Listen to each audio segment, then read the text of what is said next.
Contents. Page No. Block 1 Globalization, Conceptions and Perspectives 13.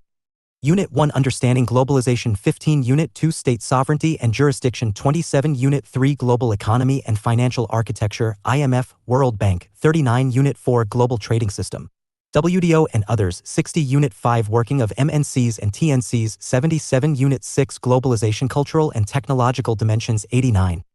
Block 2 Contemporary Global Issues 103. Unit 7 Global Politics of Environment 105 Unit 8 Challenges of the Proliferation of Weapons of Mass Destruction 122 Unit 9 Non-Traditional Security Threats 134 Unit 10 Refugees and Migration 150 Unit 11 Human Security 170. Block 3 Global Shifts, Power and Governance 181. Unit 12 Global Resistances, Global Social Movements and NGOs 183 Unit 13 Alternative Perspectives on Globalization 195 References 208 Suggested Readings 210. Introduction. What do we mean by global politics? If you look at the course content, you would find that there are issues and processes, forces and actors, institutions and mechanisms which operate at global level. And the outcome of these operations impact policymaking in nation-states and shape the lives of communities at the local level. Global governance and management of these issues call for concerted political action at the global level. The first and foremost question that needs to be raised is, what is globalization? There is no agreed definition. Further, the phenomenon is multidimensional and its working is intricate. Some may even say that globalization is not a concept or a theory, rather it is a process or a set of practices. Be that as it may, the common view is that we are living in the age of globalization. Some of the salient features of globalization therefore need to be identified. Foremost, almost all scholars writing on economic dimension of globalization highlight the aspect of integration and intensification in the global flows of capital, technology, and goods and production processes, including distribution and consumption of goods and services. Secondly, they talk of interconnectedness.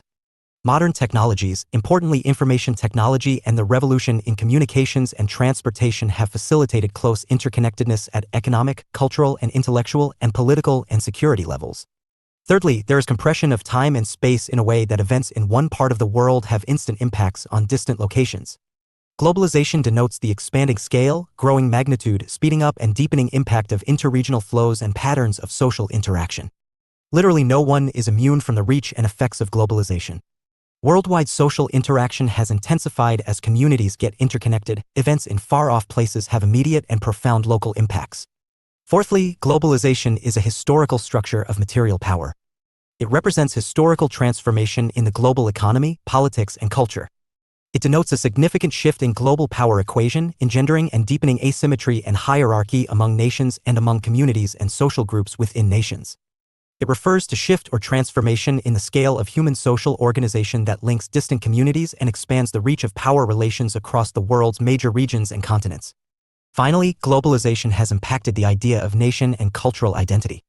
Globalization is compression of the world and intensification of consciousness of the world as a whole. What drives globalization? There are several explanations: global capital and multinational corporations, multilateral financial institutions and the international private banks, and the governments of the advanced countries led by the US through forums such as the G7, and above all, modern technology. Let us look at the dimension of technology as the driver of globalization. In very broad terms, technology can be defined as the socialized knowledge of producing goods and services. Technological developments are conceived as the main facilitator and driving force of most of the globalization processes. We are also talking of a new digital globalization these days. Digital technologies have opened the way towards global networks. Global networks are the networks in which all information and knowledge, and also the ideology necessary for the realization, maintenance, and the reproduction of the system, which is basically the capitalist system, flourish as reality. The term digital economy or new economy is the clearest explanation of how all these information, knowledge, and ideology are in close relation to capitalism. In other words, it is modern technology which has reinforced and strengthened global capitalism. Internet and especially e-commerce are the terms that are basically used for justifying the recent approach of technoglobalism. Technoglobalism can be summarized as the ideology which rationalizes globalism on technological grounds. This whole process presents dramatic creation, expansion, and acceleration of worldwide interdependencies and global exchanges that have occurred since the 1990s. When did globalization start? Can it be controlled? Can it be reformed or reversed? Is it sort of a natural process outside the control of human agency? One hears lots of criticism of globalization.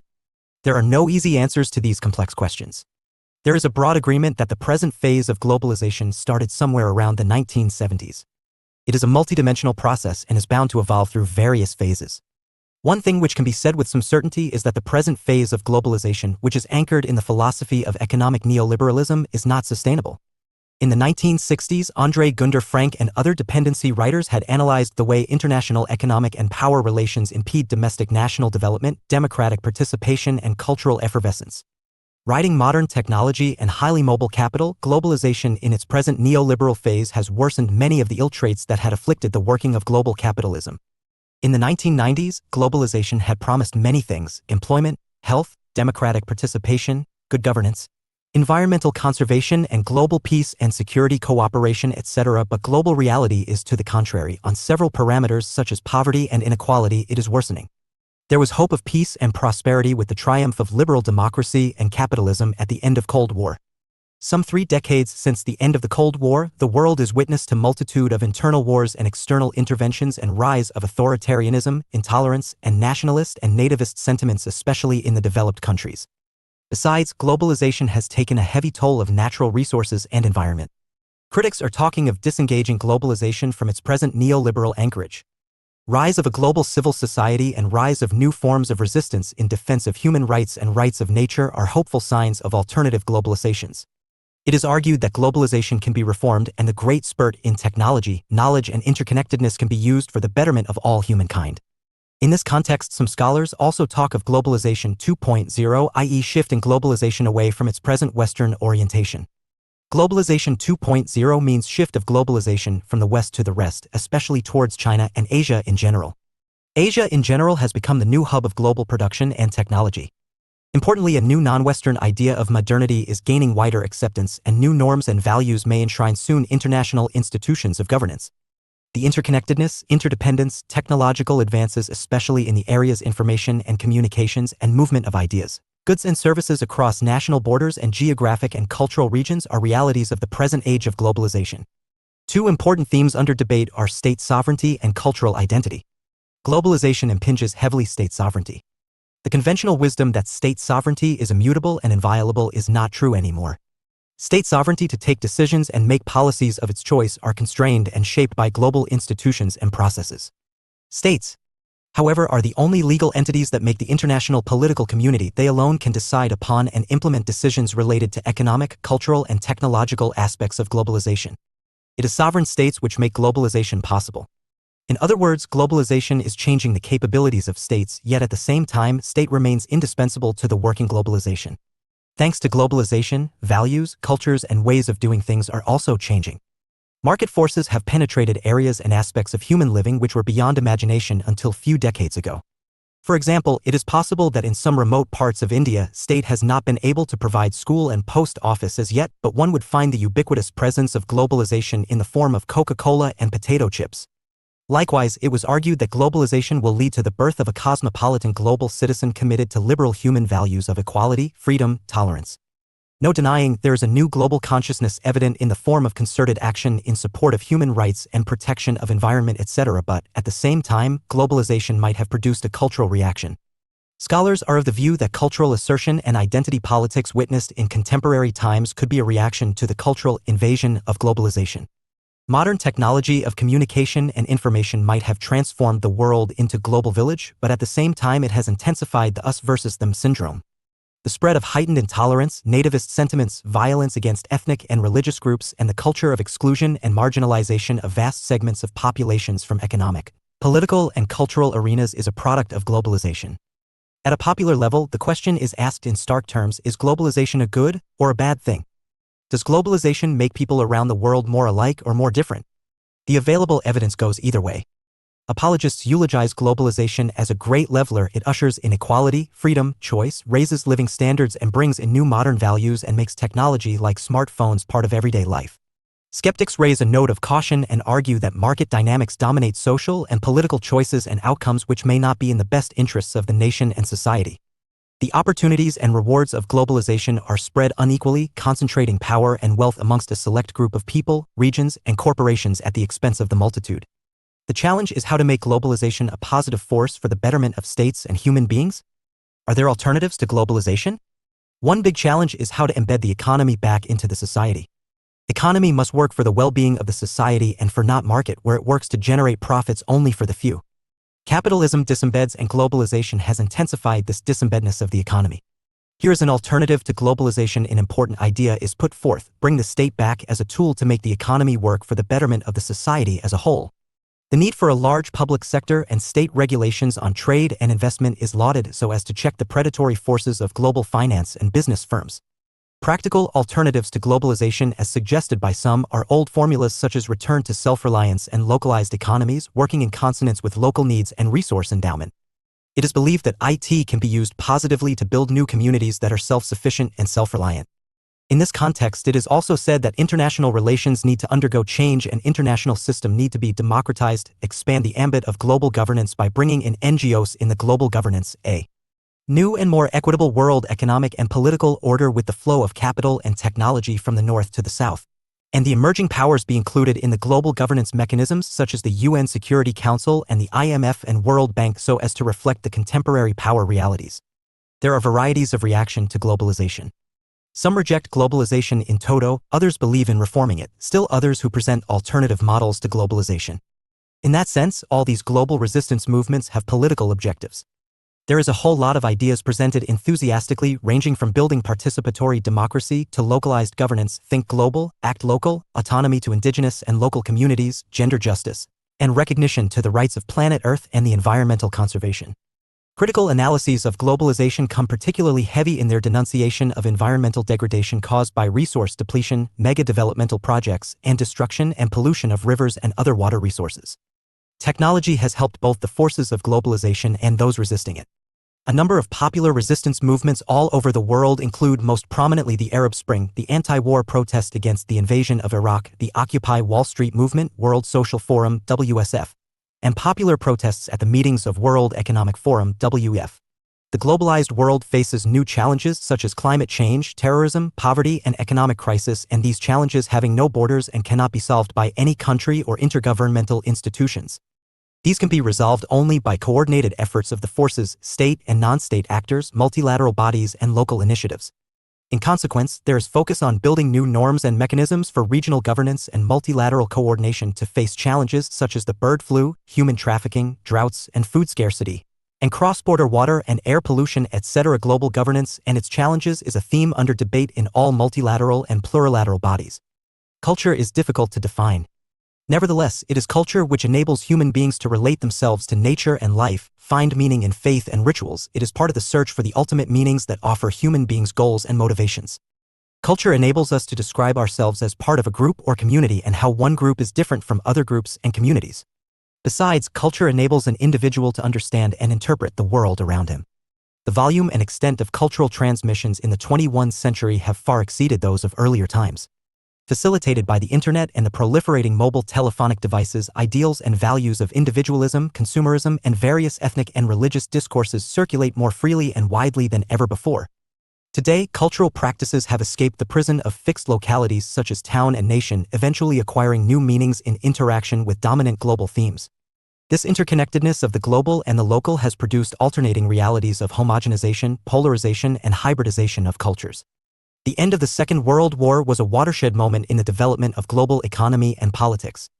It marked the onset of the liberal international order, LIO. Led by the US and its allies, the victorious powers of the West set out to create international institutions, political and economic, to uphold peace and security and promote monetary stability, developmental assistance, and a free and fair trading system. In due course of time, they would also set up other institutions and mechanisms to check, for example, the proliferation of nuclear, missile, and other advanced technologies which have military use dimension. The decade of the 1940s saw the formation of Bretton Woods institutions, importantly the IMF and the World Bank, the UN system, and the General Agreement on Tariffs and Trade, GATT. The UN was established with the principal aim to ensure international peace and security through cooperation and collective security measures. The Bretton Woods institutions were instituted for monetary and financial cooperation. While IMF aims to provide monetary assistance to economies, particularly during time of crisis, the International Bank for Reconstruction and Development, IBRD, lends to governments in order to develop their economies. A comparable international trade organization, IGNOU, could not materialize, therefore, GATT was established in 1948 as an interim treaty to encourage and lay down the norms of a liberalized trading system. In 1995, the World Trade Organization, WTO, was established. In 1995, the World Trade Organization, WTO, was established and it replaced the GATT.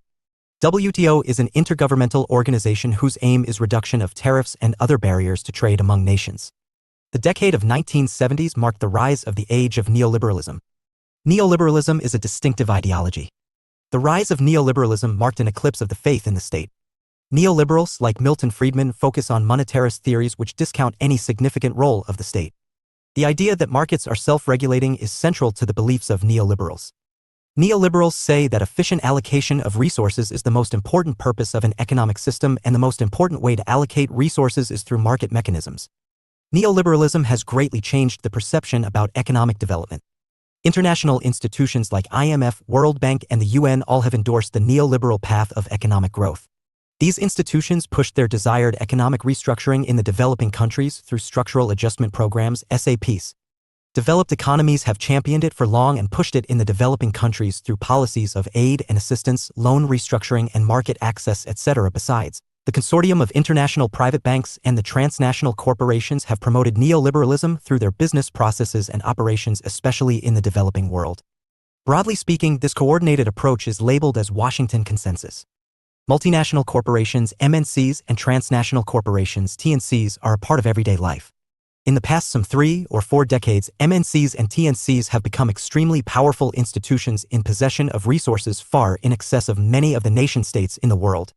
These corporations have become centers of power, having the capability to exert influence in the international organizations, nation-states, and the relations among them, and domestic economy of countries. For instance, of the 100 largest economies in the world, 51 are now global corporations, only 49 are countries. For instance, in terms of its economic size, the Japanese TNC Mitsubishi is larger than Indonesia, the 4th most populous country in the world.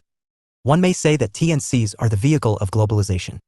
Of the major contributions of TNCs to the world economy is the creation of transnational production networks, supply chains, or global value chains whereby a single product is produced at different places across the globe. Among the positive aspects, TNCs are considered crucial for the stimulation of economic growth by raising exports and bringing in direct foreign investments and R&D in the host country. Critics, however, remain skeptical. It is said that TNCs exploit natural resources of developing countries, impose culture of superfluous consumption, create only few jobs, and produce at global level concentration of wealth and inequality. TNCs are also responsible for the spread of new cultural values and consumption habits, the so-called McDonaldization of culture. Environmental conservation and mitigating climate change is a subject of foremost importance in the study of global politics. The Paris Climate Agreement 2015 is a landmark development as it is an instance of global consensus on how to tackle climate change. There may be outliers, such as the US under President Donald Trump, who has decided to quit the Paris Agreement, but climate change has convinced the world of common but differentiated responsibility in tackling the rising temperatures on account of greenhouse gas effects. Weapons of mass destruction, WMDs, could be chemical, biological, and nuclear. The challenge is how to roll back these weapons and prevent their proliferation. Of great concerns is the danger of WMDs falling into the hands of terrorists and other rogue elements. Today we are living in a world where the concept of security needs to become comprehensive. The concept of traditional security meant security of sovereign states, but today security of communities and individuals are under threat from unconventional sources, trafficking in drugs, arms, and human beings, terrorist networks, failed states, etc. Of these non-traditional security threats, most potent is terrorism, which threatens not state and society alike. Today migration and refugee movement has become a global phenomenon. It has several manifestations and has intensified in recent times for a whole lot of reasons: economic, political, and demographic and cultural. All these new and somewhat unparalleled developments in international politics have engendered a call for human security. A new concept, the idea of human security, is how to secure communities and individuals from fear and from want. The agenda of human security, once again, like several other global political developments, impinges on the idea of sovereign states in international states. The present course, entitled Global Politics, covers as many as 13 themes. The course is divided into 3 broad sections. The first block, I Globalization, Conceptions and Perspectives. This block, comprising 6 themes, introduces you to major concepts such as globalization and brings to you perspectives on global financial and trade architecture, the operations of transnational corporations, the cultural and technological dimensions of globalization and the debate on state sovereignty in the context of globalization. The Block 2 Contemporary Global Issues identifies and discusses 5 major themes which are central to contemporary global politics. These themes pertain to environment and climate change, proliferation of weapons of mass destruction, migration and refugee crisis, non-traditional security threats such as terrorism, and call for human security in the contemporary discourse on international relations. The Block 3 Contemporary International Relations. This section has 2 units. 1 discusses and debates the myriad resistance movements to the process of globalization. Globalization may or may not be inevitable, but empirical evidence and theoretical constructs that build alternative approaches to globalization are of considerable academic interest. The final unit takes you once again to discussing the concept and reality of globalization. No gainsaying, it is a comprehensive course which is intended to make you aware at an advanced academic level about the theoretical issues and specific themes that are central to global politics. Block 1 Globalization. Conceptions and Perspectives. 14. Globalization. Conceptions and Perspectives. 15. Understanding Globalization. Unit 1 Understanding Globalization *. Structure. 1.0 Objectives. 1.1 Introduction. 1.2 Meaning and Features of Globalization. 1.2.1 Phases of Globalization. 1.2.2 Types of Globalization. 1.2.3 Digital Globalization. 1.3 Theories of Globalization. 1.3.1 Hyper-globalists. 1.3.2 Skeptics. 1.3.3 Transformationalists. 1.4 Globalization and Sovereignty. 1.5 Criticism. 1.6 Let us sum up. 1.7 Some useful references. 1.8 Exercises. 1.0 Objectives. In this unit, you will be reading about globalization. After going through this unit, you should be able to explain the meaning of globalization, discuss different views on it, explain its phases and types, examine relationship between globalization and sovereignty, and critically comment on globalization. 1.1 Introduction. The word globalization has become a buzzword popularized by media since late 1980s. After first appearing in the 1960s, the term globalization has often been described variously as a process, a condition, a system, a force, and an age. Globalization is a complex and multidimensional concept which covers areas like politics, economy, society, and culture and technology. It is not a single process but a combination of processes which could overlap and be contradictory at times. That is why globalization cannot be reduced to a single theme. Some of the phenomena often associated with globalization are classical liberal or free market policies, superiority of Western, or even American, forms of political, economic, and cultural life, Westernization or Americanization, spread of new information technologies, internet revolution, and lastly, the trend towards global integration, which means that the world is becoming a unified community without. Dr. Raj Kumar Sharma, Academic Associate, Faculty of Political Sciences, IGNOU, New Delhi. Major social conflicts. It is because of the wider impact of globalization on various globalization, conceptions and perspectives. Areas that this concept is being vigorously debated. 1.2 Meaning and Features of Globalization. A number of scholars have tried to define globalization focusing on different aspects of this concept. According to Anthony Giddens, globalization refers to intensification of worldwide social relations, which link. According to Anthony Giddens, globalization refers to intensification of worldwide social relations which link distant localities in such a way that local happenings are shaped by events occurring many miles away and vice versa. Jan Art Schulte has argued that globalization leads to growth of superterritorial relations among people around the world as transporter connections make territorial boundaries irrelevant. David Harvey defines it as time-space compression. According to David Held, globalization may be thought of as a process or set of processes which embodies a transformation in the spatial organization of social relations and transactions assessed in terms of their extensity, intensity, velocity, and impact, generating transcontinental or interregional flows and networks of activity, interaction, and the exercise of power. These definitions include interaction between local, national, and international level and shrinking of time and space due to technological advances in communication and transportation leading to growing interconnectedness among people around the world. It is important to mention that globalization does not mean subordination of local and national to global, but it only facilitates an interaction between these 3 levels. There are 5 features that can be associated with globalization.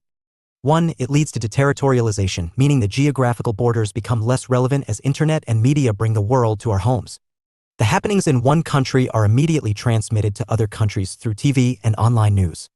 Second feature is interconnectedness. Due to blurring of geographical borders, there is growing connectivity between the actors at local, regional, and global level.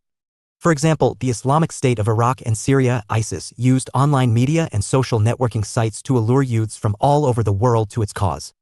Young recruits sitting at their homes have been in contact with their bosses through internet, which has been facilitated by growing interconnectedness between them by forces of globalization. The popular image of globalization is that it is a top-down process where a single global system is being established. Here, globalization is linked to homogenization as political, cultural, economic, and social diversity is being destroyed in favor of uniformity, globalization from above.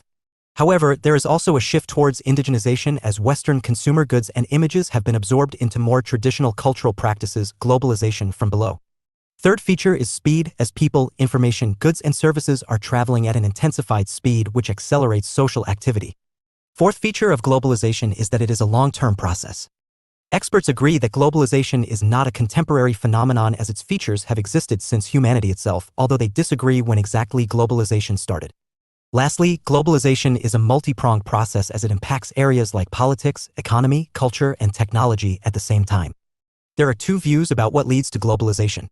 According to George Ritzer, the materialist view believes that capitalism in general or the multinational companies are the main factor behind globalization.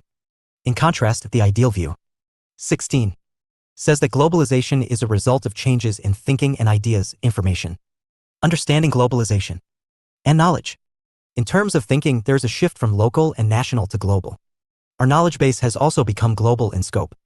However, Ritzer argues that globalization is a result of both material and ideal factors. 1.2.1 Phases of globalization. Economist Adam Smith never used the word globalization, but it is a key theme in his book, Wealth of Nations.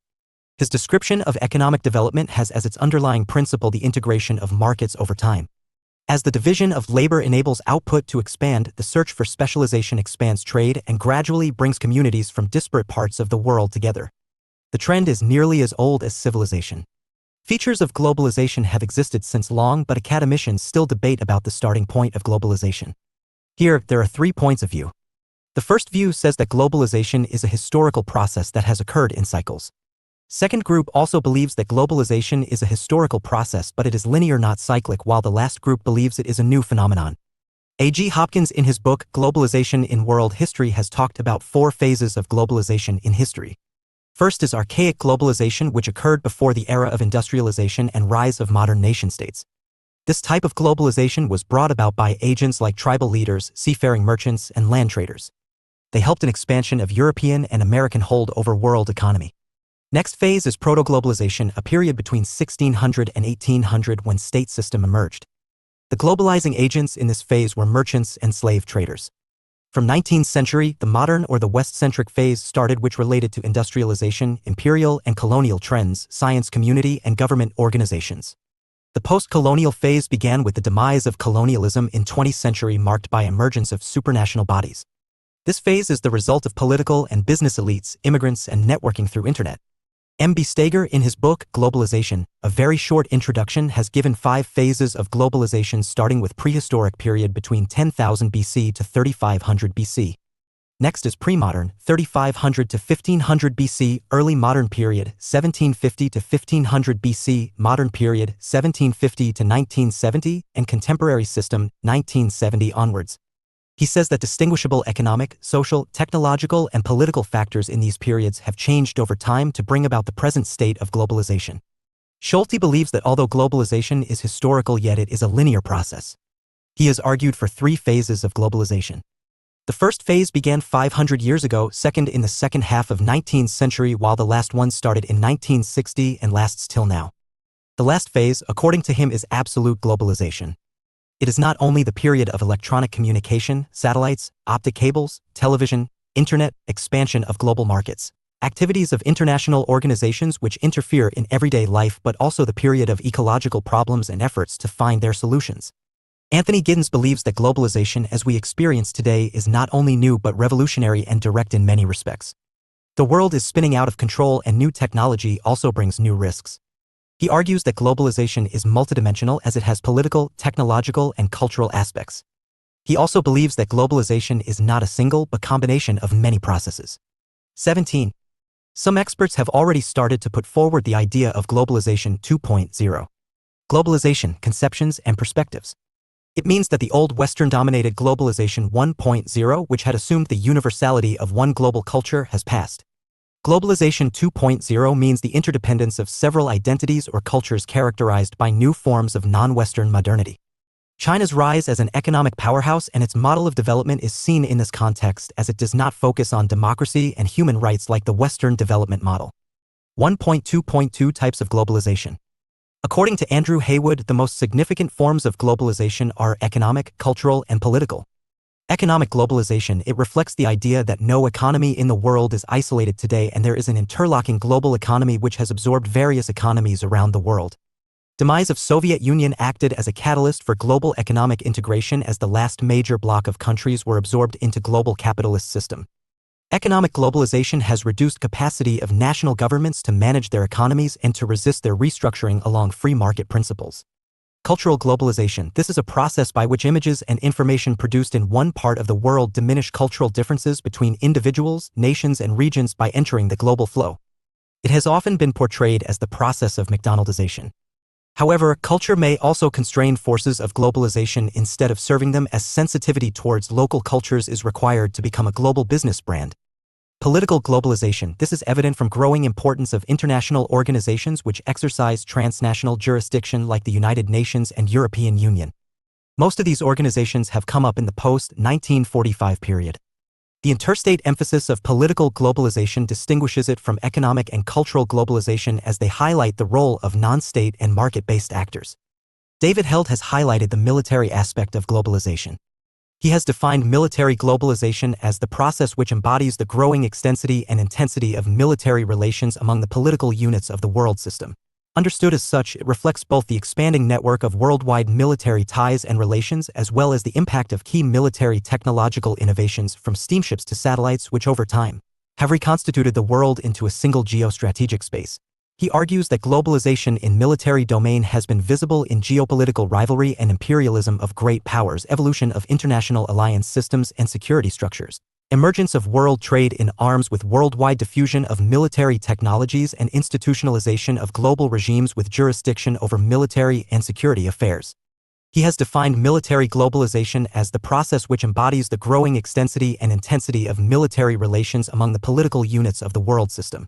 Understood as such, it reflects both the expanding network of worldwide military ties and relations as well as the impact of key military technological innovations from steamships to satellites which over time have reconstituted the world into a single geostrategic space.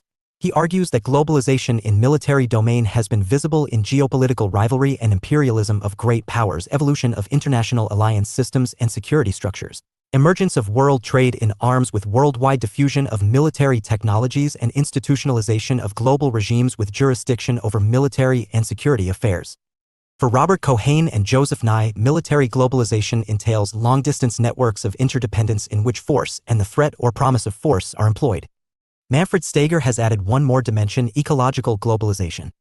He argues that there is an inexorable link between all humanity and the planet Earth. The Industrial Revolution has caused many ecological problems, including 18. Resource and food shortages, overpopulation, reduced biodiversity, pollution, understanding globalization, and climate change. All these problems are global, the result of aggregated human action, and require a coordinated response. However, there are still debates about the seriousness of ecological issues, and whilst progress has been made, few multilateral measures have been implemented. This phase of globalization has been severely damaging to the environment, and action is needed now to save future generations from negative impact. George Ritzer has added other dimensions like religion, science, and sports. He opines that most of the world religions like Islam and Christianity are global in scope and often seek to expand their global scope. Science has become a global enterprise as its knowledge base is formed by inputs from many parts of the world, and that knowledge is virtually disseminated everywhere. Sport has become global through major organizations involved in globalization of sports like football, tennis, and golf. 1.2.3 Digital globalization. Where is globalization headed tomorrow? We are entering a new, digital-driven era of globalization, which is sometimes described as globalization 4.0. The present phase of globalization was facilitated by the onset of the Third Industrial Revolution. The era of internet and rapid transport and communication dawned in the 1980s. People and businesses were connected. By pressing a button on computer, millions of dollars could be transferred from one end to another of the world. E-banking and e-commerce began. What is more, internet allowed further global integration of value chains. From the sourcing of raw material to manufacturing and final consumption, all became integrated. In the year 2000, global exports had reached a staggering 1/4 of the global GDP. Trade, the sum of imports and exports, consequentially grew to about half of world GDP. Yet another wave of globalization is upon us. The new frontier of this round of globalization is the cyber world. The digital economy has now arrived through e-commerce, digital services, 3D printing. Technologies of the fourth industrial revolution, artificial intelligence, AI, robotics, etc. are the enablers of this latest wave of globalization. One cannot escape the effects of the technological progress unleashed by the fourth industrial revolution. How this wave of globalization powered by the technologies of the fourth industrial revolution works out is the story for the next decades. How this round of globalization evolves and how new technologies will shape the economies and trade, politics and culture is a subject for study and analysis for the next several decades. Meanwhile, the reaction against globalization and its consequences is also part of the present phase. Among the left liberal political circles, there is an acknowledgement that globalization has not benefited all, rather it has left many behind. Rising inequality, social instability, cultural tensions, global warming, etc. are the legacy of globalization. There is a global mood to fight against the ill consequences of globalization. Some want to reject it in toto. Conservatives who until the other day championed globalization are also turning away from it. In US, UK, and several countries in Europe, there is reaction against immigration. It is said that immigration of people who belong to different ethnic and religious communities poses a threat to the national cultures. Economic protectionist and 19. Nationalist tendencies have become strong in US and elsewhere. It is said that globalization, conceptions, and perspectives. Other countries have taken undue advantage of liberalized trade and immigration system in the US, UK, and other countries. As a result, there is spread of sentiments against globalization both in the left liberal and conservative political circles, and some are turning away from it. Globalization as an ideological political perspective seems to be on the wane in the West. Support for globalization is now coming from China, India, and other emerging economies. Emerging economies are of the view that integration into the global economy is a historic trend. The solution is not to reject economic globalization, rather to make it inclusive and equitable. Check your progress exercise 1 note. I. Use the space given below for your answer. 2. See the end of the unit for tips for your answer. 1. What is meant by globalization and what are the causes behind it? 2. Explain the concept of digital globalization. 1.3 Theories of globalization. Being a deeply controversial subject, there are 3 main perspectives on whether globalization is happening or not. There is a sense that the pro versus anti-globalization debate is no more than a revision of the older and familiar debate between capitalism and socialism, since globalization has a free market orientation. However, this debate is new in the sense that it recognizes the fact that there are no viable alternatives to market structures and the choice is between neoliberal globalization and regulated globalization. 1.3.1 Hyper-globalists.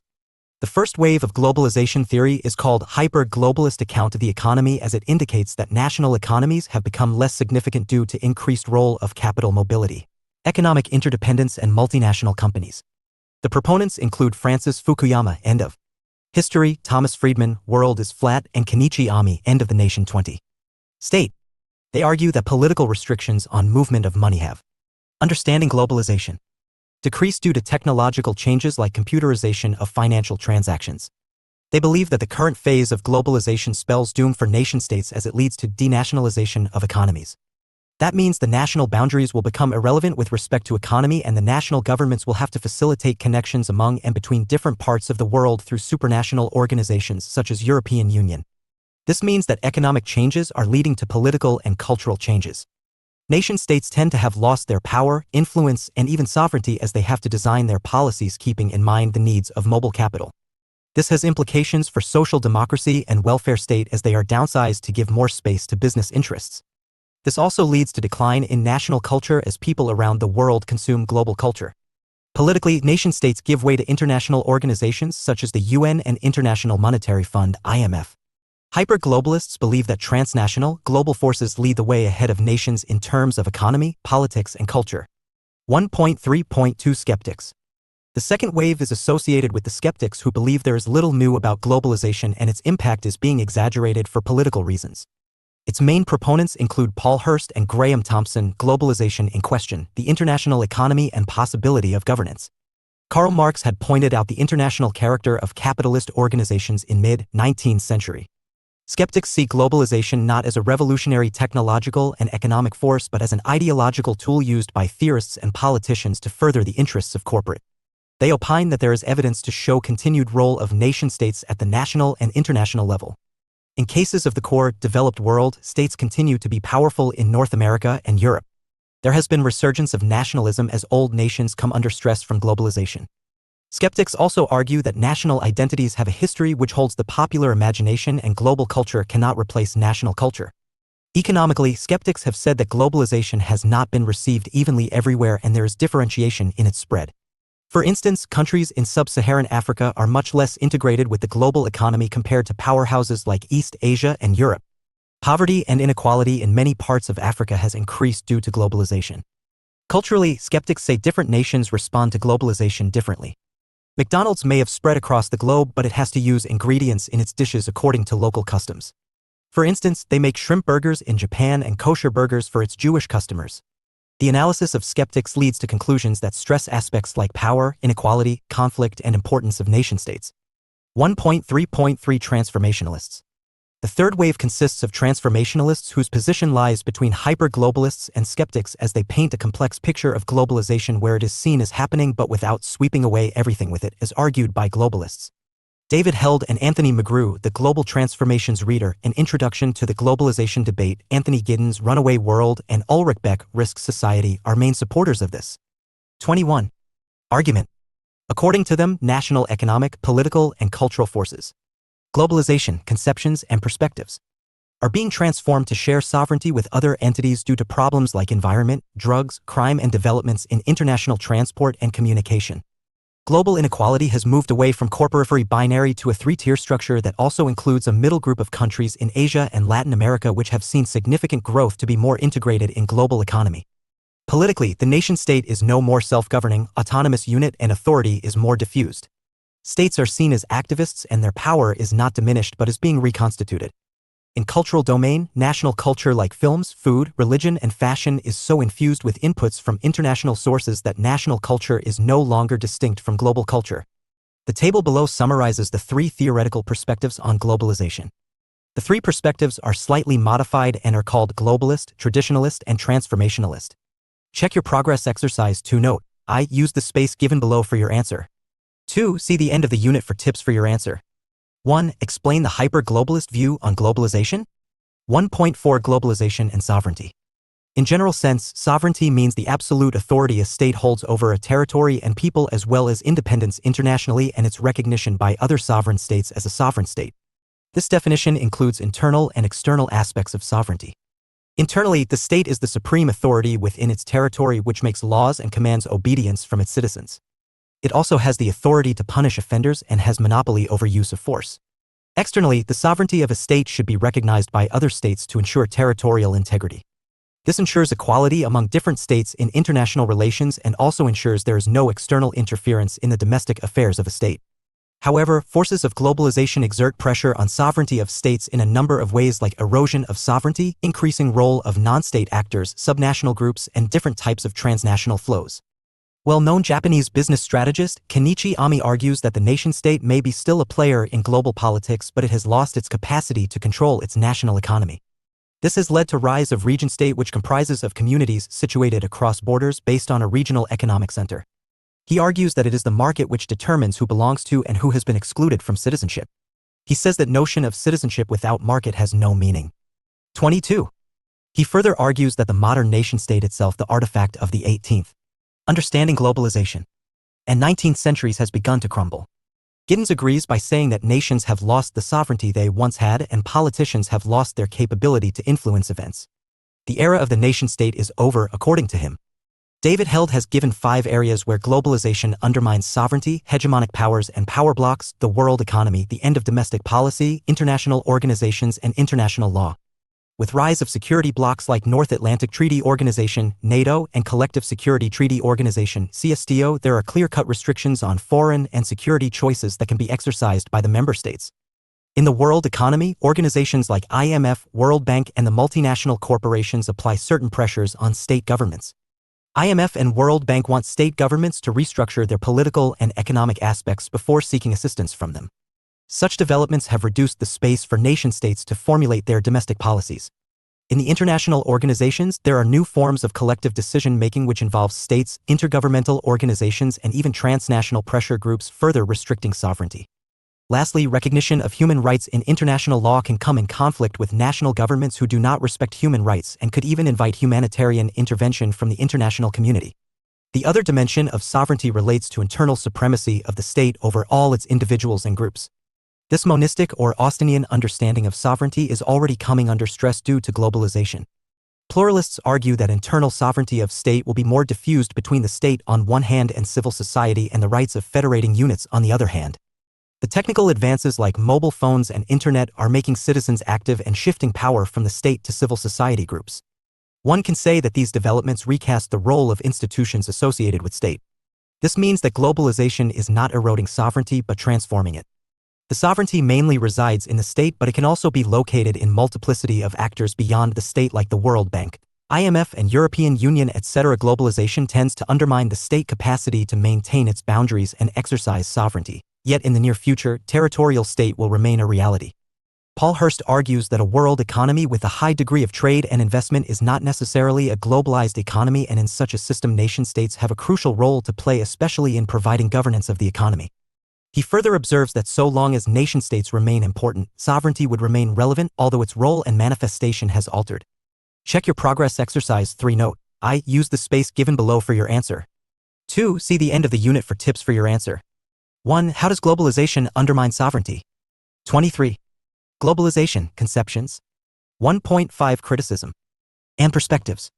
Globalization leads to entrenched forms of inequality, giving rise to winners and losers. In 2018, Oxfam reported that the 26 wealthiest individuals in the world had a combined wealth equal to that of the bottom 50% of the world's population, or about 3.8 billion people. Poor are also taxed more. Only 4 cents in every US dollar of tax revenue comes from taxes on the wealthy. In the game of globalization, industrially advanced countries in Europe and the US have been the winners, while the losers are the developing and least developed countries where wages are low. Regulation is weak and production is oriented towards global rather than domestic markets. This leads to north-south divide as the industrial development is concentrated in northern hemisphere developed countries, while disadvantage and poverty are mainly found in southern hemisphere. After the global financial crisis of 2007 to 2008, a new term has become popular: deglobalization. Attributed to Walden Bellow, deglobalization signals rollback of globalization as trade and investments between countries decline. He further argues that it is not a synonym for withdrawing from the world economy but transformation of global economy from one integrated around the needs of transnational corporations to one integrated around the needs of peoples, nations, and communities. U.S. President Donald Trump's policies and Brexit suggest that there is increasing trend towards deglobalization resulting in nationalism. There is rise of nationalist sentiment around the world due to a number of reasons that range from economic hardships, issues with mass immigration, to a desire for change. Globalization is associated with increased risk and uncertainty, as highlighted by Andrew Haywood. Ulrich Beck has talked of a risk society where tradition, community, and established institutions are weakened, leading to increased individualism. As all the fixed points are undermined, it raises questions over people's basic identity and values. Globalization also is seen as a catalyst for environmental crisis. By emphasizing mass production, profit, and consumerism, globalization exerts pressure on environment. Achieving state action to tackle climate change has become difficult as it involves sacrifices and could impede economic growth as well. Globalization also has negative impact on democracy. By concentrating economic and political power in the hands of transnational corporations, democracy empowers them to escape democratic control. They have the capacity to relocate production and capital from one country to another, and as a result, developing countries may not be in a position to influence their decision-making.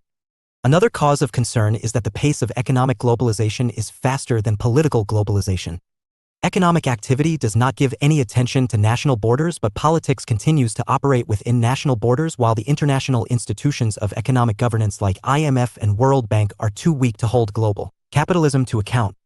Noam Chomsky has criticized neoliberal globalization dominated by the US and its economic interests. Such globalization, says Chomsky, is largely sponsored by the US and is designed to further its interests as well as those of American corporations and the haves within the US, not the masses. He also argues that neoliberal globalization does not enhance but rather undermines democracy as it enhances the power of the interlinked corporate and state leaders who exert 24. Control over the economy and much else. Control over the economy and much else without being answerable, accountable. Understanding globalization. To the people. Privatization reduces the arena of potential democratic choice, according to Chomsky. 1.6 Let us sum up. Globalization is a complex and multidimensional concept which covers areas like politics, social, economy, culture, and technology. It is not a single process but a combination of processes which could overlap and be contradictory at times. That is why globalization cannot be reduced to a single theme. There are two views about what leads to globalization. The materialist view believes that capitalism in general or the multinational companies are the main factor behind globalization. In contrast, the ideal view says that globalization is a result of changes in thinking and ideas, information and knowledge. Some experts have already started to put forward the idea of globalization 2.0. It means that the old Western-dominated globalization 1.0, which had assumed the universality of one global culture, has passed.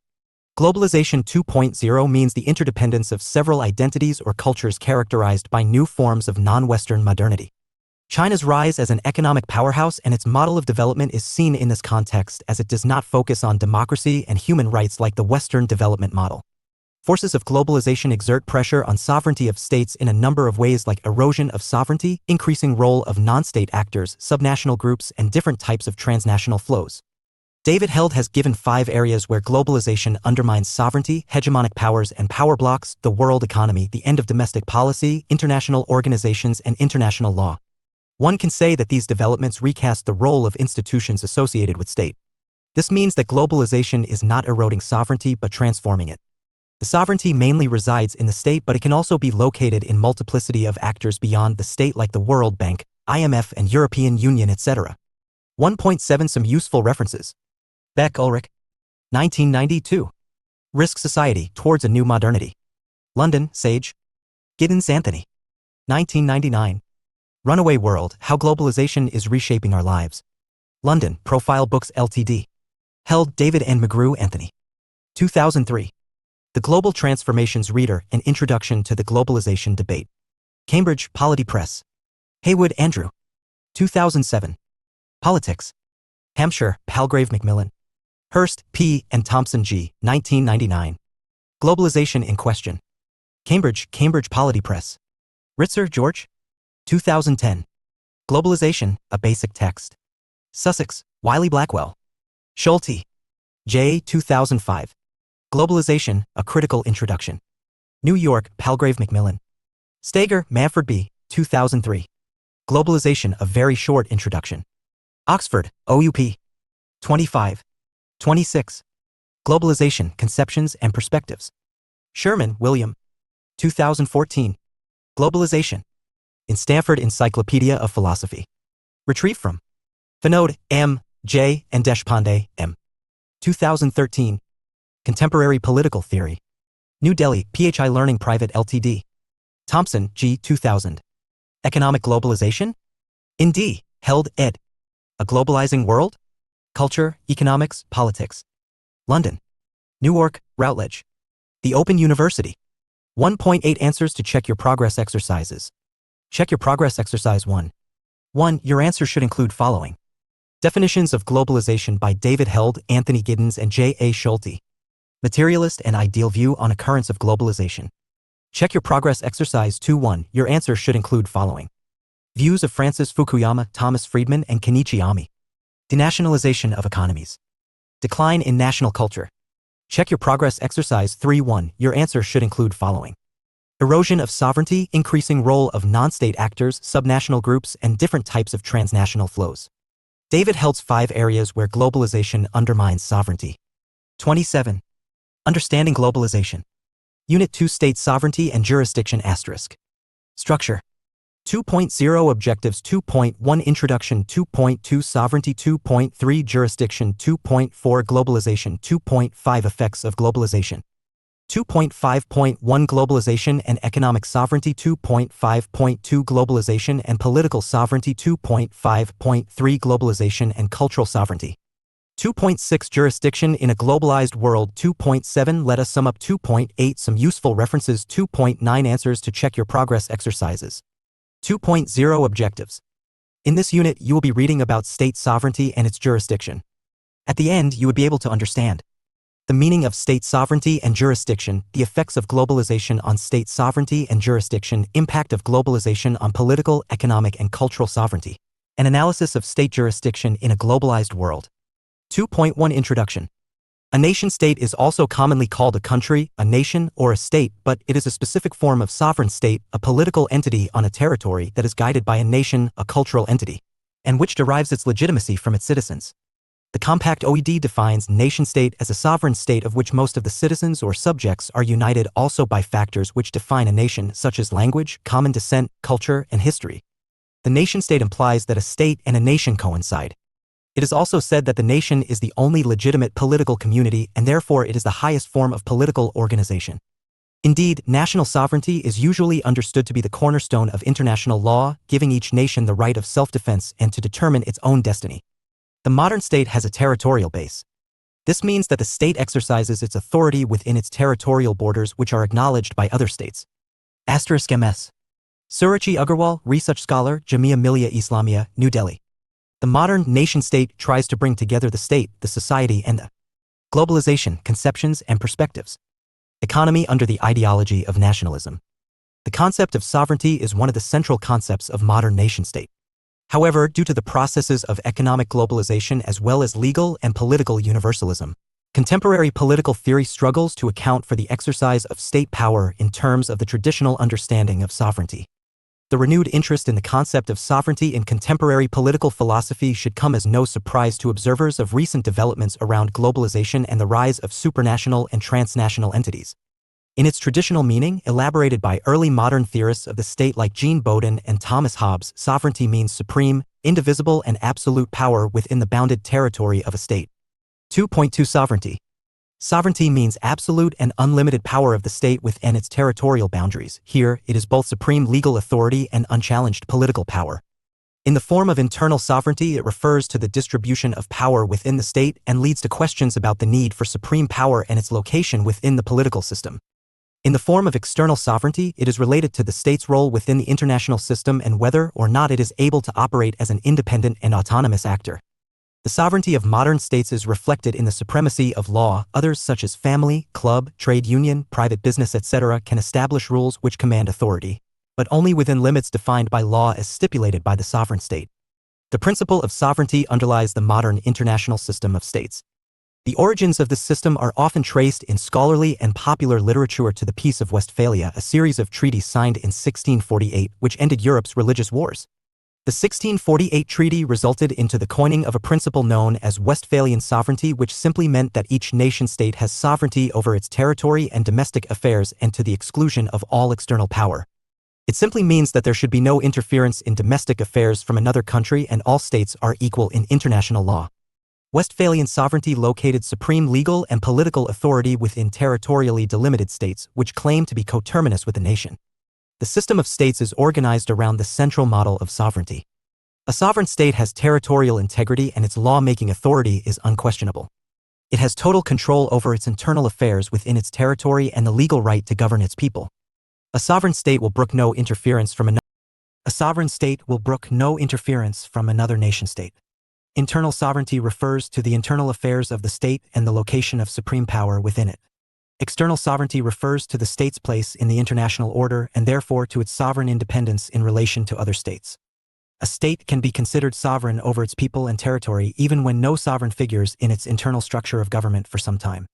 External sovereignty can thus be respected even though internal sovereignty may be a matter of dispute or confusion. Moreover, while questions about internal sovereignty have, in the present age of democratic governments, appeared to have become increasingly outdated, the issue of external sovereignty has become 28. Absolutely vital. Indeed, some of the deepest divisions in modern politics involve state sovereignty and jurisdiction. Disputed claims to such sovereignty. 2.3 Jurisdiction. The jurisdiction of a state originates from state sovereignty and is an important and central feature of it. It is the authority of a state over persons, property, and events which are mainly within its territories, land, national airspace, Internal and territorial waters. This authority involves the powers to prescribe the rules of law, to enforce the rules of law, and to adjudicate. The powers related to state jurisdiction raise the question regarding the types and forms of state jurisdiction. State jurisdiction may extend beyond its territory over persons and entities which have a national connection, such as business firms. This extension raises the question regarding the grounds or the principles upon which the state can assert its jurisdiction within and beyond its boundaries. A state is entitled to make binding laws within its territory. It has a legislative exclusivity in many areas. This supremacy is entrusted to constitutionally recognized organs. Although legislation is primarily enforceable within a state territory, it may extend beyond its territory in certain circumstances. International law, for example, accepts that a state may levy taxes against persons not within its territory as long as there is a real link between the state and the proposed taxpayer, whether it is nationality or domicile. Generally, since states are independent of each other and possess territorial sovereignty, they have no authority to carry out their functions on foreign territory. No state has the authority to infringe upon the territorial sovereignty of another state. In this sense, a state cannot enforce its laws upon foreign territory without the consent of the host state. Otherwise, it will be liable for a breach of international law. When the Westphalian doctrine of absolute sovereignty was prevalent in the late 19th and early 20th century, it was commonly assumed that the autonomous decisional powers of constitutionally independent sovereign states could not and would not be weakened by their activities in international institutions. International law was essentially concerned with forestalling conflicts and confirming the independence of national jurisdictions. Until the end of the Second World War, legally speaking, states were considered sovereign in an almost absolute sense, exercising supreme authority over the people and resources living in their territories. Check your progress exercise 1. Note: I. Use the space given below for your answer. 2. See the end of the unit for tips for your answer. 1. Explain the external dimension of state sovereignty. 29. Globalization. Conceptions. 2.4 Globalization and perspectives. The Unit 1 explained to you the meaning and features of globalization. At a general level, one can say that the post-1945 period has been characterized by a marked trend towards globalization, reflected in the growth of economic interdependence as national economies gradually got incorporated into a global economy. Besides, the period is marked by the emergence of supranational bodies such as the United Nations, the World Trade Organization, and the European Union. The state exercises its sovereignty in 3 important spheres: political and legal sovereignty, economic sovereignty, and external sovereignty. All are impacted by the globalization process. As Unit 1 described in details, with globalization, borders of sovereign states become more fluid with the impact of electronic and other flows such as money transfers, satellite communications, computer data flow, capital flows, and merchandise trade. The contemporary state is unable to control phenomena such as global companies, global production and trading, movement of people, immigrants, refugees, etc. Globalization has also loosened some important cultural and psychological underpinnings of state sovereignty. For example, with the help of global communication, superterritorial bonds and solidarity have been created among a diverse range of groups, from women's movements to environmentalists. There is strong evidence that globalization challenges the very state and its idea of sovereignty. According to John Naisbitt, the international society is being transformed from an industrial society to an information society. Virtually all nation-states become part of a larger pattern of global transformations and global flows. Goods, capital, people, knowledge, communications, and weapons, as well as crime, pollutants, fashions, and beliefs, rapidly move across territorial boundaries. It has become a fully interconnected global order. 2.5 Effects of globalization. Sovereignty of modern states is a much discussed issue in the era of globalization. National sovereignty is severely undermined because the state can no longer control the movement of resources, people, and cultural influences across its borders. The need of the hour demands a growing interdependence of economic and cultural life. The state no longer has control over transnational movements of people, ideas, and resources across its sovereign territories. 3 ways that globalization has affected sovereignty. First, the rise of international trade and capital markets has interfered with the ability of nation-states to control their domestic economies. Second, nation-states have responded by delegating authority to international organizations. Third, a new international law, generated in part by these organizations, has placed limitations on the independent conduct by sovereign states of their domestic policies. 2.5.1 Globalization and economic sovereignty. Economic globalization has ensured that no national economy is an island. All national economies are more or less invested into an interlocked global economy. The interconnectedness of markets, finance, goods and services, and the links created by the transnational corporations are the consequences of economic globalization. Though international trade has been going on since centuries, but 30. The expanse and pace of trade and global investment has increased manifold in state sovereignty and jurisdiction. The recent times. Economic globalization has accelerated due to advancements in information technology, which has made movement of money, decisions and ideas easier across international borders. It is commonly claimed that the market's ability to shift money from one part of the globe to another by the push of a button has changed the rules of policymaking, putting economic decisions much more at the mercy of market forces than ever before. According to Karki, economic globalization is a historical process, the result of human innovation and technological progress. The economies of the world are increasingly integrated through trade and financial flows. Now, shifts in economic activities in any part of the world are felt in countries all over the globe. The internationalization of financial markets, of technology, and of some manufacturing and services bring with them a new set of limitations upon the freedom of action of nation-states. In addition, the emergence of institutions such as the World Bank and the International Monetary Fund involve new constraints and imperatives. The supremacy of international institutions in this era has led to developing countries in particular into ceding their sovereignty. In today's time, international institutions play a vital role in altering any local infirmities that may affect the global market or trade scenario in any way. Institutions such as the World Trade Organization, WTO, International Monetary Fund, IMF, World Bank and the institutions such as the World Trade Organization, WTO, International Monetary Fund, IMF, World Bank and the United Nations are regarded as the supreme authorities in the global economic and political sphere. These institutions have been empowered with the authority to make member states implement domestic laws in order to form uniform standards in the global economy. The understanding of sovereignty as discussed earlier lies essentially within the state. Sovereignty allows the state to make laws in order to govern its citizens, but when international institutions implement policies and mandate states to implement laws which are in coherence with the policy, irrespective of whether the state is in a position to do so domestically, international institutions admittedly overstep their ambit and encroach upon the sovereignty of the state.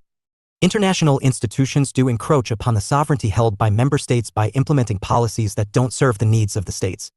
Developing countries are left with no option but to revise these policies as domestic laws because a failure to do so will disrupt their international trade with member countries. Grant of financial aid, market access, etc. becomes contingent upon a sovereign state agreeing to the conditionalities as laid by international financial institutions or the rich and developed countries.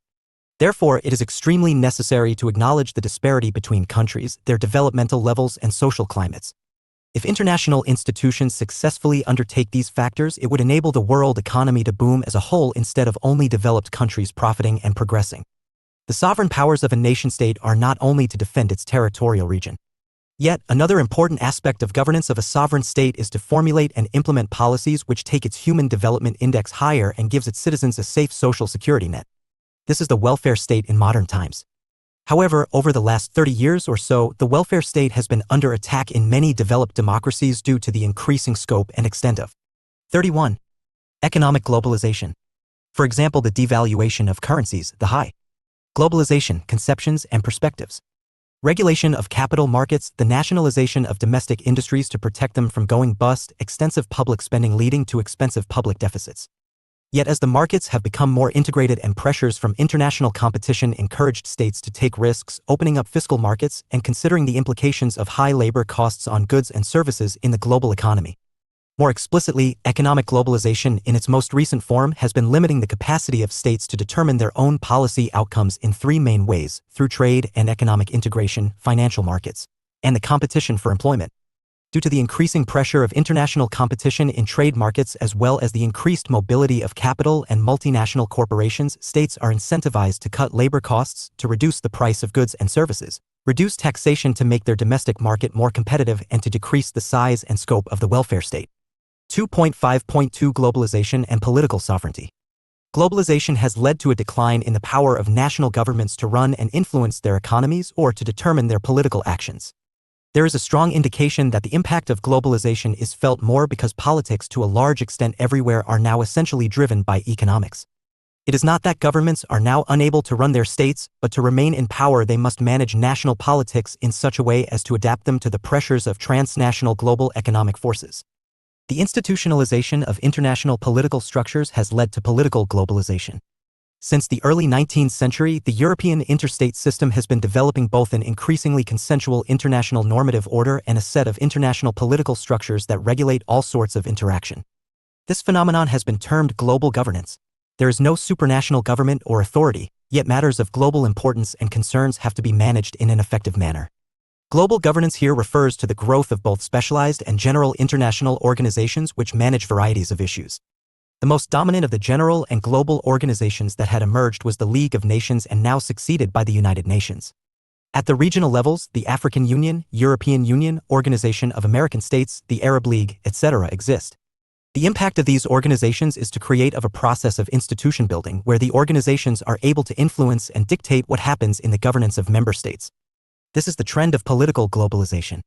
Non-member states find themselves outside this cooperation and are regarded as nonconformists. The future will see more states edging to conform to the norms laid down by these organizations. Already, the impact is being felt in the area of human rights.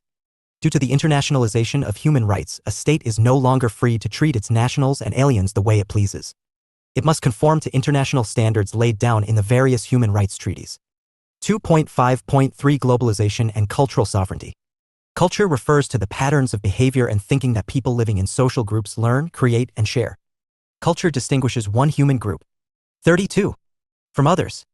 People's culture includes their beliefs, rules of behavior, language, state sovereignty, and jurisdiction. Rituals, art, technology, styles of dress, ways of producing and cooking food, religion, and political and economic systems. Culture has several distinguishing characteristics. First, it is based on symbols, abstract ways of referring to and understanding ideas, objects, feelings, or behaviors, and the ability to communicate with symbols using language. Second, culture is shared. People in the same society share common behaviors and ways of thinking through culture. Third, culture is learned. While people biologically inherit many physical traits and behavioral instincts, culture is socially inherited. A person must learn culture from other people in a society. Fourth, culture is adaptive. People use culture to flexibly and quickly adjust to changes in the world around them. Since no human society exists in complete isolation, different societies also exchange and share culture. Cultures do not live and grow in isolation. They interact and exchange with each other. In fact, all societies have some interactions with other societies, both out of curiosity and because even highly self-sufficient societies sometimes need assistance from their neighbors. Economic activities often force diverse cultures to interact and exchange. Today, for instance, many people around the world use similar kinds of technology, such as cars, telephones, and televisions. Commercial trade and communication technologies, such as computer networks, have created a form of global culture. Therefore, it has become increasingly difficult to find culture that is shared within only a single society. Cultural exchange provides many benefits for all societies. Different societies exchange ideas, people, manufactured goods, and natural resources. Such exchanges also have their drawbacks, such as the introduction of aspects and values of another society's culture can disrupt the cohesive life of the people of another culture. Cultural globalization relates to the diffusion of two sets of cultural phenomena, i.e., the spread of individualized values originally of Western origin to large parts of the world. These values are expressed in social contracts that recognize individual rights and identities and transnational and international efforts to protect human rights. 2. The adoption of originally Western institutional practices, bureaucratic organization and rationality, belief in rule of law. The values of economic efficiency and political democracy have been proliferating more under globalization. Though, it must be stated, these values and institutions have been propagated since the European Enlightenment. The growing influence and acceptance of Western values of rationality, individualism, multiculturalism, equality, and efficiency is an important trend of the present times. A trend which has heightened both in speed and nature in the context of globalization. Time and space compression by new information technologies is simply an extension and acceleration of the long trend towards globalization of values and practices. Check your progress exercise 2. Note, I use the space given below for your answer. 2. See the end of the unit for tips for your answer. 1. Explain globalization and cultural sovereignty. 33. Globalization, conceptions. 2.6 Jurisdiction in a globalized world. And perspectives. Globalization is transforming the contemporary international system and has impacted the idea of state sovereignty and its jurisdiction. Two major developments have arisen at the expense of the law of the sovereign state. First, specialized regimes of public international law have proliferated into areas previously monopolized by the state, such as human rights, social and environmental laws, economic development policies, and trade and investment. Second, rules enacted by intergovernmental organizations, multilateral institutions such as the World Bank, and transnational corporations have become increasingly prominent. Inevitably, intertwined with these developments is the undermining of the Westphalian idea of state sovereignty. In a globalized world, the idea of state sovereignty being absolute, immutable, brooking no interference is not sustainable. The actual impact of globalization on the state's legal apparatus is far more complex than that of simple negation or dilution of sovereignty. Global forces are likely to transform state law. However, state law has a remarkable capacity to adapt to different environments and to constrain the actions of transnational actors. The result of these interactions will likely lead to a reworking of the concept of law.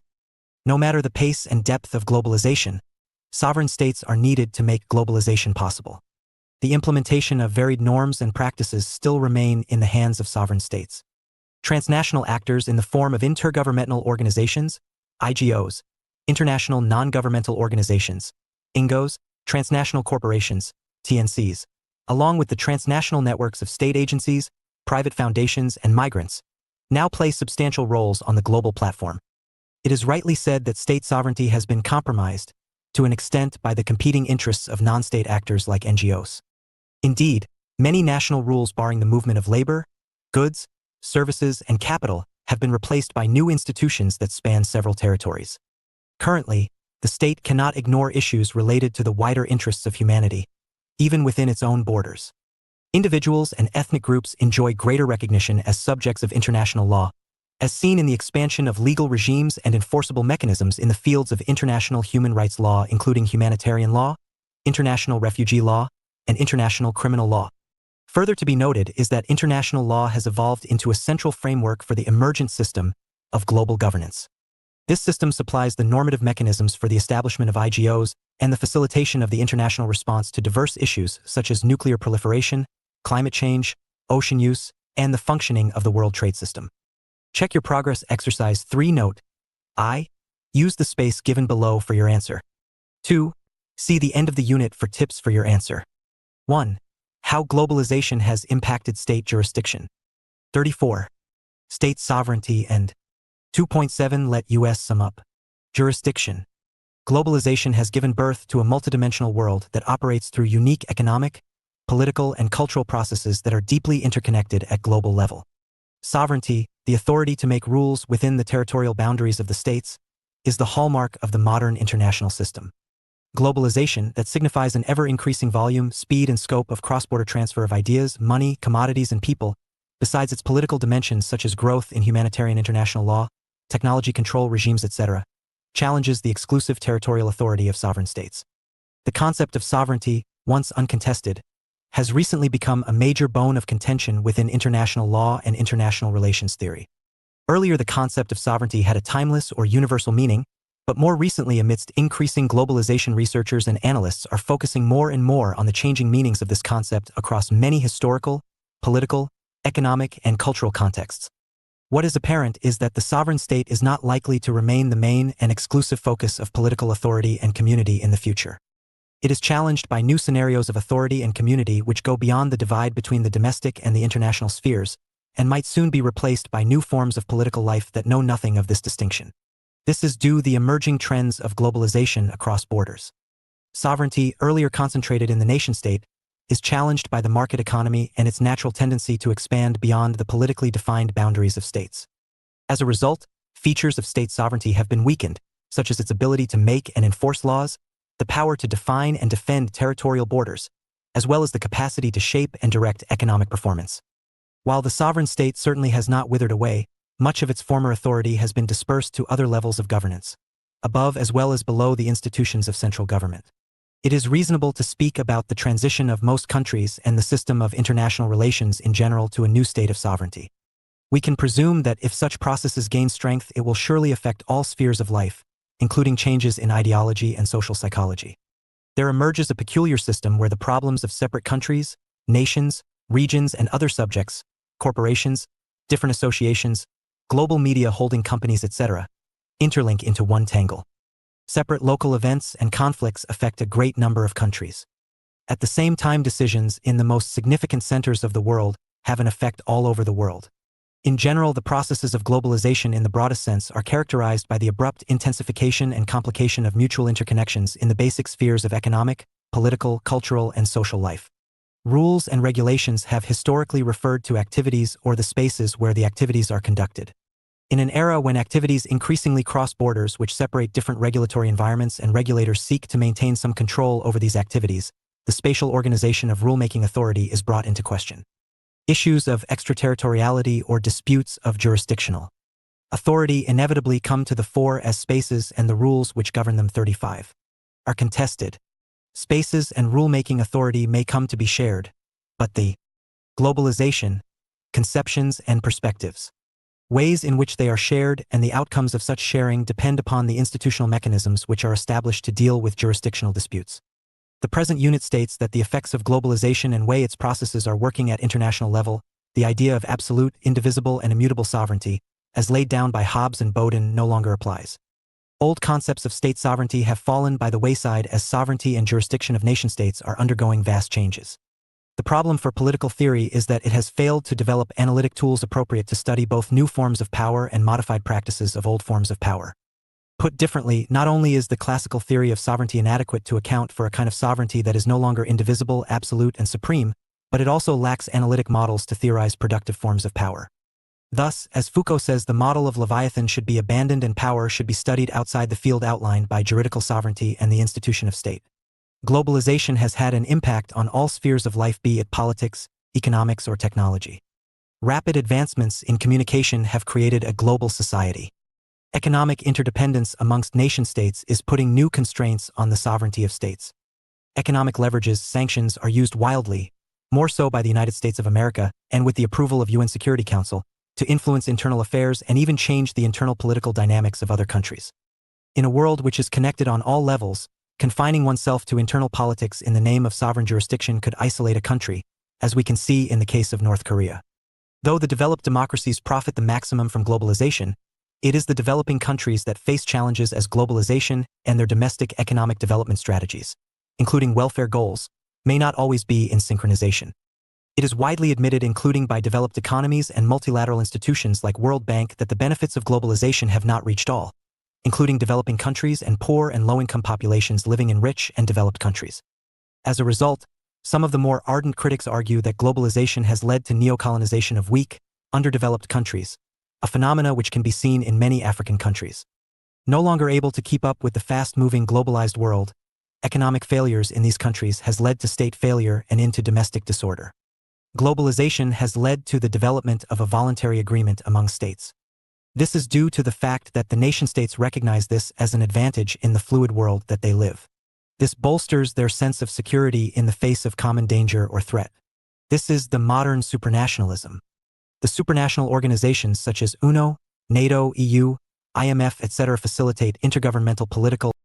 The supranational organizations such as UNO, NATO, EU, IMF, etc. facilitate intergovernmental political and economic functioning. These have over a long period of time acquired the ability and bureaucratic apparatuses to impose their will upon member states. Political pundits say globalization is leading to the highest form of supranationalism, i.e. a global state or some kind of world government. The sum total of the various elements of globalization has left the individual sovereign state less and less a locus of policy and control as the WTO, the EU, and other regional economic integration groupings, free trade agreements, and other supranational organizations become more significant players. Further, the 36. Economic policies of developing economies is also to a large extent influenced. State sovereignty and jurisdiction. By the international financial institutions such as IMF, World Bank, and WTO as evidence of a new international system with new centers of power. To access loans and assistance, there are conditionalities which the recipient countries have to comply. Rich and developed countries often arbitrarily stipulate norms to provide preferential market access to the goods exported by the developing countries. These institutions and norms tend to point to the rise of global institutions of governance and different sets of norm of global conduct. Indeed, it will be increasingly difficult for the future civil servant to draw meaningful distinctions between national and international dimensions of problems. The essence of globalization is a complex web of political and economic relationships. This means that the lives of people are more and more shaped by events that occur and decisions that are made at a great distance from us. The world has become truly borderless in the sense of traditional political borders. National and state boundaries have become porous, and divisions between people of time and space have become less important and sometimes totally irrelevant. 2.8 Some useful references. Bartelson, Jens. 2006, The Concept of Sovereignty Revisited. European Journal of International Law. Vol. 17, Issue 2. April. Egel/article/17/2/463/2756259/ The Concept of Sovereignty Revisited. Belusky, Wilfried. 2007, Diplomacy and International Law in Globalized Relationships. Springer, Berlin. Chaturvedi, Inakshi. N.D. Globalization and its Impact on State Sovereignty. International Political Science Association. Paper 249.pdf. Cooper, Scott, Darren Hawkins, Wade Jacoby and Daniel Nielsen. 2008, Yielding Sovereignty to International Institutions, Bringing System Structure Back in, International Studies Review. Wade Jacoby/Assets, published %20 version %20 MISR 802.pdf. Elizabeth A. N.D. Effect of Globalization on the Sovereignty of States, African Journals Online. ND 82410/72564. Erlenbusch, Farina. 2015, From Sovereignty to War, Foucault's Analytic of Power. International Relations. December 12. 12/ From Sovereignty to War, Foucault's Analytic of Power / Eric C., 2010, Globalization and the Future of the Law of the Sovereign State. International Journal of Constitutional Law. Volume 8. Issue 3. July 1st. https:// Gordon, Suzanne E., 2008, Changing Concepts of Sovereignty and Jurisdiction in the Global Economy, Is There a Territorial Connection? York University.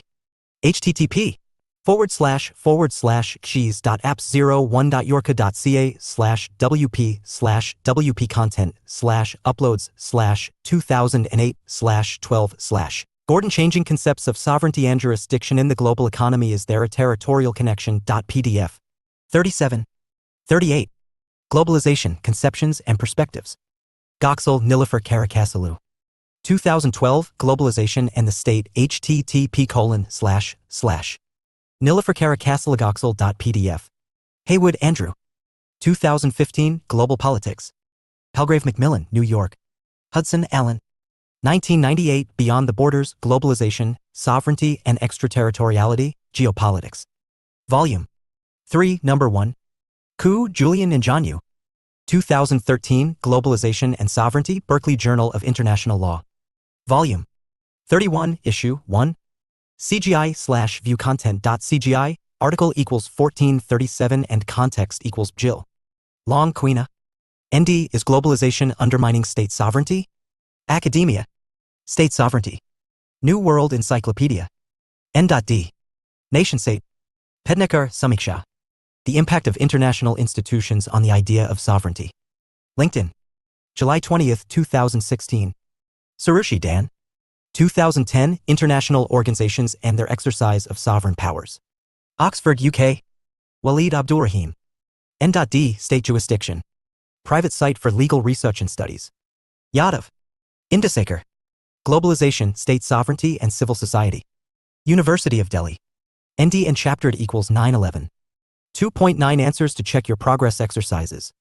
Check Your Progress Exercise 1-1. Your answer should include the following: Concept of state sovereignty, internal and external modification of state sovereignty under globalization. Check Your Progress Exercise 2-1.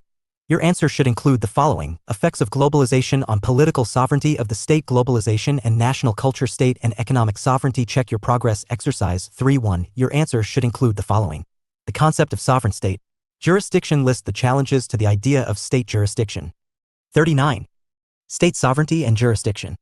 Unit 3, The Global Economy and Financial Architecture, IMF, World Bank, *. Structure. 3.0 Objectives. 3.1 Introduction. 3.2 Stages in Global Economy. 3.2.1 Age of Mercantilism, 1500 to 1750. 3.2.2 Industrial Revolution. 3.2.3 Global Economy and Trade until 1945. 3.3 Antecedents and the Ideology of Neoliberalism. 3.3.1 Liberalism. 3.3.2 Neoliberalism. 3.4 Global Financial Architecture. 3.4.1 International Monetary Fund, IMF. 3.4.2 International Bank for Reconstruction and Development, IBRD. 3.5 Let us sum up. 3.6 Some useful references. 3.7 Answers to check your progress exercises. 3.0 Objectives. In this unit, you will be introduced to the global economy, including to its various stages, concept of liberalism and its evolutionary phases, and finally the global financial architecture comprising of International Monetary Fund, IMF, and the International Bank for Reconstruction and Development, IBRD, commonly called the World Bank. After going through this unit, you should be able to understand global economy through its various stages, explain neoliberalism, the concept and policies prescriptions, describe and discuss the global financial architecture including the working of IMF and the World Bank. 3.1 Introduction. The global economy has witnessed unprecedented transformations in the last 3 decades or so. There is lots of flux around economic and financial. Manifestation of this, for example, are the global economic crisis of 2008 to 2009. The increasing role of the global south in the world economy and most recent tide of protectionism and populism in the developed economies, particularly generated by the Brexit vote and US President Donald Trump's America First policy. These developments have reinvigorated the debate on economic globalization and international financial architecture. Admittedly, the ambit of global economy has also expanded over the years. The world has shrunk due to Dr. Arundhati Sharma, visiting faculty, International Relations, Amity University, Noida. Globalization, spinning an interconnected nature of politics and economics at globalization, conceptions and perspectives. International and global levels. Political factors along with economic factors have come to play a significant role in shaping global economy. Despite the fact that there exists reciprocal influence of economic and political factors, this interaction has been transformed in fundamental ways over the past several centuries. This is particularly the result of increasing interdependence of economies because of enhanced flows of trade, finance, and technology. Markets operate under the principle of competition in a globalized world, creating complex interdependence. What is meant by global economy? The present unit on global economy addresses this question and highlights aspects of interplay of economics and politics and the global economic interconnectedness, the way it has evolved to the present times. In fact, global economy has evolved over centuries with change in ideas and practice. Modern global economy has gone through the age of mercantilism, Industrial Revolution, and the period between the 2 world wars, which was marked by protectionism and the Great Depression of 1929. The present unit describes and analyzes the ideology of neoliberalism. A discussion of neoliberalism is preceded by a short historical account of liberalism and its salient manifestations. Finally, the unit explains the global financial architecture, including the organization and working of the IMF and the World Bank. 3.2 Stages in global economy. Before understanding the evolution and various stages modern global economy has passed through, it is necessary to first understand the meaning and importance of the subject. Global economy can be described as the intertwined economic activity of various countries which can negatively or positively impact one another. However, global economy cannot be understood in absence of the political developments that have happened in a given time frame. This interplay of economics and politics helps us to understand and analyze the shape and the working of global economy. The relative influence of the state and market in defining global economy has been recognized by scholars of international relations. The reciprocal influence of state and market in the working of global economy has been aptly described by Robert Gilpin in his The Political Economy of International Relations. The state and the associated political processes affect production and distribution of wealth and, in particular, political decisions and interests influence the location of economic activities and the distribution of costs and benefits of these activities. Given the unprecedented transformation that has come about in the world economy, Robert Gilpin describes in some details the dynamic interplay between economics and politics that has historically characterized global economy. Foremost, he notes the aspect of reciprocity between economics and politics. He elaborates it as follows. State exercises its power to determine the framework of economic activity. Once done, state policies further direct overall economic activities in ways which benefit the dominant groups. The way state exercises this power determines the nature of an economic system. 2. Gilpin further states that economic process itself tends to redistribute power and wealth. He observes that the dynamics of international relations in the modern world is largely a function of the reciprocal interaction between economics and politics. 40. 3.2.1 Age of Mercantilism, 1500 to 1750. Global economy and financial architecture, IMF, World Bank. The emergence of modern global economy dates back to beginning of the 16th century. The period 1500 to 1750 is called the Age of Mercantilism. Sometimes, the period is also described as early capitalism or trade capitalism. It is the age when Europe began exchanging goods with the other continents of Africa, Asia, Americas, and Australia. The growth in intercontinental shipping facilitated the expansion of transcontinental trade in the 16th century. Emergence of Dutch and British colonial trade in the 17th century raised the level of European trade with the outside world. The global trade and its expansion were made possible by the strong monarchical states of Europe. Remember the axiom: global trade thrives when powerful states protect it.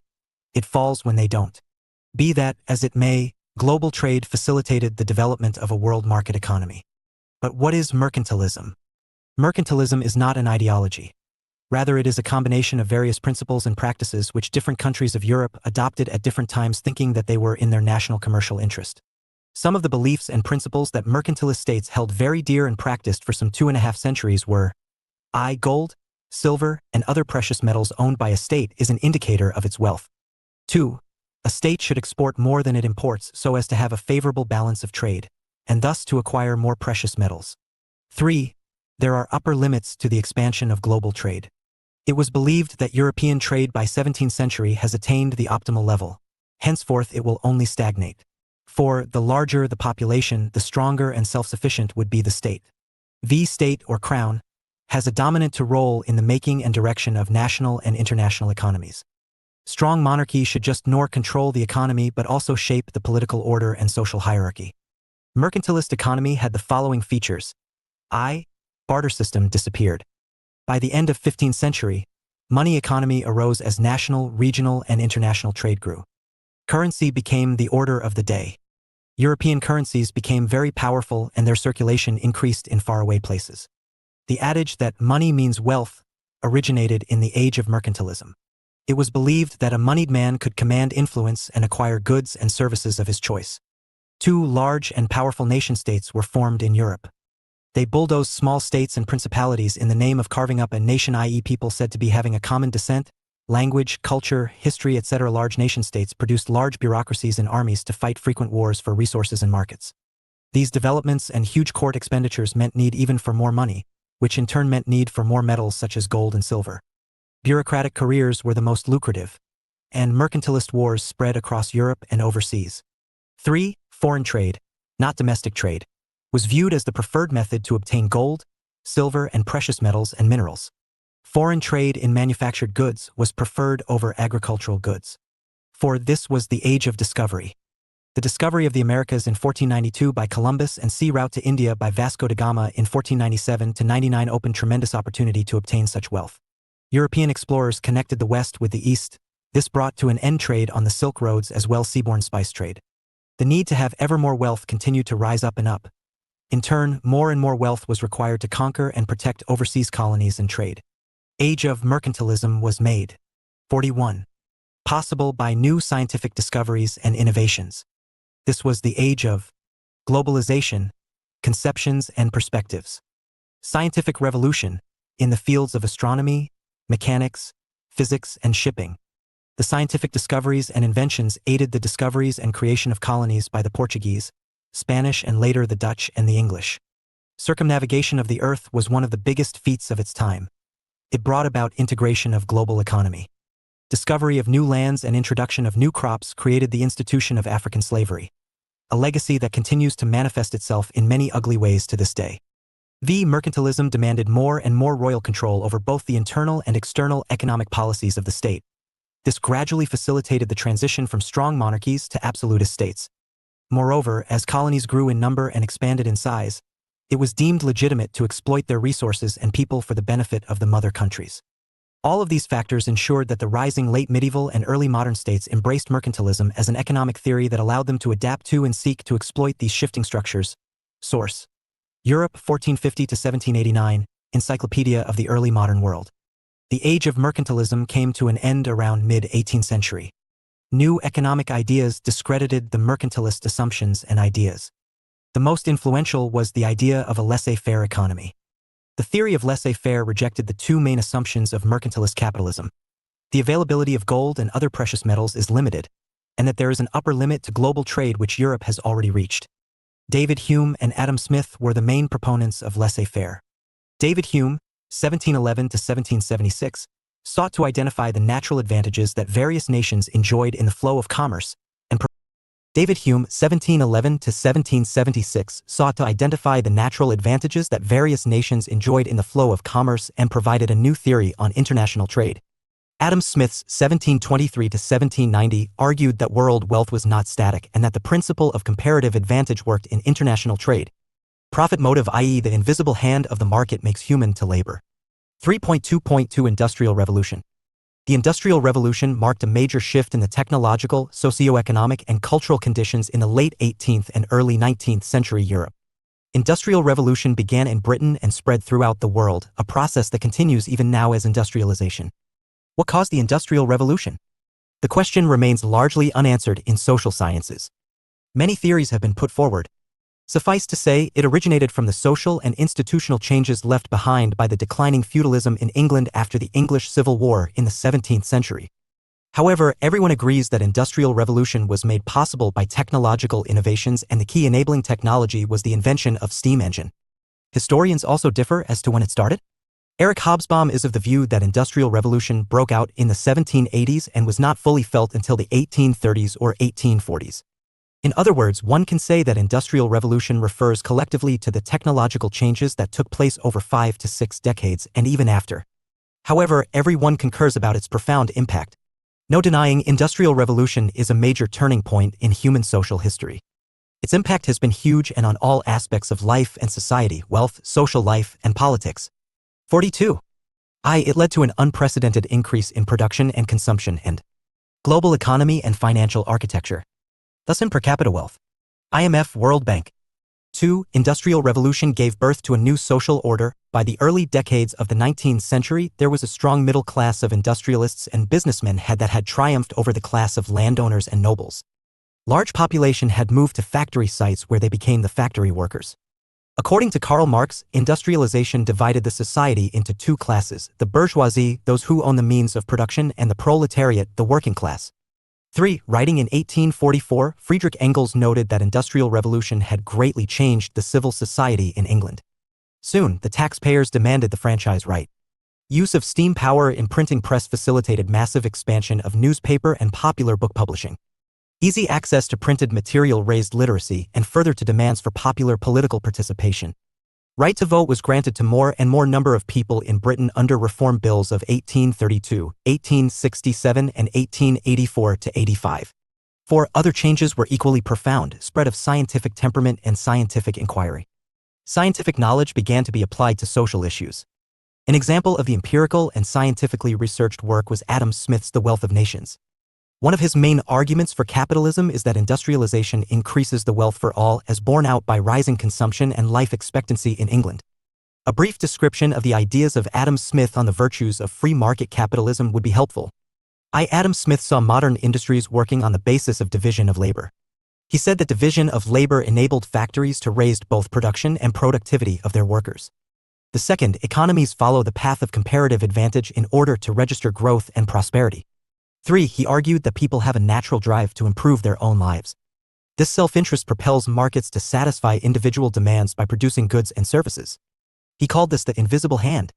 For example, it is not benevolence but self-interest which makes a baker provide bread to consumers. 4. He suggested that competition between businesses is good.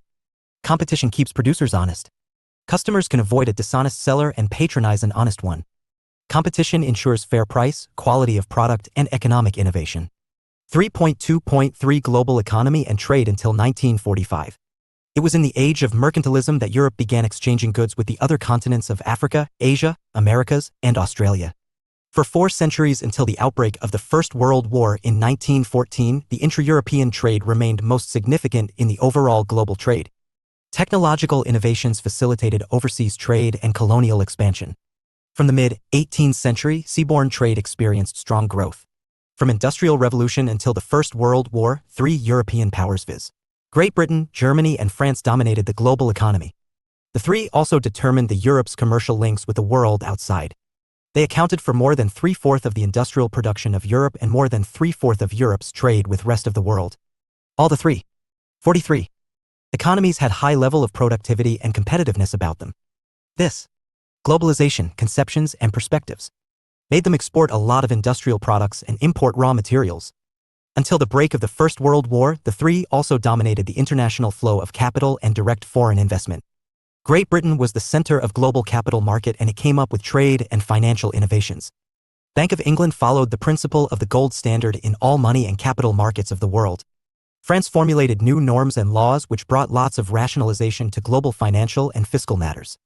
Various measures were adopted, such as standards in the areas of measures, coinage and weights, as well as currency and bank reforms, etc., anti-protectionism and dissolution of merchants' guilds. The spread of laissez-faire ideas in 18th century provided a strong impetus to global trade and connectivity. Several free trade agreements were signed in the 18th century. The principle of most favored nation, MFN, was formulated and practiced by trading nations. All these measures and developments brought lots of stability and security to global trade. European economies were very diverse.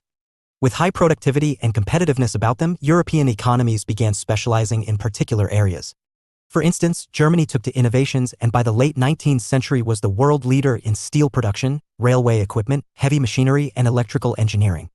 A liberalized trading system boosted both internal European trade and trade between Europe and the rest of the world.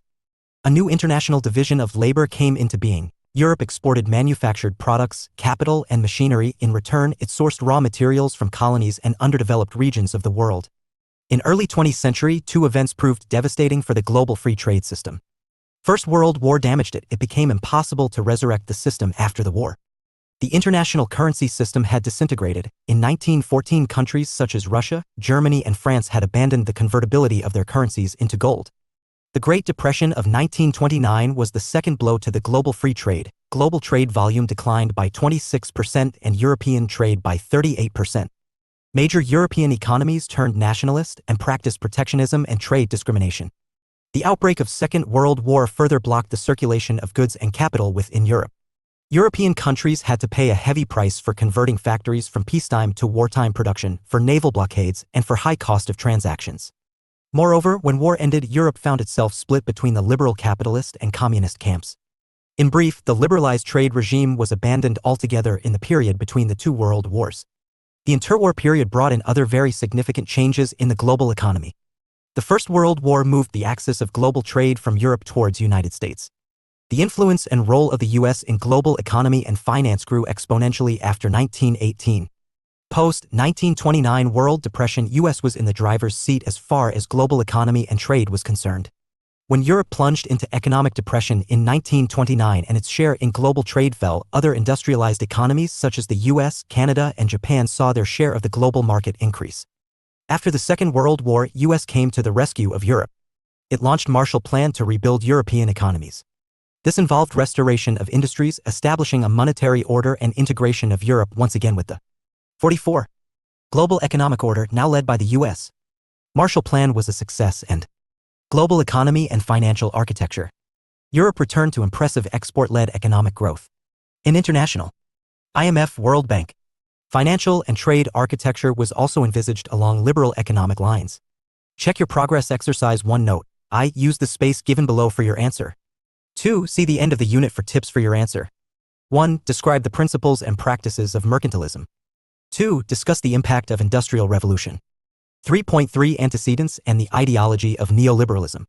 What is definition of neoliberalism and what has been its history? Does neoliberalism mean revival of liberalism?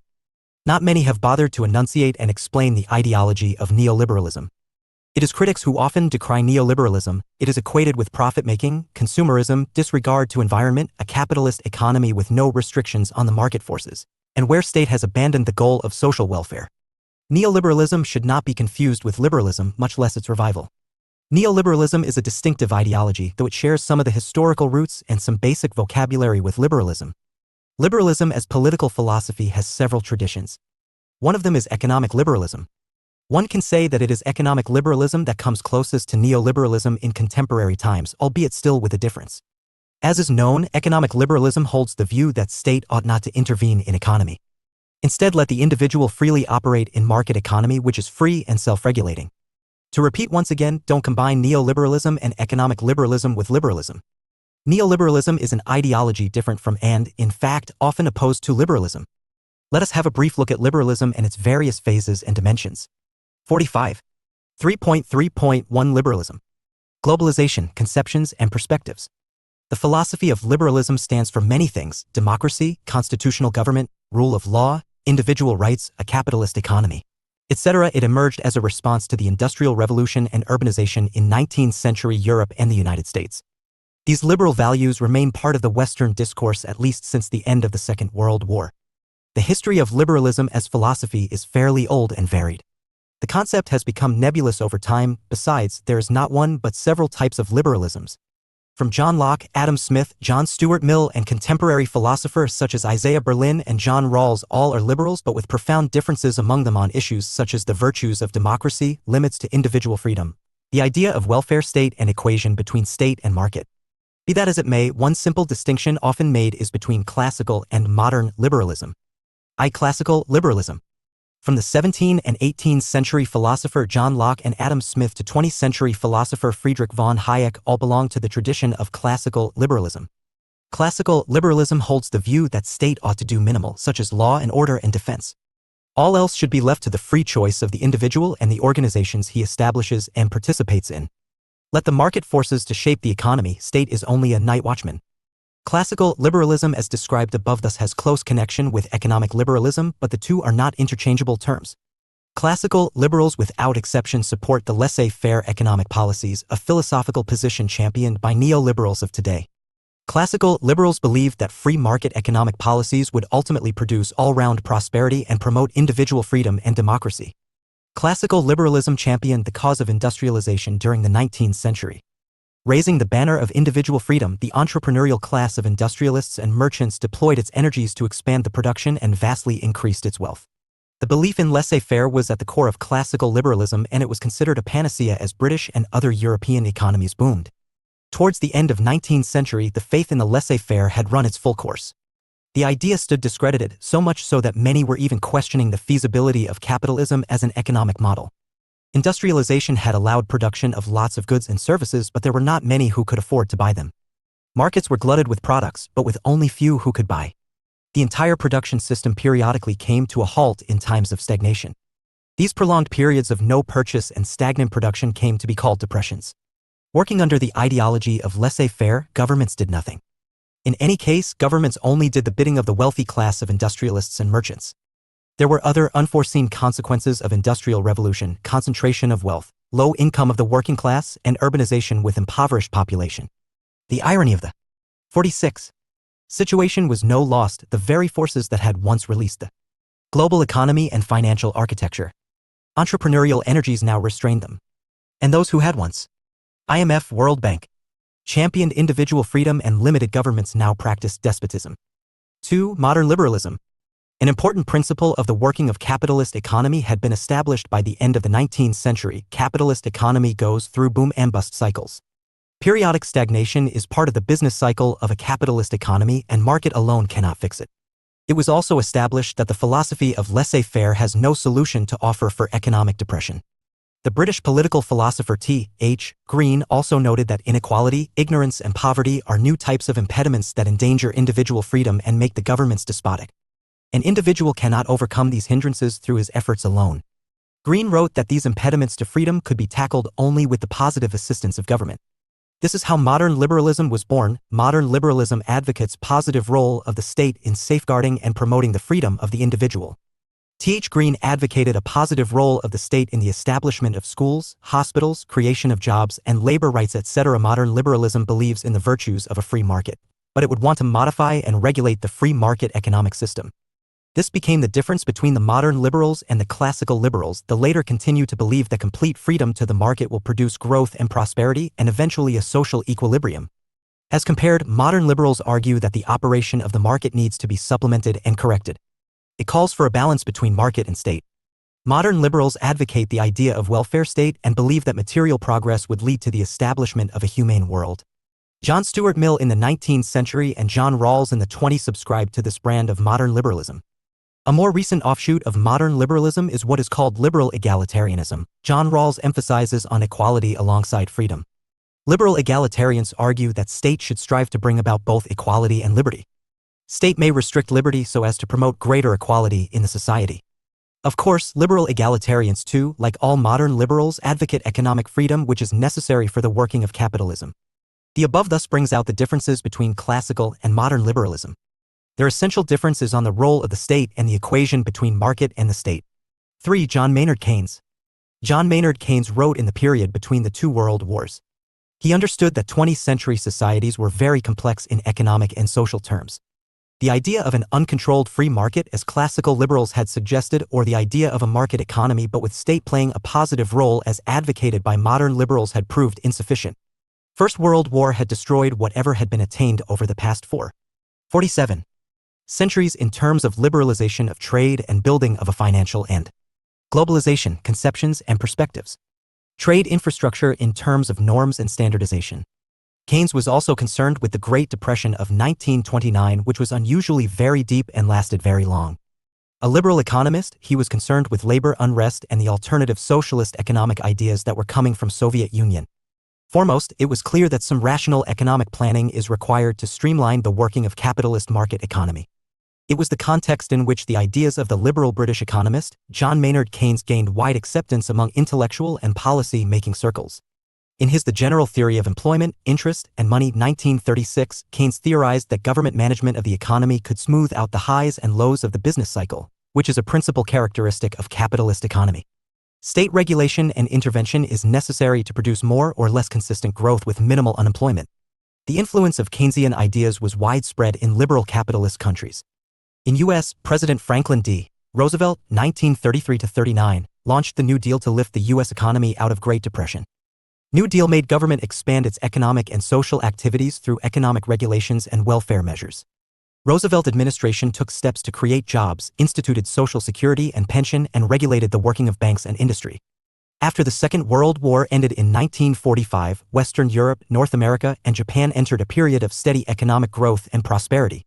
Liberal economists and policy makers now began to focus on institutional factors that would produce high economic growth in these countries. Inspired by Keynes, liberal leaders in the West used government's power to borrow, tax, and spend not merely to counter contractions of the business cycle but to encourage continual expansion of the economy.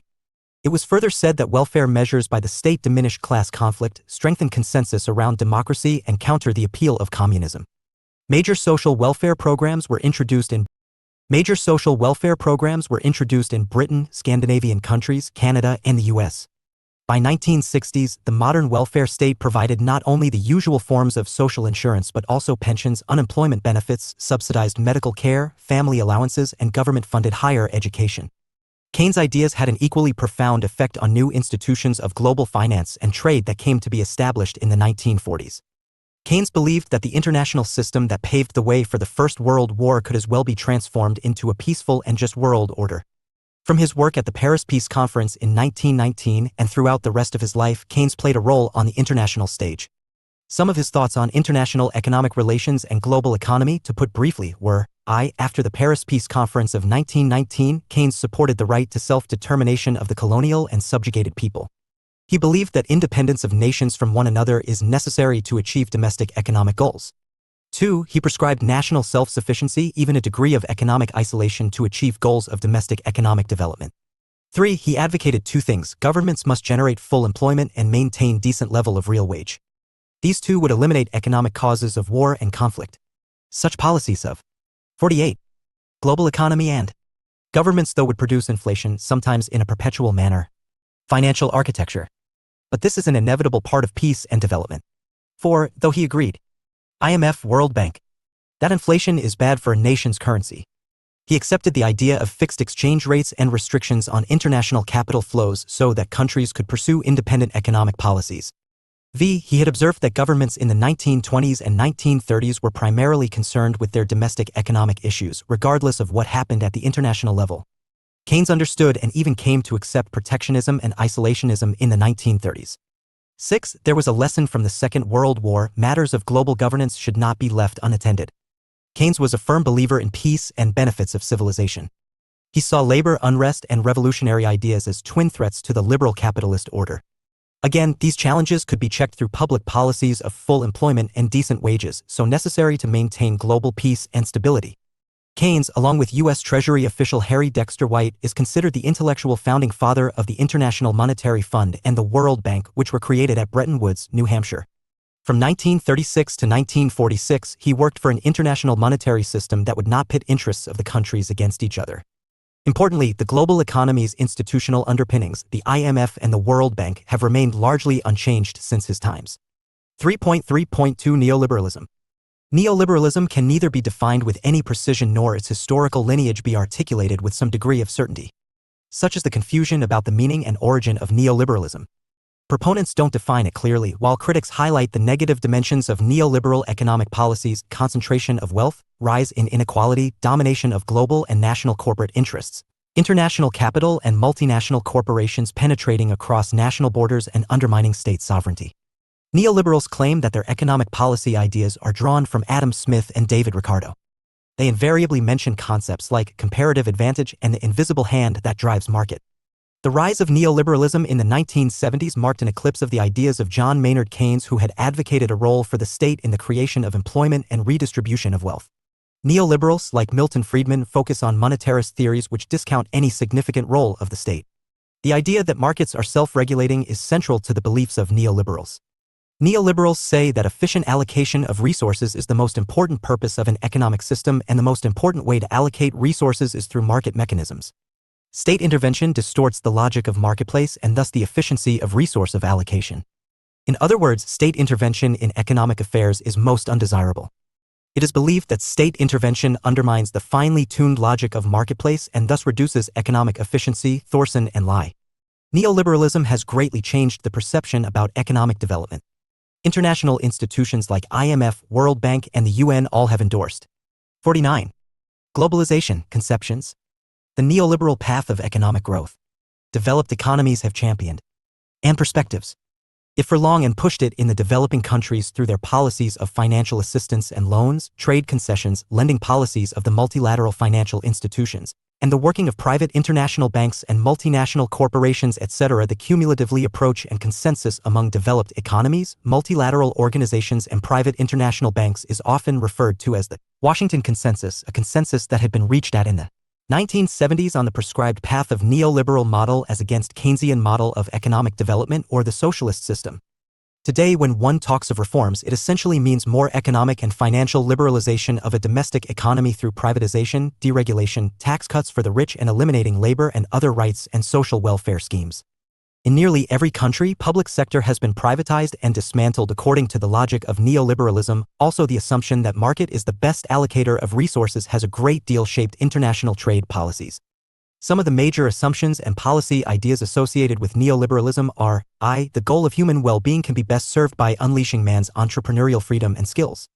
2. For this, it is necessary to have an institutional framework that guarantees private property, free market, and free trade. 3. Neoliberals advocate role of the state. It is state which must build and guarantee the facilitating institutional setup. It should guarantee integrity of money, business contracts, international commercial and financial commitments, domestic stability and military defense for the smooth working of the market economy, and legal structures to guarantee security to the business sector. If markets do not exist or are weak, or are facing financial turbulence and economic slowdowns, etc., state must intervene to create market or strengthen existing market by infusing capital and through the so-called rescue packages. In simple words, neoliberalism advocates that state spend public money to save and serve private business in times of its need. 4. State should get out of social sector, education, healthcare, social security. Create private suppliers of these goods. Further, it should create markets where none exist. This can and should be done through privatization. It should create private property where none exists. For example, state can create market in areas such as land and forests, water and irrigation, healthcare and education, social security, and environmental pollution. Privatize all such areas and let the consumers pay for everything they use. 6. State should not venture beyond these economic functions. If it does, it will distort the working of the markets and thus mar the prospect of economic growth. Especially in a democracy, there is this danger: a state could be leveraged to distort the working of the market. This may lead to the breeding of crony capitalism and rentier state. The simple adage is, markets know best. In conclusion, most essential for the state therefore is, once the market is created, state confine itself to the bare minimum. It is the night watchman of the classical economists. 7. In brief, neoliberalism comes out as quite a distinctive economic theory which in recent times has replaced the Keynesian variety of modern liberalism. In fact, there is nothing liberal about neoliberalism. The ideology is far away from the ideals of individual liberty, democracy, and human progress. Some of the worst authoritarian regimes of the 20th century practiced neoliberalism, e.g. Augusto Pinochet regime in Chile, 1973 to 1989. Neoliberalism is more a set of political and economic practices centered around private economic forces. 50. Check your progress exercise 2. Global economy and financial architecture. Note, I use the space given below for your answer. IMF, World Bank. 2. See the end of the unit for tips for your answer. 1. Make a summary of the ideas of John Maynard Keynes. 2. Delineate the ideology of neoliberalism. 3.4 Global financial architecture. The end of the Second World War is regarded as the watershed in the development of global economy. It saw the creation of a number of international institutions, political and economic, to uphold peace and security and promote monetary stability, financial support, and a free and fair trading system. This is called the birth of liberal international order, formation of Bretton Woods institutions, the UN system, and the General Agreement on Trade and Tariffs (GATT). The UN was established with the principal aim to ensure international peace and security through cooperation and collective security measures. The Bretton Woods institutions BWI, comprising the International Monetary Fund (IMF) and the International Bank for Reconstruction and Development. The Bretton Woods institutions BWI, comprising the International Monetary Fund (IMF) and the International Bank for Reconstruction and Development (IBRD), the World Bank, were instituted for monetary and financial cooperation. While IMF, based in the US, aims at providing monetary assistance to economies, particularly during time of crisis. The IBRD, also based in the US, lends to governments in order to develop their economies. A comparable international trade organization, ITO, could not materialize because of differences between the US and its European allies. In 1948, General Agreement on Tariffs and Trade (GATT) was established as an interim treaty to encourage and lay down the norms of a liberalized trading system. 3.4.1 International Monetary Fund, IMF. The mandate of both the institutions is different. However, the IMF and World Bank collaborate regularly and at many levels to assist member countries and to work together on several initiatives. IMF was officially established on December 27, 1945, when the 29 participating countries at Bretton Woods signed its Articles of Agreement. It commenced its financial operations on March 1, 1947. Presently, 51. The multilateral institution has 189 members. The IMF was established to build a framework for international economic globalization, conceptions and perspectives, cooperation, and avoid repetition of the competitive currency devaluations that contributed to the Great Depression of the 1930s. Its mandate and governance have evolved over time along with changes in the global economy, allowing the organization to retain a central role within the international financial architecture. Objectives of the IMF. Primary objectives are to promote exchange stability throughout the world, to promote international monetary cooperation, to facilitate the expansion and balanced growth of international trade, to assist in the establishment of a multilateral system of payments, and to make resources available to members experiencing balance of payments difficulties. What is an IMF quota? Each member country is assigned a quota. Quota is basically money that a member country has to give to the IMF. The larger a country's quota, the more say that country has in the governance of the international financial institution. A country's quota at the IMF determines its voting power, the amount of financial resources it must provide to the IMF, and the size of its access to the IMF financing. How a quota is decided. The quota of a country depends on its economic importance. When a country joins the IMF, it is assigned an initial quota in the same range as the quotas of existing members that are broadly comparable in economic size and characteristics. The size or amount of the quota a country is assigned is decided through a formula. The formula takes into account factors such as the size of the GDP, economic openness and international reserves a country has, etc. Suffice to say, the value of a quota indicates the overall impact a country has on world economy. Member countries pay their quota through a mix of foreign exchange or gold and in their own national currency. Quotas are denominated in special drawing rights (SDRs), which is an international reserve asset determined by the value of the US dollar, euro, Japanese yen, renminbi, and pound sterling. What purposes IMF quotas serve? IMF quotas serve multiple purposes. Quota subscribed by a member indicates the funds it has provided to the IMF. Hence, it constitutes the resource base of the IMF. 2. A country's loan entitlement depends upon the size of its quota. In exceptional financial contingency, a country can access finance more than its entitlement. 3. Size of quota determines voting power of a member. Decisions are taken based on weighted voting of members. 4. India's quota share is about 2.76%. It means its voting weight would be around the same percentage. US enjoy a voting power of 16.54%. IMF rules state that all important decisions should be taken with at least 85% of the votes. In reality, this would mean that no decision can be taken without US consent. What does IMF quota reform entail? Quota formula is subject to review. The last review was carried out in 2016. The reforms have increased the quota of each of the IMF's 189 members. Of course, the United States continues to retain the largest quota, with a share of 16.52% in 2017. The quota reform has doubled the overall financial resource base of the IMF. Much of these added resources have come from the extra funding that many member countries, 52, contributed to the IMF after the global financial crisis of 2008. The quota reforms. Global economy and financial architecture. Boost the financial power of the IMF to respond in times of financial crisis. IMF World Bank. 2. Give emerging economies such as Brazil and China larger quota shares at the institution. 3. The redistribution of quota shares means that China jumps from the 6th to the 3rd largest member country, behind the United States and Japan. At 6.09%, China's quota share increases by more than 2%. In 2017, India had a share of 2.64%, Russia 2.59%, and Brazil 2.22%. 4. While all member countries gain larger quotas, emerging market countries relatively gain more. The reforms shift about 6% of quota shares to emerging market countries. As a result, quota share of traditionally strong economies such as the United States, Saudi Arabia, and European countries slightly diminishes. But it doesn't affect much. Quota reduction is less than 0.5% in most cases. The quota shares of the poorest member countries remain largely unchanged. Reform of the global financial architecture was deemed necessary for long. IMF shareholders decided that the reforms were necessary in order to more accurately reflect the growing global influence of emerging market economies, and 2. To boost the IMF's legitimacy as a global financial institution. With more finances at its disposal, it is hoped that IMF will respond more effectively to financial crises and contribute strongly to the global financial stability. The IMF governance structure is made up of the Board of Governors, Executive Board, and Ministerial Committees. The Board of Governors is the highest decision-making body of the IMF. It consists of one governor and one alternate governor for each member country. The governor is appointed by the member country and is usually the Minister of Finance or the head of the central bank.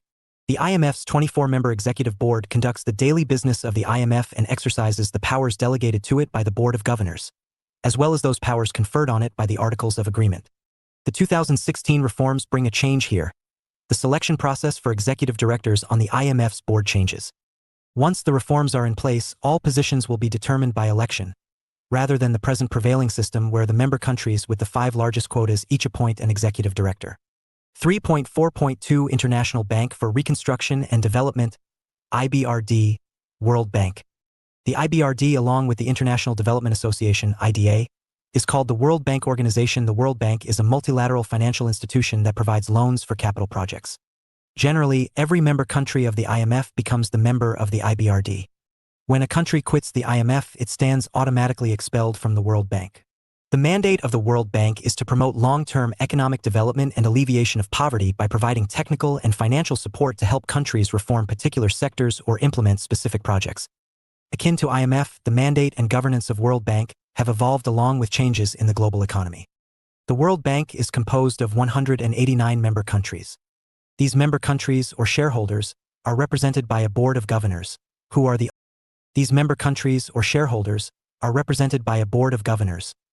ultimate policymakers at the World Bank.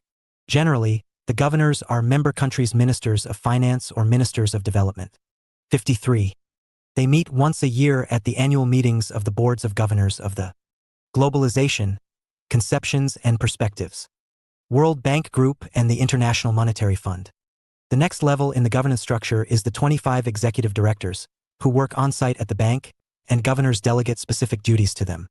The 5 largest shareholders appoint an executive director, while other member countries are represented by elected executive directors. The World Bank Group president chairs meetings of the board of directors and is responsible for overall management of the bank. The president is selected by the board of executive directors for a 5-year, renewable term. The executive directors make up the board of directors of the World Bank. They normally meet at least twice a week to oversee the bank's business, including approval of loans and guarantees, new policies, the administrative budget, country assistance strategies, and borrowing and financial decisions. The World Bank operates day-to-day under the leadership and direction of the president, management and senior staff, and the vice presidents in charge of global practices, cross-cutting solutions areas, regions, and functions. Upon their establishment, the first task of the IMF and the World Bank was to attend to the restructuring of the world economy on account of the decolonization process of many developing countries in the 1950s. The main task was the integration of these decolonized countries into the mainstream world economy. To address this situation, the 2 institutions expanded their realm and created 2 affiliated organizations of the World Bank.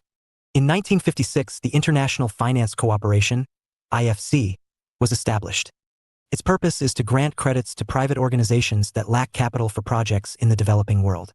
In 1961, the International Development Association, IDA, was founded, and its main function is to grant credits to especially poor countries at very favorable conditions. In 1960s and 1970s, enduring imbalances of payments between the Western industrialist countries resulted in the crisis of the international financial governance. The official termination of gold convertibility of the US dollar in 1971 was the immediate trigger of such crisis. This was intensified with the oil crisis of 1970s.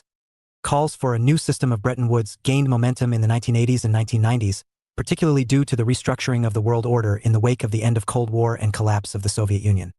During the 1997 to 1998 Asian crisis, there was almost worldwide consensus that the existing international financial architecture with the IMF at its core was not effective to resolve the crisis and help the crisis-laden countries to manage and overcome the crisis. In fact, the IMF was alleged to have intensified the severity of the crisis. As a result, many Asian policymakers and observers questioned the credibility of the IMF. Efforts were underway to reform the international financial architecture, which included the establishment of the Financial Stability Forum, FSF, the creation of a new group of 20, G20 process for finance ministers and central bank governors, improvements of information transparency and disclosure, the adoption of international standards and codes, stronger financial regulation through the Basel Committee on Banking Supervision, and such others. However, such reform was not enough to prevent another crisis. The global financial crisis of 2008 to 2009, which engulfed the developed countries, renewed the discussion on reforming the international financial architecture. As such, the FSF has been expanded to become the Financial Stability Board, FSB, with a greater mandate and a larger membership, and the IMF financial resources have been substantially augmented to assist countries affected by the global financial 54 crisis. As the world economy recuperates slowly from the global financial crisis, global economy and financial architecture.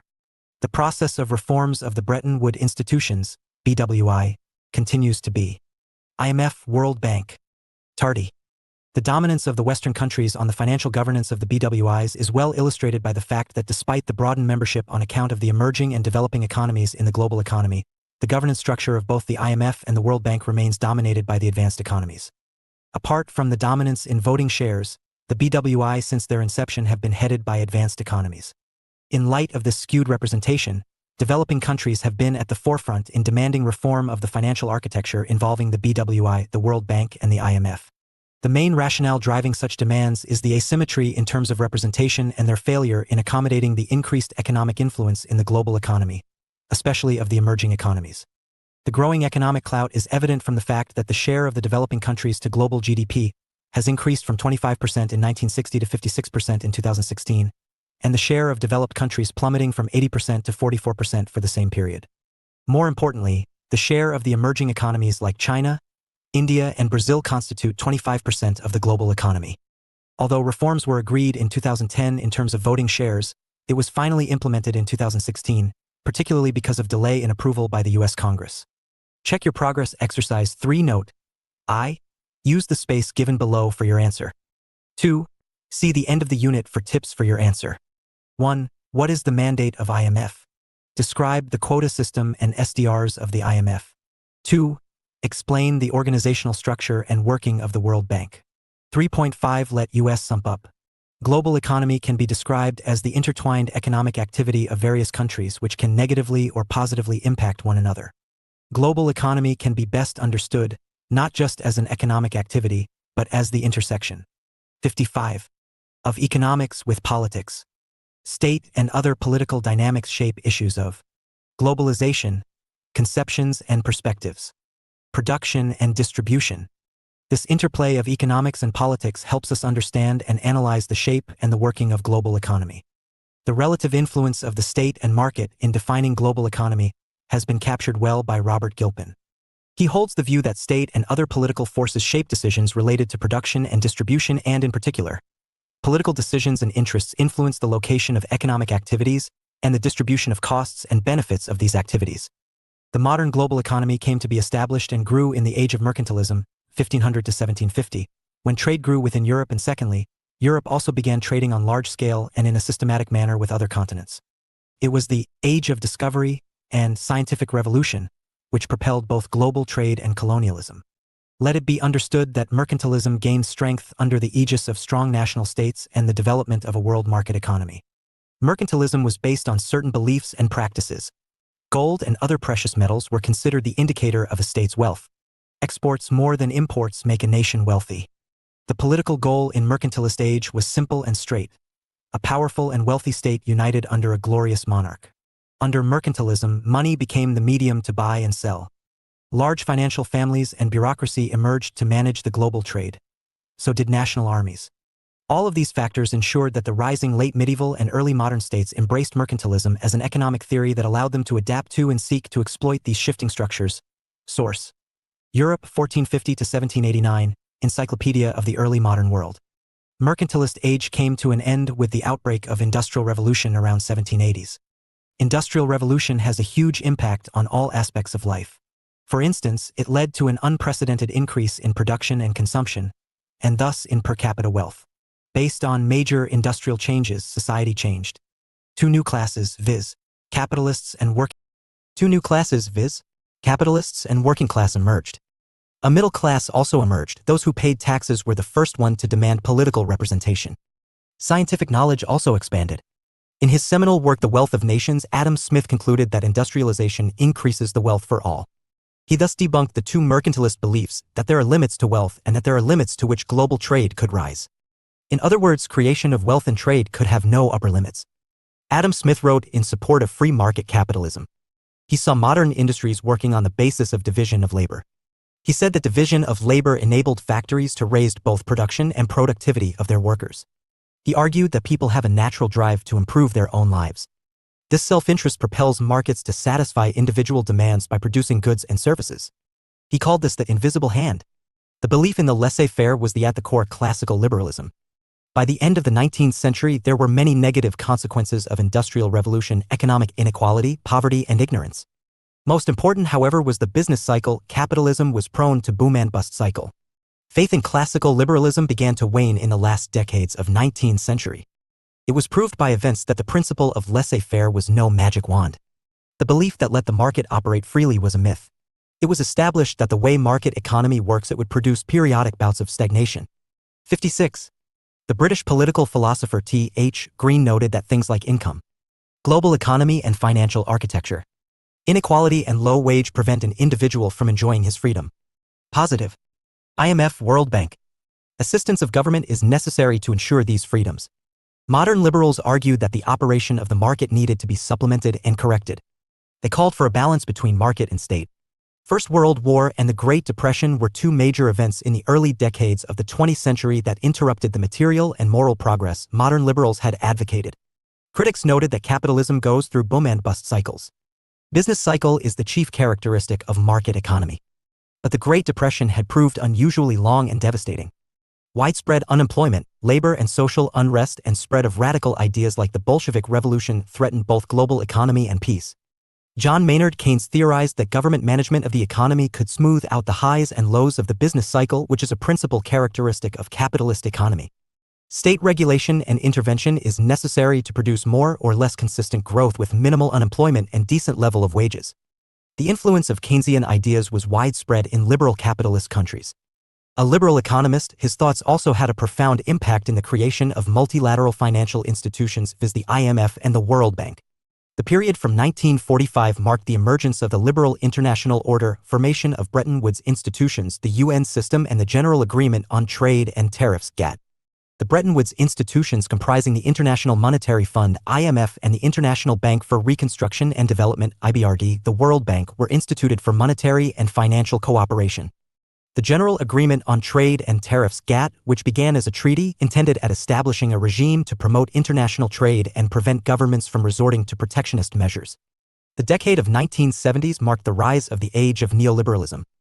Neoliberalism is a distinctive ideology, though it shares some of the historical roots and some basic vocabulary with liberalism. The rise of neoliberalism marked an eclipse of the faith in the state.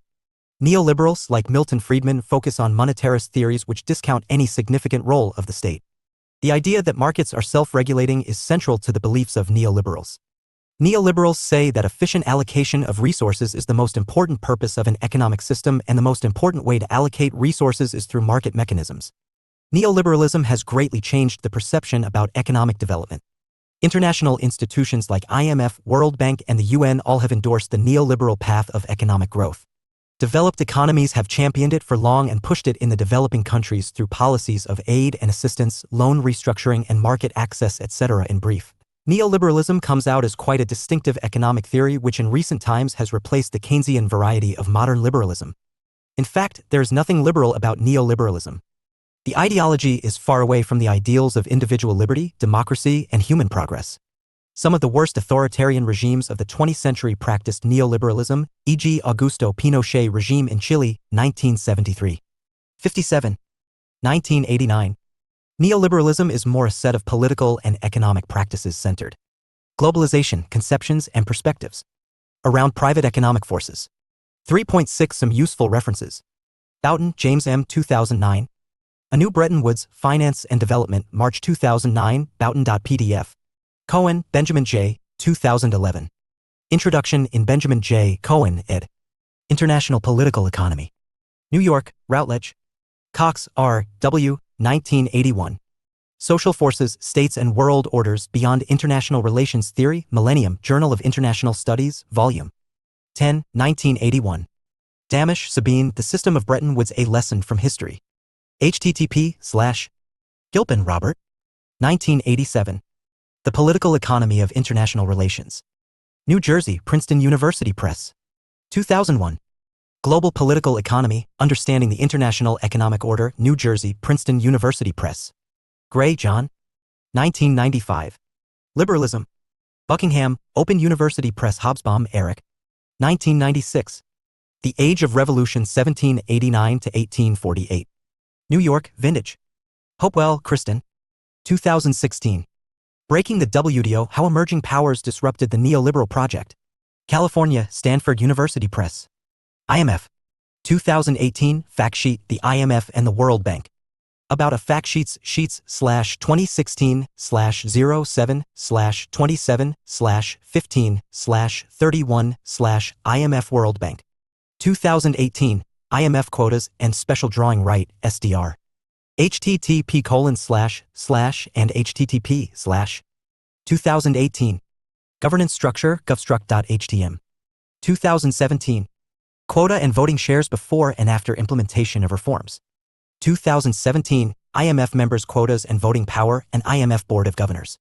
Mohan, Rakesh and Munish Kapoor, 2015, Emerging Powers and the Global Governance Within the IMF. IMF Working Paper No. WP/15/219 http:// Ozgun, Gokhan, 2012. Emergence of International Political Economy as a Subdiscipline of International Relations and Impact of the Global Crisis on International Political Economy, International Journal of Business and Social Science, Volume 3, No. 13, July. pp. 198 to 204. Paul, Darrell E. and Abla Amoui, eds. 2013. The Theoretical Evolution of 58. International Political Economy, a Reader, New York, Oxford University Press. 59. Global Economy and Financial Architecture, IMF, World Bank. Ryan, Alan, 1993. Liberalism. pp. 291-311 in Robert E. Good and Philip Petty eds. A Companion to Contemporary Political Philosophy. Oxford, Blackwell. Ringmar, Eric. 2017. The Making of the Modern World in Stephen McGlinchey, ed. International Relations. Bristol, International Relations Publishing. Thorson, Dag Einar and Amundlai. 2009. What is Neoliberalism? Working Paper.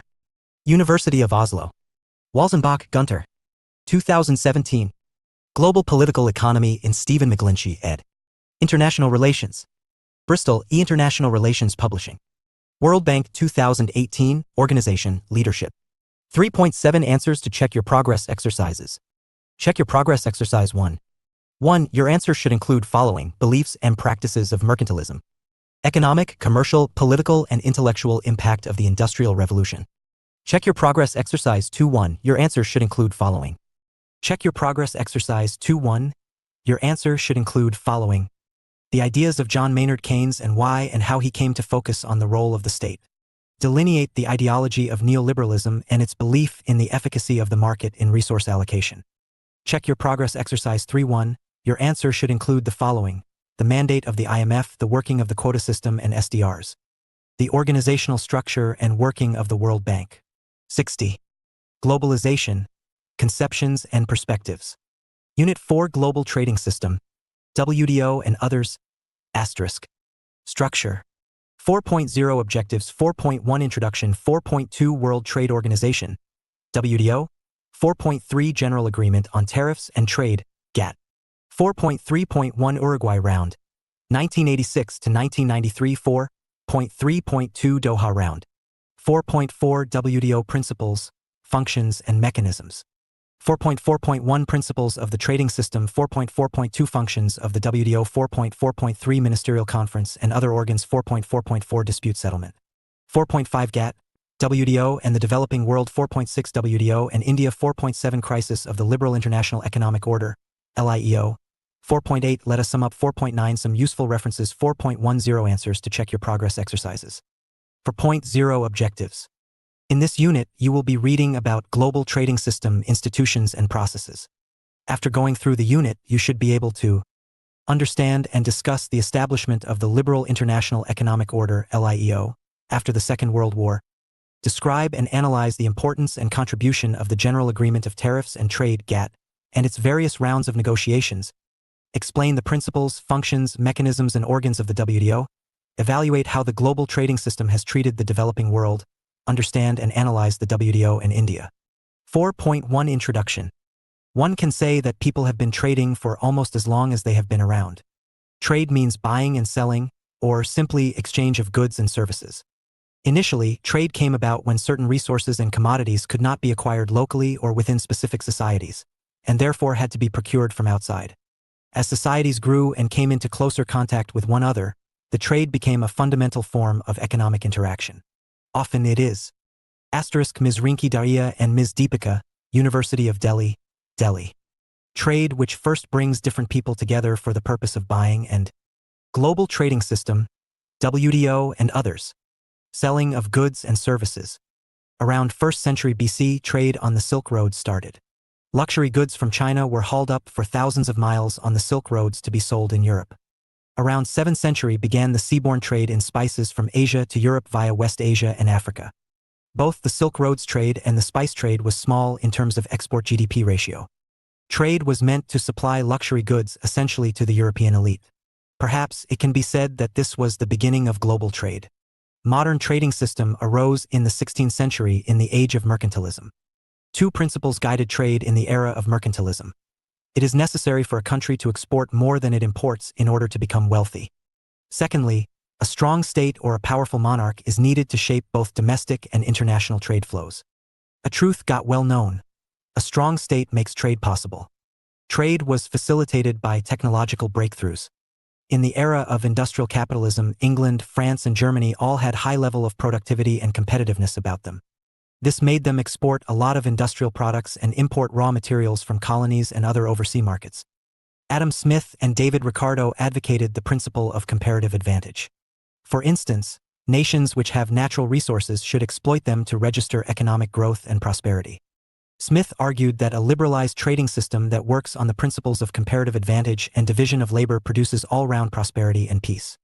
He saw an international division of labor working between the industrialized countries of Europe and suppliers of raw materials. For about 4 centuries, Europe dominated the global trade. Trade as a ratio of GDP increased. As international trade expanded, norms and rules of trade were also written down. Rules related to currency standards, and standards in the area of weight, measurement, and coinage were formulated. Bank of England introduced the principle of gold standard in all money and capital markets of the world. These trade-related norms gave stability to international trade. Some, however, produced rigidity over the course of time and hampered international trade. First World War and the Great Depression were 2 cataclysmic events that destroyed the liberalized trading system that had evolved over the previous centuries.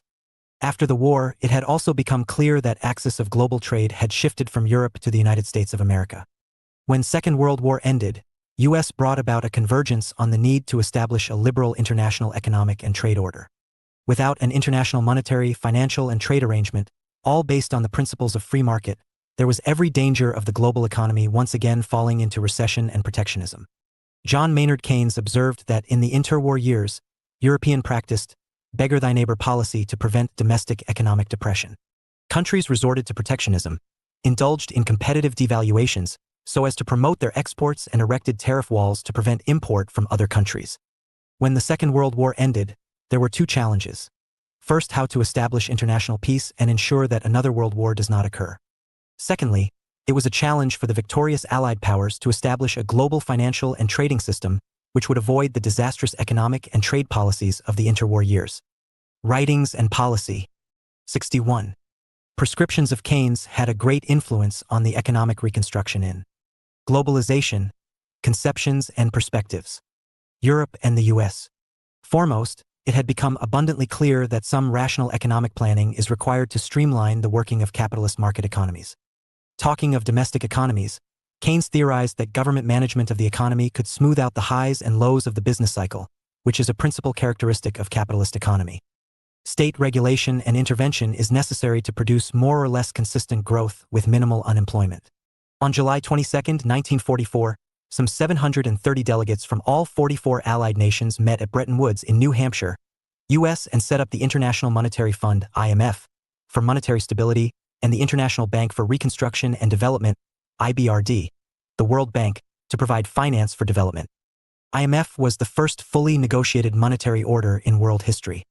A consensus did not emerge on the creation of an international trade organization, ITO, on the lines of the IMF and World Bank. In the absence of an ITO, U.S. took the lead, and General Agreement on Tariffs and Trade GATT was created in 1948, a sort of an interim agreement to promote a liberalized trading system. The Liberal International Economic Order, LIEO, was an attempt to attain a compromise between domestic autonomy and international stability. Bretton Woods institutions allowed states autonomy in pursuing domestic economic growth and social welfare, as these very institutions would provide necessary regulation and management of the international economy so as to achieve stability and free trade.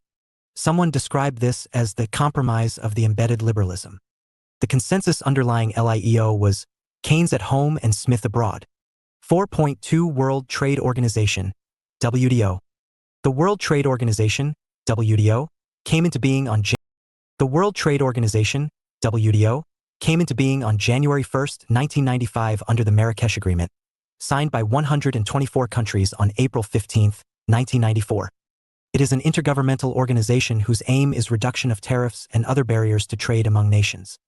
With its formation, WTO replaced the General Agreement on Tariffs and Trade GATT, which, since its inception in 1948, had worked to regulate international trade between nations. The WTO has 164 members and 23 observer governments. In addition to states, European Union is a member too. WTO members do not have to be independent states only. Customs unions with freedom to conduct their external trade relations can also apply for membership. International trade takes place in goods, services, and intellectual property. WTO regulates all 3. WTO provides a framework for negotiating trade agreements among countries. There is also provision for resolution of trade-related disputes by judges who work independent of governmental control. The idea is that member countries adhere to the trade agreements, and let international trade remain free of discrimination. WTO prohibits discrimination in trade, except when member countries do so for reasons of environmental protection, national security, or some other weighty reason. Analyses of international trade show that WTO has successfully raised international trade. Had WTO not been there, on average a country would have faced higher tariffs on its exports by 32 percentage points. Also, it has been noted, 62, that countries and groupings, when they sign trade agreements among themselves, Global Trading System, WTO, and others, often follow WTO rules and copy many of WTP's major provisions. In other words, WTO has contributed to the standardization of norms and values of interstate trade. Check your progress exercise 1 note. I. Use the space given below for your answer. 2. See the end of the unit for tips for your answer. 1. Describe briefly the role of international trading system in promoting global economic development. 4.3 General Agreement on Tariffs and Trade, GATT. 2 multilateral institutions viz. IMF and the World Bank were successfully established for monetary and financial cooperation. No agreement, however, could be reached on the creation of a comparable international trade organization. The General Agreement on Tariffs and Trade GATT was established by a multilateral treaty of 23 countries in 1947. It was sort of an interim agreement, a stepping stone towards the creations of a trade organization. Over the years, however, GATT slowly became a de facto international organization dealing with trade. In that respect, it is said that GATT is the predecessor of WTO. It is amazing that GATT, a semi-institutionalized multilateral treaty, continued to work for almost half a century on provisional basis. Countries had learnt their lessons the hard way in the period between the 2 world wars. No country had wanted to go back to protectionism, competitive devaluations, and high import tariffs. Every country had wanted free and fair trade under clearly laid down rules. International trade has many subjects and issues to negotiate and agree upon. For instance, trade in manufactures, trade in agriculture, subsidies, anti-dumping, trade in services, etc. Each subject goes through tough negotiations. Obviously, norms agreed upon differ from subject to subject. 7 major subjects have been negotiated so far. Each subject discussed is called the round. The first GATT trade round had concentrated on further reducing tariffs. In the 1960s, the Kennedy Round produced an anti-dumping agreement, among others. The principal subject negotiated under the Tokyo Round in the 1970s was non-tariff barriers. A ticklish issue, not every country agreed to the newly laid norms on non-tariff barriers. There are several subjects which are very complex to negotiate. They cause divisions between the developed and developing economies, or subject which affect most the least developed economies. Examples include government procurement, trade in dairy products, etc. Let us discuss briefly 2 major rounds viz. The Uruguay Round and the Doha. 63. Round. 4.3.1 Uruguay Round. 1986 to 1993. Globalization, Conceptions and Perspectives. It was the 8th round of multilateral trade negotiations under the GATT framework. Uruguay Round agreed to extend GATT trade rules to areas which until then were exempt from negotiation. They were found to be subjects that were either very difficult or very sensitive to negotiate. For example, not every country would agree to liberalization of trade in agriculture. Likewise, it is not easy to negotiate on intellectual property. Further, at the end of the negotiations, the 123 contracting parties agreed to set up the World Trade Organization. The main objectives of the Uruguay Round were to reduce agricultural subsidies, to lift restrictions on foreign investment, to begin the process of opening trade in services like banking and insurance, and to include the protection of intellectual property. It was really very ambitious and expansive in its scope, and affected almost every other rule under GATT. Uruguay Round came into effect in 1995 with deadlines ending in 2000, and for developing countries 2004. The round was launched in Punta del Este, Uruguay in September 1986. Negotiations continued in subsequent years in Geneva, Brussels, Washington, D.C., and Tokyo. Finally, as many as 20 agreements were signed in Marrakesh in April 1994. The Marrakesh Agreement established the WTO, which came into being upon its entry into force on January 1, 1995. This was finally the most profound institutional reform of the world trading system since 1947 when GATT was established. GATT continues to exist as WTO's umbrella treaty for trade in goods. Uruguay Round resulted in a comprehensive treaty with 6 major parts. I. An umbrella agreement which establishes the WTO. 2. Agreement on goods and investment. It is the multilateral agreements on trade in goods and the trade-related investment measures, TRIMs, 3. Services, General Agreement on Trade and Services, GATS. 4. Intellectual Property, Agreement on Trade-Related Aspects of Intellectual Property Rights, TRIPS. Dispute Settlement, DSU. And Reviews of Government's Trade Policies, TPRM. Uruguay Round has been successful in increasing binding commitments by both developed and developing countries. Tariffs in terms of percentage have fallen.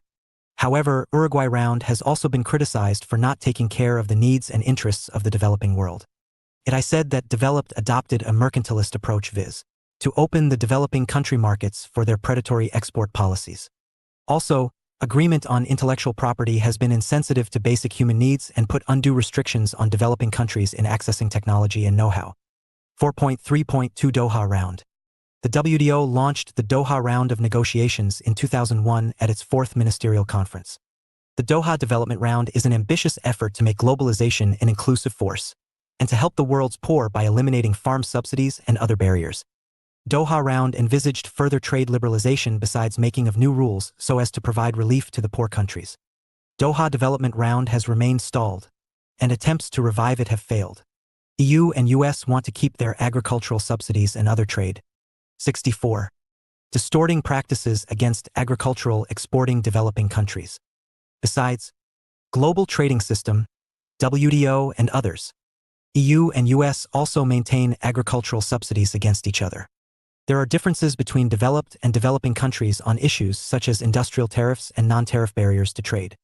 Rich countries want full access to developing country markets for their manufactures and services.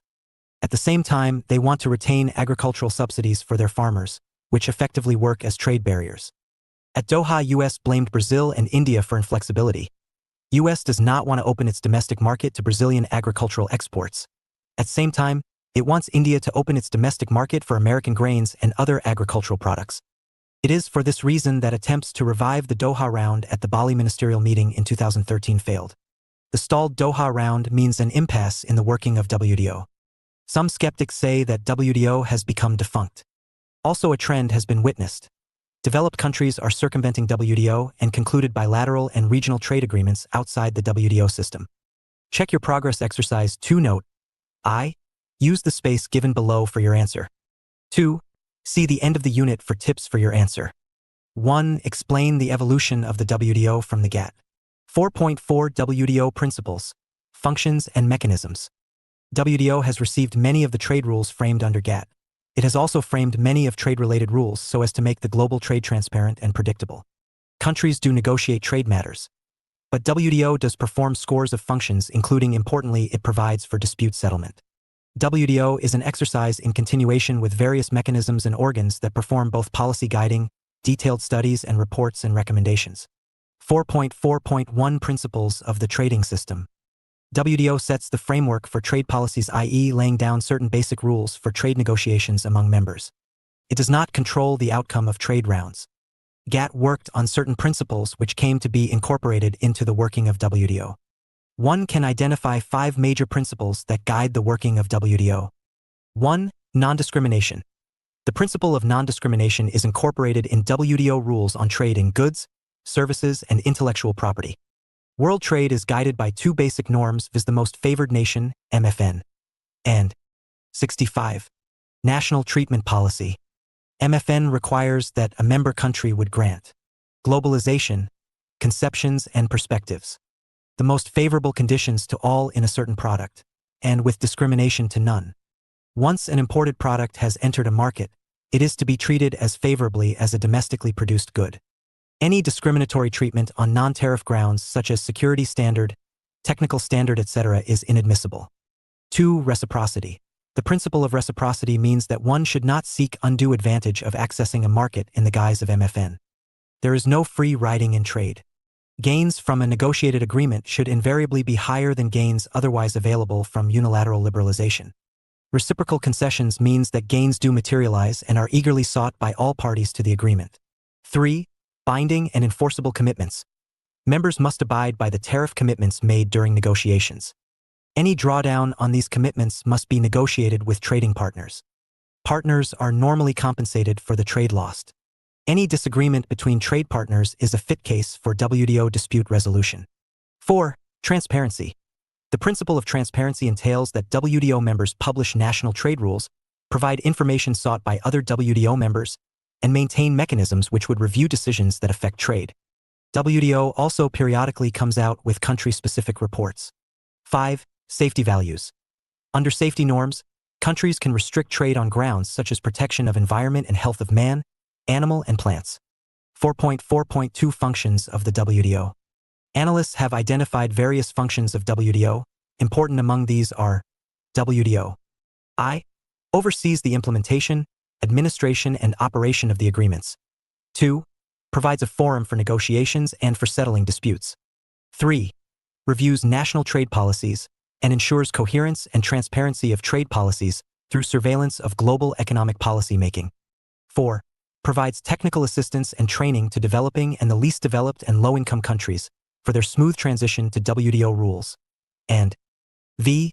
WTO also works in cooperation with IMF and the World Bank and regional development banks to achieve greater coherence in global economic policy making.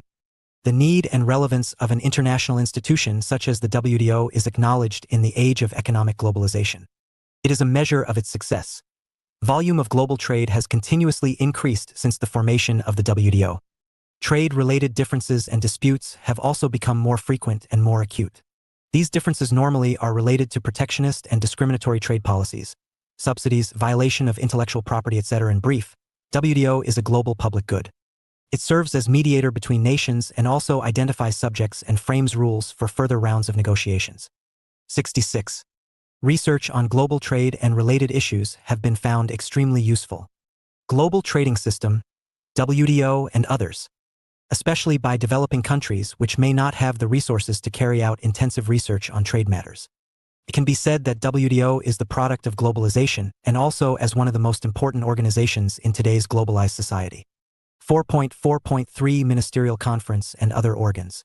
The highest decision-making body of the WTO is the Ministerial Conference. All WTO members, countries, and customs unions meet every 2 years. The Ministerial Conference can take decisions on all matters under any of the multilateral trade agreements. Some known ministerial conferences have been the inaugural Ministerial Conference in Singapore. There was disagreement on agricultural subsidies between developed and developing countries, which came to be known as Singapore Issues. China became a member of WTO at the 4th Ministerial Conference in Doha in 2001. Doha Development Round was launched, which was supplemented by the 6th WTO Ministerial Conference in Hong Kong, which agreed to phase out agricultural export subsidies and to phase out tariffs for goods from the least developed countries. 11 ministerial conferences have taken place so far. The 11th Ministerial Conference was held in Buenos Aires, Argentina in December 2017. The 12th Ministerial Conference is scheduled for 2020 in Astana, Kazakhstan. Next to the Ministerial Conference is the General Council, which is the real executive of the WTO. It meets several times a year to carry out the functions of the WTO at its headquarters in Geneva. The General Council reports to the Ministerial Conference. The General Council has several subsidiary bodies. These organs in turn appoint and oversee works of various committees. Important organs working under the General Council are I. The Council for Trade in Goods has a number of specific committees working under its supervision in areas such as textile, manufactures, etc. 2. Council for Trade-related aspects of intellectual property rights keeps all the information related to intellectual property and the records of the TRIPS Council. 3. Council for Trade in Services is responsible for overseeing the functioning of the General Agreement on Trade in Services, GATS. 4. Trade Negotiations Committee, headed by the Director General of WTO, deals with ongoing trade negotiations. V. The Service Council has a large number of mechanisms and committees that deal with matters like financial services, regional trade agreements, domestic rules and regulations, etc. WTO arrives at decisions through consensus, and this has been the practice thus far. Although its rules do not rule out voting too. The WTO defines and describes itself as a rules-based, member-driven organization. All decisions are made by the member governments, and the rules are the outcome of negotiations among members. The consensual method of arriving at decisions has some interesting dimensions. It means a law-based initial bargaining. In the end, however, trade negotiations are finalized through power-based bargaining favoring the Europe and the US. How strong is an economy and the size of its market become decisive factors in decision-making. 67. 4.4.4 Dispute Settlement. Globalization, Conceptions and Perspectives. Settlement of trade-related disputes is necessary for the stability of any global economic order. Such a mechanism is central to the working of all multilateral trading systems. Therefore, the history of settling trade dispute peacefully through negotiation and bargaining is fairly old. Many of these rules have evolved since the inception of trade in the mercantilist age. Since its founding in 1947, GATT itself has framed many rules for resolving trade disputes. The Marrakesh Agreement of 1994 had the annexure titled Understanding on Rules and Procedures Governing the Settlement of Disputes, DSU. Issue-specific panels are set up for resolving disputes under WTO. These issue-specific panels are set up by the Dispute Settlement Body, DSB, the Appellate Body, the Director General, and the WTO Secretariat, arbitrators and advisory experts of the WTO. Parties are encouraged to settle disputes through mutually agreed solution. In case a case has to be decided, it should be decided in a year's period. Member countries are obliged to accept the process as compulsory. Check your progress exercise 3 note. I. Use the space given below for your answer. 2. See the end of the unit for tips for your answer. 1. What are the various objectives, features, and functions of the WTO? 4.5 GATT, WTO, and the developing world. In the creation of the institutions of global governance, be it the Bretton Woods institutions or the UN, developing countries were hardly in the reckoning. They found themselves marginalized and without any voice in global matters, economic and political matters. GATT rounds were dominated by the developed economies and their concerns and priorities. During negotiations, all countries are equal, but the final outcome of a round depends on the strength of a nation's economy and the size of its market. On the whole, some critics say that developing countries have had only few benefits from these GATT rounds. For example, in 1966, developing countries accounted for 11.2% of manufactured exports. 20 years later, in 1986, their share had increased to only 13.8%. Many of the ministerial conferences therefore generated lots of heated debate between the developed and the developing countries. The Seattle Ministerial Conference in 1999 was a failure. There was a backlash from the global civil society against WTO attempts to push neoliberal policies down the throats of the developing world. Cancun Ministerial Conference saw developed countries trying to pry open the markets in developing world for their own big MNCs trading in agriculture. Similarly, the Doha Development Round has remained stalemated since 2001. It was mandated to negotiate liberalization in agriculture, services. 68. And intellectual property rights, with developed countries retaining their global trading system, WTO, and others. Agriculture subsidies and other discriminatory trade practices. Developed countries have dominated the agenda of GATT, whose ambit expanded beyond reduction of tariffs on goods. As seen earlier, Uruguay round was the most ambitious and controversial of these rounds and covered 7 major areas: market access, trade in agriculture, textiles, trade-related investment measures, TRIMs, trade-related intellectual property rights, TRIPS, general agreement on trade in services, GTS, and institutional matters. Developing countries remained dissatisfied with the direction of the Uruguay round as well. The final outcome benefited the rich and developed countries. They had succeeded in protecting their intellectual property rights, which in reality meant that MNC from the rich countries had monopoly over specific technologies and knowledge, and that developing countries had lost out the opportunity to learn and use these technologies. The conclusion of Uruguay round made it incumbent that developing countries bring changes in their domestic laws in compliance with their international obligations. In case they did not, there were provisions for punitive measures such as countervailing duties.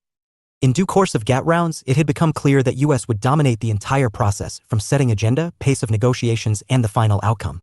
US had also begun working out trade agreements outside the multilateral framework and norms of GATT. It concluded several bilateral trade deals which weakened the multilateral trading system.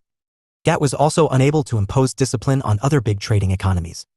On the whole, during the post-war period, the U.S. functioned as the international system's hegemon, provided leadership, stability, and the opportunity for the world economy to flourish through the pursuit of monetary management and free trade. In 1971, U.S. suspended dollar/gold convertibility, imposed a surcharge on imports, and devalued dollar, which effectively put an end to fixed exchange rates. Analysts describe these developments as the breakdown of the Bretton Woods system. By 1970s, U.S. ability to lead the world in trade and monetary matters came under challenge. Japan, Germany, and several other European economies had grown in economic strength and began to challenge the U.S. hegemony over global trade and economy. The rise of neoliberalism in the 1970s, with its focus on liberalization of domestic economies, deregulation and privatization, and globalization, brought in lots of changes in the domestic economic development strategies of the developing world. Critics expressed the concern that WTO trading system has weakened the system of sovereign nation-states, exposed weak and poor economies to the private predatory forces of global finance and business, and has exacerbated inequality among nations. 4.6 WTO and India. The objective of creating the WTO was to have a rule-based global trading system which would enhance free and fair trade and improve economic growth rate through trade. Reduction of trade barriers could lead to overall prosperity and better living standards for all the people of the world. Analyses indicate that global trade has grown since the formation of the WTO.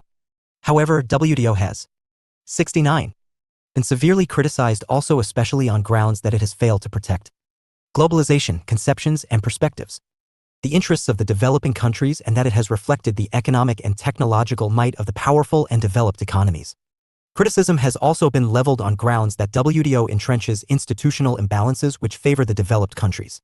Further, to the credit of WTO, its trade-related studies and writing down of norms have greatly benefited all, particularly the developing countries. India is a leading member of the developing world and has often raised concerns of the poor and developing countries at the ministerial conferences and other meetings. It has experienced a major transformation in economy as a result of the changing multilateral trade discipline within WTO framework. India has been following its commitments accordingly. Quantitative restrictions on imports have been abolished and a tariff rate has been streamlined. However, there has been a lot of debates on the issue what India has gained or lost. The Uruguay Round Agreement and WTO have come in for strong criticism in India. Critics are of the opinion that agreement on the provisions of WTO is beneficial to developed countries alone and developing countries like India stand to lose. It is apprehended that by including agriculture in WTO, Indian farmers are going to become more and more dependent on multinational companies for improved seeds and agricultural technology. The farmers are not being able to save superior quality seeds from their crop and are compelled to buy patented seeds at high rates in the open market. Using patented seeds amounts to improved farm technology, but it is often beyond the affordable range of the bulk of farming population in India, which comprises of small and marginal holders. The overall cost of agriculture has increased at a time when farmers are not getting enough remunerative prices for their produce. Big farmers alone can take advantage of improved farm technology. This ultimately results in small farmers selling their land, and this aggravates the problem of unemployment in rural sector. Critics are of the opinion that after concluding WTO agreement, subsidy to agriculture sector is slashed. It is also apprehended that through WTO agreement, surplus of food grain production of developed countries will find an easy access to the domestic markets of developing countries. Already, it is adversely affecting livelihood of poor people in many countries, besides unnecessarily putting adverse pressure on their balance of payments situation. Protection of intellectual property rights, patents, copyrights, trademarks, etc. has become more stringent in the Uruguay round. This has been done essentially to protect the interest of multinational corporations and developed countries, as an agreement on TRIPS is in favor of patent holders. It has been said that TRIP is anti-competition and anti-liberalization and goes against the spirit of opening up the world economy and global integration. It amounts to legalizing and legitimizing the monopolistic approaches of the MNCs. Foreign MNCs claimed and tried to secure patent rights over several natural products of India, e.g. turmeric and neem, etc. They tried to patent traditional medicinal knowledge and Foreign MNCs claimed and tried to secure patent rights over several natural products of India, e.g. turmeric and neem, etc. They tried to patent traditional medicinal knowledge and practices on several occasions. It is feared that WTO will adversely affect our service sector. Banking, transport, education, insurance, hotel services as offered by MNCs are of superior quality as compared with our domestic standards. As a result, indigenous units engaged in rendering these services will be marginalized and forced to wind up, causing a blow to the domestic entrepreneurship. Besides, entry of private players in 70. Education, healthcare would make educational and health unaffordable for a large global trading system, WTO and others, portion of the population. And also the provision of trims under WTO prevents India from imposing restrictions on foreign investment. This may allow MNCs unregulated entry into the Indian market, much to disadvantage of domestic industries in India. While this increase FDI in India, but it also carries the danger of exposing domestic industry to international competition. It is a hard fact that domestic industry cannot compete with MNCs owing to high cost of production and other factors. Consequently, it is feared that domestic industry will be marginalized, causing a shift of domestic demand in favor of MNCs. Small and medium enterprises, which are generally labor-intensive, cannot compete with the MNCs. SMEs are a major employer, especially of labor which is semi-skilled or unskilled. Once SMEs become uncompetitive, this would cause spread of unemployment. So, there has been hardly any developing country in the world which agrees in totality with the WTO proposals. On balance, there are gains and losses. In all scenarios, the importance of trade liberalization is overwhelming. But final results depend on implementation of the agreements and commitments of the developed towards the developing economies. Check your progress exercise for note. Use the space given below for your answer. 2. See the end of the unit for tips for your answer. 1. Make an evaluation of the role of the WTO in contemporary world. 2. Write a note on WTO and India. 4.7 Crisis of the Liberal International Economic Order, LIO. Multilateral financial institutions were established in the 1940s when international power configuration was in favor of US and its European allies. They remain same and continue to reflect the ideas of the 1940s only. No wonder the liberal world order that these institutions underpin is in crisis, if not a full-scale threat. Global economic power configuration has changed, so has the flow and pattern of global trade. Asia has emerged as the hub of global finance and trade, which 71 makes commentators to describe 21st century as the Asian century. Rise of globalization, conceptions and perspectives. China, India, and other dynamic economies of Asia confirm that it is Asia which is the new center of global finance and trade and technological breakthroughs. Emerging economies and powers such as Brazil, Russia, India, China, and South Africa, BRICS countries, carry both financial and political weight with them in international affairs. Countries of the global south today trade among themselves more than they ever did. Besides, the emerging and other wealthy economies of the global south have large surplus capital ready to be invested in other developing economies. Also, countries like India and others have developed specialization and competitive advantage in select areas. For instance, India is highly competitive in information technology and IT-based services. From around the 1970s, the ideology of neoliberalism shaped the policy outlook and working of these institutions as well as the governments in the rich countries. However, neoliberalism entered a crisis period with the global financial crisis of 2008. Global financial crisis made it clear that neoliberalism was no guarantee of global financial stability. The rise of nationalist protectionist administration of President Donald, the decision of a nationalist Britain to get out of the European Union, spread of nationalist sentiments in several European countries, and the fact that WTO remains stalled all only confirm the fact the multilateral financial institutions have lost the capacity to respond to these changed circumstances. Rather, emerging economies are floating new financial institutions such as the $100 billion New Development Bank, NDB, of the BRICS along with a mini IMF, in the form of a $100 billion strong contingency reserve fund or the China-led $100 billion Asian Infrastructure Investment Bank, AIB. This only means that IMF, World Bank, and regional development banks all have fallen short of their expectations in providing developmental finance and contingency financial support to the needy countries. In brief, there has been no shortage of signals that the global economy's institutional architecture needs to be updated. The Asian financial crisis of 1997 pointed to the potential for contagion in an increasingly interconnected financial system. The global crisis of 2008, which began with the subprime crisis in U.S. housing, confirmed that global finance operate in a highly complex and not easily decipherable manner. The contagious would spread like a wildfire throughout a complicated and mysteriously working global finance. Despite these structural shifts in global economy, attempts to reform the Bretton Woods institutions have not met any great success. In 1999, in the wake of the Asian crisis of 1996, the G20 was established as a forum for finance ministers and central bankers of the 20 largest developed and developing economies, in order to expand representation in global economic governance beyond the G8. After the 2008 crisis, the G20 became a leaders' forum responsible for rethinking the international monetary and financial system. Reform of the multilateral institutions, in particular in their governance structure and the quota structure of the IMF, was raised in 2010 by redistributing votes and seats to underrepresented emerging economies, especially China. The reforms have had only limited effect. IMF's governance remains dominated by the same main shareholders, with the United States retaining its veto power and Europe de facto guaranteed the managing director job. Nevertheless, there are changes also in the selection of staff at IMF and in the policy approaches of the fund. In 2016, the Chinese 72 renminbi was also added to the basket of currencies that determines the value of global trading system, WTO, and others. The IMF's reserve asset, the special drawing right. Can the global financial and trading system survive without US? US has long been the global leader and crisis manager who worked from within these institutions. Its quota in the IMF is around $113 billion. It has contributed some $23 billion to the World Bank since 2010. NDB and AIB are there, but they are no match to the size of the IMF and the World Bank. In the first place, these new institutions are there not to challenge the IMF and the World Bank, but rather to complement their activities. A nationalist US under a president like President Trump would not withdraw but could reduce its commitment to these multilateral institutions. Also, US might choose the path of bilateralism rather than multilateralism in providing financial assistance, emergency support, and trade concessions to other countries. In that case, US could make its own new rules for bilateral relationships outside the multilateral domain, arguing that US is protecting only its national interest.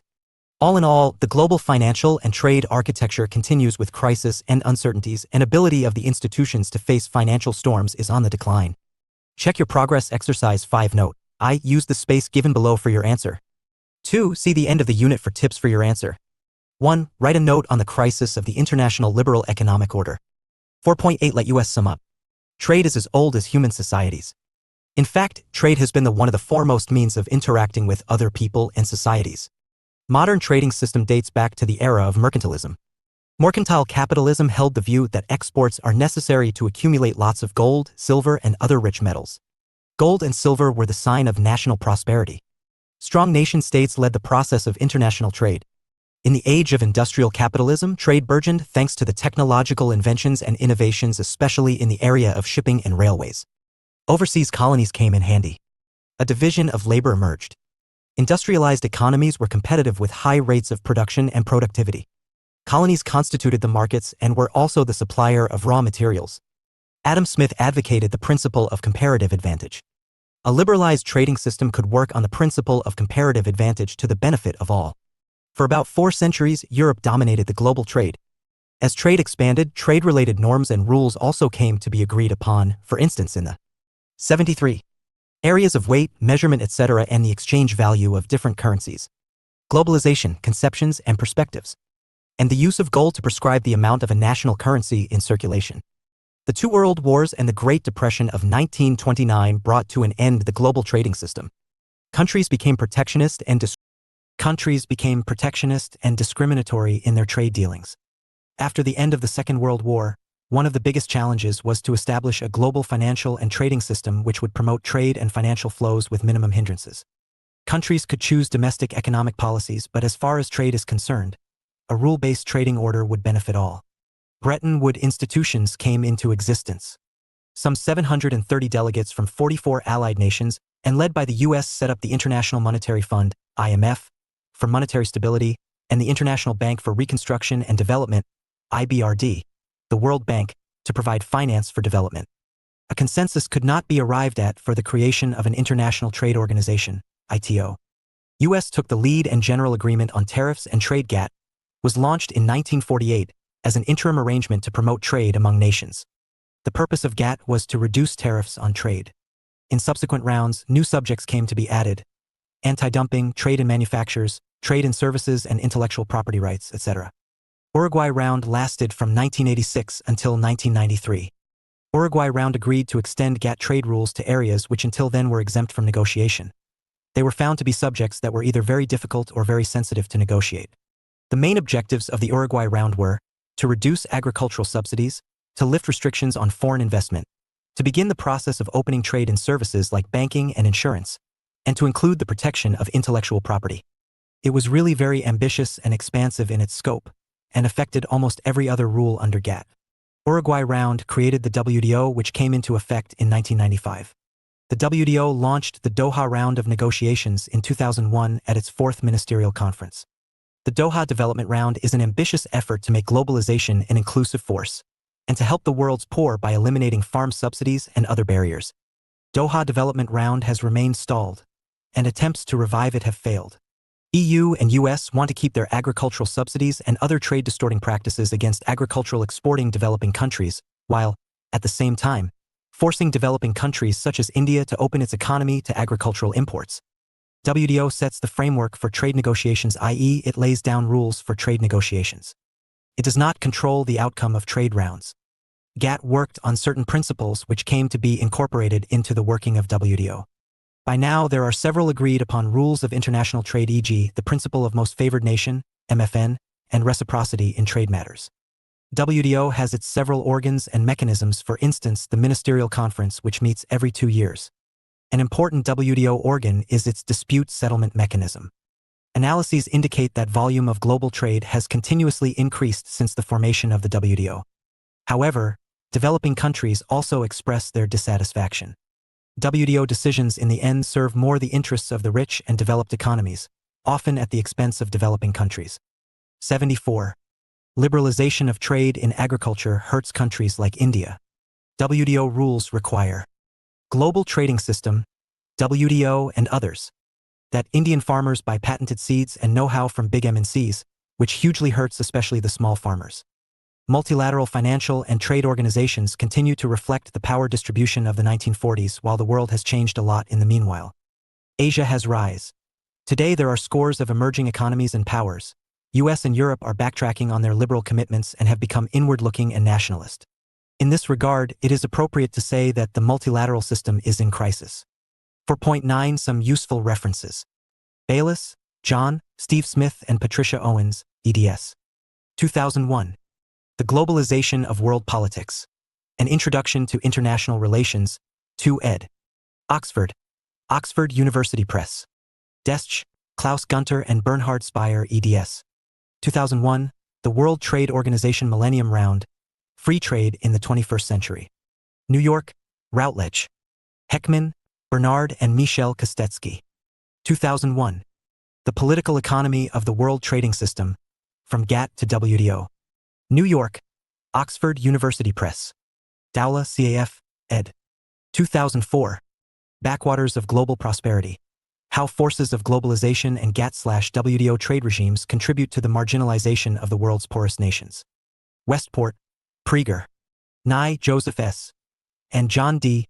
Donahue eds. 2000. Governance in a Globalizing World, Washington, D.C. Brookings Institution Press. Nair, Deepak, ed. 2002. Governing Globalization. Issues and Institutions. Oxford. Oxford University Press. Held, David and Anthony M. Grew eds. 2003. The Global Transformations Reader. An Introduction to the Globalization Debate. Cambridge, Polity Press. Rao, P.K. 2000. The World Trade Organization and the Environment. New York, St. Martin's Press. Rao, M.B. and Manjula Guru. 2001. WTO and International Trade. New Delhi, Vikas Publishing House. Sampson, Gary P. ed. 2001. The Role of the World Trade Organization in Global Governance. New York, the UN University Press. 4.10 Answers to Check Your Progress Exercises. Check Your Progress Exercise 1. 1. Your answer should include early periods of global trade, the period between the two world wars, and the need to establish a liberal international economic order, LIEO, after the end of Second World War. 75. 76. Globalization, Conceptions and Perspectives. Check Your Progress Exercise 2. 1. Your answer should cover various rounds of the GATT negotiations, in particular focusing on the Uruguay round and the formation of the WTO. Check Your Progress Exercise 3. 1. Your answer should cover the various objectives, features, and functions of the WTO. Check Your Progress Exercise 4.1. WTO, the Developing World and India. Check Your Progress Exercise 5. 1. Highlight aspects of changing global power distribution and the rising capabilities of the emerging economies. Global Trading System, WTO. Unit 5 Working of MNCS and TNCS*, and others. Structure. 5.0 Objectives 5.1 Introduction 5.2 Concept and Characteristics of MNCs and TNCs 5.3 Evolution of TNCs and the Global Economy 5.4 TNCs in the Global Economy 5.5 Relationship of TNCs with the home and the host countries 5.6 Let us sum up 5.7 Some useful references 5.8 Answers to check your progress exercises. 5.0 Objectives.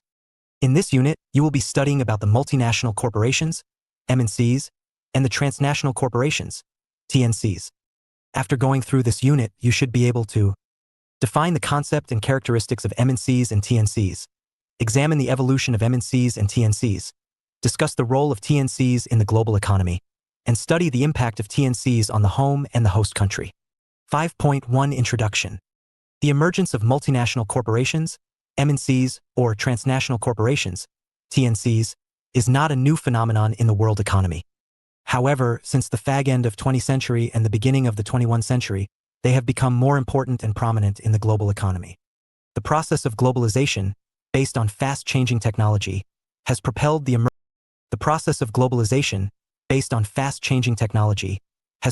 emergence of MNCs and TNCs.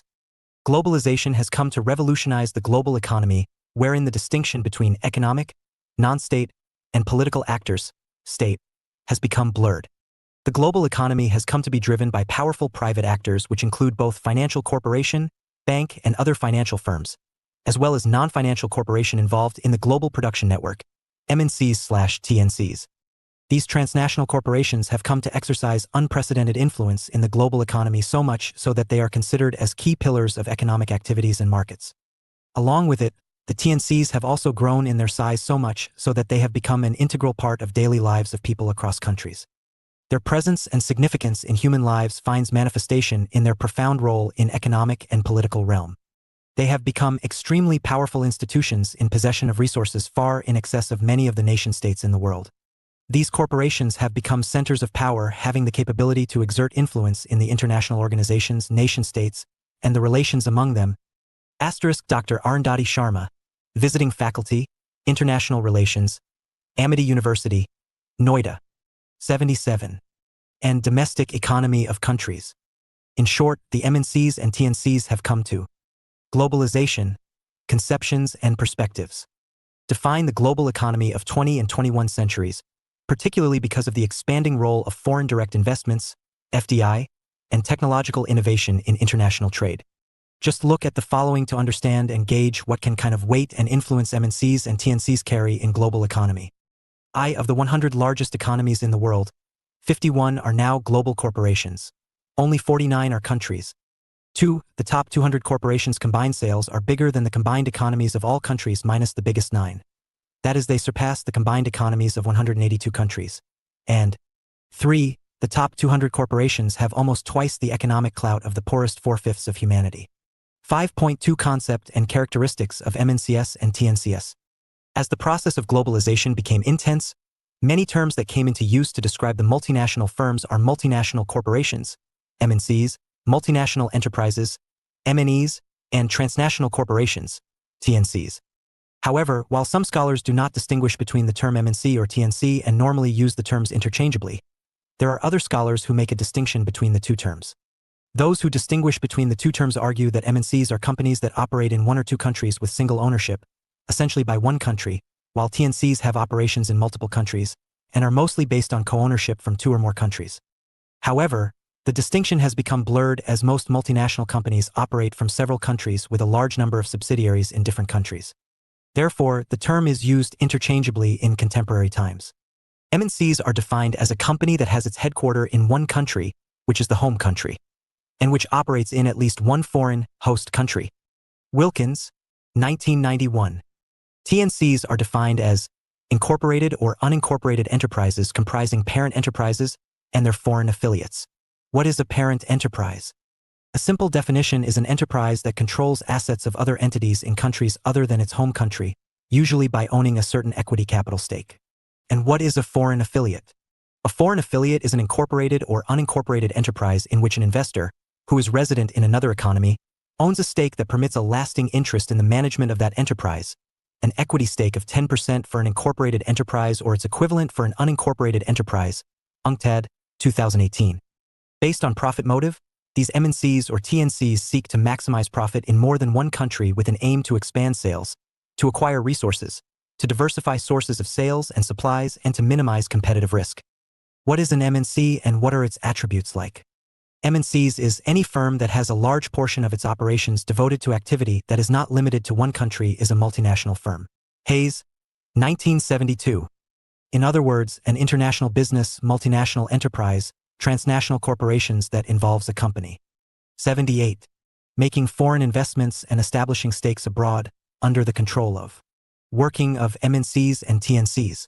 The parent firm is an MNC. Importantly, MNCs/TNCs engage in foreign direct investment, FDI, and own or control value addition activities in more than one country. Further, Robert Gilpin highlights the aspect of management. To him, an MNC is a firm that owns and manages economic units in two or more countries. Most frequently, it entails foreign direct investment by a corporation and the ownership of economic units, services, extractive industries, or manufacturing plants in several countries. Such direct investment, in contrast to portfolio investment, means the extension of managerial control across national boundaries. In simple and broad terms, an MNC/TNC is a foreign firm based in one country with operating branches and subsidiaries in a number of foreign countries. From the above descriptions, One can draw following main characteristics of MNCs. I. First, it accesses, organizes, and coordinates multiple value-added activities across national boundaries. 2. Second, it internalizes at least some of the cross-border markets for the intermediate products arising from these activities. That is, MNCs involve in both cross-border production and transaction. 3. Third, an MNC tends to be oligopolistic in nature where ownership, management, production, and sales activities extend over several national jurisdictions. It is comprised of a head office in one country with subsidiaries in other countries, as well as large pool of managerial talent, financial assets, and technical resources. 4. Fourth, the MNCs intend to secure the least costly production of goods for the world markets, mainly by acquiring the most efficient locations for production facilities or obtaining tax concessions from the host governments. Foreign direct investment (FDI) is the mainstay of the functioning of MNCs. Check your progress exercise 1 note. I. Use the space given below for your answer. 2. See the end of the unit for tips for your answer. 3. Define the MNCs/TNCs and describe their main characteristics. 5.3 Evolution of TNCs and the global economy. MNCs have a long history of evolution. They have transformed over the years on account of internationalization process, rapid liberalization, globalization, and technological change, especially in information and communication technology, ICT. As a result, both the scale and scope of MNCs have enlarged. Accordingly, they have largely evolved in terms of motives, the way companies integrate and expand their business around the world. 79. The major reasons for TNCs becoming the engine of growth of the world. Globalization, conceptions, and perspectives. Economy are embedded in the following developments. 1. An increasing emphasis on market forces and a growing role for the private sector in nearly all developing countries. 2. Rapidly changing technologies that are transforming the nature of international production and the organization and location of such activity. 3. The globalization of firms and industries whereby production chains span national and regional boundaries. 4. The rise of services to become the largest single sector in the world economy. 5. Regional economic integration. The modern MNCs or TNCs developed in the decades after Second World War. However, the origin of multinational enterprises can be traced back to the emergence of early signs of international trade. Some says that the roots of the modern multinationals can be traced back to as early as the 2nd millennium BC, associated with the businesses operated by the ancient Assyrian colonists, Phoenicians, Greeks, and Romans to that of medieval Europe. Others finds resemblance in the established companies of East India Company 1600 and the Dutch East India Company 1602, Royal African Company 1660, which was chartered to trade in gold and slaves from Africa, and the Hudson Bay Company 1670, which was chartered to trade in fur and colonization of North America. However, it was not until late 18th and the early 19th century, coinciding with the Industrial Revolution, that corporations on the line of the contemporary ones emerged. The emergence of new production processes on account of changes in the production processes and technological development led to the emergence of modern corporations with characteristics similar with the modern TNCs. However, it was only in the beginning of the 20th century that large enterprises managed by qualified professionals, particularly modeled on the United States corporate economy, emerged. In the 2 decades after the Second World War, U.S. TNCs dominated economic activities, particularly foreign direct investments. The value of U.S. direct investment increased from $11.8 billion in 1950 to approximately $233.4 billion by 1984. The share of U.S. FDI was more than 2/5 of the world's FDI in 1981. There was also marked change in the direction of FDI post-Second World War. From Latin America, U.S. investment shifted to Canada, Western Europe, and other industrial regions. Sector-wise, large chunk of investment went into advanced manufacturing industries, i.e. advanced industrial sectors, automobiles, chemicals, and electronics. Meanwhile, by the early 1970s, European and Japanese multinational corporations also emerged, along with the ones in newly industrialized countries, NICs, such as Brazil and India, and in Eastern Bloc communist countries.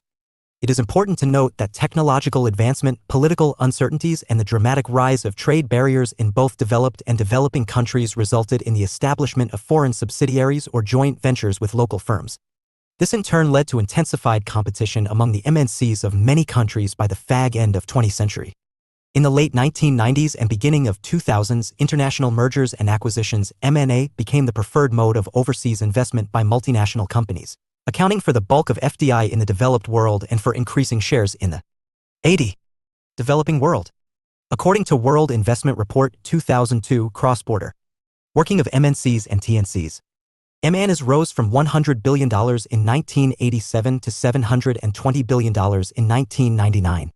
The ratio of cross-border MNs to world FDI flows reached 80% in 1999. Due to the various changes in the world economy induced by the processes of globalization accelerated by advances in technology and communications, the role for TNCs has become far more significant, having economic, social, and cultural implications. You should know that mergers and acquisitions, M&A, are part of strategic management of business firms. M&A are transactions in which the ownership of companies, other business organizations, or their operating units are transferred or consolidated with other entities. With M&A, companies grow, downsize, or even disappear. M&A also result in the change and the nature of firms' businesses or competitive position.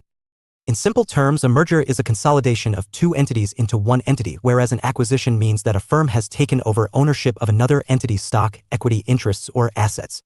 In commercial terms, both types of transactions generally result in the consolidation of assets and liabilities under one entity, hence the distinction between a merger and an acquisition remains blurred. In the evolutionary process, global strategies of TNCs to tap foreign markets have also seen changes. The 5 different means to engage with the world markets are: 1. No direct investment by serving the market by exports or licensing local firms. 2. Invest directly by a greenfield venture.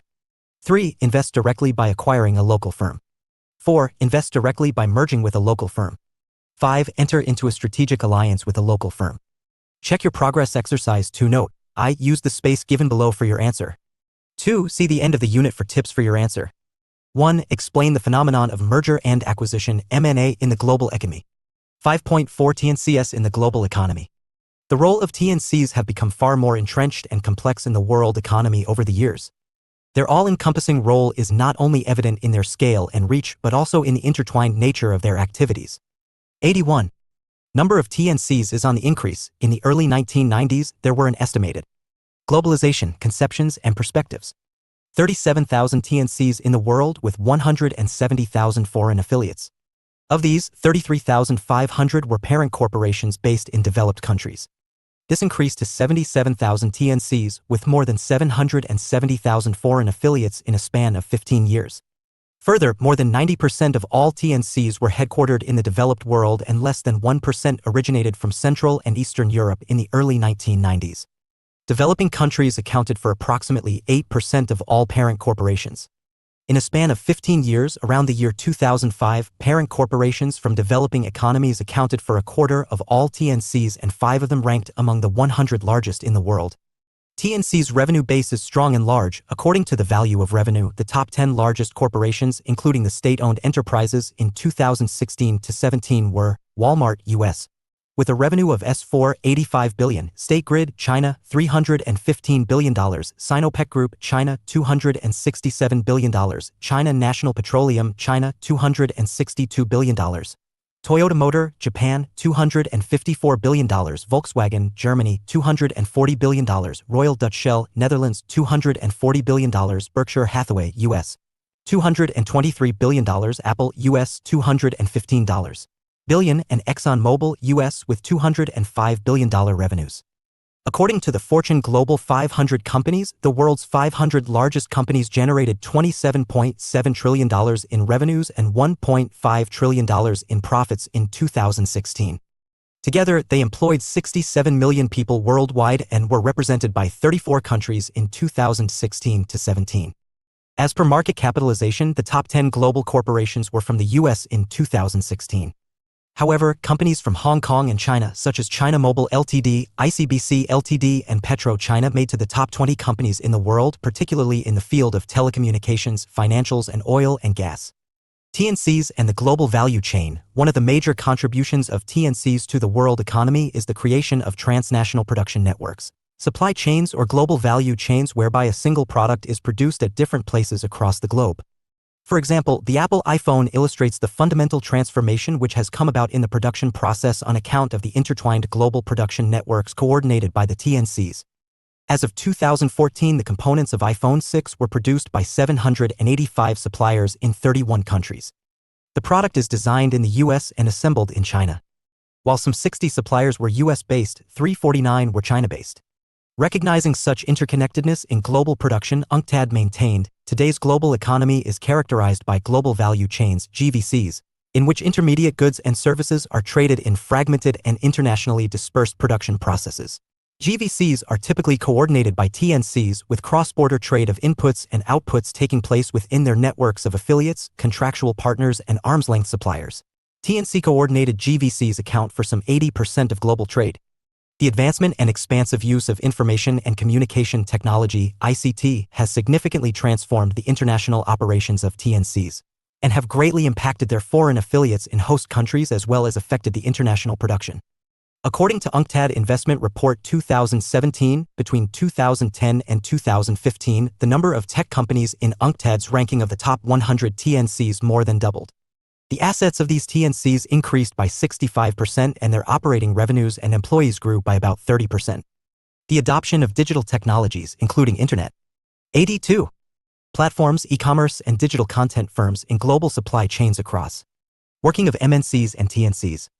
All industries also had profound effects on international production. Digital TNCs accounted for about 70% of their sales abroad, with only 40% of their assets based outside their home countries. TNCs from developing world are coming of age. One of the major features of post-2008 global financial crisis (GFC) is the growing prominence of TNCs from the developing countries, particularly state-owned TNCs. As many TNCs suffered a setback during the GFC of 2008 to 2009, a number of state-owned TNCs, TNCs, based in developed and emerging and developing countries, assumed a major role in the world economy. In 2012, the developed economies suffered the biggest fall in FDI inflows, accounting for only 42% of global flows, while developing economies absorbed 52% of global FDI flows. Developing countries also provided almost one-third of global FDI outflows. As per the estimates of a 2017 report by UNCTAD, there are close to 1,500 SOTNCs with more than 86,000 foreign affiliates operating around the globe, and which represented around 1.5% of the TNCs and close to 10% of all affiliates. Their impact is evident from the fact that out of the top 100 non-financial TNCs, 15 were state-owned TNCs. Out of these 100, 41 of the top TNCs were based in developing and transition economies, particularly China, Malaysia, South Africa, and Russia. State-owned TNCs are a dominant feature of global economy in terms of total assets. Non-financial TNCs from Germany, Italy, and France dominated in 2016. The Volkswagen Group of Germany held the first rank with a total asset of $432 billion, followed by Enel SPA of Italy, total asset of $164 and $131 billion respectively. Deutsche Telekom AG of Germany, $156 billion, EDF SA, $296 billion, and Engie, $167 billion. In 2016, China and Japan ranked 7 and 10 in the top 10 TNCs with a total asset of $179 billion and $187 billion respectively. As far as total assets of financial TNCs are concerned, dominance of Chinese companies was evident in 2016. In 2016, Japan Post Holding Co. Ltd. held the 4th position in the overall ranking with a total asset valued at $2,592 billion, and the Royal Bank of Scotland Group plc of United Kingdom, UK, held the 7th position with a total asset of $982.5 billion. TNCs and FDI. The TNCs are at the center of the process of integration of world economy through accelerated international trade in goods and services, FDI, and transfer of technological knowledge. Thus, TNCs promote deeper integration and openness of world economy. One of the indicators of such role is the economic integration through increased FDI. In 2010, the value of global FDI stood at over $21,288.5 billion and that of TNCs at over 100,000, with foreign affiliates at over 890,000 billion. FDI facilitates the spread of economic activity across borders, boosts growth in all countries, and contributes to greater economic efficiency in the global economy by enabling the creation of favorable conditions for doing business. In the process, they create employment, particularly in the host countries. However, it also has its adverse impact, particularly by increasing the dependence of the host countries on such FDI and increased competition, siphoning of profits to home country, and control of resources. Sometimes TNCs tend to serve the interest of the home country over the host country. For instance, through the subsidiaries, the home country can isolate the host country economically and politically if it fails to meet its interests. Inversely, the host 83 country may also confiscate the property of a subsidiary and put pressure on the globalization conceptions and perspectives home country to reconsider any negative decisions. Changes in the host country's foreign trade and monetary policies could also have adverse implications on the subsidiaries. Civil wars or domestic violence may jeopardize the interests of the TNCs, resulting in their withdrawal or suspension of its operations in the host country. TNCs and their developmental role in developing world. The TNCs have given rise to integrated international networks, resulting in the fragmentation of value chain activities and their dispersal across borders. Previously, such activities was coordinated under the auspices of one firm and focused primarily on production and operations. However, along with the changes in the global economy, such activities are increasingly being coordinated between independent or, rather, loosely dependent entities. More so, TNCs are also increasingly shaping institutions and thereby creating the conditions that are conducive to economic activity through collaboration with local civil society partners and thereby encouraging local entrepreneurship. By providing education, training, and supplier linkages, TNCs enable local firms to expand the scale and scope of their operations as well as to upgrade their human resources. Thus, TNC's participation can also help overcome some of the difficulties of expanding the scope of economic activity in countries where social cohesion is low and where the level of education may not be sufficient. TNCs also help the host government in setting national and international standard and industry and firm-level self-regulation through public-private partnerships. TNCs are also increasingly involved in the delivery of public services such as health, education, or infrastructure services through public-private partnership for mutual benefits. Global R&D. TNCs are playing a major role in global research and development (R&D), especially in the developing and least developing countries. TNCs provide the source of finance for R&D and facilitate transfer of technology. In order to increase the absorption capacity of the host countries to such transfer of technologies, TNCs also help developing countries to build up their R&D commercialization systems by facilitating their access to global supply and distribution chains and external markets. TNCs contribute a large share of global R&D activities. In 2002, the largest 700 firms worldwide spent $311 billion on R&D. Between 1993 and 2002, the R&D expenditure of foreign affiliates worldwide climbed from an estimated $30 billion to $67 billion. The share of foreign affiliates in business R&D in the developing world increased from 2% to 18% between 1996 and 2002. Another striking development since the early 2000s is the relocation of R&D resources by TNCs to emerging markets or countries with future market potential and low-cost access to exceptional talent and technology, including China, India, Brazil, and Russia. Between 2000 and 2015, the number of MNC R&D centers in emerging countries grew by a factor of 5. Check your progress exercise 3. Note: I. Use the space given below for your answer. 2. See the end of the unit for tips for your answer. 1. Briefly describe the idea and importance of global value chain. 84. Working of MNCs and TNCs. 2. What factors explain the growth of MNCs/TNCs in the global economy? 5.5 Relationship of TNCs with the home and the host country. The relationship between TNCs with both the home and the host countries is complex. The TNCs can have both positive and negative implications for both the home and host country. Positive implications are as below. TNCs can and do generate revenues and employment, particularly in the host countries, which can help in poverty reduction and unemployment. 2. In the context of globalization and neoliberalism, TNCs are considered crucial for the stimulation of economic growth by raising exports and bringing in direct foreign investments in the host country. 3. There are several international agreements and national laws of developed countries which regulate the working of TNCs. TNCs can facilitate in building transparent framework to conduct economic activities based on standard rules and practices, including environment and labor conditions. 4. Governments in developed countries are invariably short of funds and also capacity to undertake meaningful R&D. R&D-related FDI can directly benefit economic growth by stimulating, through the R&D activity undertaken by TNC affiliates, technological efficiency and technological change. This adds to the competitive advantage developing economies do acquire in niche areas. Besties, R&D contributes to employment generation in the host country. However, FDI into R&D may also divert scarce local R&D resources of host countries from local firms and research institutions. On the negative side, scholarly analyses complain a lot about the working of the MNCs in the developing world and how MNCs have caused distortions in global economy. It is said that both home and the host countries may use the TNCs to serve their own national interests.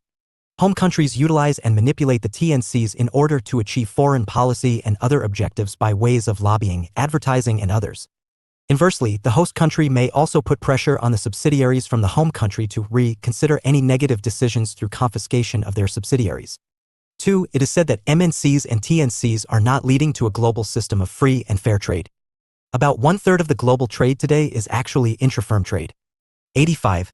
3. Foreign direct investment may be conceived by important sectors of labor. Globalization, conceptions, and perspectives. In the home country as a threat to their interests.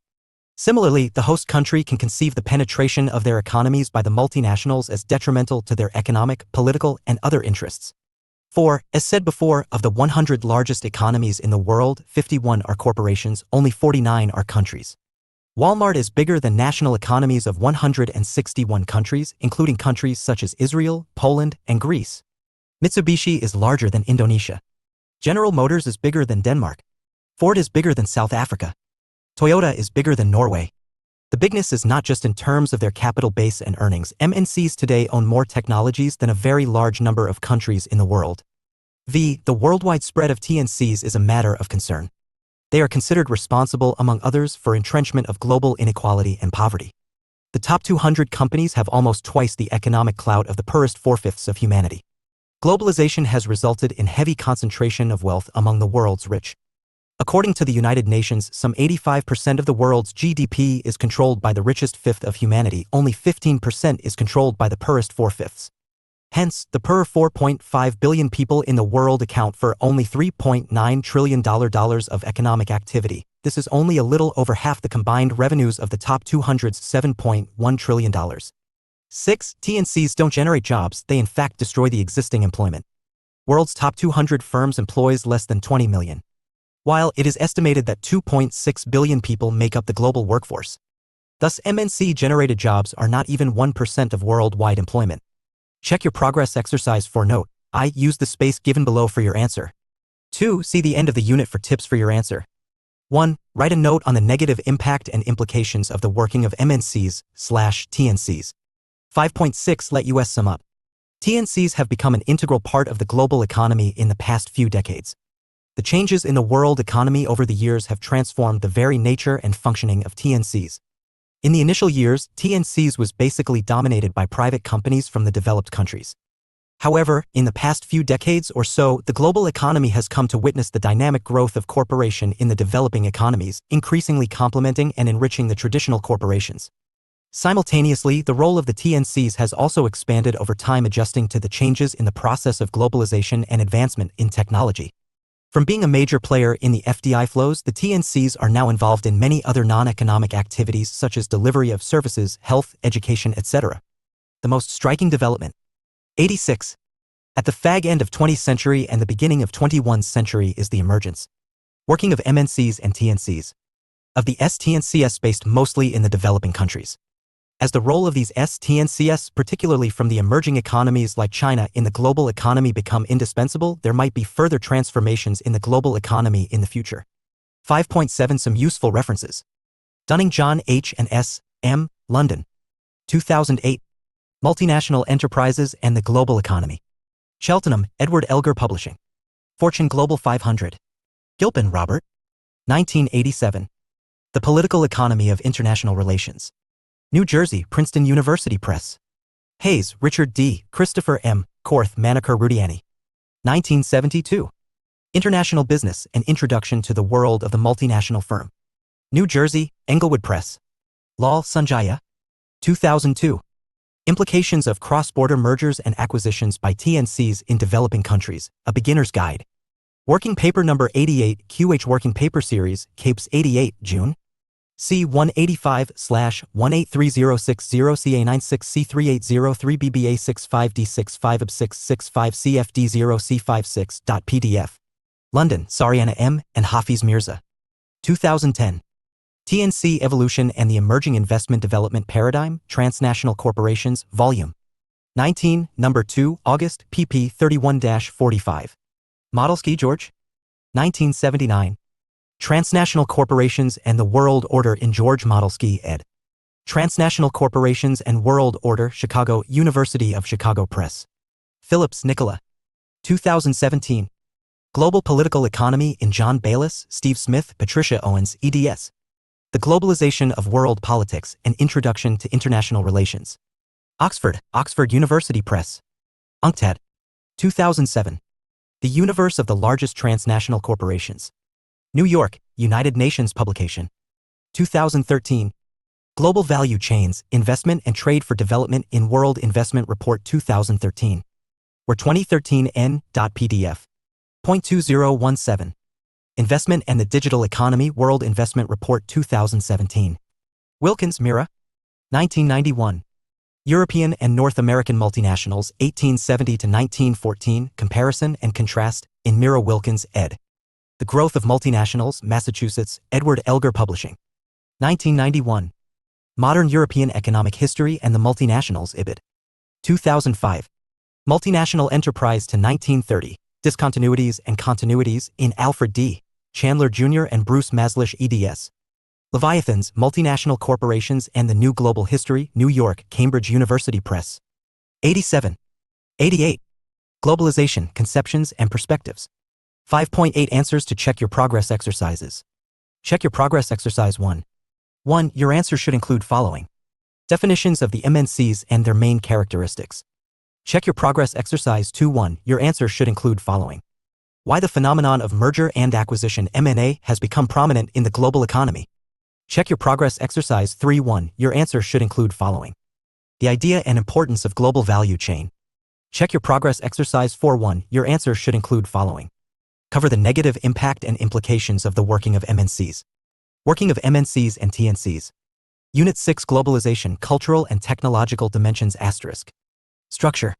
6.0 Objectives 6.1 Introduction 6.2 Globalization 6.3 Culture 6.4 Cultural Dimension of Globalization 6.5 Technical Dimension of Globalization 6.6 Impact of Globalization on Culture with Technological Development 6.7 Let us sum up 6.8 Some useful references 6.9 Answers to Check Your Progress Exercises. 6.0 Objectives. This unit focuses on globalization, its cultural and technological dimensions. After going through the unit, you should be able to define globalization, culture, and technology, discuss the cultural and technological dimensions of globalization, explain impacts of globalization with technological development. 6.1 Introduction. If you pause for a moment and think, you might feel that globalization is an irresistible trend. Some scholars claim that globalization is a recent phenomenon, while others would like to make you believe that this is an old and a continuous process which began thousands of years ago with invention of language, writing, and wheel. However, we cannot deny the fact that the globalization has really gained its momentum tremendously in recent times.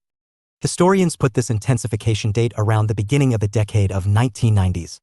This decade is symptomatic of tremendous leap in communication sciences and information technology. This change in technological base was also corresponded by a facilitative socio-political international development. This meant the collapse of communist USSR that signaled a victory for liberal capitalist worldview. Francis Fukuyama and others who felt victorious at the collapse of Soviet Union felt that the ultimate era of capitalism and democracy has begun. He aptly captured this moment in his book titled End of History, arguing that propelled by technology, the capitalist consumerist culture shall henceforth prevail. There would be no more ideological debates and political contestations for a better world. In simple words, best has already arrived. Dr. Karuna Hemam Yadav, Research Associate, insert New Delhi. 89. With the end of the Cold War, for the first time in history, it seemed the entire. With the end of the Cold War, for the first time in history, it seemed the entire. Globalization, Conceptions and Perspectives. World will become capitalist sooner or later. The confusion of history seemed to have ended. Universal international trade rules that were being debated since 1948 saw the conclusion at the altar of liberal capitalist agreements in Uruguay in 1994, and World Trade Organization (WTO) was established with countries vying for its membership in 1995. Today, in 2017, 164 countries are members of WTO, legally committed to facilitate trade in goods and services, bringing the world together as never before. However, history did not end just yet. This brand of capitalism was criticized by scholars as a homogenizing discourse that is nothing but a camouflaged new version of imperialism, and called it neo-imperialism and neo-capitalism. With the fast-growing technology, the world is more interconnected and is forming a global village. However, Ewang 2007-84 opines that it may be a global village, but not a global community because the contemporary phenomenon of globalization is precisely the globalization of liberal capitalism and materialistic modernity. Because the economic system is the dominant one that controls other social systems, a materialistic and consumeristic culture is being spread through mass media to the people. The natural way of life is changed into a mechanistic and individual one. The gap between the rich and the poor in each country and between the rich and poor countries is increasing. There is no doubt that globalization is a process of interaction and integration among the people, companies, and governments of different nations. A process driven by international trade and investment and aided by information and communication technology. The whole process of globalization is so effective that it affects not only economy of countries but also the environment, culture, political systems, prosperity, and human physical well-being of societies around the world. You may ask the question, what are the cause and effects of this process? You may like to understand how globalization works and the choices an individual and the society has in facing this. With the super-fast growth in technology and social networking, the entire process has changed during the last 3 decades and it has had tremendous impact on culture. New cultures have also evolved. Various scholars have analyzed this under a discipline sometimes called cultural globalism. They primarily characterize this process under different headings/thesis like homogeneity, heterogeneity, polarization, hybridization, etc. This seems appropriate as process of globalization is uneven and affects different people differently. In order to proceed with the discussion, let us first understand the broad meaning of globalization and culture. 6.2 Globalization. Globalization might not be a new phenomenon, but it definitely emerged as the buzzword of the 1990s. However, even after 3 decades, globalization has remained a hot topic of academic discussion. The Unit 1 introduced you to the concept and meaning of globalization, including various perspectives and approaches to understand this multidimensional, yet difficult to define, a phenomenon. Once again, let us see a few definitions of globalization. There is no single and complete definition of it. Carnoy, 1999, argues that globalization is not merely a matter of trade, investment, or national economy, but a new way of thinking about social space and time. 90. And that this has occurred primarily because the NIC's new information and globalization cultural and technological dimensions. Communication technologies have redefined distance and time. One particularly useful definition of globalization that emphasizes our interdependencies is given by Blackmore, 2000, who describes globalization as increased economic, cultural, environmental, and social interdependencies and new transnational financial and political formations arising out of the mobility of capital, labor, and information with both homogenizing and differentiating tendencies. In most cases, globalization is considered to be primarily a new and an economic phenomenon, though some critics examine and define globalization from a variety of social and theoretical perspectives, including discourse theory, gender studies, narratology, and multiculturalism. Globalization is also studied through different dimensions including economic, political, social, environment, cultural, technological, etc. Therefore, globalization is a complex process by which the world is becoming a highly interconnected world through economic, political, social, and cultural contracts. It refers to the intensification of global interconnectedness, suggesting a world full of movement and mixture, contract and linkages, and persistent cultural interaction and exchange. As a result, the world is shrinking in terms of time and space, making the world feel smaller and distances shorter. The intensity and momentum of this process are further enhanced by the sophisticated instant communications and over-expanding fast travels. In other words, globalization means integrating and connecting cultures and communities in new space-time combinations and making the world in reality and in experience more interconnected. On the other hand, globalization has been variously used in both the popular press and academic literature to describe a process, a condition, a system, a force, and an age. Given that these competing labels have very different meanings, their indiscriminate usage is often obscure and invites confusion. Academics exploring the dynamics of globalization are particularly keen on pursuing research questions related to the theme of social change. Many global studies experts argue that economic processes lie at the core of globalization. Others privilege political, cultural, or ideological aspects. Steger, 2017. Therefore, it has been analyzed, explained, and interpreted in various ways by experts, from contradictory statements to complementary statements, based on the world view you bring to visualize it. According to Manfred B. Steger, 2017, in his Globalization, a very short introduction, globalization refers to the expansion and intensification of social relations and consciousness across world time and world space. And also given there, the short definition as globalization is about growing worldwide interconnectivity. Perusal of these approaches convinced that globalization is a multidimensional process which operates simultaneously and unevenly on several levels and in various dimensions like economic, political, social, cultural, etc. The forces driving these processes have actually been working for thousands of years, since 3500 BC in Sumer, current southern Iraq, when man for the first time started organizing society on a higher scale and sought communication and togetherness through writing and forging newer technology and long-distance communication for trade. Today we are in the high-speed phase of that endeavor. 91. Check your progress. Exercise 1. Globalization, conceptions and perspectives. Note, I use the space given below for your answer. 2. See the end of the unit for tips for your answer. 1. Define globalization and its evolution. 6.3 Culture. Grappling with multifarious complexities of its meaning, Raymond Williams, 1976-87, found culture as one of the most complicated words in the English language. According to Emmanuel Wallerstein, 1990, culture provides a means of describing how groups distinguish themselves from other groups. Beyond describing differences between groups, culture provides a means for individuals to understand and interpret the world around them. In this respect, culture represents a collective mode of life, a repertoire of beliefs, styles, values and symbols. Anderson, 1991, 171. Globalization has brought these complexities at much larger level.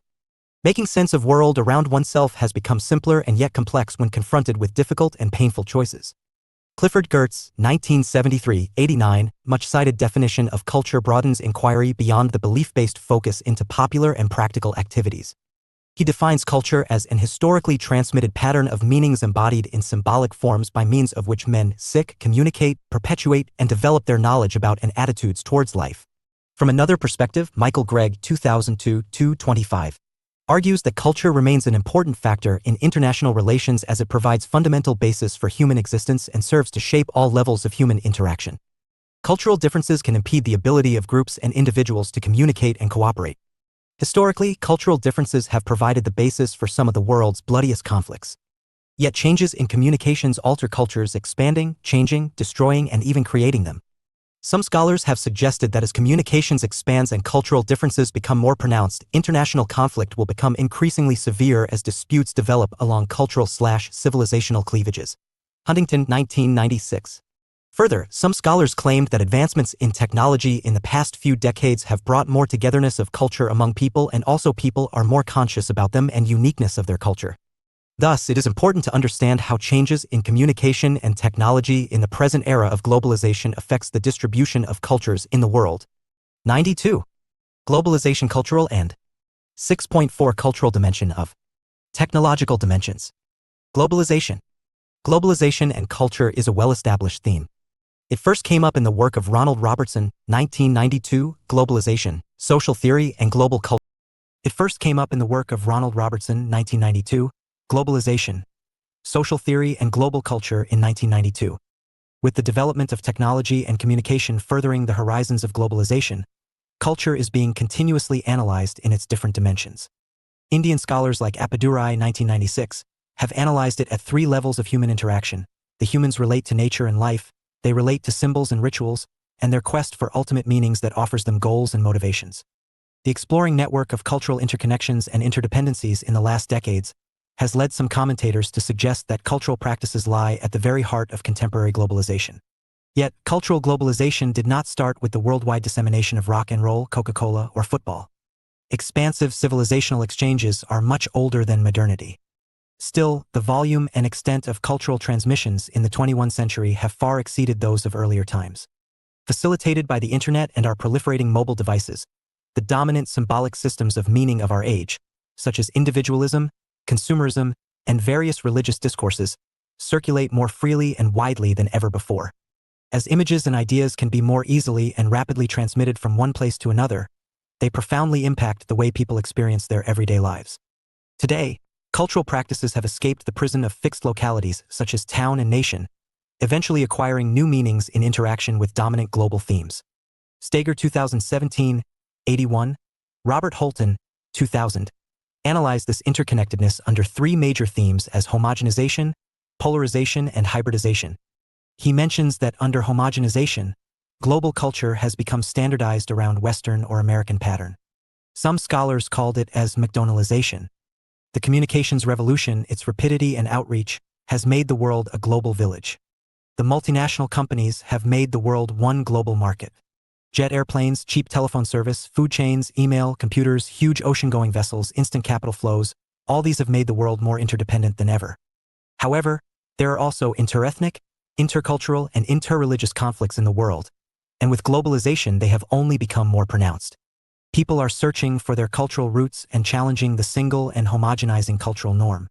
Polarization in that sense provides a more convincing picture of global cultural development with the presence of cultural alternatives and resistance to Western norms.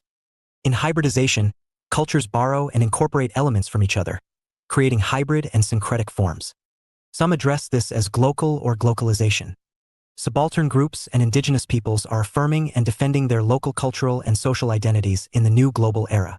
Wang, 2007, 83. For a culture to be vulnerable to outside influence, the capability for cross-cultural communication must exist. Historically, this ability has been sharply limited. Travel and communications were difficult, costly, and sometimes dangerous, limiting the range of prospective influences. Today, however, advances in communications technology, coupled with an expanding global economic system, have dramatically increased the opportunities for interaction between geographically separated groups. Air travel, international migration, telecommunications, the internet, and television all provide the means for people. 93. To transcend geographic boundaries and interact with those of other cultures. Globalization, conceptions and perspectives. Globalization expands and both remote and local communications become instantaneous. The relevance of distance and physical geography as forces that shape culture will decline. Greg, 2002, 228-9. However, E. Wang, 2007, 84, argue that sometimes advocates of anti-globalization overlook the power of people's subjectivity. Because people are not mere objects of cultural influences, but subjects who can shift various influences and reject or integrate them. For example, Coke and McDonald's may be very popular in the USA, but in India, the few rich can afford them and they become status symbols, and in China, traditional Chinese restaurants are still dominant. In fact, in both China and India, even McDonald's had to cater to local tastes and modify their menu and spices. By considering all the factors, we can say that the homogenization brought about by globalization is superficial and is limited to the material level of the consumer goods used by people and a certain consumer culture that is artificially promoted by the media. It does not affect how people relate to each other and how they find meaning and purpose in life. It leaves largely untouched the freedom and agency of the subjects in the creating and changing culture, both as individual and as groups. Friedman, 1994. Because it is ultimately we who are going to decide what to accept and what not to. In case of homogenization of culture, people agreed to see more of its impact in food, fashion, music, etc. Instead of homogenization, polarization, and heterogenization, people are more comfortable with hybridization. Check your progress exercise 2. Note I. Use the space given below for your answer. 2. See the end of the unit for tips for your answer. 1. Discuss cultural dimensions of globalization. 6.5 Technical dimension of globalization. Technological developments are conceived as the main facilitator and driving force of most of the globalization processes. Technology can be defined as the socialized knowledge of producing goods and services. We can further describe this definition with 5 important elements: production of technology, knowledge of using technology, market availability of technology instruments, capacity of possession of the instruments, and experiencing change. Information and technology has meant not only the obliteration, destruction, of the tyranny of distance, but also the creation of a global virtual reality, in which time presents no fundamental barrier to social exchange. Holton, 2000, 141. Digital. 94. Technologies have opened the way towards global networks. Global networks. Globalization cultural and technological dimensions are the networks in which all information and knowledge, also the ideology necessary for the realization, maintenance, and the reproduction of the system, basically the capitalist system, flourishes as reality. The term new economy is the clearest explanation of how all these information, knowledge, and ideology are in close relation to capitalism. Internet and especially e-commerce are the terms that are basically used for justifying the recent approach of technoglobalism. Technoglobalism can be summarized as the ideology which rationalizes globalism on technological grounds. This whole process presents dramatic creation, expansion, and acceleration of worldwide interdependencies and global exchanges that have occurred since the 1990s. The best way of characterizing this latest globalization wave would be to call it the Great Convergence, different and widely spaced people and social connections coming together more rapidly than ever before. Indeed, the deregulation of national economies combined with the ICT revolution kicked globalization into a new gear. The unprecedented development of horizontal networks of interactive communication that connected the local and global was made possible through the worldwide diffusion of the internet, wireless communication, digital media, and online social networking tools. Sophisticated social networking by means of Facebook, Instagram, and Twitter has become a routine activity for more than 2 million people around the globe. Steger, 2017. As the Spanish sociologist Manuel Castells has pointed out, the creation of a global network society has been fueled by communication power, which required a technological revolution powered chiefly by the rapid development of new information and communications technologies. Proceeding at breakneck speed, these innovations are reshaping the social landscape of human life. The techno-globalists, most of them live in the Anglo-Saxon countries, claim that technology makes globalism irresistible.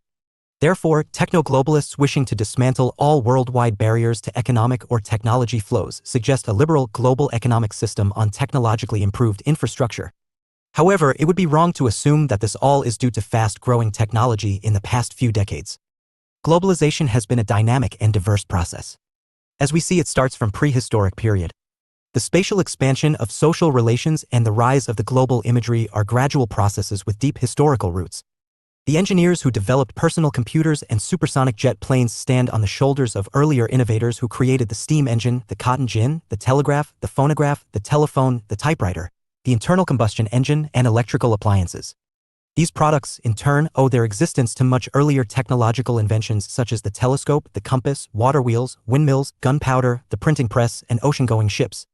And these inventions were the collective achievement of humans in all regions of the world, not just in one privileged geographic center, that is the West.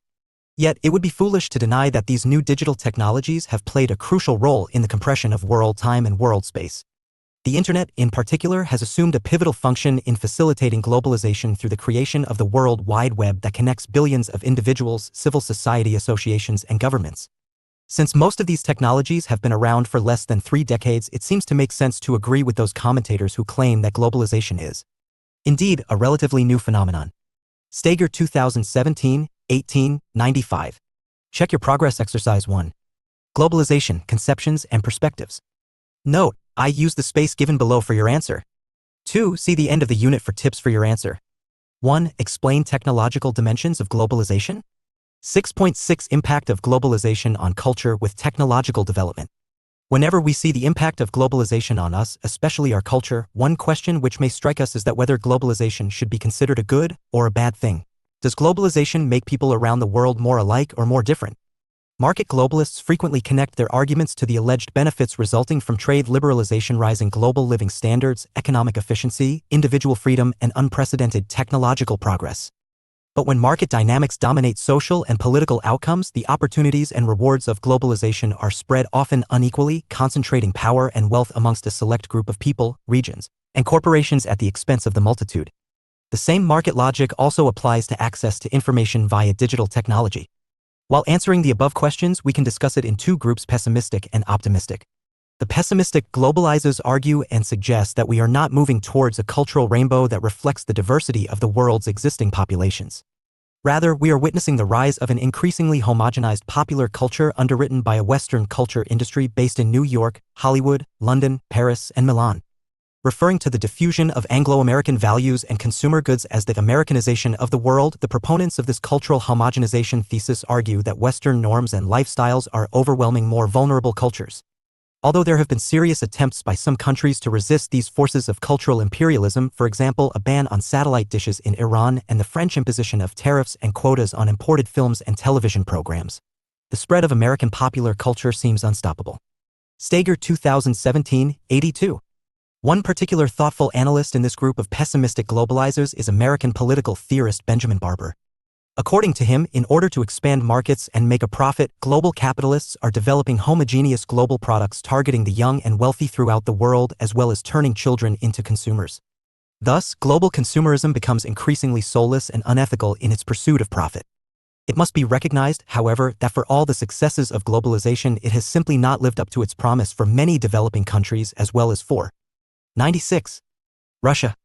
As a matter of fact, during the same time that the total world income, globalization cultural and technological dimensions increased by an average 2.5% annually, the actual number of people living in poverty has increased by almost 100 million. Globalization, which has helped to create wealth and improved living conditions for many, has simultaneously been the context for the growing divide between the haves and the have-nots. Under globalization, increasing numbers of people have been left in dire poverty, living on less than $1 a day. Globalization, what is it? Optimistic globalizers agree with their pessimistic colleagues that cultural globalization generates more sameness, but they consider this outcome to be a good thing. Sociologist Ronald Robertson, for example, contends that global cultural flows often reinvigorate local cultural niches. Rather than being totally obliterated by the Western consumerist forces of sameness, local difference and particularity still play an important role in creating unique cultural constellations. Arguing that cultural globalization always takes place in local contexts, Robertson rejects the cultural homogenization thesis and speaks instead of globalization, the complex globalization dynamic involving the interaction of the global and local. The resulting expressions of cultural hybridity cannot be reduced to clear-cut manifestations of sameness or difference. The processes of hybridization have become more visible in fashion, dance, film, food, sports, and language. Steger 2017, 86. It is also argued by optimistic globalizers that globalization has helped to produce an explosion of new technologies, an abundant production of goods and services, and increasing levels of wealth for millions. As a result of globalization, more people are living under democratic systems, more societies are recognizing the importance of human rights. And never before in world history have so many people had so many opportunities for education and knowledge. Further, because of globalization, a number of developing countries have grown far more quickly than they could have otherwise. Because of international trade and export-led economic growth, for instance, millions of people in East Asia are now far better off now than they were just a few years ago, and being better off is not just a function of a larger GNP, but also includes citizens living longer and living healthier. But the respective arguments of globalizers and skeptics are not necessarily incompatible. The contemporary experience of living and acting across cultural borders means both the loss of traditional meanings and the creation of new symbolic expressions. Reconstructed feelings of belonging coexist in uneasy tension with a sense of placelessness. Indeed, some commentators have argued that modernity is slowly giving way to a new, postmodern framework characterized by a less stable sense of identity, place, and knowledge. According to Manfred B. Steger, given the complexity of global cultural flows, one would actually expect to see uneven and contradictory effects. In certain contexts, these flows might change traditional manifestations of national identity in the direction of a popular culture characterized by sameness. In others, they might foster new expressions of cultural particularism. In still others, they might encourage forms of cultural hybridity. Those commentators who summarily denounce the homogenizing effects of Americanization must not forget that hardly any society in the world today possesses an authentic, self-contained culture. Those who despair at the flourishing of cultural hybridity ought to listen to exciting Bollywood pop songs, admire the intricacy of several variations of Hawaiian 97 Pidgin, or enjoy the culinary delights of Cuban Chinese cuisine. Finally, those globalization conceptions and perspectives who applaud the spread of consumerist capitalism need pay attention to its negative consequences, such as the dramatic decline of traditional communal sentiments as well as the dramatic commodification of society and nature. Steger 2017, 87. Michael Gregg 2002 further mentioned that, although globalization may yield a greater cultural similarity among peoples, this similarity tends to develop not through the imposition of one set of cultural values on another. Instead, cultural similarity tends to develop through the mixing of a diversity of cultural values, moving closer to Peters's 1995 and 2015 cultural mélange than cultural hegemony. Indeed, we can see how this mixing of cultural values occurs throughout the world today as the expansion of communications promotes the opportunity for people to gain exposure to new cultural forms. Culture is dynamic, not static. The impact of expanding communications on cultural change cannot be adequately confined to a simple distinction between homogeneity and heterogeneity. Instead, the expansion of communications provides new opportunities for cultural interaction while also limiting others. As cultural values shift and change, new opportunities and challenges will likely develop in the international system. Gregg 2002, 242. Today's cultural fault lines may evolve into broader areas of similarity, making communication and cooperation less difficult. In contrast, new cultural fault lines are also likely to develop, dividing peoples in new and unexpected ways and providing new sources of conflicts and disagreements. Michael Gregg 2002 further argues that globalization functions to both increase the level of cultural homogeneity in the system and the rate at which hybrid cultures develop. Yet, the expansion of communications also reduces the degree to which cultural traits that were the most prominent before interaction tend to predominate after interaction. In this respect, these results suggest that globalization fosters the development of a homogeneous hybrid culture rather than the imposition of a particular set of cultural values. In addition, under the right set of circumstances, the expansion of communications can foster the development of areas of local cultural diversity by encouraging the development and maintenance of cultural diasporas. However, in the new era of globalization, people become much more concerned about the uniqueness and particularity of their own culture. Cultural identity provides the global significance of local knowledge and the sense of self, community, and nation. Deng 2005 points that cultural identity answers the questions of who am I, where are we going, and what do we have? Since people construct their identities through their cultures, they will defend them. Actually, globalization brings much more awareness of cultural identity than before. In a deeper sense, globalization enhances cultural identity and people become much more concerned about the uniqueness or the particularity of their culture. If we look at it negatively, globalization may lead to hegemonic control. But look positively, globalization may lead to a sense of togetherness. The planet is our lifeboat and we are all in this boat together. Globalization can also lead to a sense of deeply rooted in one's culture and the global significance of local knowledge. These two dimensions can form a very fruitful interaction. Therefore, togetherness is not at all in conflict with diversity.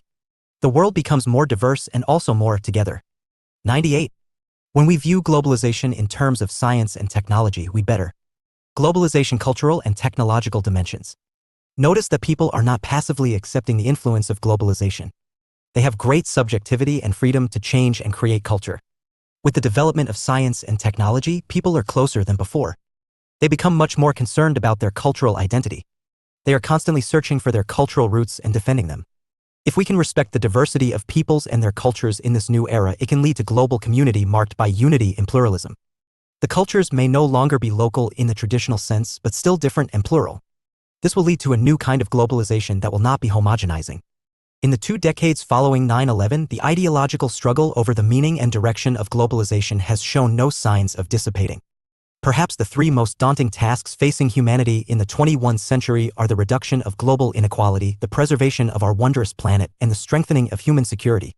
Other success stories such as the worldwide reduction of absolute poverty and the formation of an international alliance dedicated to the joint exploration of outer space suggest that the solution to our global problems is not less but more and better forms of globalization. Stager 2017, 133-34. Without question, the years and decades ahead will bring new global crises and further challenges. Humanity has reached yet another critical juncture, the most important in the relatively short existence of our species. Unless we are willing to let global problems fester to the point where violence and intolerance appear to the only realistic ways of confronting our unevenly integrating world, we must link the future course of globalization to a profoundly reformist agenda.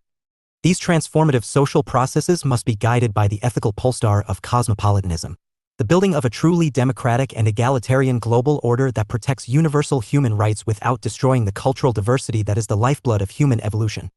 Check your progress exercise for note. I. Use the space given below for your answer. 2. See the end of the unit for tips for your answer. 1. What are the impacts on globalization on culture? 6.7 Let us sum up. After analyzing various concepts and ideas of known scholars/experts in this field, we can summarize that globalization is as historic as human beings and the process has been growing steadily on the back of technology. The greatest boost to this march may also be argued to have happened in last 3 decades. It can also be asserted that cultural consequences of globalization may be seen with special reference to 3 theses of analysis by various scholars and experts as 99. Homogeneity, heterogeneity/polarization and hybridization. Because globalization, conceptions and perspectives, is the multidimensional, dynamic, diverse and complex process and involve various other factors/elements/forces like economic, political, social, environment, human prosperity and well-being. These 3 processes may run simultaneously. 6.8 Some useful references. Effects of technological developments on globalization process. http:// Globalization, what is it? Anderson, Benedict, 1991, Imagined Communities, London, Verso. Appadurai, A., 1996, Modernity at Large, Cultural Dimensions of Globalization, Minneapolis, Minnesota, University of Minnesota Press.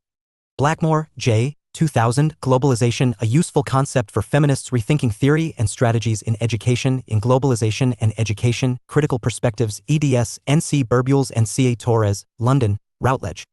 Carnoy, M., 1999, Globalization and Educational Reform, What Players Tried to Know, Paris, UNESCO. Carnoy, Martin, 1999, Sustainable Flexibility, Work, Family and Community in the Information Age, New York, Cambridge University Press. Castells, Manuel, 1996, The Information Age, Economy, Society, and Culture, Volume I, The Rise of the Network Society, Oxford, Blackwell. Deng, N. 2005, On the National Literature's Tactics in the Globalization's Language Environment, Journal of Human Institute of Humanities, Science and Technology, 1, 39-41. Friedman, J. 1994, Culture, Identity, and Global Process, London, UK, Sage.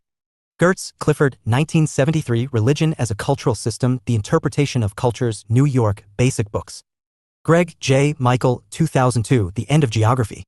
Globalization, Communications, and Culture in the International System, The Journal of Conflict Resolution, Volume 46, No. 2, April, 225-243. Holton, Robert, 2000, Globalization's Cultural Consequences, American Academy of Political and Social Science, Volume 570, July, 140-152. Huntington, Samuel, 1996, Clash of Civilizations, New York, Simon & Schuster. Pietusa, Jan, 1995, Globalization as Hybridization in Global Modernities, edition, Mike Featherstone, S. Lash, Ronald Robertson, London, Sage Publications. Pietusa, Jan Naderveen, 2015, Globalization and Culture, Global Melange, Lanham, Boulder, New York, London, Rowman and Littlefield. Robertson, Ronald, 1992, Globalization, Social Theory and Global Culture, London, Thousand Oaks, New Delhi, Sage Publications. 100. 101. Globalization Cultural and Technological Dimensions. Stager, Manfred B. 2017, Globalization, A Very Short Introduction, UK, Oxford University Press. Wallerstein, Emmanuel, 1990, Culture as the Ideological Battleground of the Modern World System, Theory, Culture, and Society, 7, 257-81. Wang, E. 2007, Globalization Enhances Cultural Identity, Intercultural Communication Studies, 16, 83-86.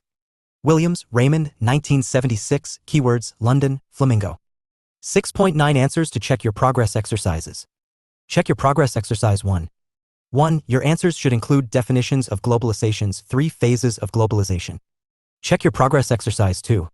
1. Highlight on interconnectedness, homogenization, polarization, and hybridization. Check Your Progress Exercise 3. 1. Your answer should highlight on rapid and fast-growing technologies that gives a dynamic and diverse process in globalization which is far different from the past. Check Your Progress Exercise 4. 1. Highlight both negative and positive impact of globalization on culture. Block 2. Contemporary Global Issues. 104. Contemporary Global Issues. 105. Global Politics of Environment. Unit 7 Global Politics and Environment *. Structure. 7.0 Objectives. 7.1 Introduction. 7.2 Economic Development and Environmental Challenges. 7.3 Environmental Conservation and the United Nations. 7.4 Global Institutions for Environmental Protection. 7.4.1 The United Nations Environment Programme, UNEP. 7.4.2 The Commission on Sustainable Development, CSD. 7.4.3 The Global Environment Facility, GF. 7.4.4 Need for Reforms. 7.5 Issues of Concern. 7.6 Right to Environmental Security. 7.7 Paris Climate Agreement.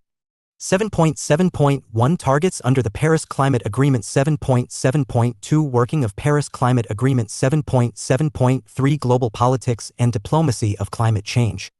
7.8 India and the Paris Climate Commitments. 7.9 Let us sum up. 7.10 Some useful references. 7.11 Answers to Check Your Progress Exercises.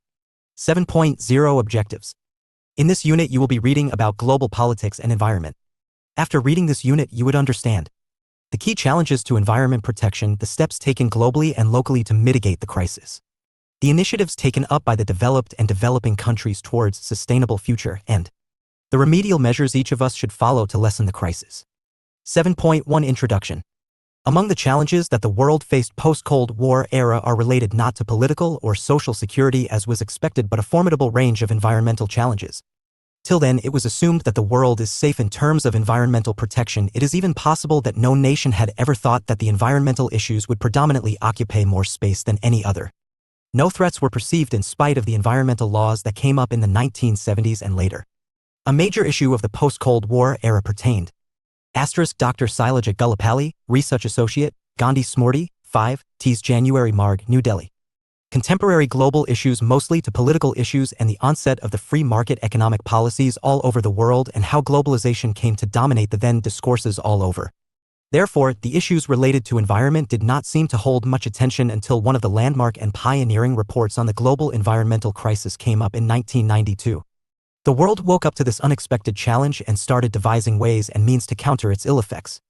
This period marked a significant departure from the previous approaches and towards working for a sustainable development for the future generations. This unit explains some of the essential features so that the reader would understand the issue of environmental crisis. 7.2 Economic Development and Environmental Challenges. The first half of the 20th century was dominated by two world wars followed by the Cold War. During this period, economic development came to occupy a prime position wherein all the nations were devising measures as to how to develop economically and how the developing countries could be helped to meet to the levels of their prosperous counterparts. Development or economic development became the motto, means, and the end of this paradigm. The nations, both developed and developing, hence became partners in development and signed global and regional trade agreements so as to achieve their aims. Development did not mean just the basic parameters, it meant the choice of people, freedom to choose, and capacity to grow. It should be a step towards limitless growth and prosperity of individuals. This was the dominant view offered by the proponents of development. In the process of assessing and designing this capacity to grow, all the nations were roped in to become partners of this so-called fruitful exercise. Some of the countries have even opened up their economies, and coincidentally that was the time when the natural environment too came to draw the attention of the world. This process of economic facilitation was widely known as globalization that aimed at exchanging the political, economic, social, cultural, and all possible matters by the nations with one another. Development models were primarily from the West, irrespective of the fact that many nations had no capacity or resources to become like them. Further, there was also a failure of global economic system which was mainly unequal in more than one way, making the rich richer and the poor poorer. There were international financial institutions, general agreement on tariffs and trade, and other economic measures that proved antithetical to the developing countries. Economic development and prosperity turned out to be a mirage for most of these. The lure of this model of development made them lose many a precious resource in their respective nations. As noted economist Amaya Bagchi observes, globalization in its proper sense is the sense of ordinary human beings experiencing and being enriched by influences emanating from all over the world is coterminous with human history. People of all continents or regions becoming aware of one another and trading objects and commodities, plants, and techniques with one another. The existing phase of globalization is different in the sense free trade and free markets have become high-up factors. Excessive industrialism has brought the world economy spiraling towards recession and deteriorated working conditions. The world is rapidly heading towards unemployed growth as distribution of growth rates and 106. Employment has not been able to address the question of rising redundancy and global politics of environment. Scarcity. It seemed as if the world is heading nowhere, especially with the developing countries trying to find ways to get out of the deep crisis they plunged themselves into in the hope of achieving growth and prosperity. A rise in political consciousness regarding the developments and loss of resources was soon realized by one and all, and there was an increasing demand to address these issues globally and work out remedial measures. The Stockholm Declaration of 1972, to which India also assured its compliance, have all of a sudden become important issues to address. The rapid depletion of resources, rupture of ozone layer, vanishing forests, drying rivers, animals and plants becoming endangered have all become serious issues. Perhaps it was the first time the world woke up to the stark reality and braced itself towards taking damage control measures. The contemporary environmental crisis is thus the outcome of humankind's exploitation of the restricted resources of the earth. With the threat of environmental collapse imminent in the face, mankind has finally come to realize that the earth has been left with scarce resources.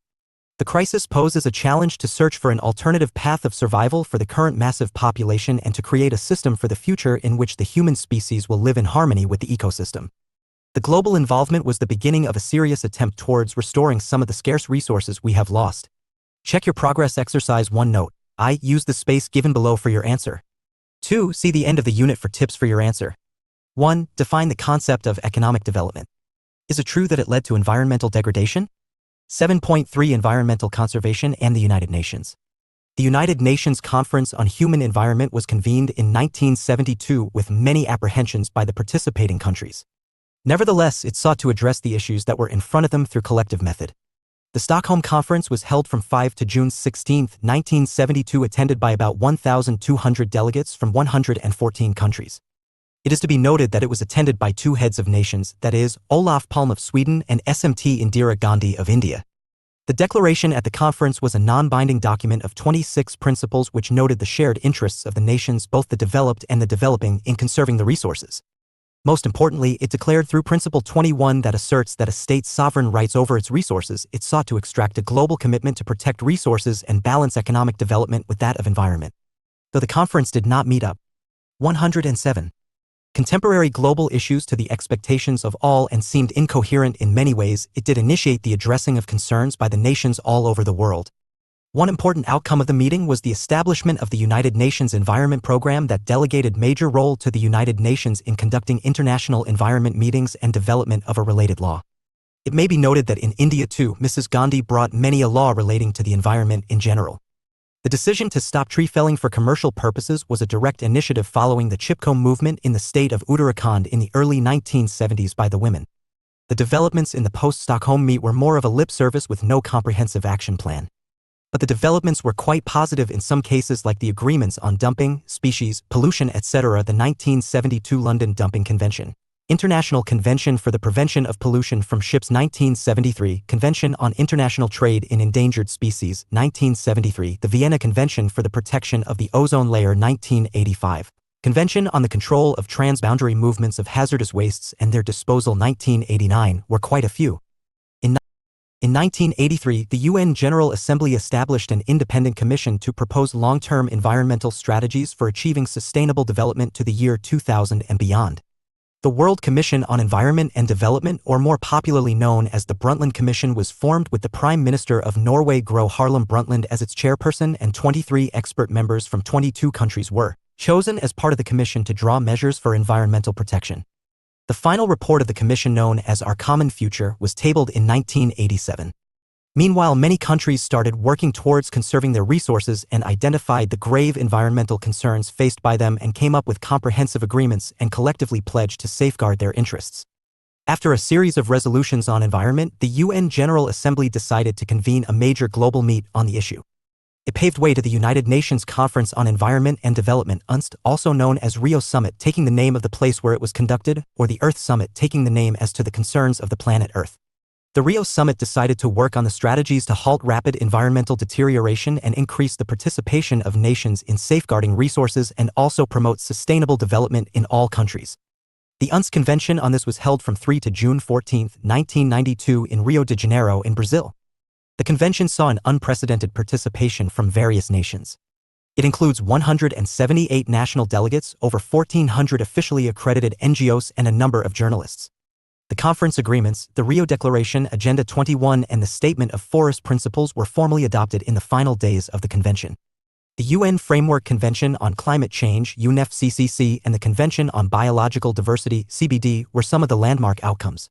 It was also decided that a review convention would take place within 5 years to look to the implementation of the recommendations pertaining to Agenda 21. The Rio Declaration, with its 27 principles, is a landmark achievement in the history of mankind for the protection of natural environment. It not only elicited positive response from the participating nations but also included NGOs, youth, and various indigenous communities as part of its implementation members. As 108. Lorraine Elliott observed, the Declaration and its principles are shaped by and global politics of environment, reinforce the imperatives of state sovereignty rather than global stewardship. The Declaration exemplifies the difficulties of reconciling environment and development in the concept and practice of sustainable development, page 19. Agenda 21, a non-binding agreement with 40 chapters, sets out an extensive plan of action for implementing the principles of the Declaration. Its principles include combating poverty, consumption patterns, human health and settlement, land resources, deforestation, desertification, drought, sustainable agriculture, biodiversity, oceans, freshwater resources, water management, and similar issues. It includes as its partner members who could implement the principles youth, women, NGOs, and extend them various facilities in the process, like necessary funding, transfer of technology, institutional arrangements, and capacity building. The agenda was further taken by the General Assembly in its special session in New York. It was meant as a review meeting as well as a ground for further discussion on the issues that would have become significant in a matter of 5 years. This further led to the Kyoto meeting in the same year to finalize negotiations for a legally binding agreement that could be signed by all the members. There were differing tunes in this meet and many targets were set on emissions to be implemented by individual countries. It was a summit meeting with no concrete plans.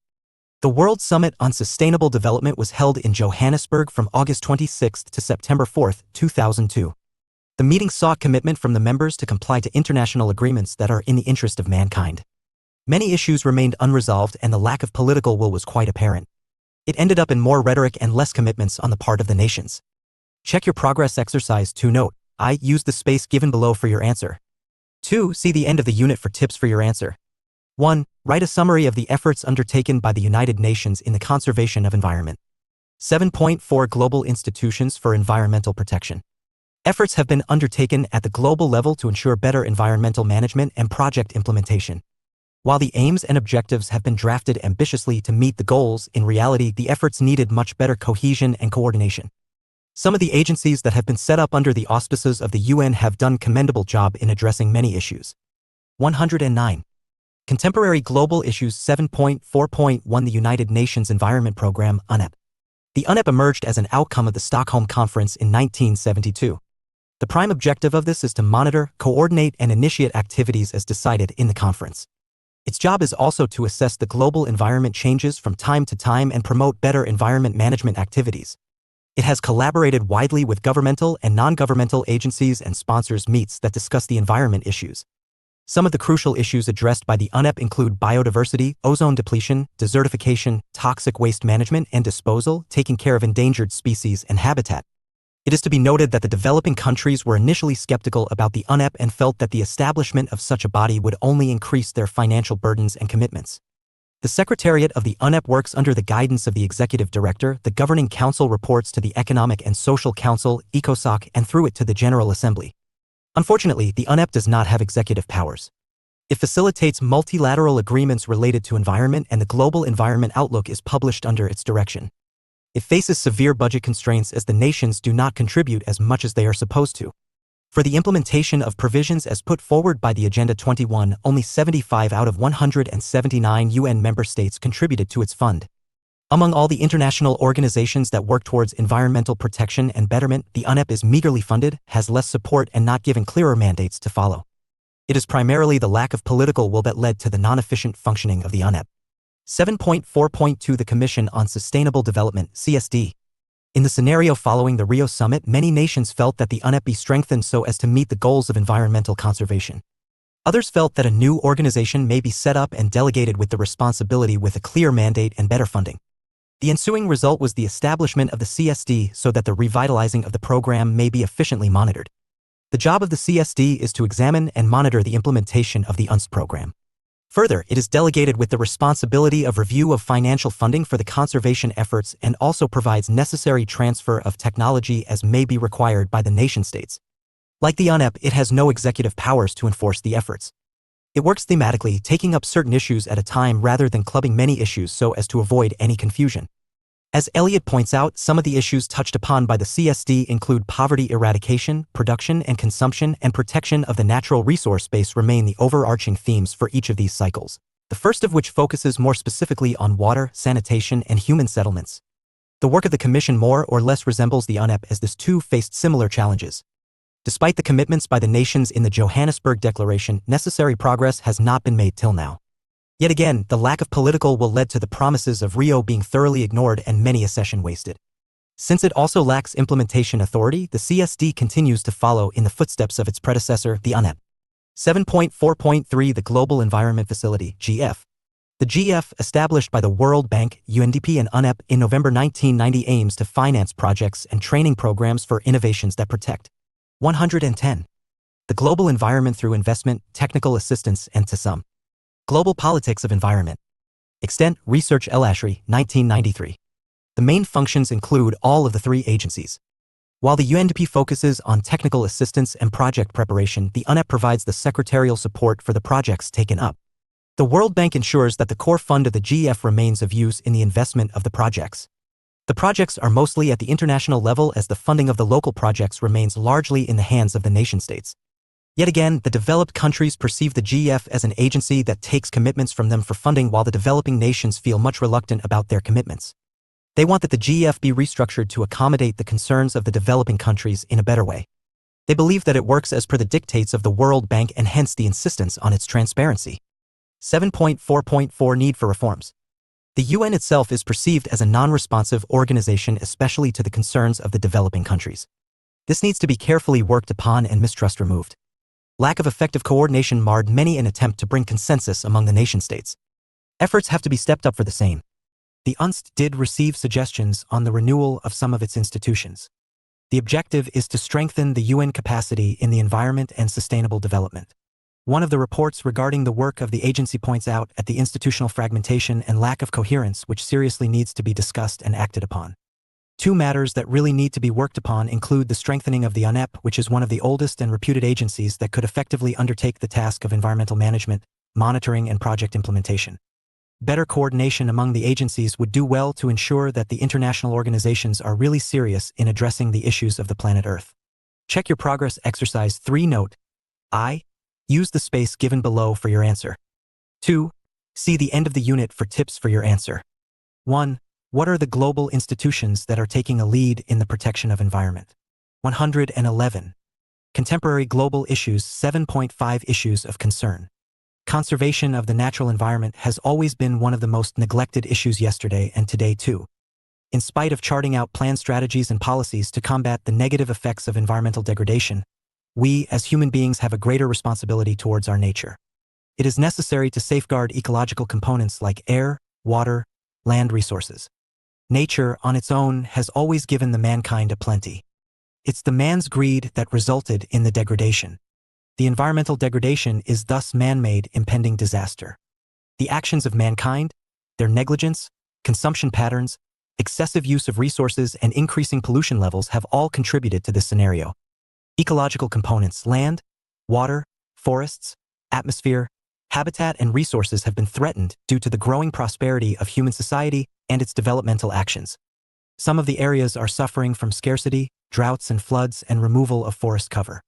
There are all kinds of industrial pollutions, increasing levels of industrial wastes, alarming air pollution levels, burning of fossil fuels, high concentrations of nitric and sulfuric acid levels, industrial waste emissions and lack of waste disposal mechanisms have all led to increasing pollution levels. Some of the issues that were widely discussed in various international meetings on environment are given as below. Ozone layer depletion. The depletion of the ozone layer and the consequent ill effects of ultraviolet rays affecting the balance of nature have been widely discussed at all the international meetings. The 1985 Vienna Convention and the Montreal Protocol of 1987 on the protection of the ozone layer are the most important agreements in this context. As a result, the ozone-depleting chemicals all around the world have been banned and a special fund has been created to take necessary action by both the developed and developing countries. Climate change. One of the agreements that was signed by the nations in 1992 during the Rio Summit was the Framework Convention on the Climate Change. Under the GEF, funding has also been made available to assist the developing countries in combating this issue. The Kyoto Protocol is a landmark treaty in this context as it sets targets and timelines to constantly work on the issues related to climate change.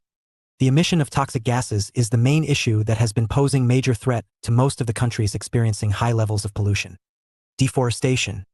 The felling of trees at unprecedented levels and the gradual disappearance of forest areas poses major threat to conservation efforts. The Rio Summit discussed the deforestation issue and charted few non-binding principles to be followed by the nation-states regarding forest conservation. The onus rests mainly on the countries, whether they sign binding or non-binding agreements, to prevent felling of trees of protect forest areas. The conservation of forest areas would naturally include the protection of the unique flora and fauna and also the wildlife of the nations. Local bodies and non-governmental organizations can do a lot to protect forest regions. 112. Desertification. Global politics of environment. Following the Earth Summit, an international agreement on the desertification was signed by the nation-states in 1994 known as the Convention to Combat Desertification. This also requires the participating nations to chalk out their action plans as to how to comply with this agreement. The nations were also given the option of drawing from the development aid related to desertification issues. Conservation of biodiversity.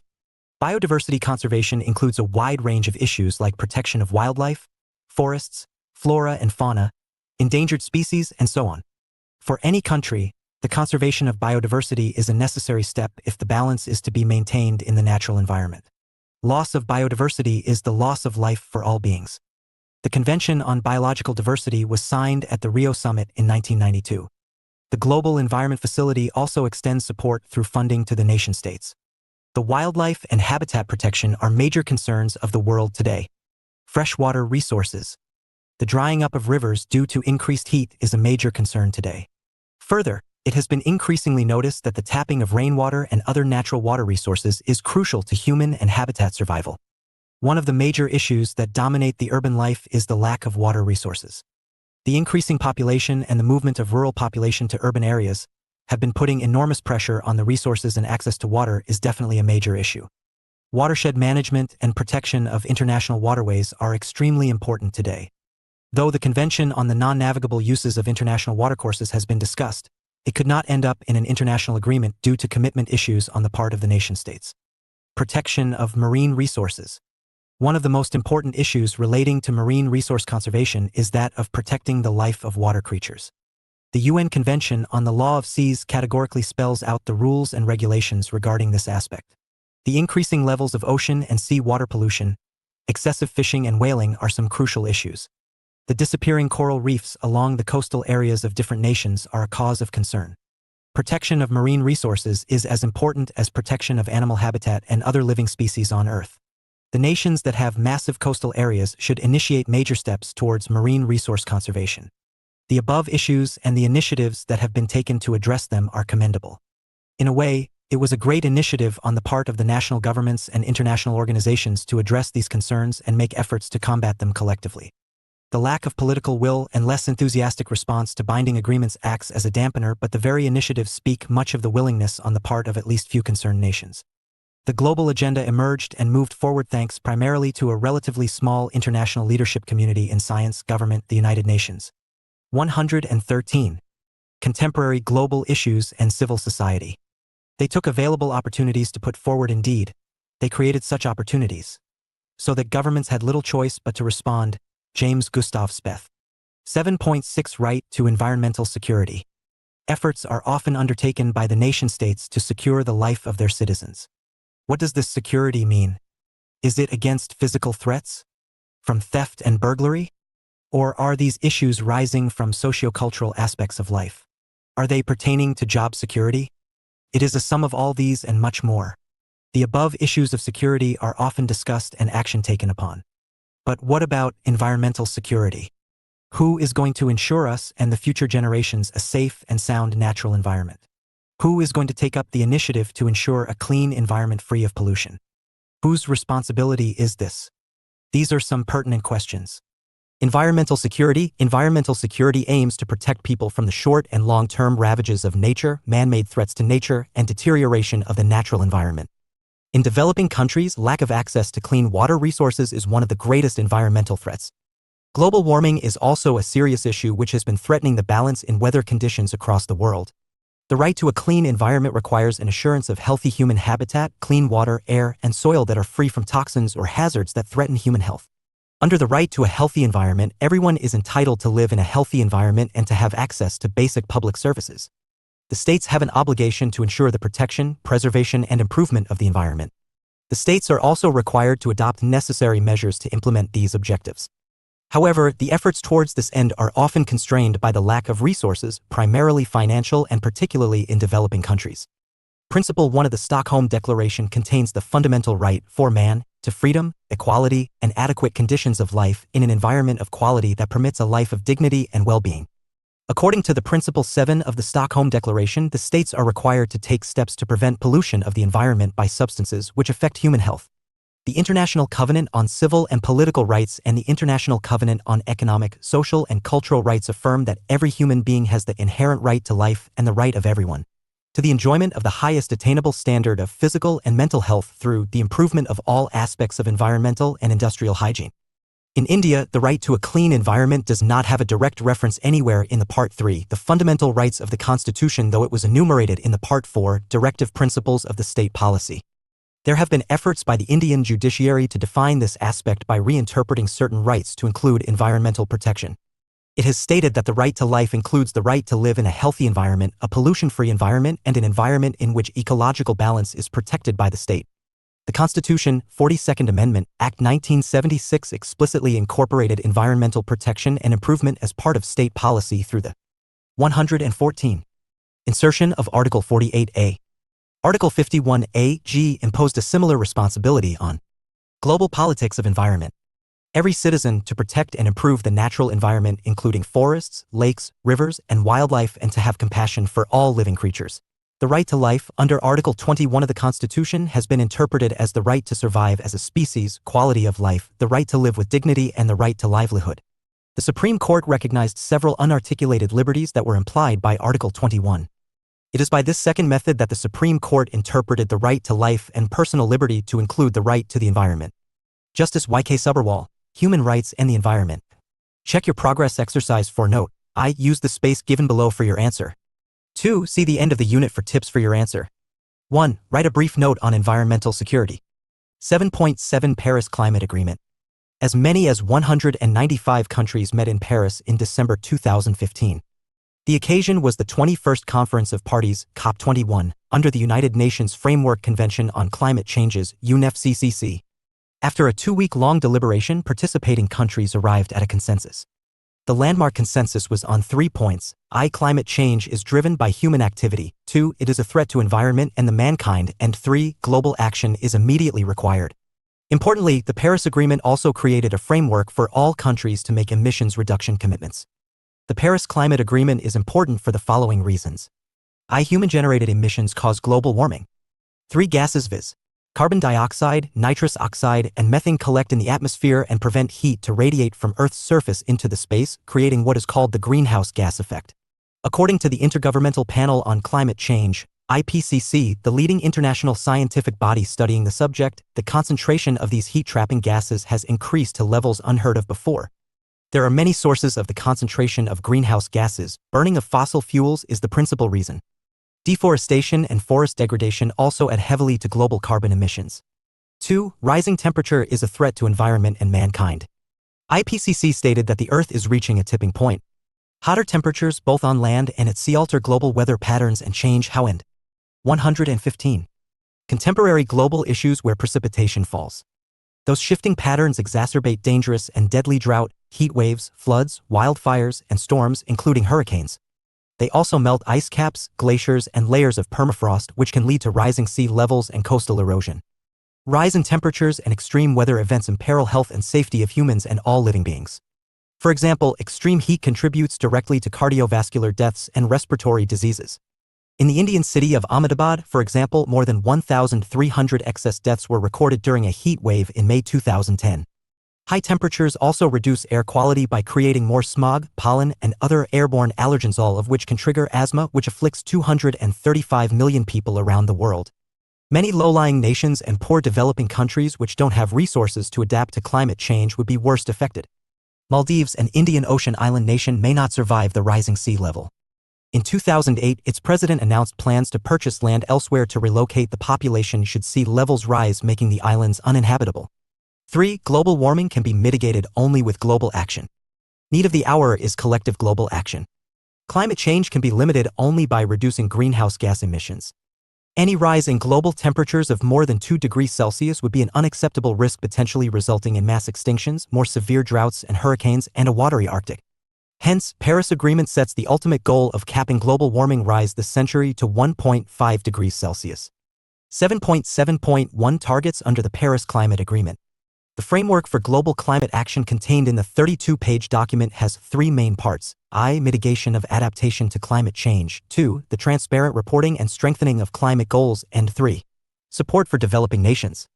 A brief description of the 3 elements follows. I. Limit global temperature rise by reducing greenhouse gas emissions. In an effort to significantly reduce the risks and impacts of climate change, the Accord calls for limiting the global average temperature rise in this century to well below 2 degrees Celsius, while pursuing efforts to limit the temperature rise to 1.5 degrees. It also asks countries to work to achieve a leveling off of global greenhouse gas emissions as soon as possible and to become carbon neutral no later than the second half of this century. To achieve these objectives, 186 countries responsible for more than 90% of global emissions submitted their national carbon reduction targets. These targets outline each country's commitments for curbing emissions, including through the preservation of carbon sinks, through 2025 or 2030. Including both economy-wide carbon-cutting goals and the individual commitments of some 2,250 cities and 2,025 companies. There are no specific requirements about how or how much countries should cut emissions, but there are high political expectations, especially from the developed economy emitters.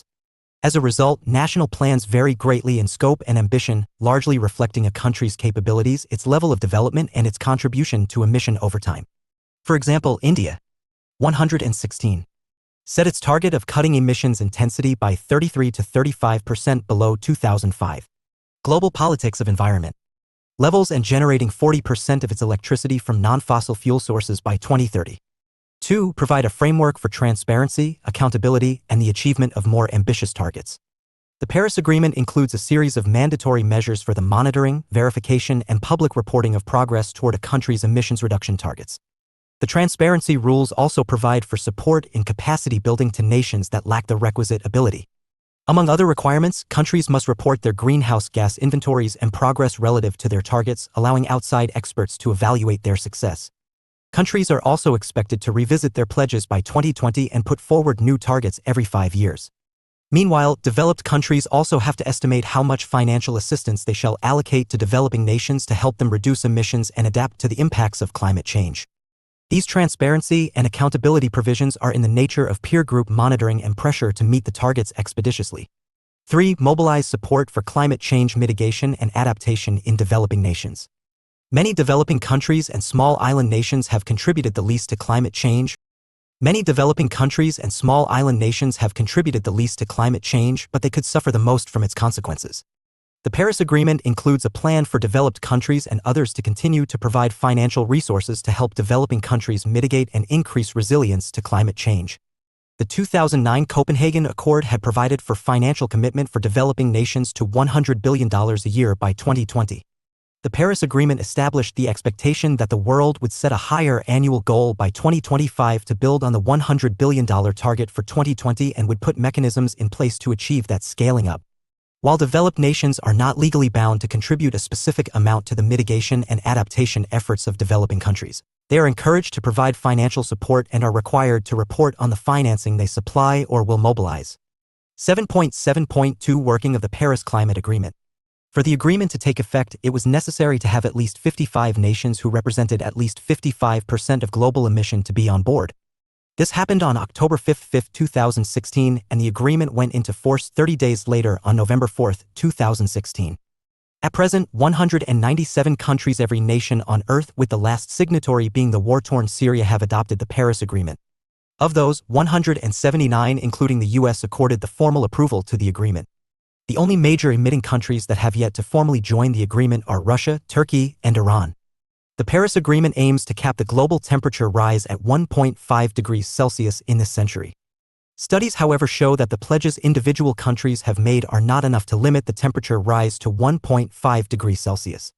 Rather, 117 contemporary global issues the targets countries have laid out could limit future temperature rise between 2.7 and 3.7 degrees Celsius. Moreover, the way many countries are performing, they are already way behind their Paris commitments. Hopefully, over time, countries will boost up their efforts in emission levels. US formally entered the agreement through an executive action of President Barack Obama. The agreement did not impose any new obligations on US. Besides, there are any numbers of domestic laws passed by the Congress to cut carbon pollution. US formally joined the agreement in September 2016. During the election campaign for US presidency in 2016, the Republican Party's candidate Donald Trump had declared that if elected he would take the US out of the Paris Agreement's commitments. A climate denier, candidate Trump had described climate change as a hoax perpetuated by China. Post-victory, President Trump announced US withdrawal from the agreement. However, US withdrawal will take at least 3 years. Under the provisions of the Paris Agreement, the process for withdrawing requires that the agreement be enforced for 3 years before any country could formally announce its intention to drop out. Then it has to wait a year before actually leaving the pact. This means the earliest the United States could officially exit is 4 November 2020, a day after the US presidential election. Experts are of the view that even a formal withdrawal would not necessarily be permanent. A future president could rejoin on 1 month's notice. Meanwhile, US representatives continue to participate in UN climate negotiations so as to take the Paris process further. There is large support at the popular level, and movements and initiatives at state and local government levels are on to deepen and accelerate action. Each of these efforts is focused on keeping the United States working toward the goals of the Paris Agreement despite the decision of President Trump to take the country of the agreement. 7.7.3 Global Politics and Diplomacy of Climate Change.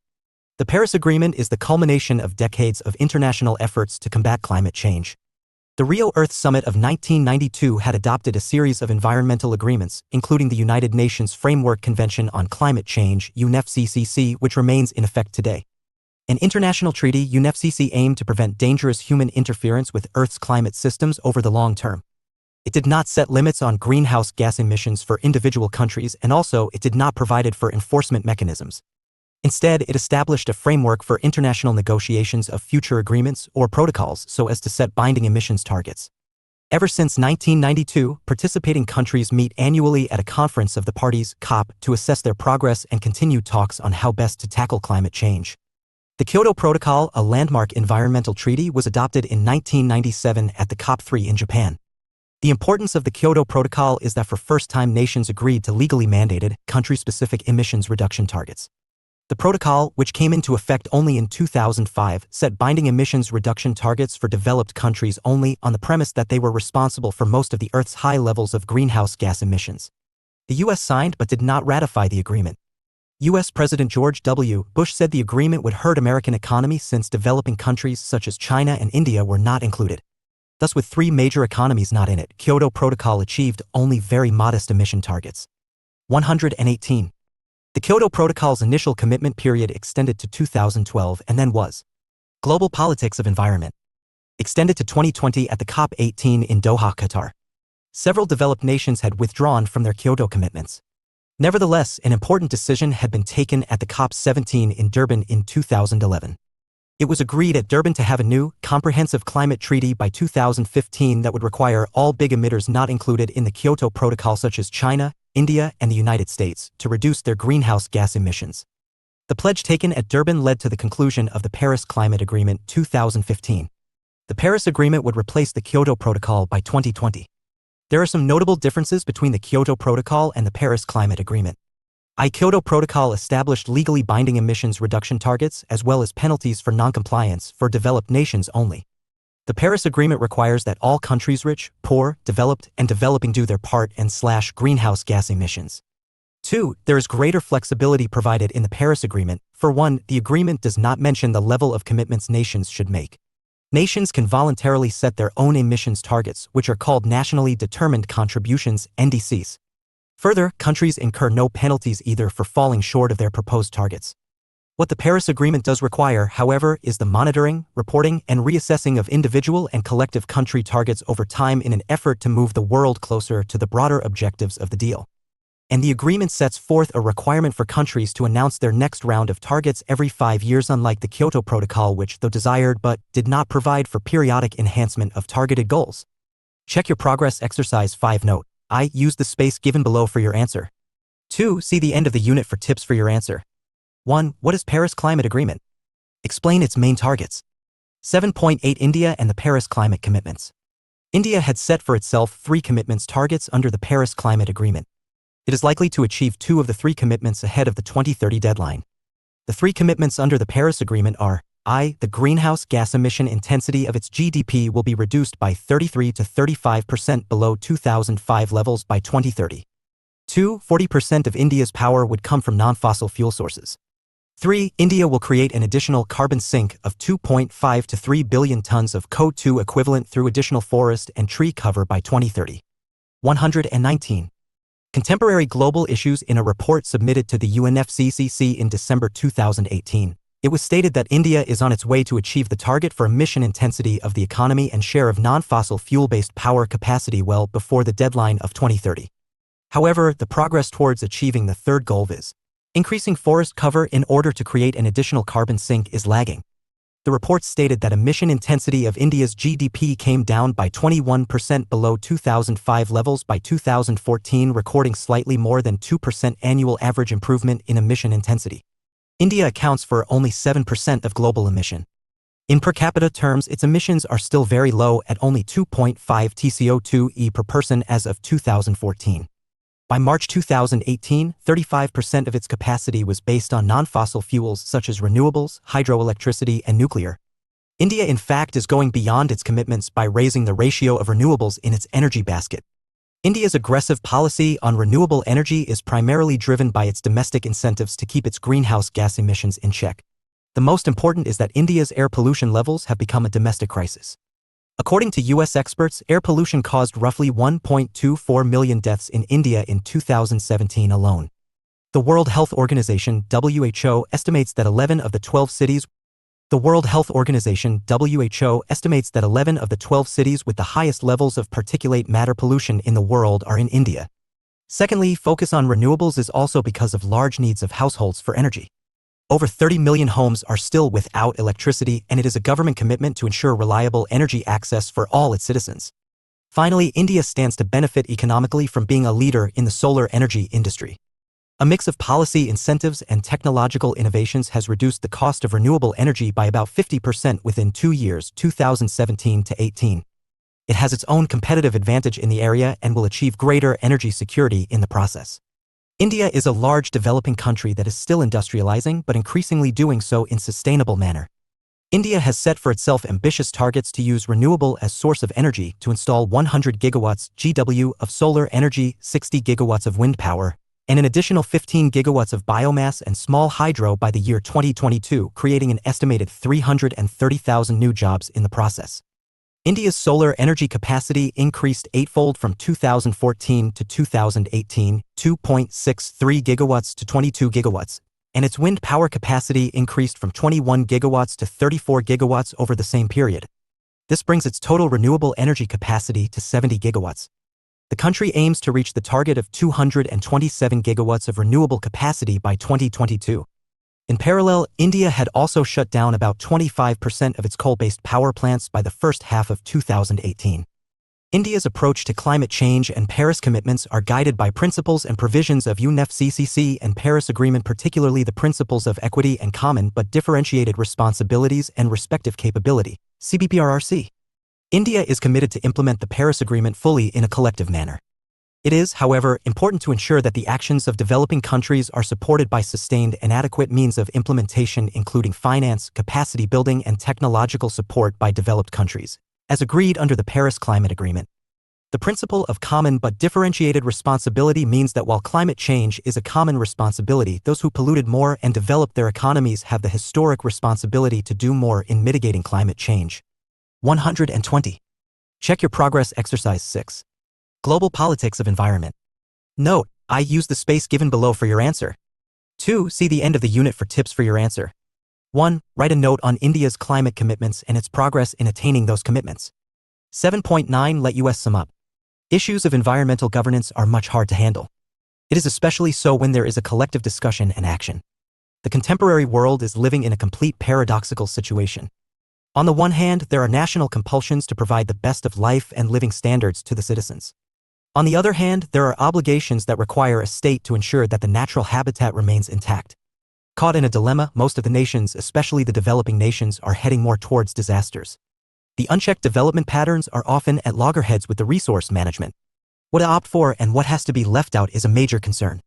The 21st century saw many a challenge but many an opportunity to resolve them. As Eliot points out, there are calls for new global order for environmental care, new planetary paradigm, environmental revolution, and so on.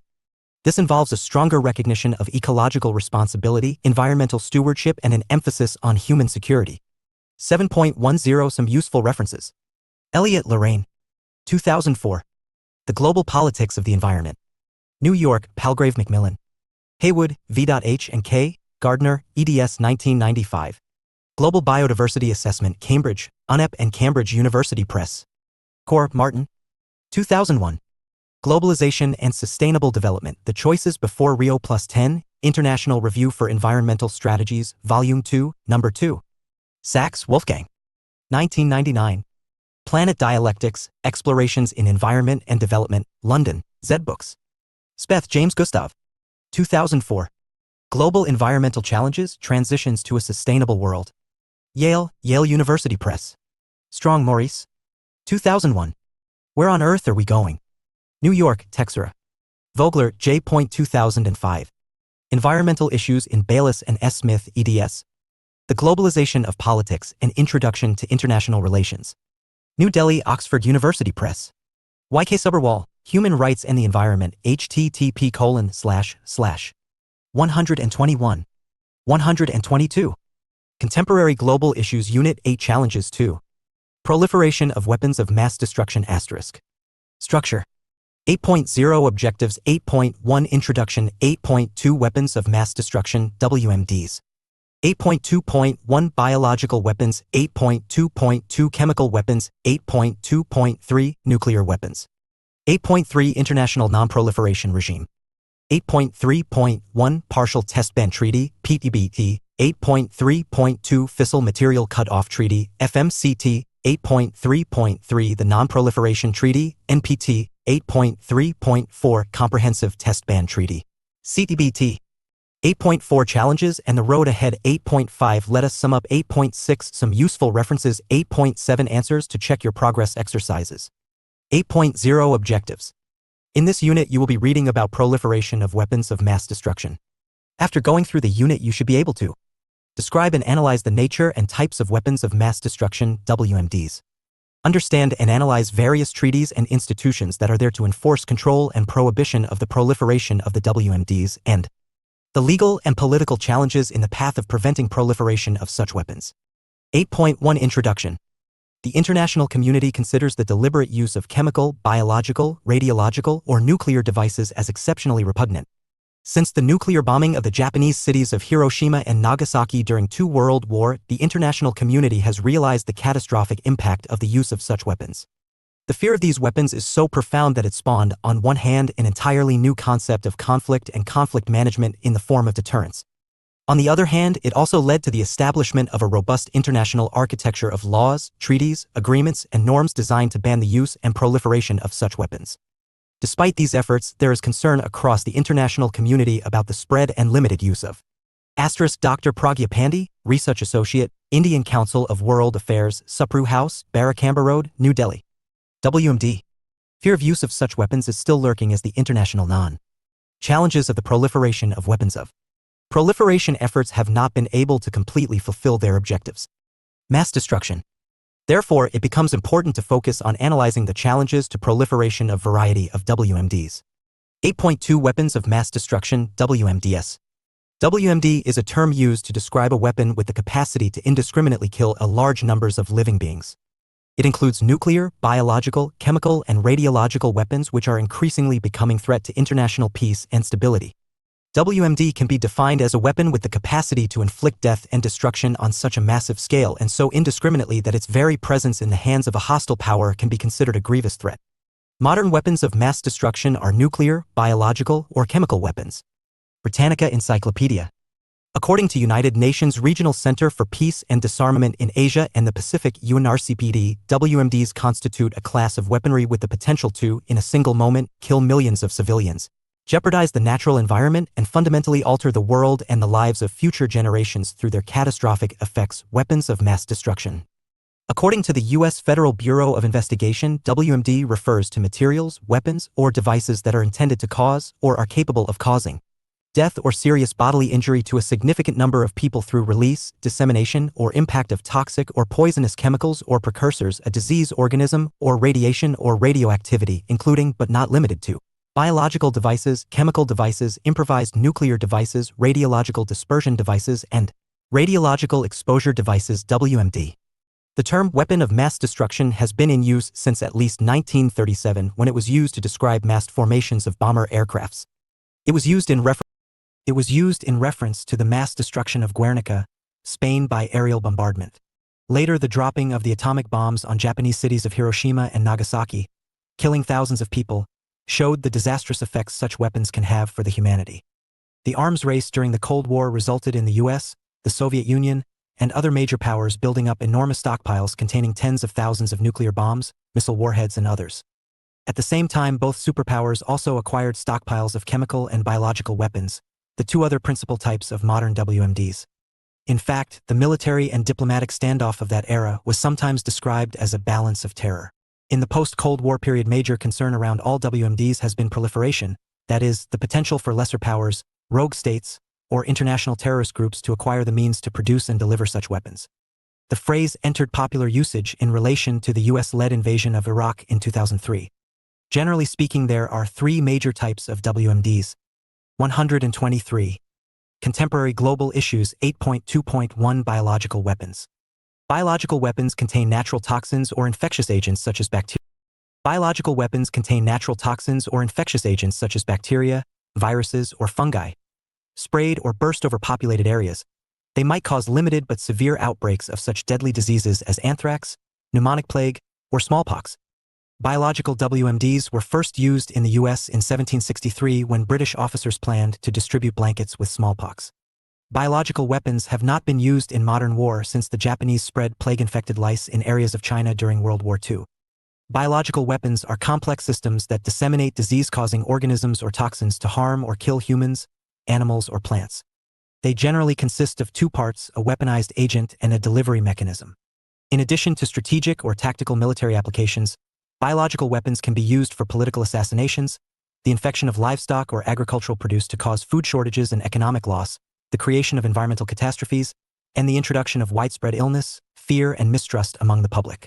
Almost any disease-causing organism, such as bacteria, viruses, fungi, prion or rickettsia, or toxin, poisons derived from animals, plants, or microorganisms, or similar substances produced synthetically, can be used in biological weapons.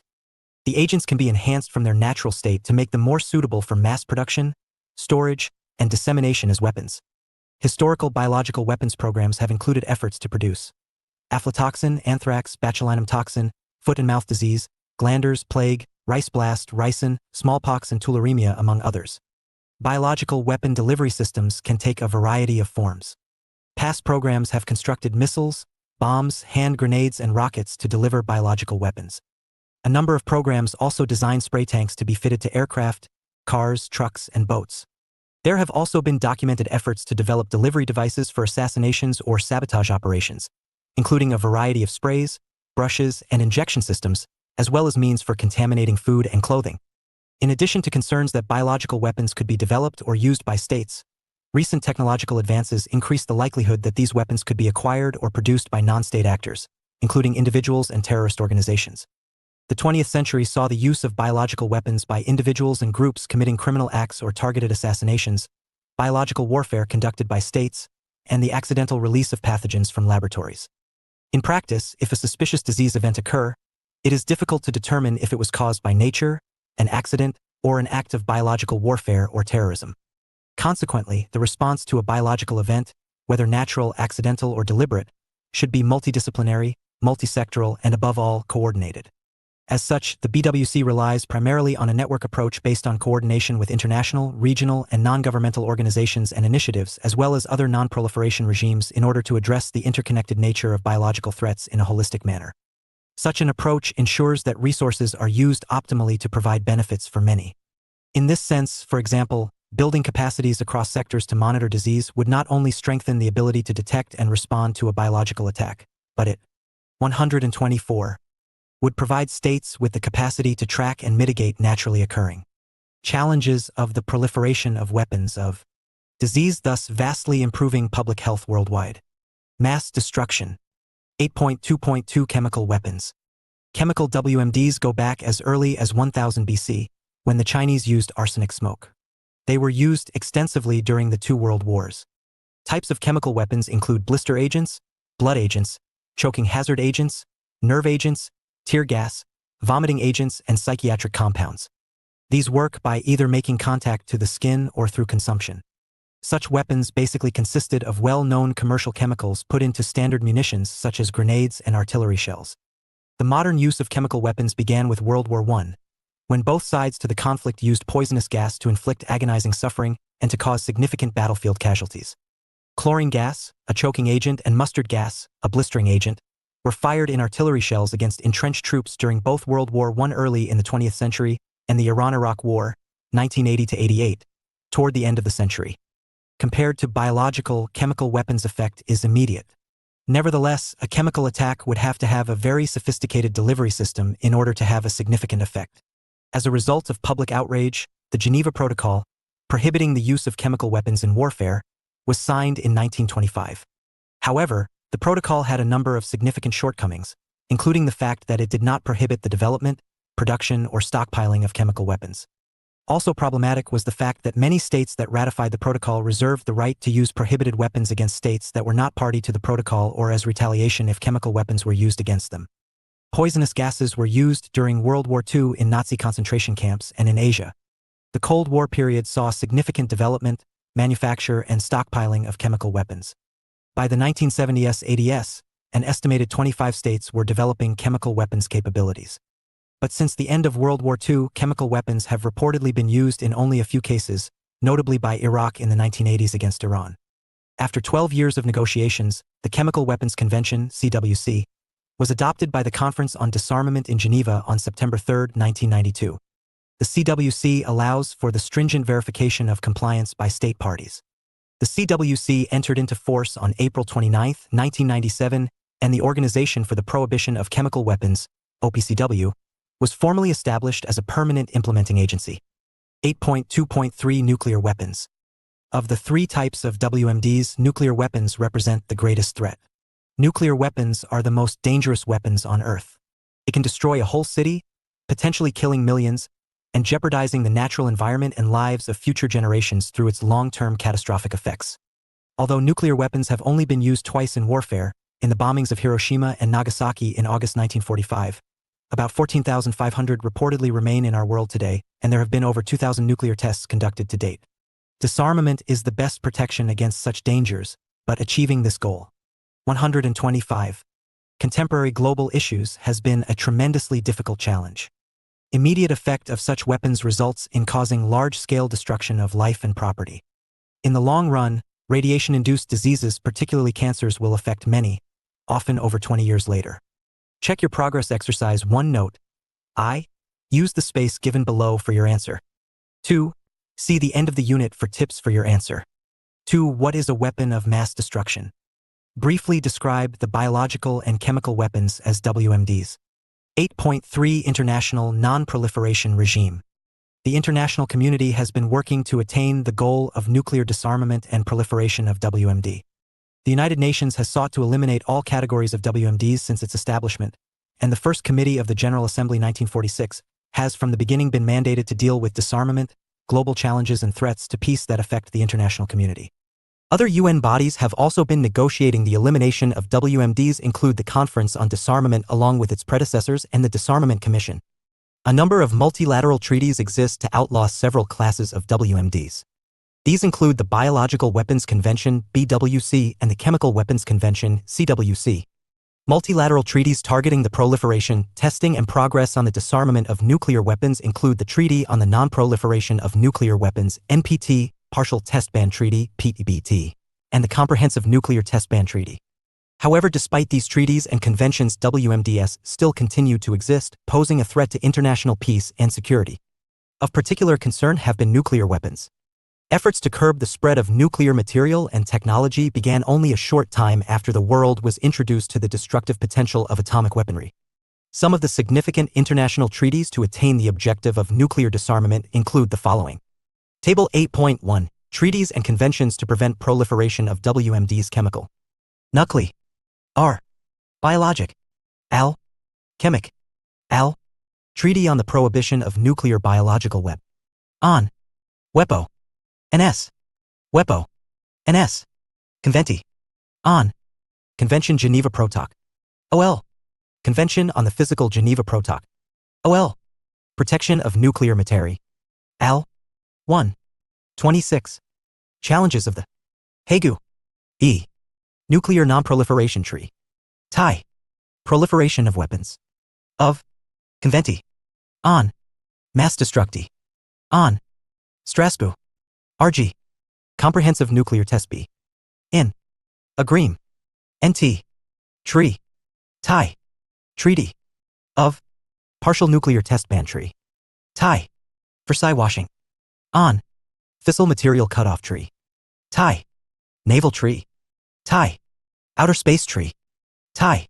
Statute of the International Atomic Energy Agency. SI. Seabed Arms Control Tree. TIE. 8.3.1 Partial Test Ban Treaty, PT. BT. In 1954, India made the first proposal calling for an agreement to ban nuclear weapons tests.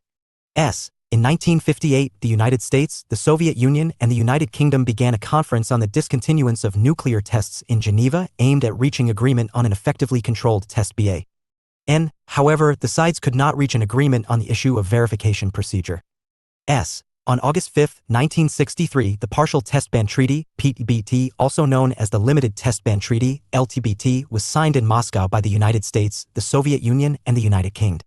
The treaty requires parties to prohibit, prevent, and abstain from carrying out nuclear weapons tests or any other nuclear explosions in the atmosphere, in outer space, underwater, or in any other environment if such explosions cause radioactive debris to be present outside the territorial limits of the state that conducts an explosion, to refrain from causing, encouraging, or in any way participating in the carrying out of any nuclear weapon test explosion or any other nuclear explosion anywhere which would take place in any of the above described environment.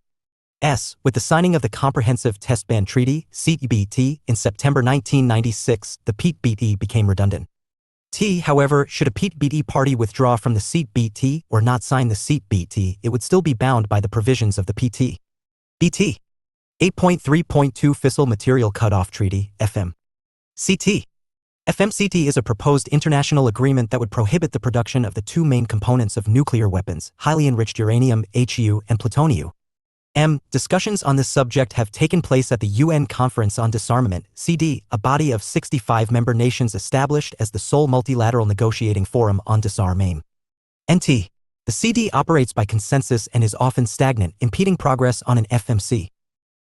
Those nations that joined the Nuclear Non-Proliferation Treaty, NPT, as non-weapon states are already prohibited from producing or acquiring fissile material for weapons. An FMCT would provide new restrictions for the 5 recognized nuclear weapon states, NWS, United States, Russia, United Kingdom, France, and China, and for the 4 nations that are not NPT members, Israel, India, Pakistan, and North Korea. However, the treaty has not been negotiated. ET 127. Contemporary global issues. According to the International Panel on Fissile Materials IPFEM 2015 Global Fissile Material Report, roughly 99% of the HU stock is owned by nuclear weapon states, and Russia and the United States have the largest stocks. India, Pakistan, and North Korea are believed to have ongoing production operations for HU. About 88% of plutonium is held by states with nuclear weapons that are NPT signatories, and most of the remaining 12% is held by Japan, which has over 47 tons of plutonium. Though the 5 NWS no longer produce weapons-grade plutonium, production continues in India, Israel, North Korea, and Pakistan. 8.3.3 The Non-Proliferation Treaty, NPT. The NPT is a landmark international treaty in the path of seeking global nuclear disarmament, with objective to prevent the spread of nuclear weapons and weapons technology, to promote cooperation in the peaceful uses of nuclear energy, and to further the goal of achieving nuclear disarmament and general and complete disarmament. The treaty represents the only binding commitment in a multilateral treaty to the goal of disarmament by the nuclear weapon states. The NPT was signed on July 1, 1968, by the US, Britain, Soviet Union, and 59 other nations.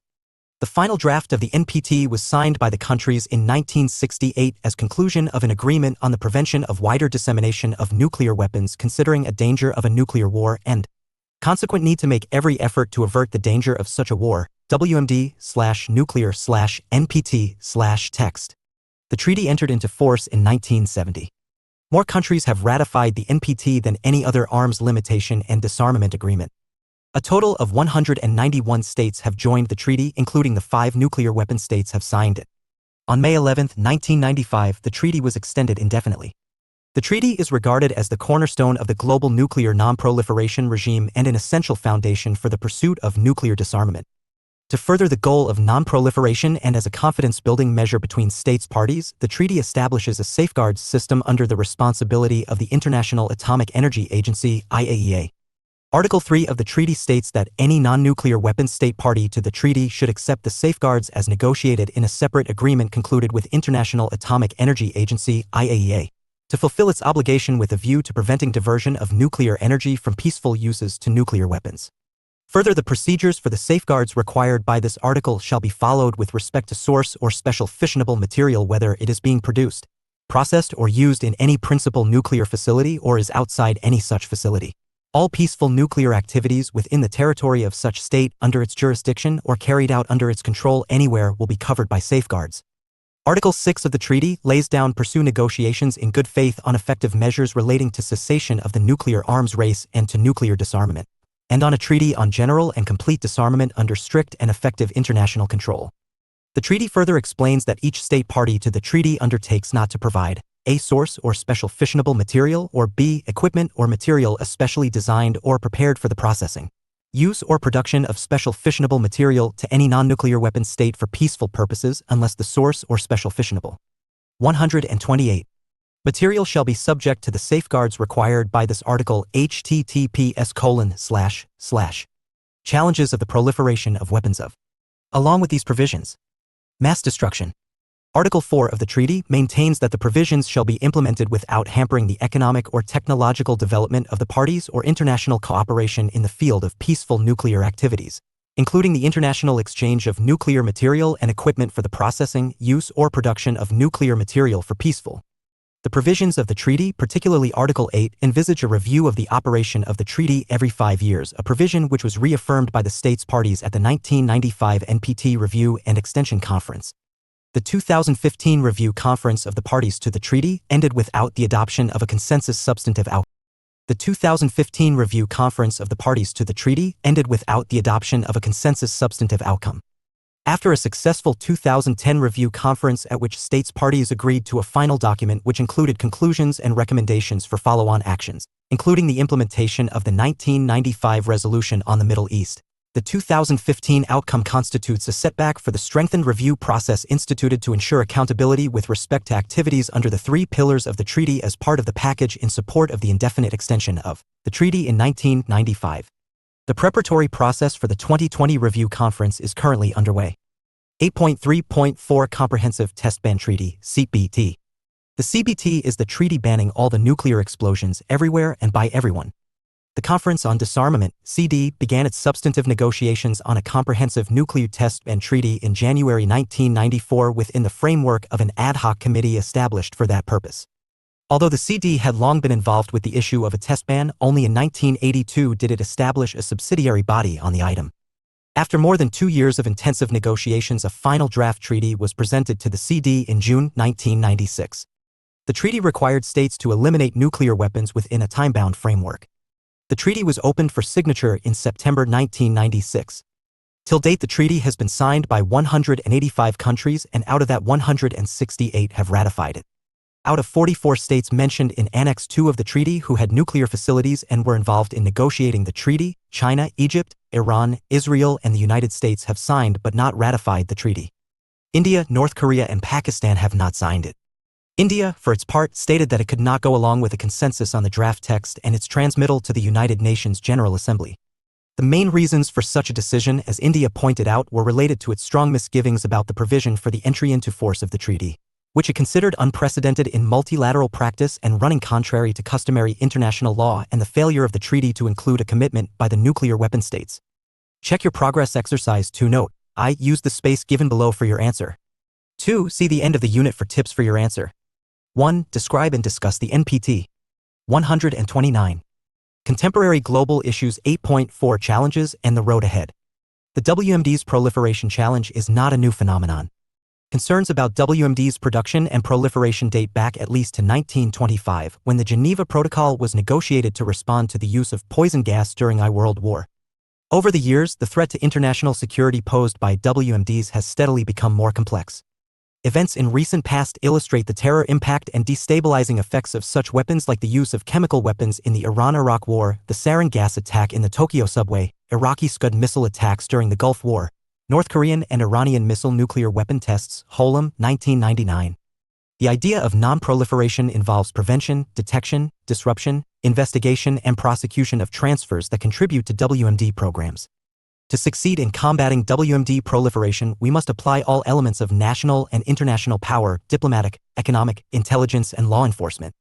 However, all regimes and mechanisms to prevent proliferation depend on effective implementation. The international mechanisms devised for preventing proliferation and production of such weapons leave a lot of room for ambiguity and often lack when it comes to implementation of such mechanisms. For example, NPT designate IAEA as the competent authority to verify non-nuclear weapons states' compliance with its safeguards obligations with a view to prevent the use of nuclear energy from peaceful use to nuclear weapons and other explosive devices. But there is no set provision as to how this has to be ensured. These are contained in a separate bilateral comprehensive safeguard agreement with IAEA. It gives authority to IAEA to work out a conclusion about the competence and correctness of states' declaration of its nuclear material inventory and fuel cycle facilities. A number of verification-related implementation issues remain unclear as to in what circumstance IAEA has a right to R&D of nuclear weapon-related activities. The NPT has in fact suffered major blows. Since 1991, uranium enrichment, plutonium separation, and other possibly weapons-related activities that Iraq, North Korea, and Iran hid from IAEA inspectors have been discovered. Iraq's weapons program was started after the 1991 Persian Gulf War. North Korea's weapons program later came to be known through intelligence, IAEA inspections, and North Korea's own admissions. Moreover, that North Korea and Iran both obtained enrichment technology from Pakistan suggests dangers to the NPT regime from non-parties that are not bound by the treaty's prohibition against assisting non-nuclear weapon states in acquiring nuclear weapons. Bunn, 2003. There has also been criticisms against these treaties of having different terms and conditions for nuclear weapon and non-nuclear weapon states.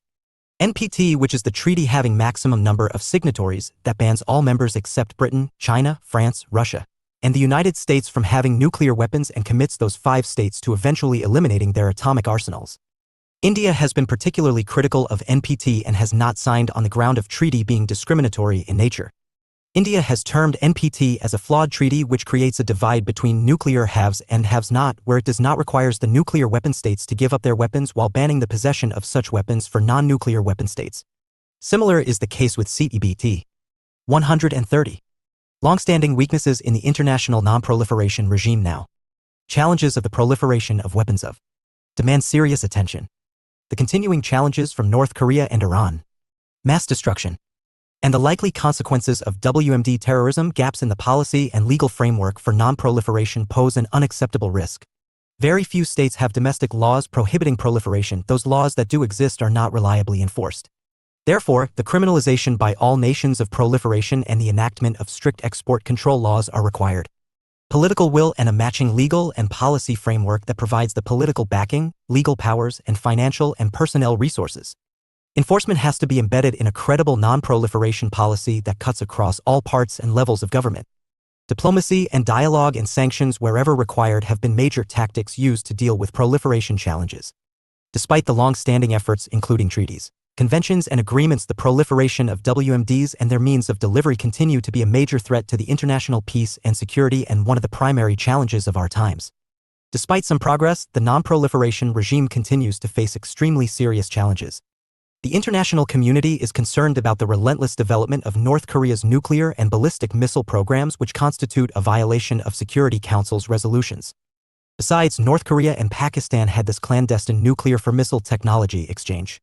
Such destabilizing actions represent a grave and deliberate challenge to the non-proliferation regime and international security.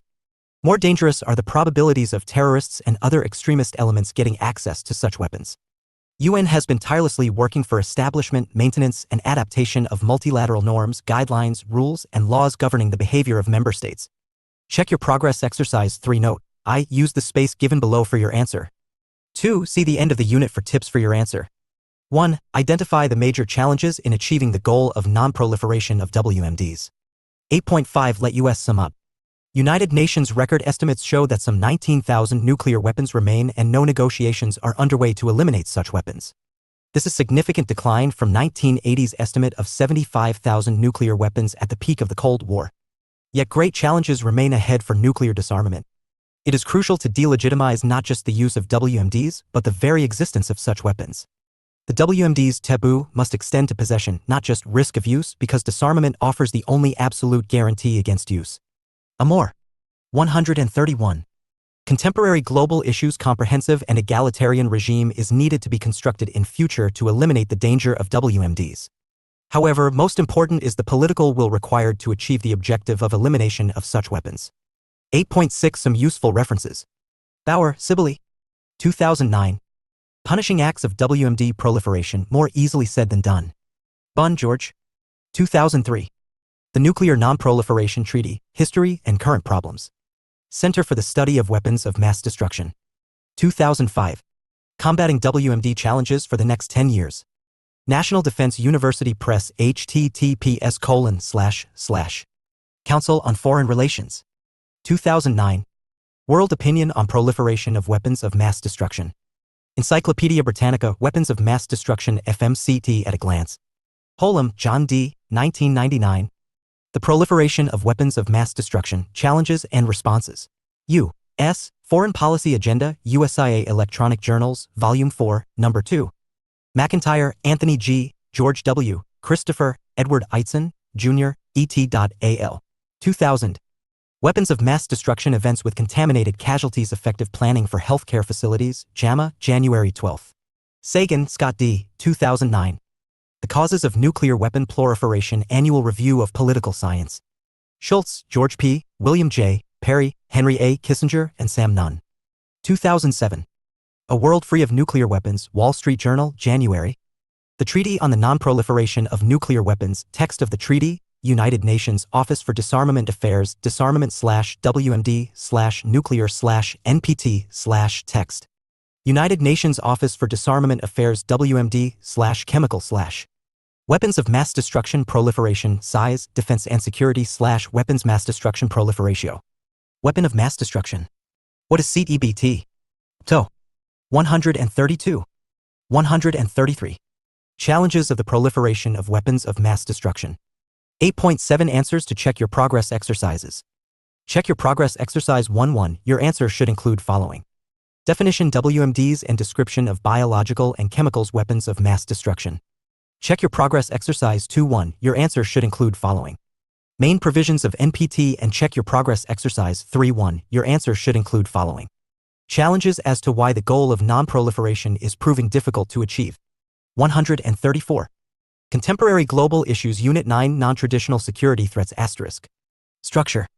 9.0 Objectives 9.1 Introduction 9.2 Non-Traditional Security, Concept and Content 9.3 Post-Cold War Non-Traditional Security Threats 9.4 Terrorism as Non-Traditional Security Threat 9.4.1 International Terrorism 9.4.2 U.S. Global War on Terrorism 9.5 Threat of Terrorism Case of India 9.5.1 Militancy and Separatism in Jammu and Kashmir 9.5.2 Islamist Terrorism 9.5.3 Insurgency in Northeast India 9.5.4 Khalistan Militancy in Punjab 9.5.5 Naxalite Movement 9.6 Let us sum up 9.7 Some useful references 9.8 Answers to Check Your Progress Exercises 9.0 Objectives. In this unit you will be studying about non-traditional security (NTS) threats. After going through the unit you will be able to understand the concept of non-traditional security (NTS), types of NTS threats in the contemporary global context, and terrorism as the NTS threat and its various manifestations in India. 9.1 Introduction. Non-traditional security has a broadened definition of security. It covers not only the security of the state but also of the communities. As a perspective to study NTS perspective highlights nature and sources of new types of threats to security. NTS threats always there but admittedly have exacerbated in the post-Cold War era for whatever be the reason, globalization, new technologies of information and communication etc. Be that as it may. NTS threats are often transnational and cross-border in their potency and magnitude. They cannot obviously be met by a single sovereign state. NTS threats demand regional and even global response. This calls for a change in the behavior of state and greater movement towards regional governance norms and mechanisms. Terrorism is a non-traditional security threat that has afflicted India since its independence. The case study of India indicates that terrorism is an intractable issue. It is embedded in domestic politics, identity politics, and demands for Dr. Amrita Day, SIS, JNU, New Delhi and Dr. Mahip, SAS, IGNOU. Separation. State response in the form of counter-terrorism, CT, and counter. Non-traditional security threats. Insurgency, measures have been ad hoc, inconsistent, and often constrained by domestic political and electoral calculations. 9.2 Non-traditional security, concept and content. Traditional security is described and understood in geopolitical terms. It is confined to relationship among sovereign states, and here, security deals with issues such as deterrence, the balance of power, alliance relationship, military capability, etc. Since the end of the Cold War and more so in the wake of the terrorist attacks of 9/11. The traditional understanding of security has increasingly been questioned in terms of how security should be explained and by what kind of approach.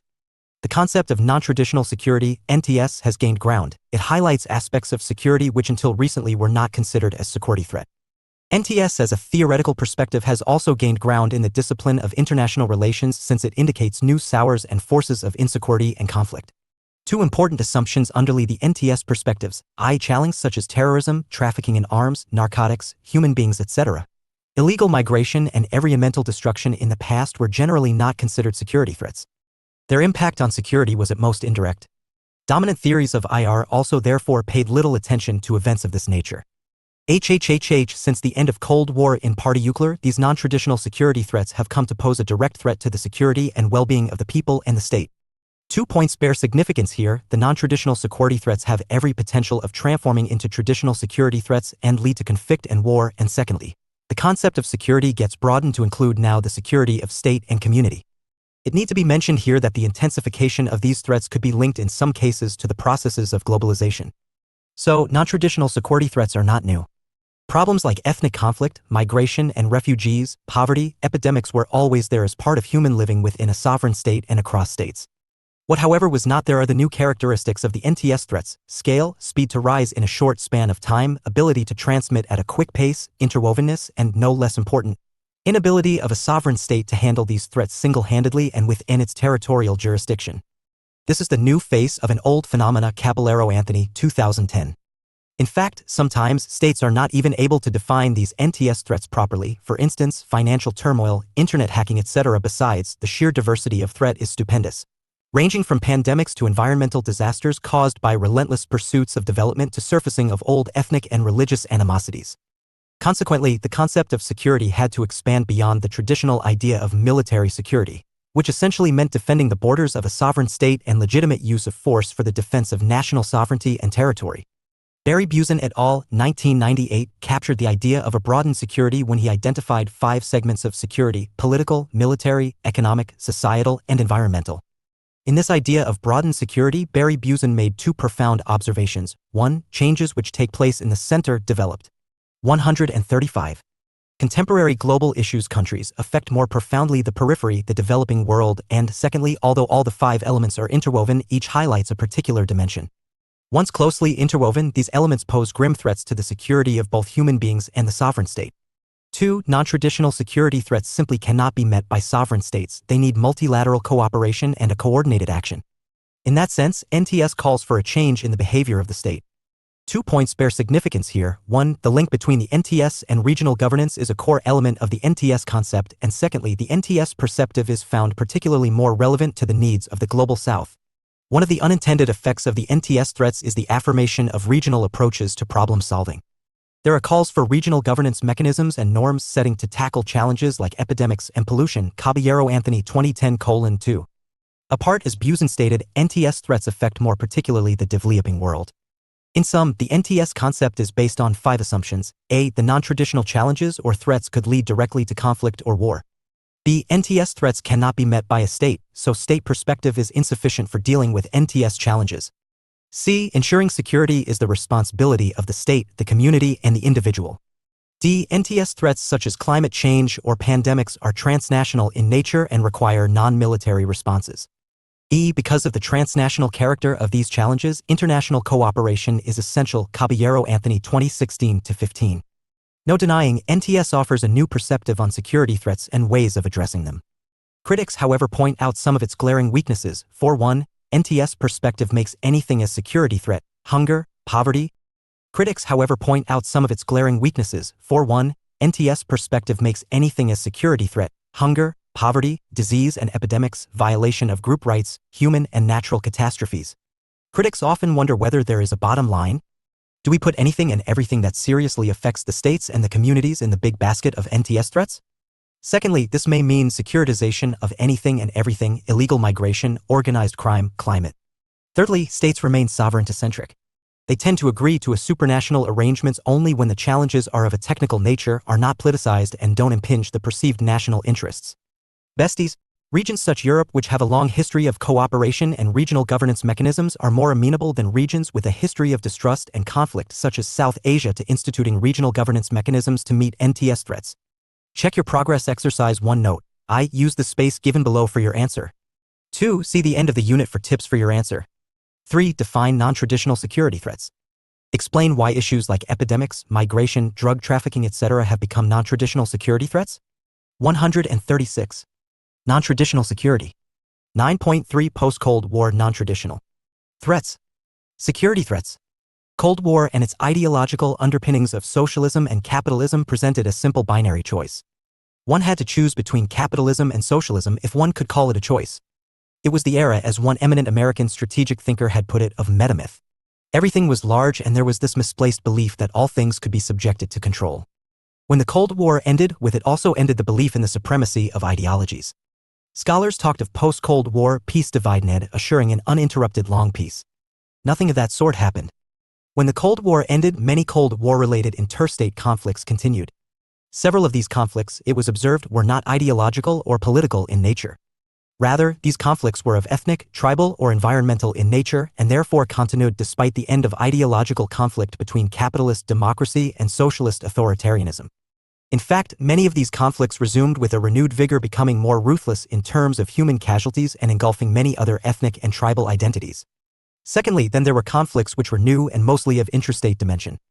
These intrastate conflicts ran along the fault lines of ethnicity, tribe or religion, etc. These intrastate wars were fought with unmentionable brutalities, with no norms and no one ever being held accountable. Of the total 86 armed conflicts recorded in 1997, as many as 84 were of intrastate nature. The crisis in Rwanda was one such example in the 1990s, which brought untold misery on the entire nation. It was noted that the outbreak of intrastate conflicts in the 1990s had high rates of human casualty. Almost 90% of those who perished in those conflicts were unarmed innocent civilians, predominantly women and children. Worst, these conflicts were not fought by soldiers in uniform and no international legal convention was observed by the various combatant groups. 8 out of 10 casualties in modern conflicts and wars are civilians. More people die in small conflicts, often intrastate, than in big wars involving sovereign states. More casualties are on account of the use of small arms that are easily available and have remained beyond all conferences and conventions on disarmament. Approximately 500 million small weapons were in use in the 1990s. The domestic international interaction has also resulted into a relatively new actor, diaspora, entering the scene of international relations. Diasporas, until then a largely unknown entity in the study of international relations, gained significant salience in the 1990s. Diasporas were wooed and began to get involved in the internal politics of the countries of their origin. They became the source of funding, arms supply, campaigning at international levels, and as advocacy and lobby groups. Diasporas were involved in conflicts. Sovereign governments also decided to use them to leverage with the governments of their host societies. There was thus the debate whether diasporas are peacekeepers or peacewreckers.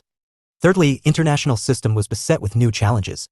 Sovereign states, in principle, are the subjects of international system. They conclude relations and agreements with other sovereign states and legitimately exercise authority in their domestic jurisdiction. They were not the generator of security for their citizens. End of the Cold War revealed new types of states, rogue states, and 137. Contemporary global issues, failed or failing states. Neither liberal nor socialist, these states were ruled by crass authoritarian, chauvinist nationalist elites, often enjoying public support. Many of such states were found indulging in what came to be described in the 1990s as ethnic cleansing.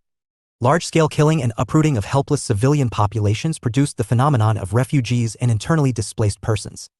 While sovereign states took the refuge in these being internal matters falling within the domestic jurisdiction, such interstate conflicts threatened the regional peace and stability. Further, these conflicts produced refugees seeking shelter anywhere. Boat people remain one of the most serious and intractable problem of the last quarter of a century. Fourthly, some of the threats emerged from globalization. Economic globalization has not been a uniform process. It has left both positive and negative consequences. Exploitation of natural resources and development projects, especially those related to extraction and hydropower, etc., produced enormous environmental consequences which were felt beyond national borders. Many of these projects, it was realized, did not benefit the host countries. They served the interests of a tiny wealthy elite aligned with foreign financial interests. Fifthly, there were other kind of threats which were equally damaging to the sovereignty and stability of the state. These include threats posed by trafficking in narcotics, human beings, arms and laundering of illicit money, environmental degradations, etc. No denying. The global political and economic circumstances of the post-Cold War world demanded a redefinition of both the sovereignty and role of the state. It was clear that states are not immutable, they are also not that much sovereign, nor were they the only actors in the international system. Myriad international organizations and international non-governmental actors, the inexorable process of deepening interdependence among sovereign states and growing globalization of production, marketing and consumption all had raised issues related to the immutability claim of state sovereignty. As UN Secretary-General Kofi Annan, commenting on NATO intervention in Kosovo and the UN-authorized mission in East Timor, had stated, "State sovereignty, in its most basic sense, is being redefined by the forces of globalization and international cooperation. The state is now widely understood to be the servant of its people and not vice versa. At the same time, individual sovereignty, and by this I mean the human rights and fundamental freedoms of each and every individual as enshrined in our Charter, has been enhanced by a renewed consciousness of the right of every individual to control his or her own destiny." United Nations 1999. Check your progress exercise 2. Note, I use the space given below for your answer. 2. See the end of the unit for tips for your answer. 1. Non-traditional security threats are calling for a redefinition of the sovereignty of state. Discuss. 138. Non-traditional security. 9.4 Terrorism as non-traditional threats. Security threat. There is no agreed definition of terrorism. Terrorism is a complex and controversial phenomenon. It also has a fairly long history of usage. Terrorism has been practiced by political organizations with both rightist and leftist objectives, by nationalistic and religious groups, by revolutionaries, and even by state institutions such as armies, intelligence services, and police. Transnational terrorism has also been practiced and promoted by one state against another for ideological or political reasons. Once the distinction between terrorism and other forms of political violence becomes blurred, it poses problems in conceptualizing it. Hence, the saying, "One man's terrorist is another man's freedom fighter." In the 20th century, the term terrorism is used in a more focused manner. It is often used to describe violence targeted directly or indirectly at governments with a view to influence policy or overthrow an existing government. While not easy to define neatly, nevertheless one can identify certain elements characteristic to terrorism. The first core element of terrorism is to instill fear in the minds and hearts of the populace in general. According to Encyclopedia Britannica, terrorism involves the use or threat of violence and seeks to create fear, not just within the direct victims but among a wide audience. The degree to which it relies on fear distinguishes terrorism from both a conventional war and guerrilla warfare. Conventional armed forces rely on the strength of their arms to gain victory, and in this pursuit they also indulge in propaganda and a psychological warfare against the enemy. Likewise, guerrilla forces, though again use lots of propaganda, eventually aim at military victory over their adversary. In 20th century, guerrilla warfare that brought victory was, for example, for the Viet Cong guerrilla movement in Vietnam in the 1970s. To reiterate, terrorism proper is thus the systematic use of violence to generate fear and thereby to achieve political goals when direct military victory is not possible. Encyclopedia Britannica. This has led some social scientists to describe guerrilla warfare as the weapon of the weak and terrorism as the weapon of the weakest. The second core element of terrorism is the shock value of a terrorist act. Terrorists normally resort to dramatic and high-profile violent attacks to generate all-round fear. Typical terrorist acts include hijacking, hostage-taking, bombing high-profile buildings and personalities, and suicide bombing. The targets are carefully chosen so as to enhance the surprise and shock value of the act. Terrorists want to create an image of themselves as being invincible and omnipresent. One can add few more dimensions here. Terrorists operate secretively, their acts are clandestine, and terrorists could choose their victims randomly, say bombing a marketplace. They generally target persons and places which will bring them high publicity and create a disproportionate image of their prowess. The third core element of terrorism is that the terrorists hope that the sense of terror these acts engender will induce the population to pressure political leaders toward a specific political end. Encyclopedia Britannica. 139. Contemporary global issues. There is the fourth core element. Victims of terrorist violence are invariably innocent civilians. The U.S. government agrees that terrorism is premeditated, politically motivated violence perpetrated against non-combatant targets. In conflict situation, be it the armed forces or the guerrillas, groups both abide by certain international legal norms, for instance, international law which prohibits intentionally targeting the unarmed civilian population. Terrorists have a disdain for observing any such norm. Often it is the innocent citizen who are the target of their attacks. Hence it is said, one man's terrorist is everyone's terrorist. No matter how justifiable is the cause, wanton killing of civilians and destruction of infrastructure remain acts of terrorism. Thus, there exists a degree of consensus on some of the key elements that constitute an act of terrorism. While that is so, whether or not an act is classified as terrorism remains highly subjective. Problem is the term terrorism is used to describe or not to describe varied types of political violence, hence the definitional ambiguity continues. 9.4.1 International terrorism. Scholars have tried to identify various types of terrorism. Again, it is not an easy task. The aims, members, beliefs, and resources of terrorist groups and the political contexts in which they operate are very diverse. In 20th century, many political movements ranging from extreme right to extreme left have used terrorism for their political ends. Terror has been used by one or both the sides in anti-colonial context, for instance in Algeria by the colonial French administration and the Algerian liberation movement. In disputes between different national groups over possession of a homeland, for instance between the Palestinians and the Israelis, in conflicts between religious groups, say the Catholic and the Protestants in Ireland, and in internal conflicts between governments and the rebels, for instance in El Salvador. Modern technology such as automatic weapons, remote-controlled explosive devices, air travel, information technology have given terrorists lots of lethality and mobility to choose their targets. The potency of terrorism continues to increase, and terrorism seems to have become a feature of modern political life. International community also fears that terrorists might even lay their hands on weapons of mass destruction, including nuclear, biological, and chemicals weapons. There have been incidents when terrorist groups have used chemical and biological weapons. Japanese cult Shinrikyo released nerve gas into a Tokyo subway in 1995. After September 11, a number of letters contaminated with anthrax were delivered to political leaders and journalists in the United States, leading to several deaths. Spread of messianic beliefs, desire to return to an imagined golden past, us versus them syndrome, diasporic solidarity, and access to sources of funding are some of the factors in the rise and spread of terrorism. Sense of alienation, say as an outcome of globalization, and long-held grievances, real or imagined, are other reasons. In the latter half of the 20th century, among the most prominent terrorist groups have been the Red Army faction, the Japanese Red Army, the Red Brigades, the Puerto Rican Fallen, groups related to the Palestine Liberation Organization, PLO, the Shining Path, and the Liberation Tigers of Tamil Eelam, LTT. In 140. The 21st century's some of the most extreme organizations that engaged in non-traditional security threats. Terrorism possessed a fundamentalist religious ideology, e.g., Dalai-Lamas and Al-Qaeda. Some groups, including the LTT, Dalai-Lamas, and Taliban, also resorted to suicide bombing to destroy an economic, military, political, or symbolic target. A brief discussion of these groups follows. The Red Army faction, RAF, also known as the Baader Meinhof Group, was a West German far-left militant organization founded in 1970. It was very active in the late 1970s but seems to have decided to dissolve itself in 1998. The West German government as well as most Western media and literature considered the Red Army faction to be a terrorist organization. The Red Army faction engaged in a series of bombings, assassinations, kidnappings, bank robberies, and shootouts with police over the course of 3 decades. The group seems to revive itself. It was involved in bank dacoity in 2016, but the government described the incident as a criminal and not a terrorist act. The Japanese Red Army (JRA) was a communist militant group founded in 1971. JRA's stated goals were to overthrow the Japanese government and the monarchy, as well as to start a world revolution. The group was also known as the Anti-Imperialist International Brigade, AIB, the Holy War Brigade, and the Anti-War Democratic Front. Factions of the Japanese Red Army had close contacts with the Popular Front for the Liberation of Palestine, PFLP, in the 1970s.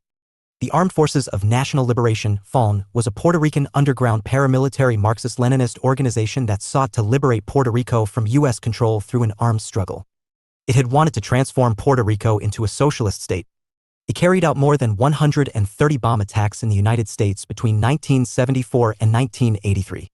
Several of the FALN leaders and activists were arrested and convicted for committing robbery and for possession of firearms and explosives. In 1999, President Bill Clinton offered clemency to 16 of the convicted militants under the condition that they renounce any kind of violent manifestation. Shining Path Sendero Luminoso was a Peruvian revolutionary organization that endorsed Maoism and employed guerrilla tactics and violent terrorism. It was formed in the 1970s. Its leader Abimael Guzman believed that the thoughts of Mao Zedong have a solution for Peru's rural poor and the indigenous populations. It thought that a prolonged military offensive alone will liberate Peru from the stranglehold of foreign capital and feudal landowning class. The group indulged in bombing, kidnapping, and assassination in the 1980s and had developed strong bases to even attack in urban areas such as Lima City. Guzman was arrested in 1992 and sentenced to life imprisonment. The Shining Path did reorganize itself under Oscar Ramirez Durand, who was also captured in 1999. In 2003, Peru's Truth and Reconciliation Committee issued a report stating that 37,800 of the estimated 70,000 deaths in Peru's 20-year insurgency conflict were caused by Shining Path. In the late 20th century, the United States suffered several acts of terrorist violence by Puerto Rican nationalists, such as the Fallen, anti-abortion groups, and foreign-based organizations. During the 1990s, the deadliest attack on U.S. soil was the bombing of the World Trade Center in New York City in 1993 and the Oklahoma City bombing 2 years later, which killed 168 people. In addition, there were several major terrorist attacks on U.S. government targets overseas, including 141. Contemporary global issues: military bases in Saudi Arabia in 1996 and the U.S. embassies in Kenya and Tanzania in 1998. In 2000, U.S. naval ship the USS Cole was bombed in the Yemeni port of Aden. 9.4.2 U.S. Global War on Terrorism. On September 11, 2001, 19 terrorists hijacked 4 flights and crashed 3 of the airplanes, 2 in the Twin Towers of the World Trade Center complex in New York and 1 in Washington, D.C. The 4th plane fell in the fields in Pennsylvania. This was the deadliest attack on U.S. soil and resulted in the death of as many as 2,977 people. The al-Qaeda-led attacks prompted U.S. President George W. Bush to declare the Global War on Terrorism, GWT. The day after the attacks, Bush said, "Every nation in every region now has a decision to make," he declared in a national address. "Either you are with us or you are with the terrorists." Under the Operation Enduring Freedom, U.S. and its allies began the aerial bombing of Afghanistan on October 7, 2001. Ground war started on October 19 with U.S. Special Forces targeting Kandahar. Several other nations, Britain, Turkey, Germany, Italy, the Netherlands, France and Poland and others, joined the military campaign to overthrow the Taliban regime and destroy al-Qaeda infrastructure. Several other nations, Britain, Turkey, Germany, Italy, the Netherlands, France and Poland and others, joined the military campaign to overthrow the Taliban regime and destroy al-Qaeda infrastructure in Afghanistan. Before the year-end, rule of Taliban was over and the US-backed Hamid Karzai has taken over as interim president in June 2002. On May 2, 2011, U.S. Special Forces raided a safe hideout in Abbottabad, Pakistan and killed al-Qaeda Supremo Osama bin Laden. U.S. officially declared end to the war in Afghanistan as on December 28, 2014, and President Obama announced that some 10,800 U.S. troops would remain in Afghanistan. However, the government headed by President Ashraf Ghani continued to reveal its grave weaknesses. Afghan security forces are not able to hold on to the country. The strength of U.S. troops was raised by the President Donald Trump. More aerial and ground attacks all took place with a view to subdue the Taliban and make them talk peace with Ashraf Ghani government. However, the regrouped Taliban have made a successful return to insurgency and occupy nearly half of Afghan territory. In October 2018, U.S. and Taliban leadership entered into a dialogue on withdrawal of 14,000 U.S. troops and guarantees that Afghan soil will not be used for terrorist activities after U.S. withdrawal. The elected government of President Ghani found itself isolated and marginalized. U.S. and coalition forces invaded Iraq on March 19, 2003 following intelligence report that Iraqi President Saddam Hussein was in possession of the weapons of mass destruction. By end of April, U.S. had declared victory in Iraq. Saddam Hussein was captured from his hideout and was executed on December 30, 2006. On August 30, 2010, U.S. President Barack Obama declared end to the U.S. combat mission in Iraq. In its scope, expenditure, and impact on international relations, the U.S. GWT is compared with Cold War.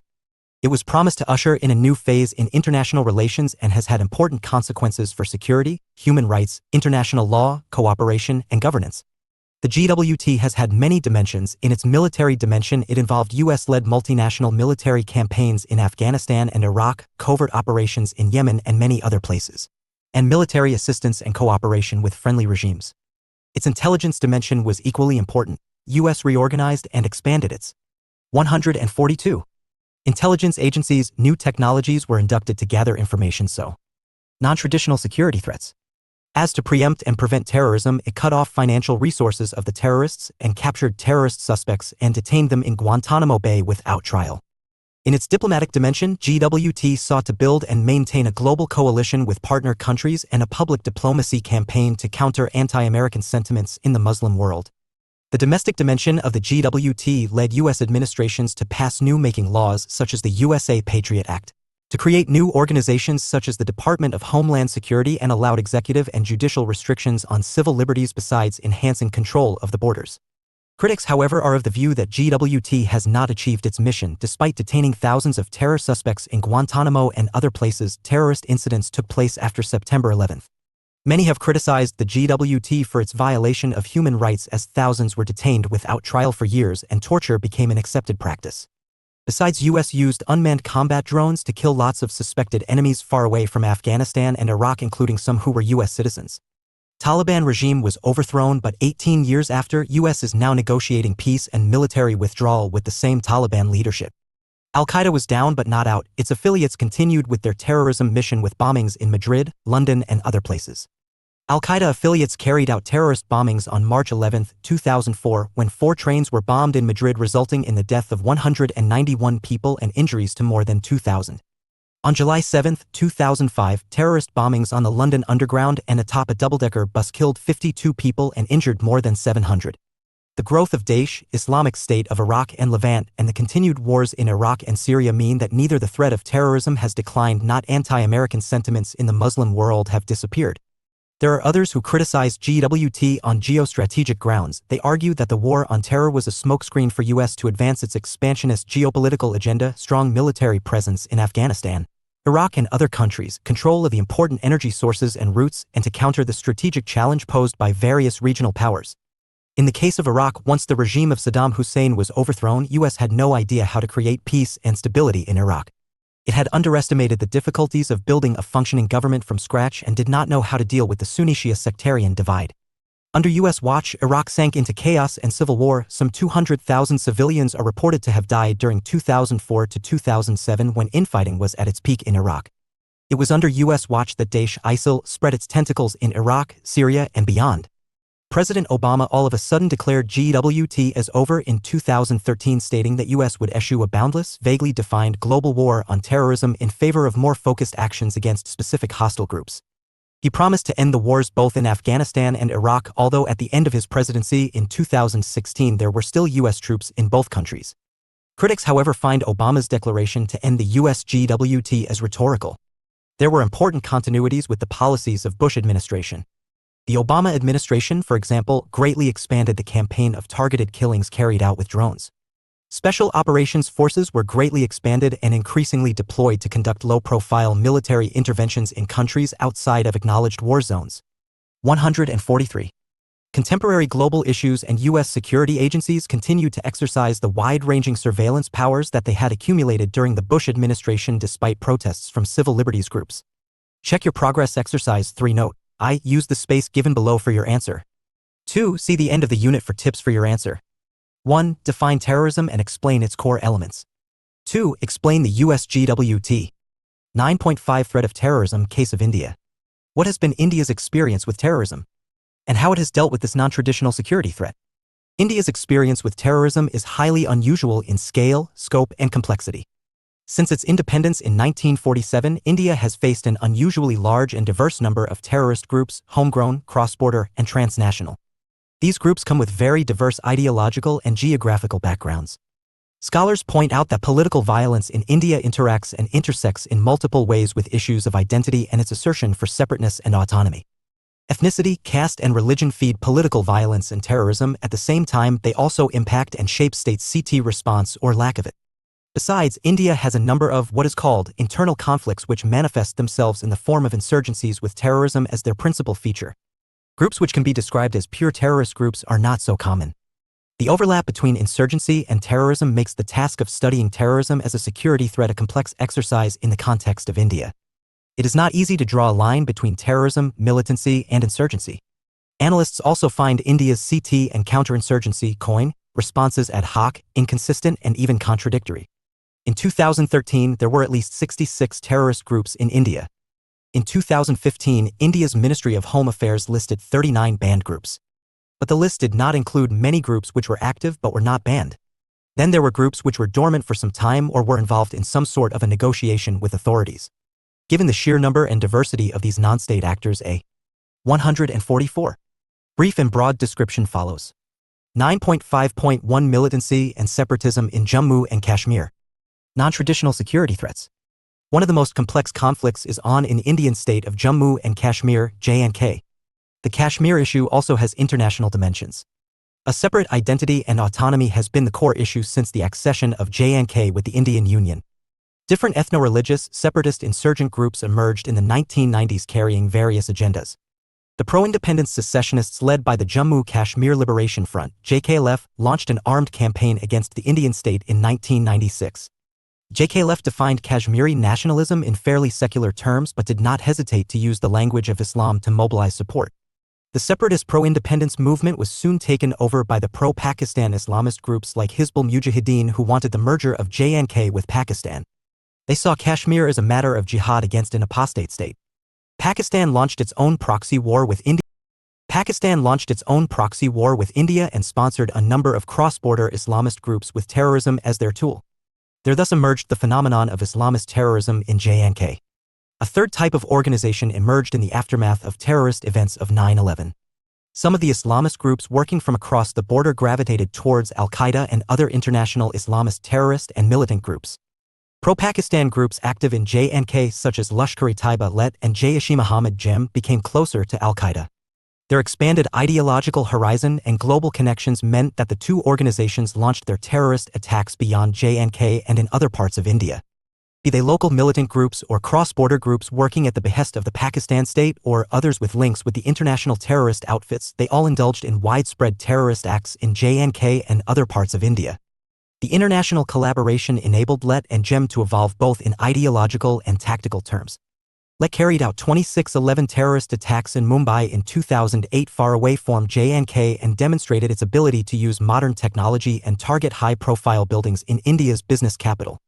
9.5.2 Islamist terrorism.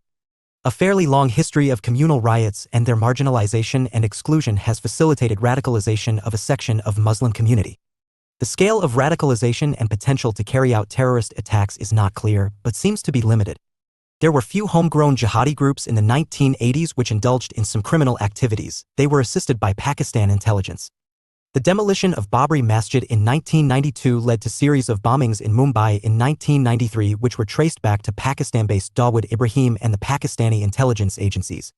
Besides, groups like the Students' Islamic Movement of India (SIMI) emerged. More militant SIMI activists floated the Indian Mujahideen (IM). Finally, some small footprints of Al-Qaeda and Daesh have also been traced. These transnational jihadist groups see India as part of the Crusader Zionist Hindu conspiracy against the Muslim community. Reports have emerged that some Indian Muslims participated in the wars in Syria and Iraq under the banner of Daesh. 9.5.3 Insurgency in Northeast India. Many insurgent movements in India exhibit elements of paramilitarism. Insurgent groups in the northeast states of India have been carrying out terrorist acts for 145 contemporary global issues a long time. The number of insurgent groups and their political agendas is very large and diverse, and this poses complex security challenges for the Indian state. Insurgency became more serious a threat since the 1980s. Of the various insurgencies, the longest and the most intractable perhaps has been the separatist Naga movement. Then there are insurgent movements in Mizoram, Tripura, and Manipur. Political unrest and alienation is quite widespread in the Northeast. Demand for separation and autonomy in the Northeast has its roots in ethnic, tribal, and religious identity. Large number of ethnic groups insists on their being separate and distinct from rest of India. Decades of government efforts to contain and manage the ethnic conflicts have not succeeded so far. On the contrary, incidents of pure terrorist attacks by the splinter insurgent groups have increased. Incidents of attacks on the police and security forces have increased in the last 10 years or so. Any effort at peace dialogue does not bear results because there are too many splinter groups and factions. Northeast states share international borders. Insurgent groups find safe havens in neighboring countries viz. Bangladesh, Bhutan, and Myanmar, and this complicates the task for Indian security forces. In short, security challenges in the Northeast are heterogeneous and intractable. 9.5.4 Khalistan militancy in Punjab. The northern state of Punjab experienced Sikh militancy during 1978 to 1993 for the demand of a separate state of Khalistan. A group of armed militants emerged under the leadership of Jarnail Singh Bhindranwale, enjoying considerable support in the Sikh community in Punjab and abroad. Pakistan had a hand in inflaming the insurgency. However, despite resort to acts of terrorism, the state continued to look at the Khalistani movement more as a law and order problem until 1984. The response of the Indian state came eventually in the form of Operation Blue Star, which inflamed violence across the state of Punjab. This was followed by the assassination of Prime Minister Indira Gandhi by her Sikh bodyguards and outbreak of anti-Sikh riots in Delhi and several parts of India. Khalistani terrorism intensified after 1984. A decisive police action called Operation Black Thunder, launched in 1988, brought an end to the Khalistan insurgency in India. There have been sporadic incidents of violence and terrorism thereafter. Some pro-Khalistan elements remain active abroad within the Sikh diaspora.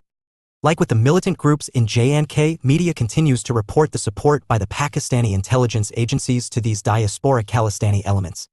9.5.5 Naxalite movement. Should Naxalite movement be declared a terrorist movement? There's no easy answer. Violence and terrorism indulged by Naxalite group is rooted in the rural and tribal distress and their sense of long exploitation and oppression by a heavy-handed state. Naxalite movement emerged in the 1970s in West Bengal among rural landless peasants who for generations faced the exploitation and oppression at the hands of the class of landlords. The movement drew inspiration from the writings of Mao Zedong and the 1949 revolution in China, which had started from the rural areas. Thus, it is one movement that is based on class and not identity, and it seeks to bring out a new and just social order in place of the existing Indian state. The belief at official level is that development in the areas under Naxal influence shall resolve the problem of Naxalism. But neither development has taken place nor any serious CT action has been launched against. 146. The Naxal violence. As a result, the movement continues to grow and is now non-traditional security threats, spread over nearly 185 of the 602 total districts in India. Bihar, Jharkhand, Orissa, Andhra Pradesh, Chhattisgarh, Madhya Pradesh, and Maharashtra are the most affected states. The movement has also marked its presence in urban areas among factory workers and section of the academia. In recent years, it has increasingly been targeting security personnel and civilian infrastructure for terrorist attacks and destruction. Economic liberalization has, among other things, also contributed to expansion of illegal mining, quarrying, and deforestation. All these have contributed to further strengthening of the Naxal movement. Continued marginalization and exclusion of the tribals, the Dalits, the landless, and other rural poor explain the longevity of the movement. Check your progress exercise for note. I use the space given below for your answer. 2. See the end of the unit for tips for your answer. 1. Explain the many dimensions and shades of violent movements in India and their use of terrorism. Why the state response remains constrained. 9.6 Let us sum up. Non-traditional security has a broadened definition of security. It covers not only the security of the state but also of the communities. As a perspective to study NTS perspective highlights nature and sources of new types of threats to security. NTS threats always there but admittedly have exacerbated in the post-Cold War era. Be that as it may, NTS threats are often transnational and cross-border in their potency and magnitude. They cannot obviously be met by a single sovereign state. NTS threats demand regional and even global response. This calls for a change in the behavior of state and greater movement towards regional governance norms and mechanisms. NTS threats were always there, but they were not considered as security threats. What really makes them significant threats are now the scale, speed, and ability to transmit fast of these threats. Terrorism is a major non-traditional security threat. One reason why it is difficult to tackle it is that the threat remains elusive. Also, it is not easy to conceptualize terrorism. Analysts nevertheless have found some core elements in terrorism which distinguishes it from revolutionary movements and insurgencies. Terrorism works to build fear in the mind of the populace in general and deliberately seeks to target the innocent civilians. Lack of coordination among sovereign states and the fact that states continue to shift their position depending on what is in their national interest are factors as to why international terrorism continues to pose threat to international peace and security. A good case in this regard is the trajectory of American war on terrorism. 147. 148. Contemporary global issues. Terrorism is a non-traditional security threat that has afflicted India since its independence. The case study of India indicates that terrorism is an intractable issue. It is embedded in domestic politics, identity politics, and demands for separation. State response in the form of counter-terrorism (CT) and counter-insurgency (COIN) measures have been ad hoc, inconsistent, and often constrained by domestic political and electoral calculations. 9.7 Some useful references. Acharya, Amitabh et.al. eds. 2006. Studying Non-Traditional Security in Asia, Trends and Issues. Singapore, Marshall Cavendish. Barua S. ed. 2009. Beyond Counterinsurgency, Breaking the Impasse in Northeast India. Oxford, Oxford University Press. Caballero Anthony, Mealy et.al. eds. 2017. Non-Traditional Security in Asia, Dilemmas in Securitization. Hampshire, Ashgate. Chima, J.S. 2010. The Sikh Separatist Insurgency, Political Leadership and Ethno-Nationalist Movements. New Delhi, Sage Publications. Dadwal, Shabanti Ray and Uttam Kumar Sinha, ed. 2015. Non-Traditional Security Challenges in Asia, Approaches and Responses. Routledge. Emerson, Donald K., ed. 2009. Hard Choices, Security, Democracy and Regionalism in Southeast Asia. Singapore, Utopia Press. Encyclopedia Britannica. Ganguly Sumit.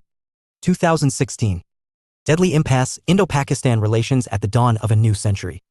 Cambridge, Cambridge University Press. Ganguly, Sumit, Munji Pardesi and Nicholas Blairell, eds. 2017. The Oxford Handbook to India's National Security. New Delhi, Oxford University Press. Saying Rushmi. India's Experience with Terrorism. 9.8 Answers to Check Your Progress Exercises. Check Your Progress Exercise 1. 1. Your answer should include following. A discussion of the meaning and content of non-traditional security threats.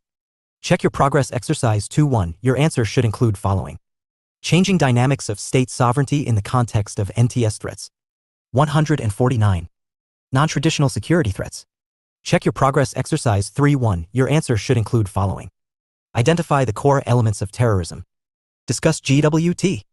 Check Your Progress Exercise 4.1. Your answer should include following. Explain violent political movements and their use of terrorism. Contemporary Global Issues Unit 10 Refugees and Migration *. Structure.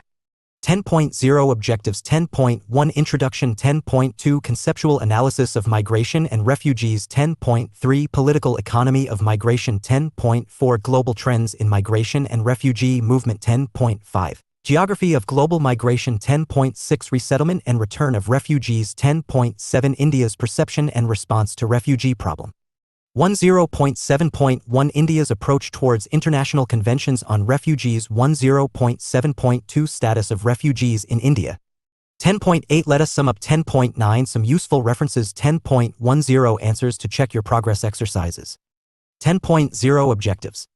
After studying this unit, you would be able to explain various concepts associated with refugees and migrants, analyze the positive and negative outcomes as well as potential solutions, understand the global trends in refugee movement and migration, and examine how India deals with refugees and migrants. 10.1 Introduction. Migration is a natural phenomenon. Man has always migrated. Migration has played a significant role in the growth of human civilization. A fallout of the emergence of Westphalian nation-states has been the demarcation of national boundaries and borders, thereby restricting the natural movement of people. More so, with the beginning of the 21st century, the nation-state grapples with issues of migration and refugees at international, national, and local levels. This unit would delve into the conceptual analysis of migration and refugees, merits and demerits of migration by examining international and regional perspectives on migration and refugees. Similar civilizational heritage along with porous borders have witnessed mass influxes in the history of South Asia which pose whole questions of refugees and migration that are unique. India, that occupies the chunk of South Asia, stands out from international conventions on refugees but hosts migrants and shelters refugees as a morally driven commitment rooted in its civilizational ethos. No gainsaying the importance of migration to economic prosperity, human development, and safety and security ensures that it will remain a top priority for the world for the foreseeable future. Dr. Salvan Paul, Department of Peace and Conflict Studies and Management, Sikkim University. 150. Refugees and Migration. 10.2 Conceptual Analysis on Migration and Refugees. Migration encompasses a variety of movements and situations involving all kinds of people and environments. Migration is entangled with geopolitics, trade, and cultural exchanges and provides opportunities for states, businesses, and communities to benefit enormously. It improves people's lives in both the origin and destination countries and offers opportunities for a better life to millions worldwide. Majority of people migrate internationally for work, family reunion, and study. Many other people leave their homes and countries for other reasons such as conflict, persecution, disaster, environmental degradation, and lack of human security and opportunity. While most international migration occurs legally, some of the greatest insecurities for migrants and much of the public concern about immigration is associated with irregular migration. Displaced populations such as refugees and internally displaced persons (IDPs) comprise a relatively small percentage of all migrants. However, they often capture the action as they frequently find themselves in highly vulnerable situations in need of assistance. There is no universal definition of migration or migrants that is accepted and officially binding at international level. The UN classifies international migrants into long-term and short-term or temporary migrants as any person who changes his or her country of usual residence for at least 12 months for any reason that are documented or not. falls into the category of long-term migrants, whereas short-term or temporary migrants are above 3 months but less than a year.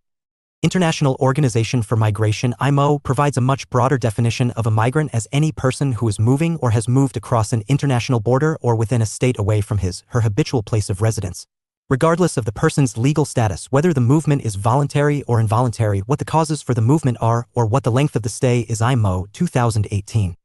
However, some countries use different criteria to identify international migrants as well as use different data collection methodologies which hinder full comparability of national statistics on international migrants. World Migration Report 2018. Migrants are a far broader category of people who leave their places of habitual residence to live elsewhere, and this happens mostly within a country due to urbanization. The term refugee is derived from Latin word tugere, which means to flee for safety. According to the 1951 Refugee Convention and the 1967 Protocol relating to the status of refugees, refugee is a person who flee from his country of origin due to political or other forms of persecutions and is unable or unwilling to avail the protection of that country and thus loses his nationality. The African Union's 1969 Convention governing the specific aspects of refugee problems in Africa states that a person fleeing external aggression, occupation, foreign domination, or serious disturbances of public order is also a refugee. Cartagena Declaration of Central and South American Governments in 1984 further included people fleeing threats to their lives, safety, or freedom due to generalized violence, foreign aggression, internal conflicts, and massive human rights violations. Asylum seekers are individuals who are seeking asylum but whose claims have not yet been finally decided on. Refugees often move within large mixed flows of migrants, which might include people fleeing generalized violence, torture. 151. Contemporary global issues targeted persecution as well as economic migrants, victims of trafficking, women and children at risk, and environmental displaces. Mass influx protection is more pressing than individualized procedures. Refugees and migrants are legally distinct as refugees are protected by international refugee law. Diaspora refers to individuals and members or networks, associations, and communities who have left their country of origin but maintain links with their homelands. This concept covers more settled expatriate communities, migrant workers based abroad temporarily, expatriates with the nationality of the host country, dual nationals, and second- third-generation migrants. IM 2011. The term transnational communities may better describe the reality of contemporary migration experiences where migrants may establish and maintain connections with people in their home communities or migrants in other countries. Indeed, IM uses the terms diaspora and transnational communities interchangeably. IM 2017. Internally displaced persons (IDPs) are persons or groups of persons who have been forced or obliged to flee or to leave their homes or places of habitual residence to avoid the effects of armed conflict, situations of generalized violence, violations of human rights or natural or human-made disasters, and who have not crossed an internationally recognized state border. Guiding Principles on Internal Displacement, OCHA. Internally displaced persons (IDPs) are persons or groups of persons who have been forced or obliged to flee or to leave their homes or places of habitual residence to avoid the effects of armed conflict, situations of generalized violence, violations of human rights or natural or human-made disasters, and who have not crossed an internationally recognized state border. Guiding Principles on Internal Displacement, OCHA/UN, 1998. Return migrants are persons returning to his or her country of origin or habitual residence, usually after spending at least 1 year in another country. This return may or may not be voluntary. IM 2011. Irregular migration occurs outside the regulatory norms of the sending, transit, and receiving countries. It is entry, stay, or work in a country without the necessary authorization or documents required under immigration regulations. There is, however, a tendency to restrict the use of the term illegal migration to cases of smuggling of migrants and trafficking in persons.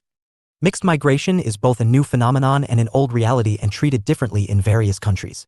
According to the International Organization for Migration (IM), mixed flows concern irregular movements, frequently involving transit migration, where refugees, asylum seekers, economic migrants, and other migrants move without the requisite documentation, crossing borders and arriving at their destination in an unauthorized manner.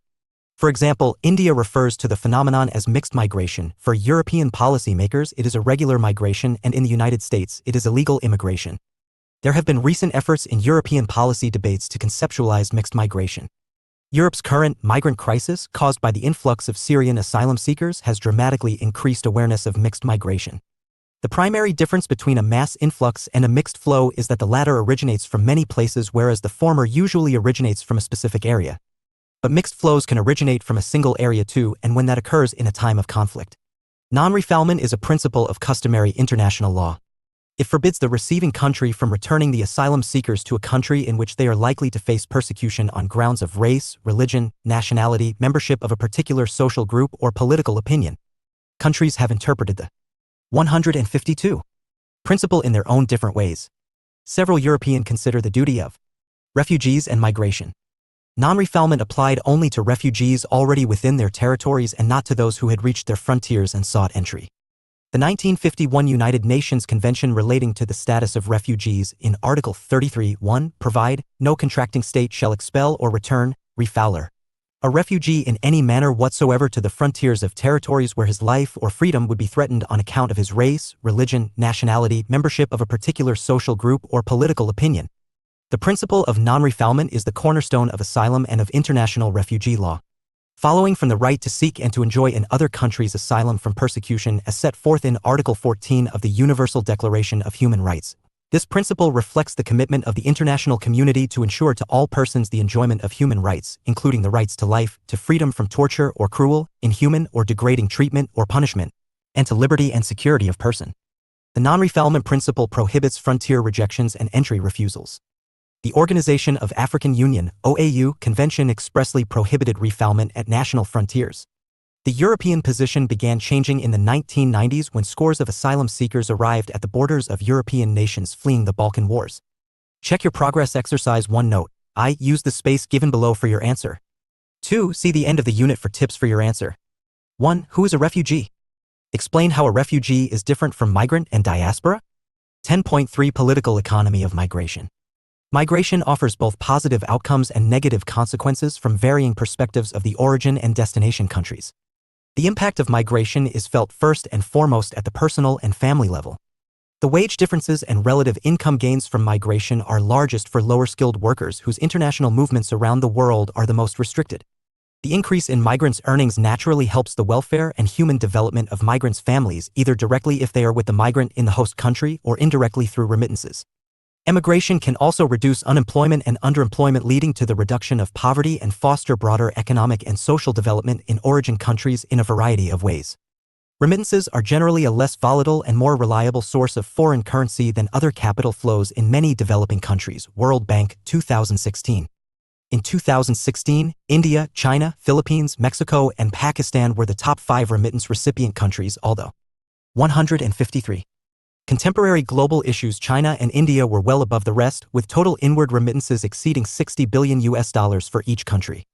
When remittances are viewed as a percentage of GDP, however, the top 5 countries are Kyrgyzstan at 35.4%, followed by Nepal, 29.7%, Liberia, 29.6%, Haiti, 27.8%, and Tonga, 27.8% in 2016.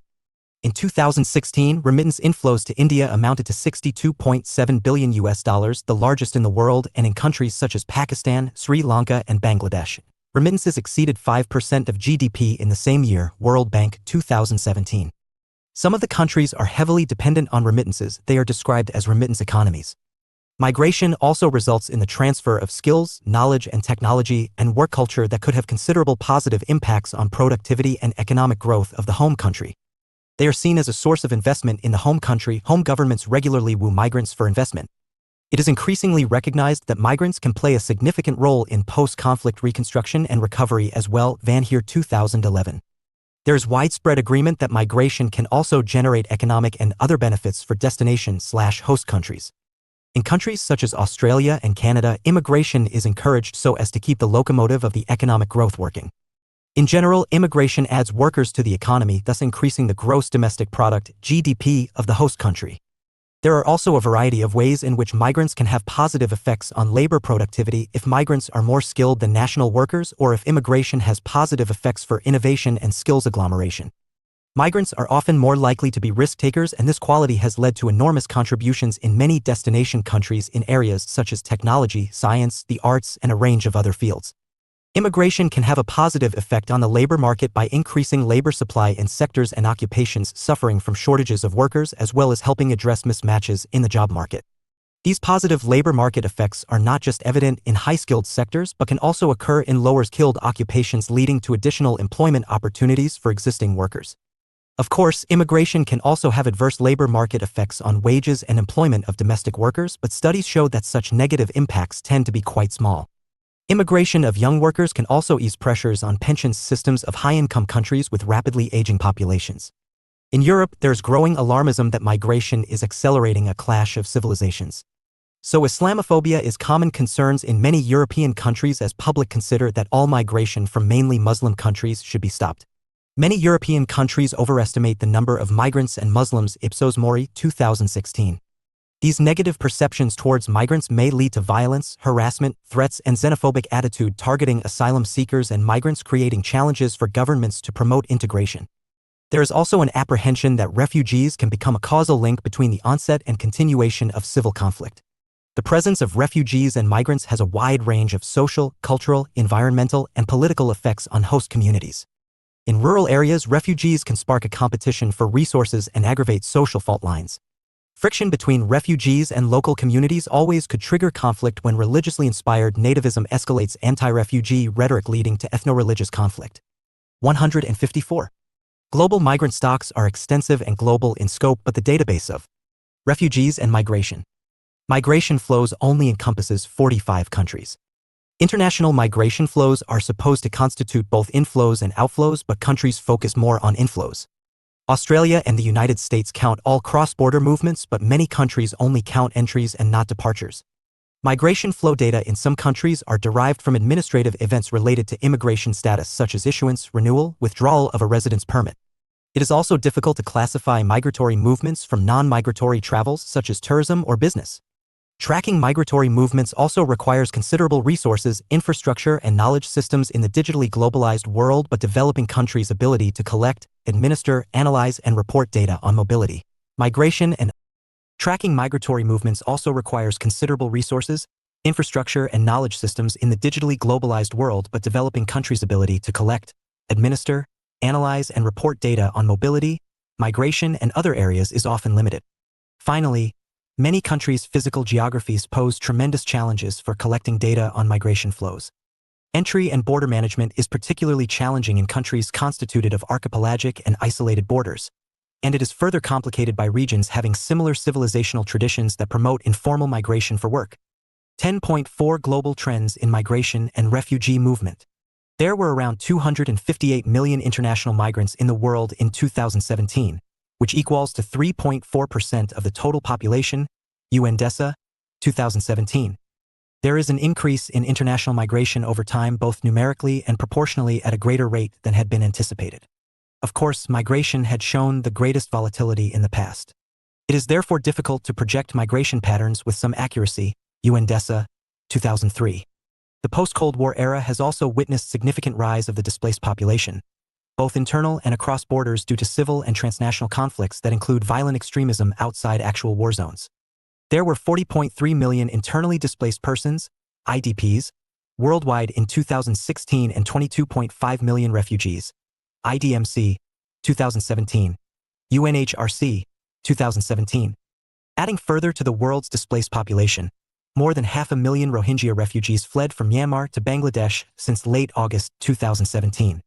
Since 2015, migration has become a securitized agenda of governments and development partners, following its inclusion in the UN 2030 Agenda for Sustainable Development.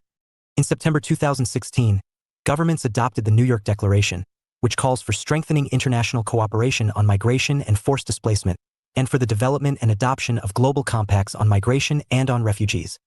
Both compacts published in 2018 call attention to the issue of socio-economic integration of migrants and refugees through self-employment and entrepreneurship.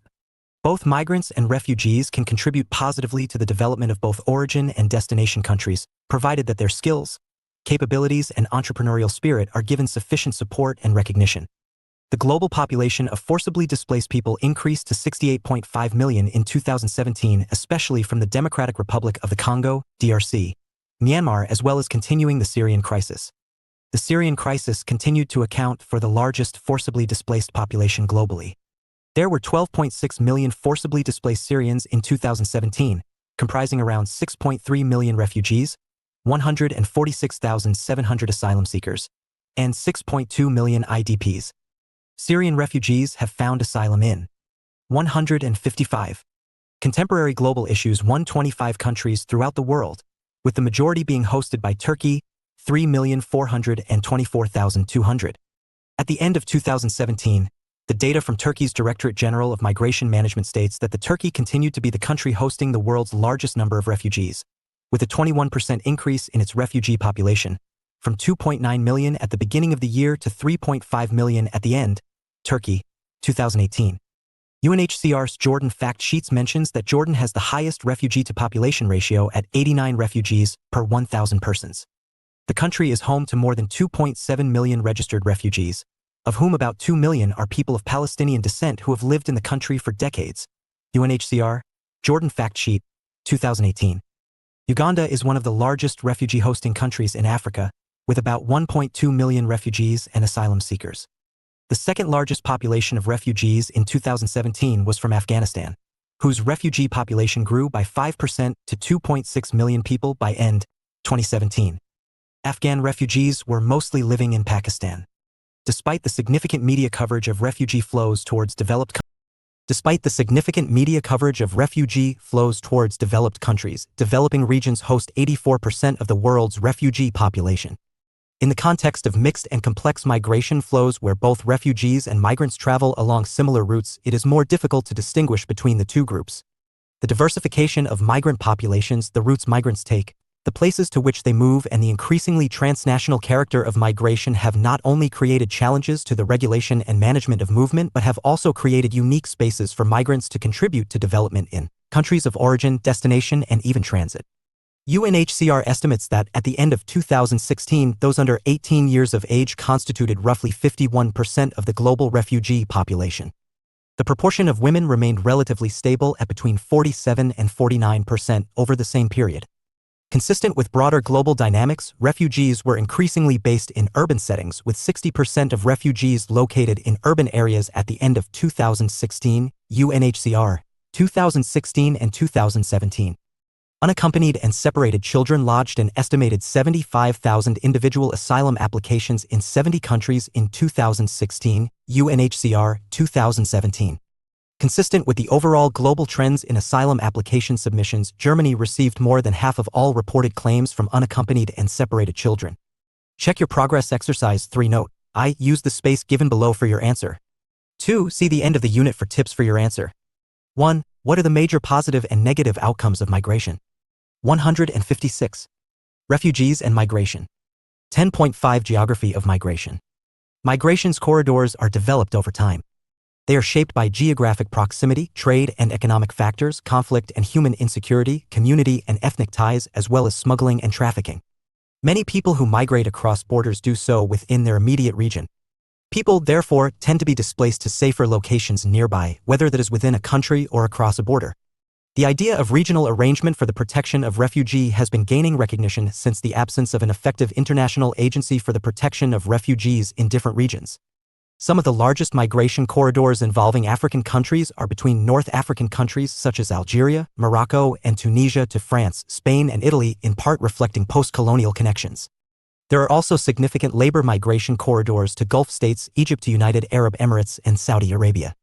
Most refugees and asylum seekers in Africa are hosted in neighboring countries within the region. The main drivers of displacement include conflict and violence, which in some cases has exacerbated food insecurity issues.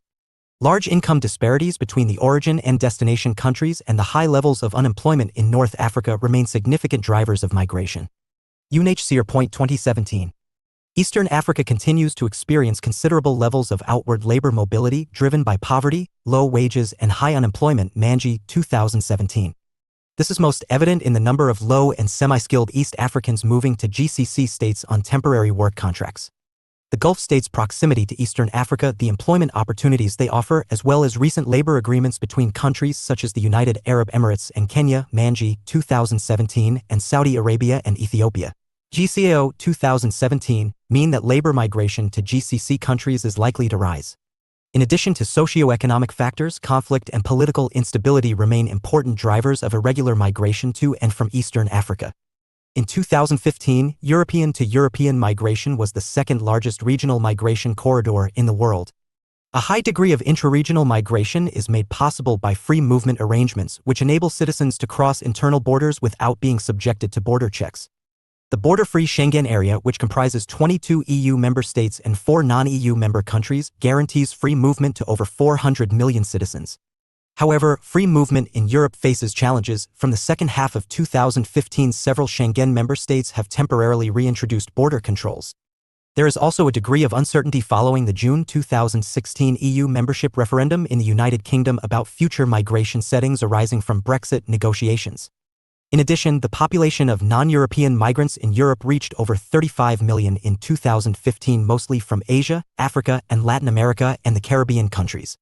Mexico remains the largest emigration country in the Latin American Caribbean region. Most Mexican immigrants live in the United States, which continues to be the largest country-to-country migration corridor in the entire world. Many other Central American countries such as El Salvador, Guatemala, and Honduras also have large migrant populations in the United States, as do South American countries such as Colombia, Ecuador, Brazil, and Peru. In 2016, Colombia was 157. Contemporary global issues: the largest origin of refugees in the Latin America and Caribbean region, driven by long-standing internal conflict. Refugees from Colombia were hosted in neighboring Bolivarian Republic of Venezuela and Ecuador. The trend has reversed in recent times. A fairly large number of migrants have moved from Venezuela into Colombia and other neighboring countries. Haiti is the second largest origin of refugees in the Caribbean region.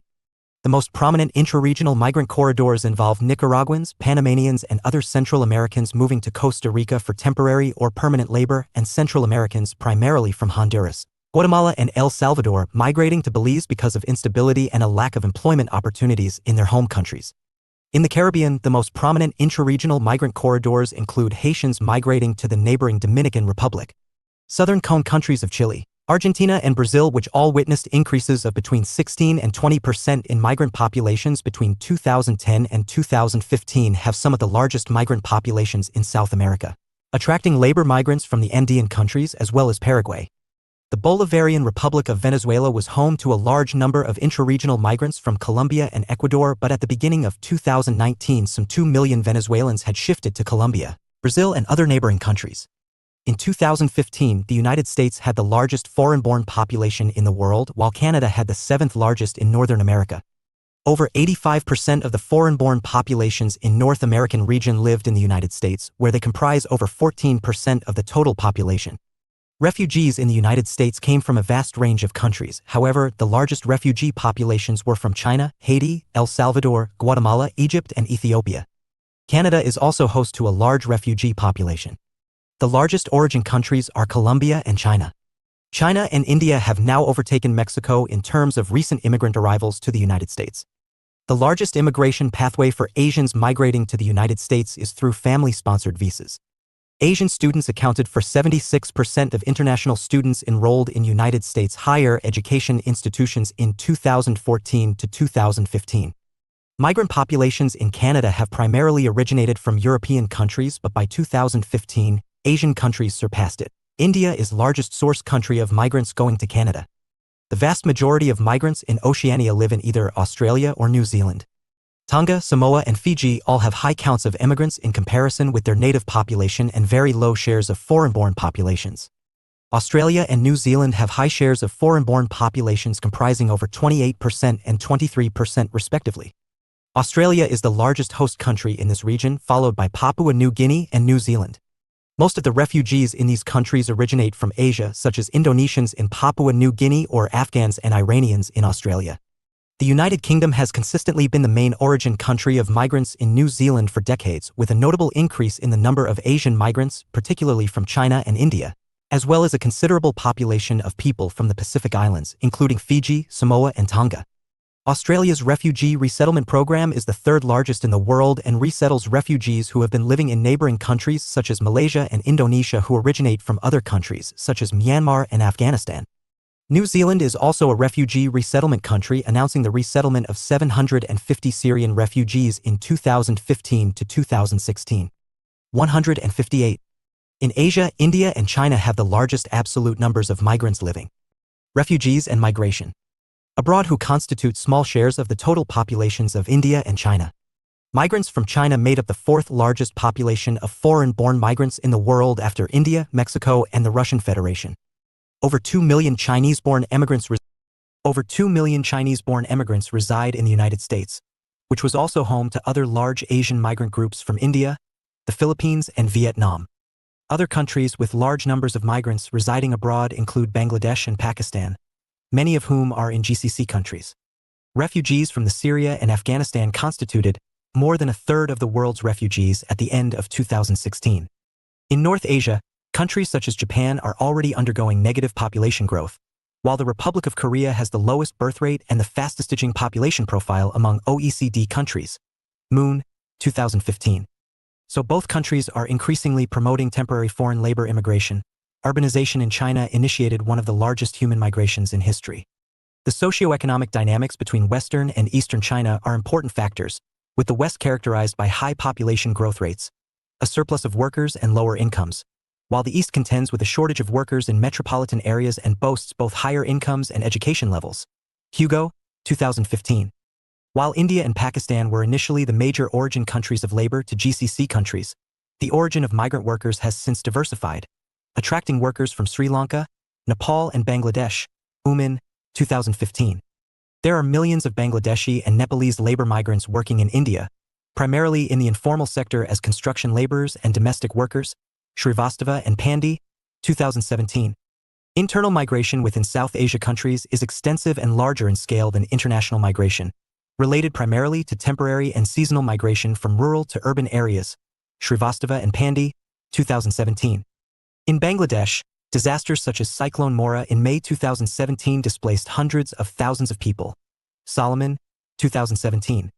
In Nepal, disasters caused by the Gorkha and Udaipur earthquakes in 2015 led to immense internal displacement. IOM, 2016. While around 500,000 people were estimated to be displaced by severe flooding in Sri Lanka in May 2017. IOM, 2017.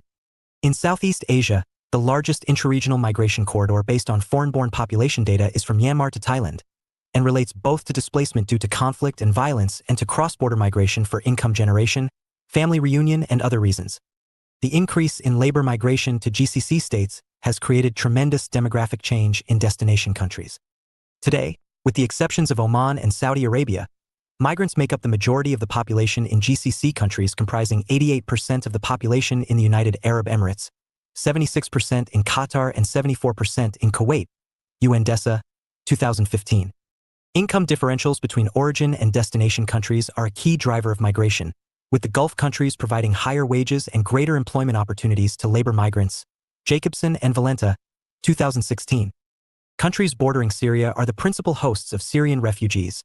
Turkey, Lebanon, and Jordan are all among the top 10 host countries in the world in 2016.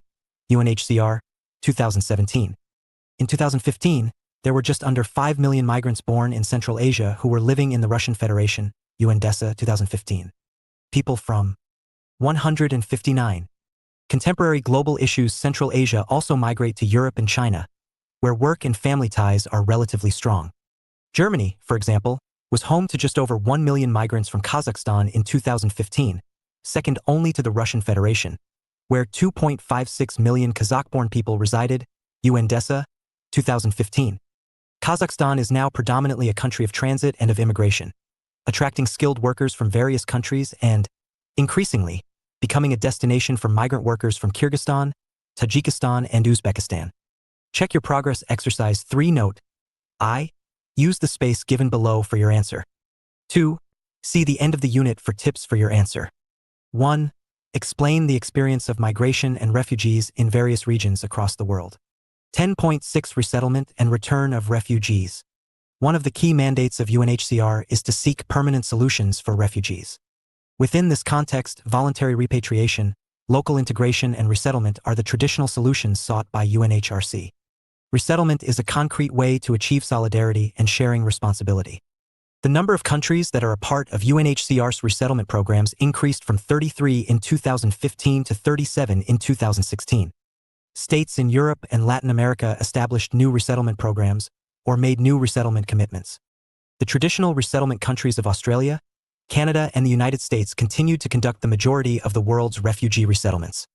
In 2016, almost 190,000 refugees were admitted for resettlement, and Syrian, Congolese, Iraqi, and Somali refugees were the key beneficiaries.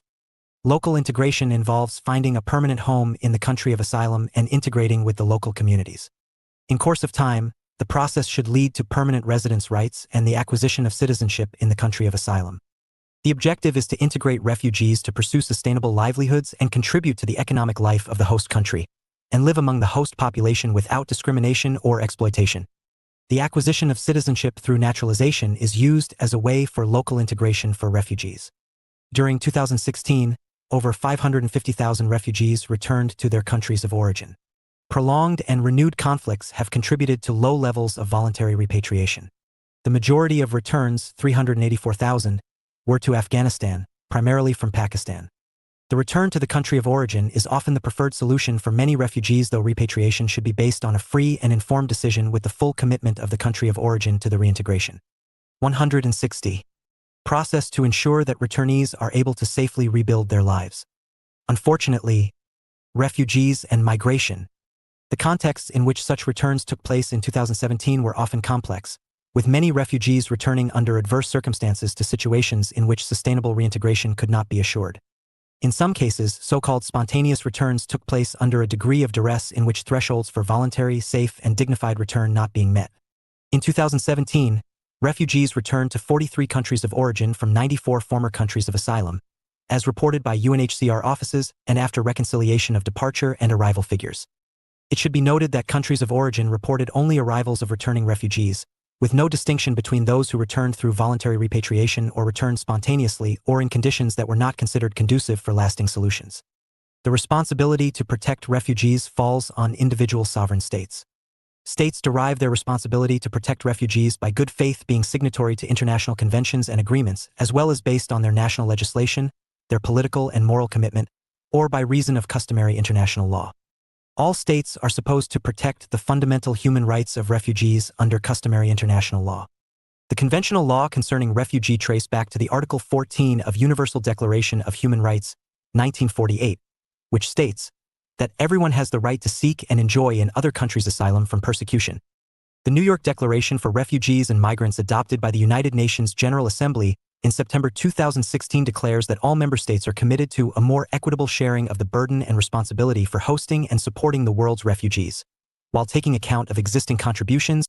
The New York Declaration for Refugees and Migrants, adopted by the United Nations General Assembly in September 2016, declares that all member states are committed to a more equitable sharing of the burden and responsibility for hosting and supporting the world's refugees, while taking account of existing contributions and the different capacities and resources among states. The General Assembly sets out in this declaration the key elements of a comprehensive refugee response framework, CRRF, designed to ease pressures on countries hosting large numbers of refugees, enhance refugee self-reliance, expand access to third country solutions, and support conditions in countries of origin for return in safety and dignity. The different international conventions and treaties that deal with the human rights of refugees are: Universal Declaration of Human Rights, the 1951 Convention relating to the status of refugees and its 1967 Protocol, International Covenants on Civil and Political Rights, 1966, International Covenants on Economic, Social, and Cultural Rights, 1966, and International Labor Organizations, ILO, Migrant Workers' Conventions of 1949 and 1975. Human rights of refugees under regional arrangements are provided by the Organization of African Unity, OAU, Organization of American States, OAS, Council of Europe, COE, and the Bangkok Principles, 1966. International organizations that deal with the human rights of refugees are the United Nations Department of Economic and Social Affairs, UNDESA, Organization for Economic Cooperation and Development, OECD, International Labor Organization, ILO, World Bank, the United Nations High Commissioner for Refugees, UNHCR, Internal Displacement Monitoring Center, IDMC, United Nations Office on Drugs and Crime, UNODC, and the International Organization for Migration, IOM. 161. Contemporary global issues. Check your progress exercise 4. Note: I. Use the space given below for your answer. 2. See the end of the unit for tips for your answer. 1. Explain the various international conventions, treaties, and organizations that deal with the human rights of refugees.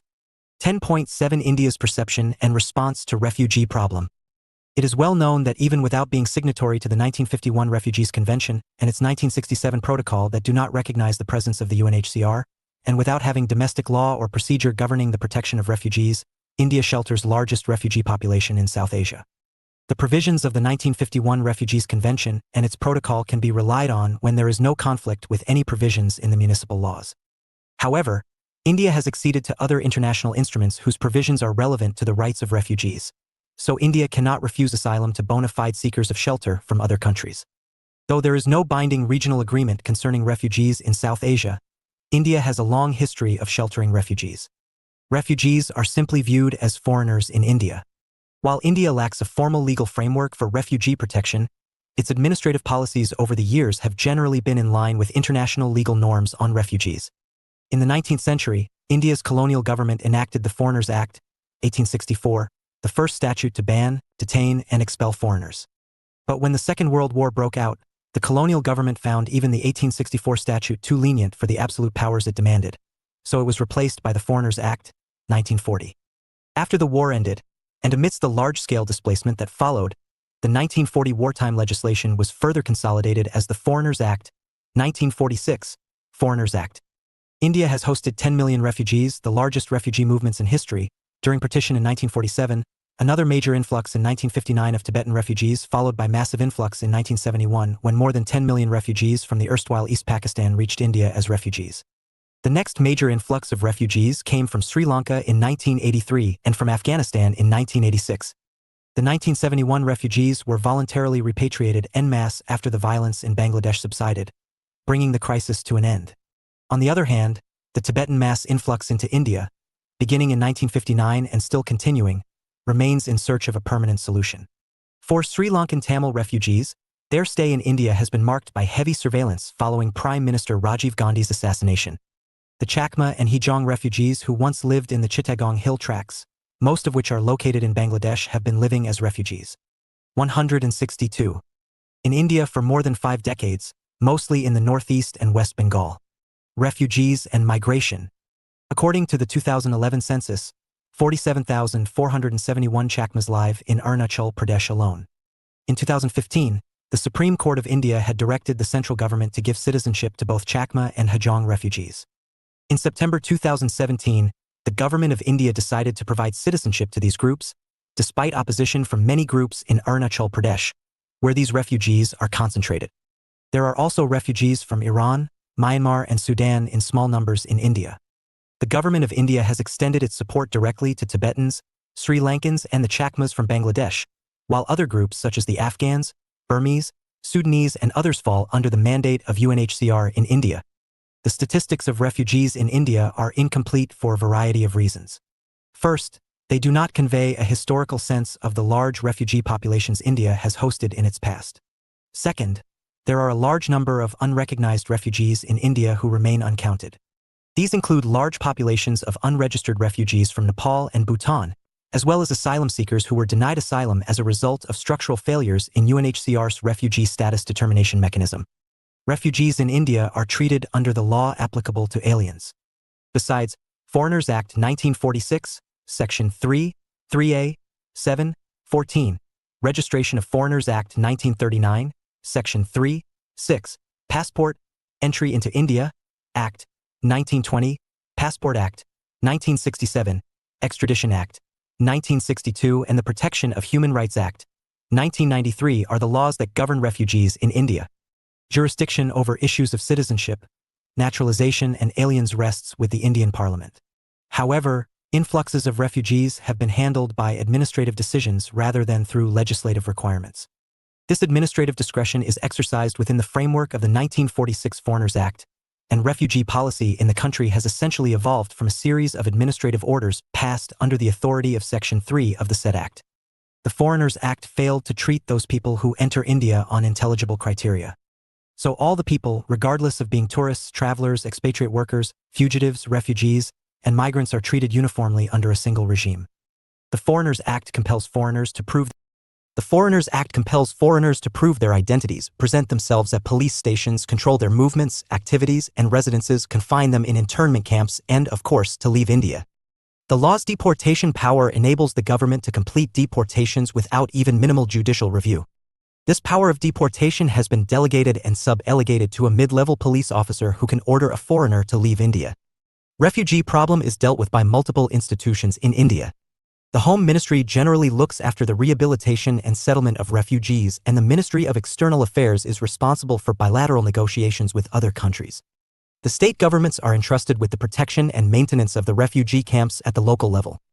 The absence of a legislative regime for refugee protection leaves the status of refugees somewhat precarious in India based on the tolerance and goodwill of the government in power. So refugees get different kinds of treatment in terms of rights and privileges, and also different legal status under the domestic laws and regulations. Although UNHCR refugee certificates are legally recognized by the government, in practice the Union Ministry of Home Affairs, the Foreigners Regional Registration Office, and the local police. 163. Contemporary global issues. Authorities take cognizance of the refugees, and extended stay has, to date, normally been granted to all UNHCR-recognized refugees. Judicial courts in India are lenient towards asylum seekers, but courts have been hampered to enforce provisions of international human rights instruments and refugee law norms in the absence of incorporating national legislation. Though Supreme Court acknowledges the central government's unrestricted right to expel, it has ordered regional authorities to stop the harassment of refugee communities by the local inhabitants on the basis of interpretation of Article 21 of the Constitution that states that person, instead of citizen, gets the protection of life and liberty, including the foreigners. Besides the minimal right to life and liberty, which does not protect against detention and deportation under the Foreigners Act, refugees arguably have the right not to be discriminated against in relation to other refugees. 10.7.1 India's approach towards International Convention on Refugees. 144 countries have signed the Refugee Convention, but India has not been part of it. This is a curious anomaly for a country which has sheltered millions of refugees during the life of the convention. Though India's refusal to sign the convention has never been clearly communicated, Bharavacharya, 2016, states 4 apparent reasons which he has speculated from official documents. First, Delhi was irked by the Eurocentrism of the original Refugee Convention that ignored the largest mass migration in human history experienced during the partition of India. Second, the Refugee Convention's treatment of a refugee solely as an individual rather than as constituent of a group or community contradicts with India's unique national imagination and fluid conception of citizenship. So refugee individualism conceptually conflicts with mass influx situations because individuals in a mass influx are unable to prove individual persecution, leaving them vulnerable to refoulement. The Refugee Convention's silence regarding mass influxes constitutes a continuing failure. Third, the Refugee Convention fails to deal with mixed migration, which lacks a definition, although there is broad consensus on its features. India has long faced mixed migration, particularly across its eastern land and sea frontiers. UNHCR's first official response, the 10-point Plan of Action, was published only in 2006, identifying 5 areas around the world for special attention. South Asia was not included in those areas, despite its familiarity with the mixed migration. Finally, Delhi wants the Refugee Convention to contain strong burden-sharing provisions.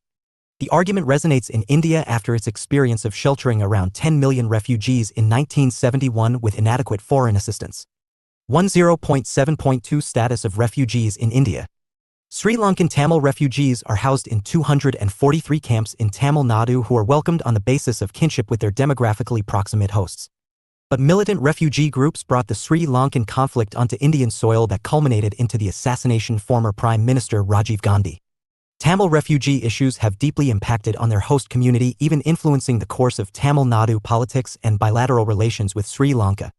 That was never the case with Tibetan refugees who were deliberately dispersed across that protected them from Chinese reprisals near the border, though Tibetans' demographic dissimilarities often lead to conflict with locals. 164. Tibetan refugees were granted asylum by the Government of India under the Refugees and Migration Principle of Non-Refoulement. Under executive decision, all the Tibetan refugees were issued Indian registration certificates as refugee with Tibetan nationality. Once India acknowledged Tibet is part of China, India started issuing special entry permit (SEP) for the purpose of registration, either for pilgrimage or education, or others for the duration of 1 month and for 1 year respectively. Many Tibetan refugees take the longer special entry permit (SEP) and then apply for a registration certificate. A travel document called the Identity Certificates is also issued by the Government of India upon completion of the application for issuance of Certificate of Identity and after obtaining the No Objection to Return to India (NORI) certificate by the concerned state government. NORI is renewable in every 2 years while the identity certificates is renewable after 6 years period. Even today, the issue of illegal Bangladeshi immigrants is used by political parties to garner votes in elections in northeast India. The local communities and tribal groups have alleged that refugees from Bangladesh and the continuous flow of illegal immigrants have led to a change in the social demography of that area, thereby making the locals a minority in their own homeland. The National Registry for Citizens in Assam is an outcome of such politics. There has also been historic migration from Nepal, aided by an open border agreement further pushed by a decade-long civil war. Nepalese in mixed flows sought refuge, temporary shelter, and employment in India. While the exact number of people undertaking irregular migration within the region is not known, partly because of its relatively porous borders, there are estimated to be large irregular migrant populations within the region. Shrivastava and Pandey, 2017.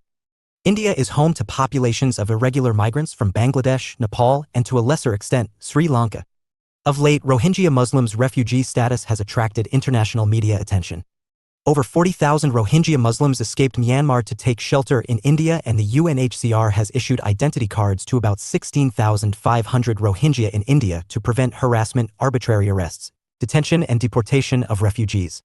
However, India has categorized them as illegal immigrants and a security threat, appealed to Myanmar to take back the Rohingya refugees under the assumption that they belong to Burmese stock.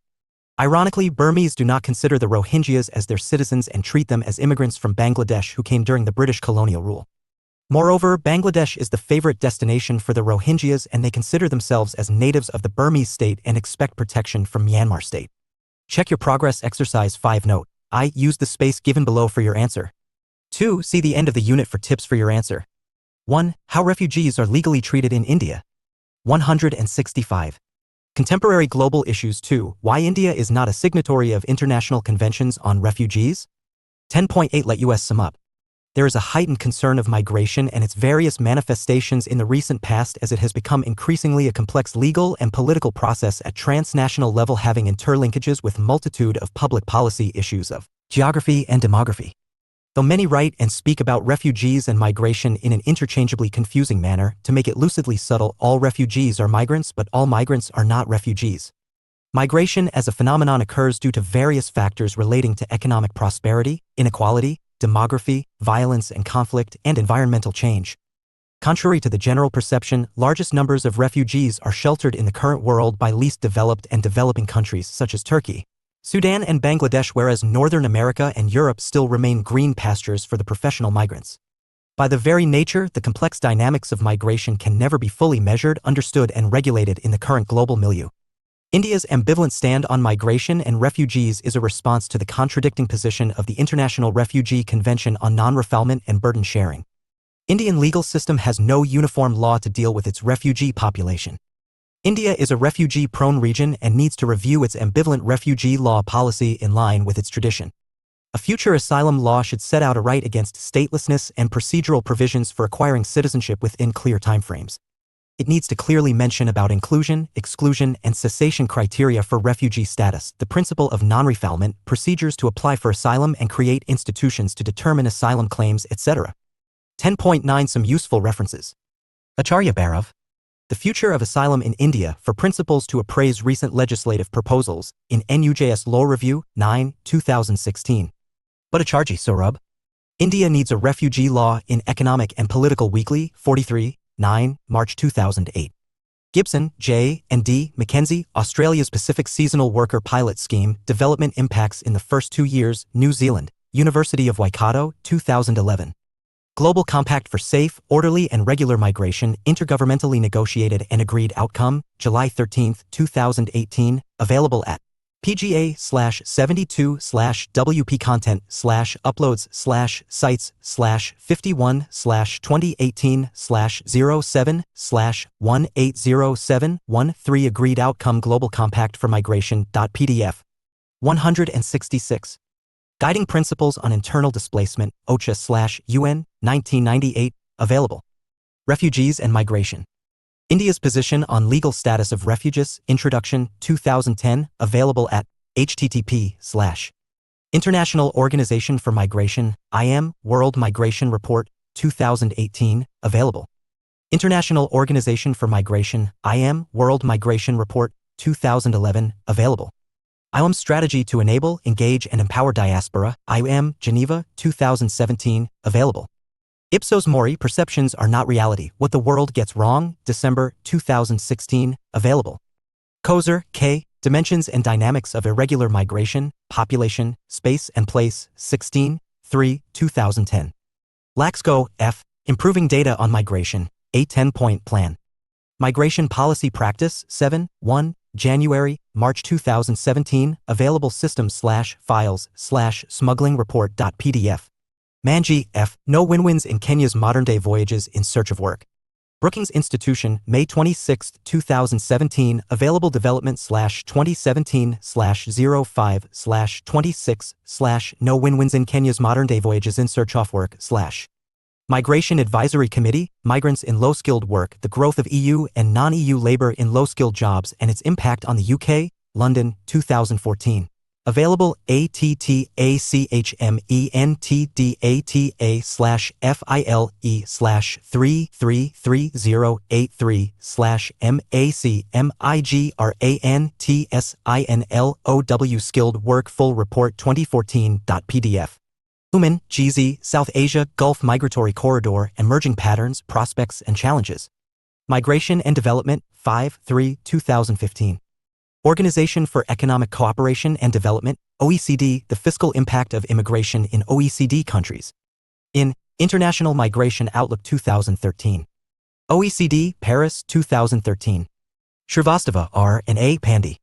Internal and International Migration in South Asia, Drivers, Interlinkage and Policy Issues, United Nations Educational, Scientific and Cultural Organization, New Delhi, 2017, available at http:// UN General Assembly. New York Declaration for Refugees and Migrants, resolution/adopted by the General Assembly, A/RES/71/1, October 3, 2016, available. UN High Commissioner for Refugees, UNHCR, Global Trends, Forced Displacement in 2017, Geneva, 2017. 167. Contemporary Global Issues United Nations High Commissioner for Refugees, UNHCR, Global Trends Forced Displacement in 2016, Geneva, 2017. Van Heer, N. Diasporas, Recovery and Development in Conflict-Ridden Societies in the Migration Development Nexus, A Transnational Perspective on Changing Paradigms and Organizations, T. Feist, M. Fauser and P. Cavisto, eds. London, Palgrave Macmillan, 2011. World Bank, Migration and Development, A Role for the World Bank Group, Washington, D.C., 2016. World Bank, Migration and Remittances, Recent Developments and Outlook, Migration and Development Brief 27, World Bank, Washington, D.C., 2017, available Migration and Development Brief 27.pdf. 10.10 Answers to Check Your Progress Exercises. Check Your Progress Exercise 1. Refugees flee from country of origin due to generalized violence, foreign aggression, internal conflicts, and massive human rights violations. In contrast, migrants are a far broader category of people who leave their places of habitual residence to live elsewhere on various reasons. Diaspora refers to expatriate communities who maintain links with their homelands. Check Your Progress Exercise 2. The wage differences, the welfare of migrants' families reduce unemployment and underemployment, reduction of poverty, social development, remittance, transfer of skills, knowledge, and technology, risk takers, labor supply, adverse labor market effects on wages and employment of domestic workers, ease pressures on pensions, systems, clash of civilizations, Islamophobia, continuation of civil conflict, friction between refugees and local communities, limited data on migration flows. Check Your Progress Exercise 3.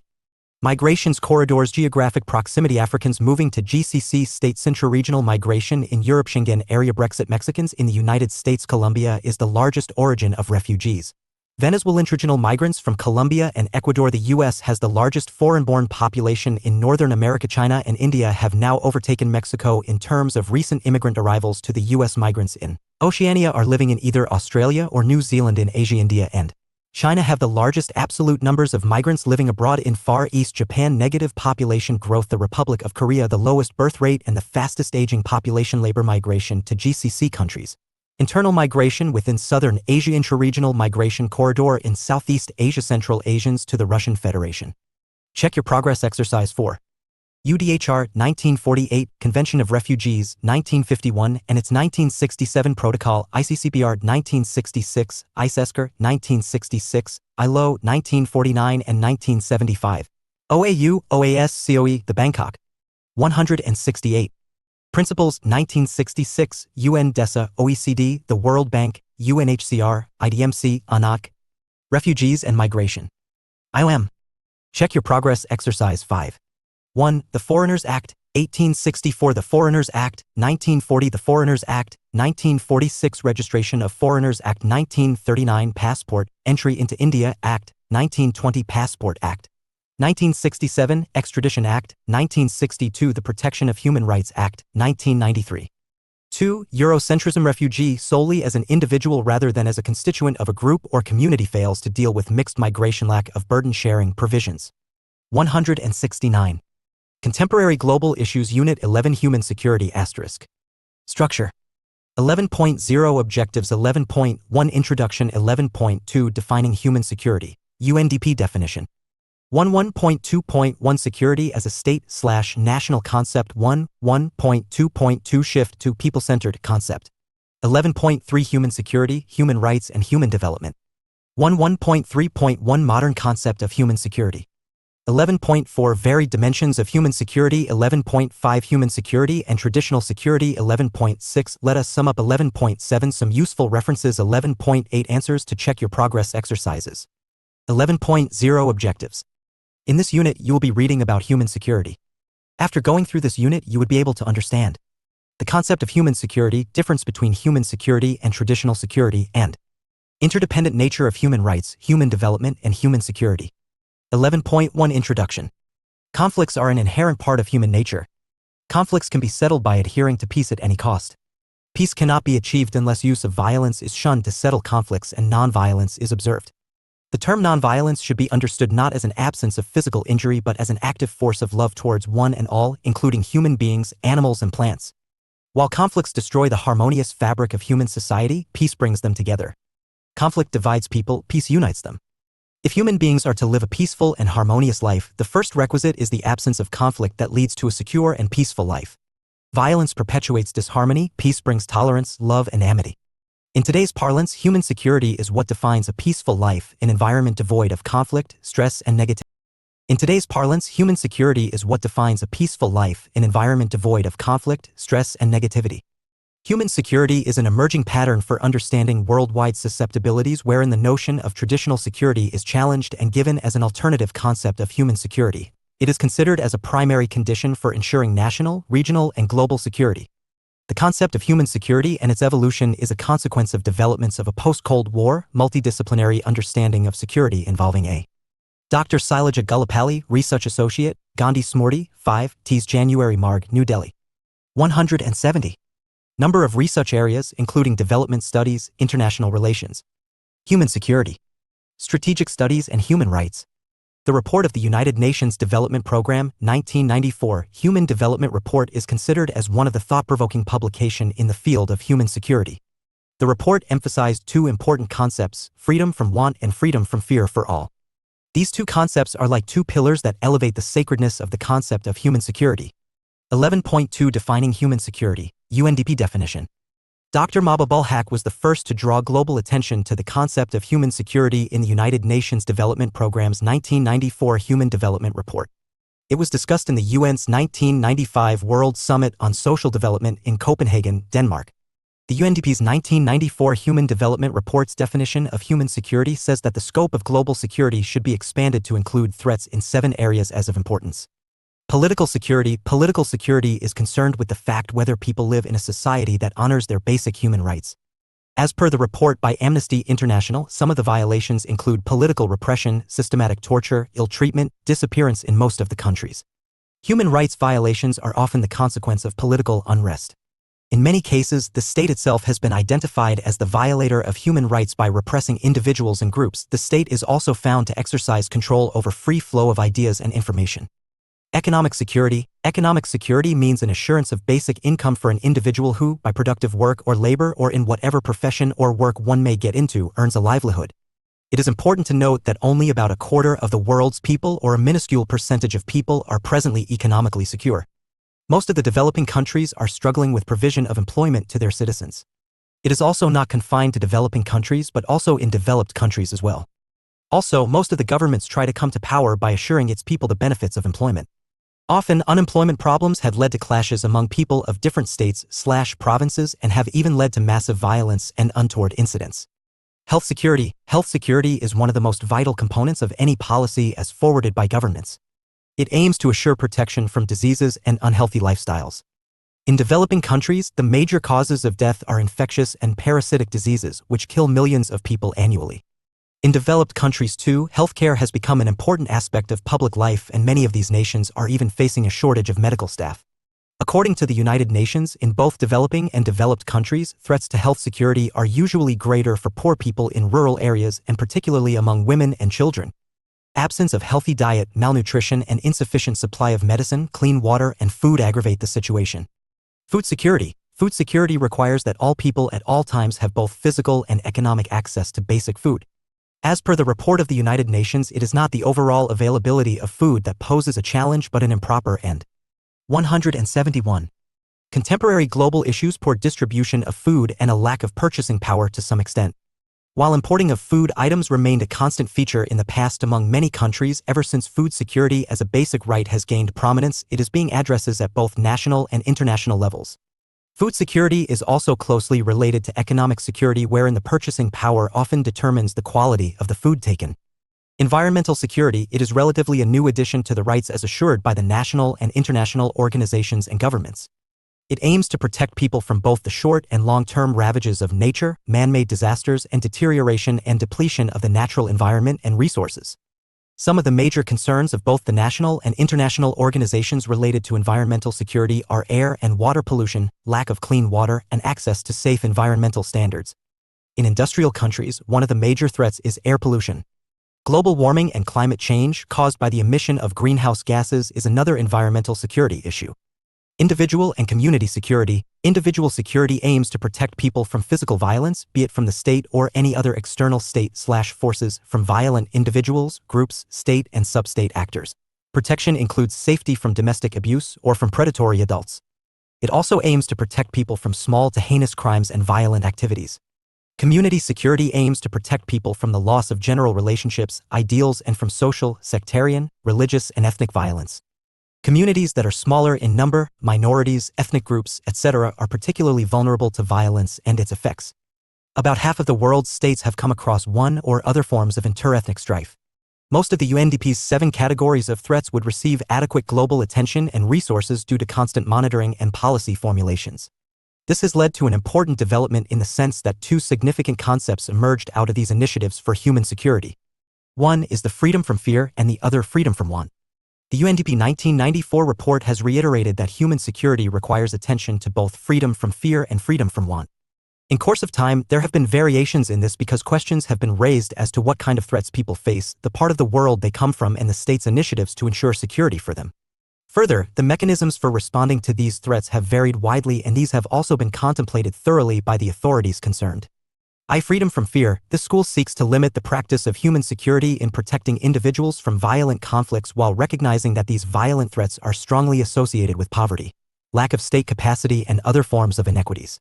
This approach argues that limiting the focus to violence is a realistic and manageable approach towards human security. Emergency assistance, conflict prevention and resolution, peacebuilding are the main concerns of this approach. 2. Freedom from want. This school advocates a holistic approach in achieving human security and argues that the threat agenda should be broadened to include hunger, disease, and natural disasters because they are inseparable concepts in addressing the root of human insecurity, and they kill far more people than war, genocide, and terrorism combined. Different from freedom from fear, it expands the focus beyond violence with emphasis on development and security goals. 172. 11.2.1 Security as a state/national concept. Human security. In original, the concept of security to individual or groups in a state was based on the concept of territorial sovereignty. The moment there was violation in this, it was considered as a breach of security, and the traditional methods of protection for people through arms was taken up. Human security, therefore, was secured by ensuring state/national security. This would hold the sovereignty of the nation as a supreme characteristic of state protection. This means protection of people living within territorial boundaries and also the protection of boundaries of the state from external aggression. Territorial integrity therefore was the prime concern. The more secure one's boundaries are from external threats, the more secure a nation is. The responsibility of protection of national security/state security or people's security was that of the governments in general. It is supposed to invest finances and human resources to secure the state. When sovereignty is guaranteed and enforced, the state security including sovereignty is automatically ensured. 11.2.2 Shift to people-centered concept. The concern for human security rose from the consequent losses of people and nations in the frequent wars that shook the world in the early 20th century. International organizations that subsequently came up brought this concern forward and reiterated their commitment to secure people and nations henceforth. The Second World War and subsequent deliberations in various UN-based conferences brought out the limitations of state or national sovereignty-based security and the need for protecting people's lives. This concept turned the focus on rights and security of people. This led the United Nations General Assembly to adopt the Universal Declaration on Human Rights that called for safeguarding the rights of the people and protecting them in various ways to ensure a good life for the people. This declaration was adopted on December 10, 1948 and categorically states at the end of its preamble that the United Nations General Assembly proclaims this Universal Declaration of Human Rights as a common standard of achievement for all peoples and all nations, to the end that every individual and every organ of society, keeping this declaration constantly in mind, shall strive by teaching and education to proclaims this Universal Declaration of Human Rights as a common standard of achievement for all peoples and all nations, to the end that every individual and every organ of society, keeping this declaration constantly in mind, shall strive by teaching and education to promote respect for these rights and freedoms and by progressive measures, national and international, to secure their universal and effective recognition and observance, both among the peoples of member states themselves and among the peoples of territories under their jurisdiction. Further, the Vienna Declaration and Program of Action adopted on June 25, 1993 states clearly that Part 1, Para 1, Human Rights, 1994, page 194. The World Conference on Human Rights reaffirms the solemn commitment of all states to fulfill their obligations to promote universal respect for and observance and protection of all human rights and fundamental freedoms for all in accordance with the Charter of the United Nations, other instruments relating to human rights, and international law. The universal nature of these rights and freedoms is beyond question. 173. Contemporary global issues in this framework. Enhancement of international cooperation in the field of human rights is essential for the full achievement of the purposes of the United Nations. Human rights and fundamental freedoms are the birthright of all human beings. Their protection and promotion is the first responsibility of the governments. It goes to the credit of then President of the United States of America, Franklin D. Roosevelt, who in his address to the nation in 1941 outlined 4 essential freedoms, stating that we look forward to a world founded upon 4 essential human freedoms. The first is freedom of speech and expression everywhere in the world. The second is freedom of every person to worship God in his own way everywhere in the world. The third is freedom from want, which translated into world terms means economic understandings that will secure to every nation a healthy peacetime life for its inhabitants everywhere in the world. The fourth is freedom from fear, which translated into world terms means a worldwide reduction of armaments to such a point and in such thorough fashion that no nation would be able to commit an act of physical aggression against any neighbor anywhere in the world. Page 41, Human Rights, 1994. President Roosevelt wanted these to be achieved not in a distant millennium. This vision is a definite basis for a world attainable in our own time and generation. Page 41, Human Rights, 1994. This clearly demonstrates that the end of the world wars led to a significant development and concern for human rights and security. To this day, this security is often discussed as the most valuable contribution of mankind towards each other for a safer and better world. Check your progress exercise 1 note. I. Use the space given below for your answer. 2. See the end of the unit for tips for your answer. 4. Explain the concept of human security as described in the 1994 Human Development Report. 174. Human security. 11.3 Human security, human rights, and human development. In the sphere of human rights, a well-known subject since the formation of the international organizations, the discussion mostly on how the rights of the human beings should be ensured by the state irrespective of class or any other difference.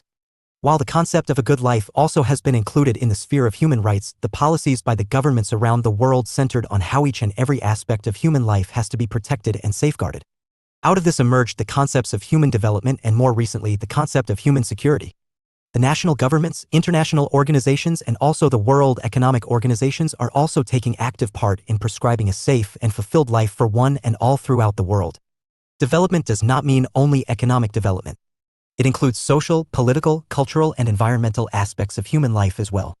The inclusion of the non-economic aspects has gained more attention of the world, and therefore the concepts of human rights, human development, and human security have become much integrated concepts.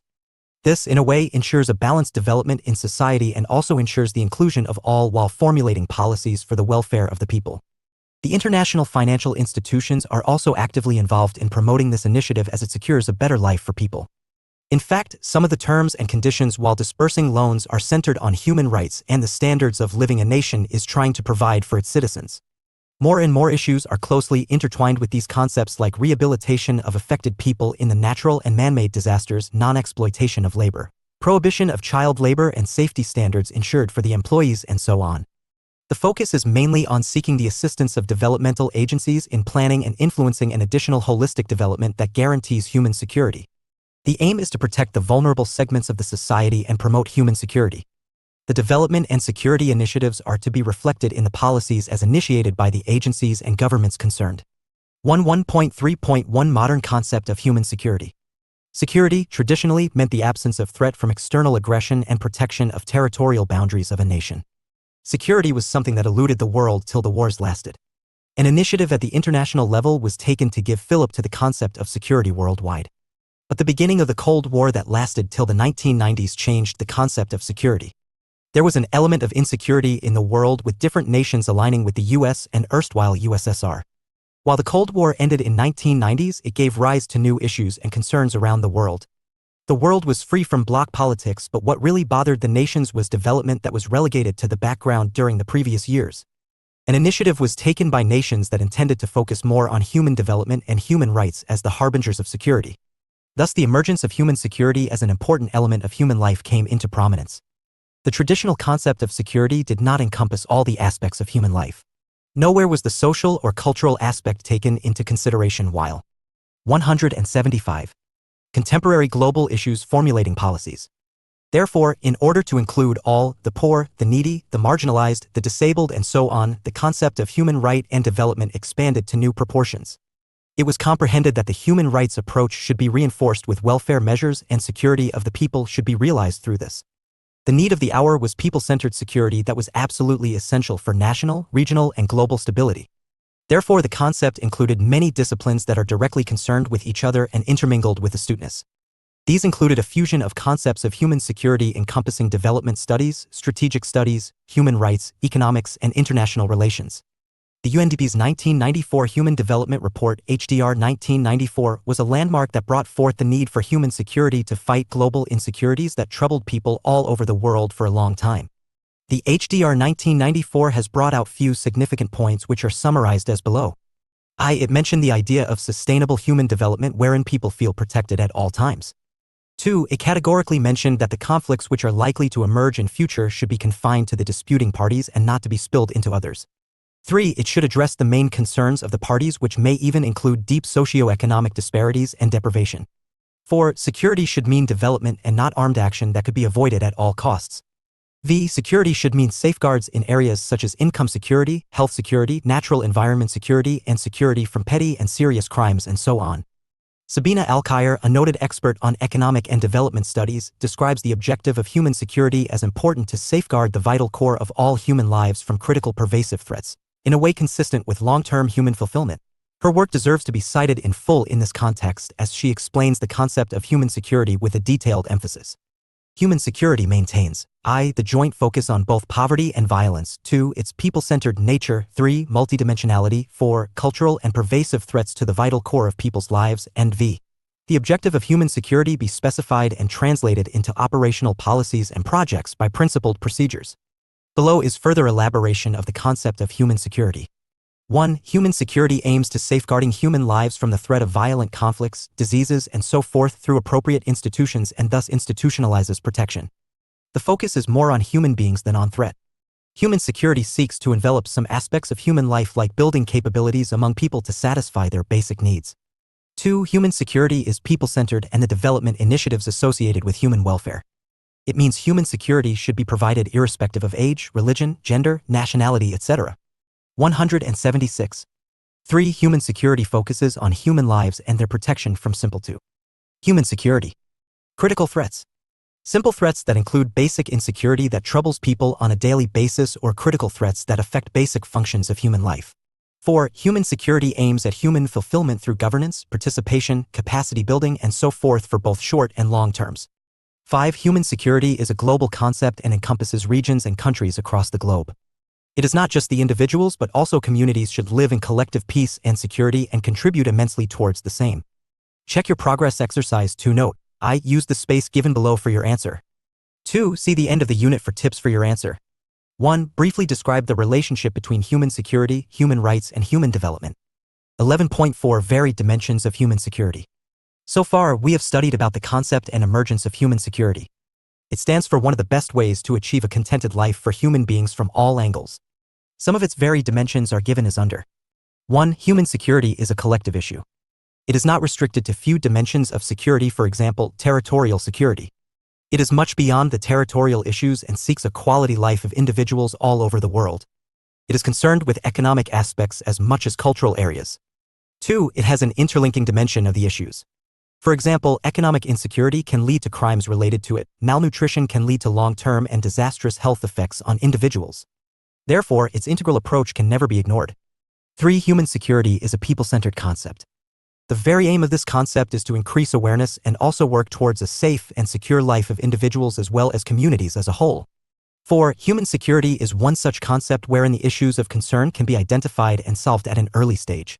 For example, identifying disturbed/affected areas and working from an early stage so as to prevent further damage is an important task. 177. Contemporary global issues. 5. Human security is an all-encompassing concept. It concerns nations developed and developing, people rich and poor, issues from sustaining culture to tackling crimes. Intervention can be one of the effective methods to ensuring a secure life. 11.5 Human security and traditional security. Human security and traditional security are often compared to understand the main objectives and aims. 1. Traditional security deals with the security of national territory and its people. Human security deals with people's security, both individual and collective, in other spheres different from territorial security. 2. Traditional security focus is on the territorial integration and safeguarding of physical boundaries of a state. Nevertheless, both are interdependent concepts. Only when there is no physical threat of aggression does a state can concentrate on achieving human security goals for its citizens. 3. Human security has more to do with economic, social, and environmental, food, and other related issues. Traditional security aims to uphold national sovereignty. Human security and its objectives center on individuals/communities' development for a better life. 4. Traditional security is state-oriented subject. Human security is people-oriented arena. 5. The threats dealt by traditional security include external aggression and protection of people from enemies. Human security deals with threats like environmental degradation, pollution, diseases, crimes, etc. 6. Traditional security and related aspects are solely in the purview of the state. Only the government makes for a decisive role. Human security and the related issues are dealt by individuals, communities, non-governmental, local, and international communities and organizations. 7. The aim of both traditional and human security is same protection of people from all kinds of insecurities.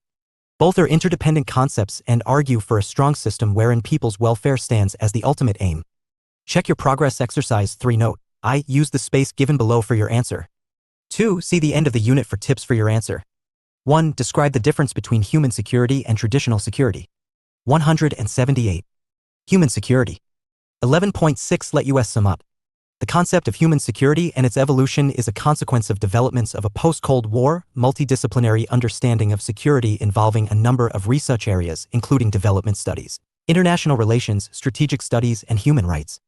The report of the United Nations Development Programme, 1994, Human Development Report, is considered as one of the thought-provoking publications in the field of human security.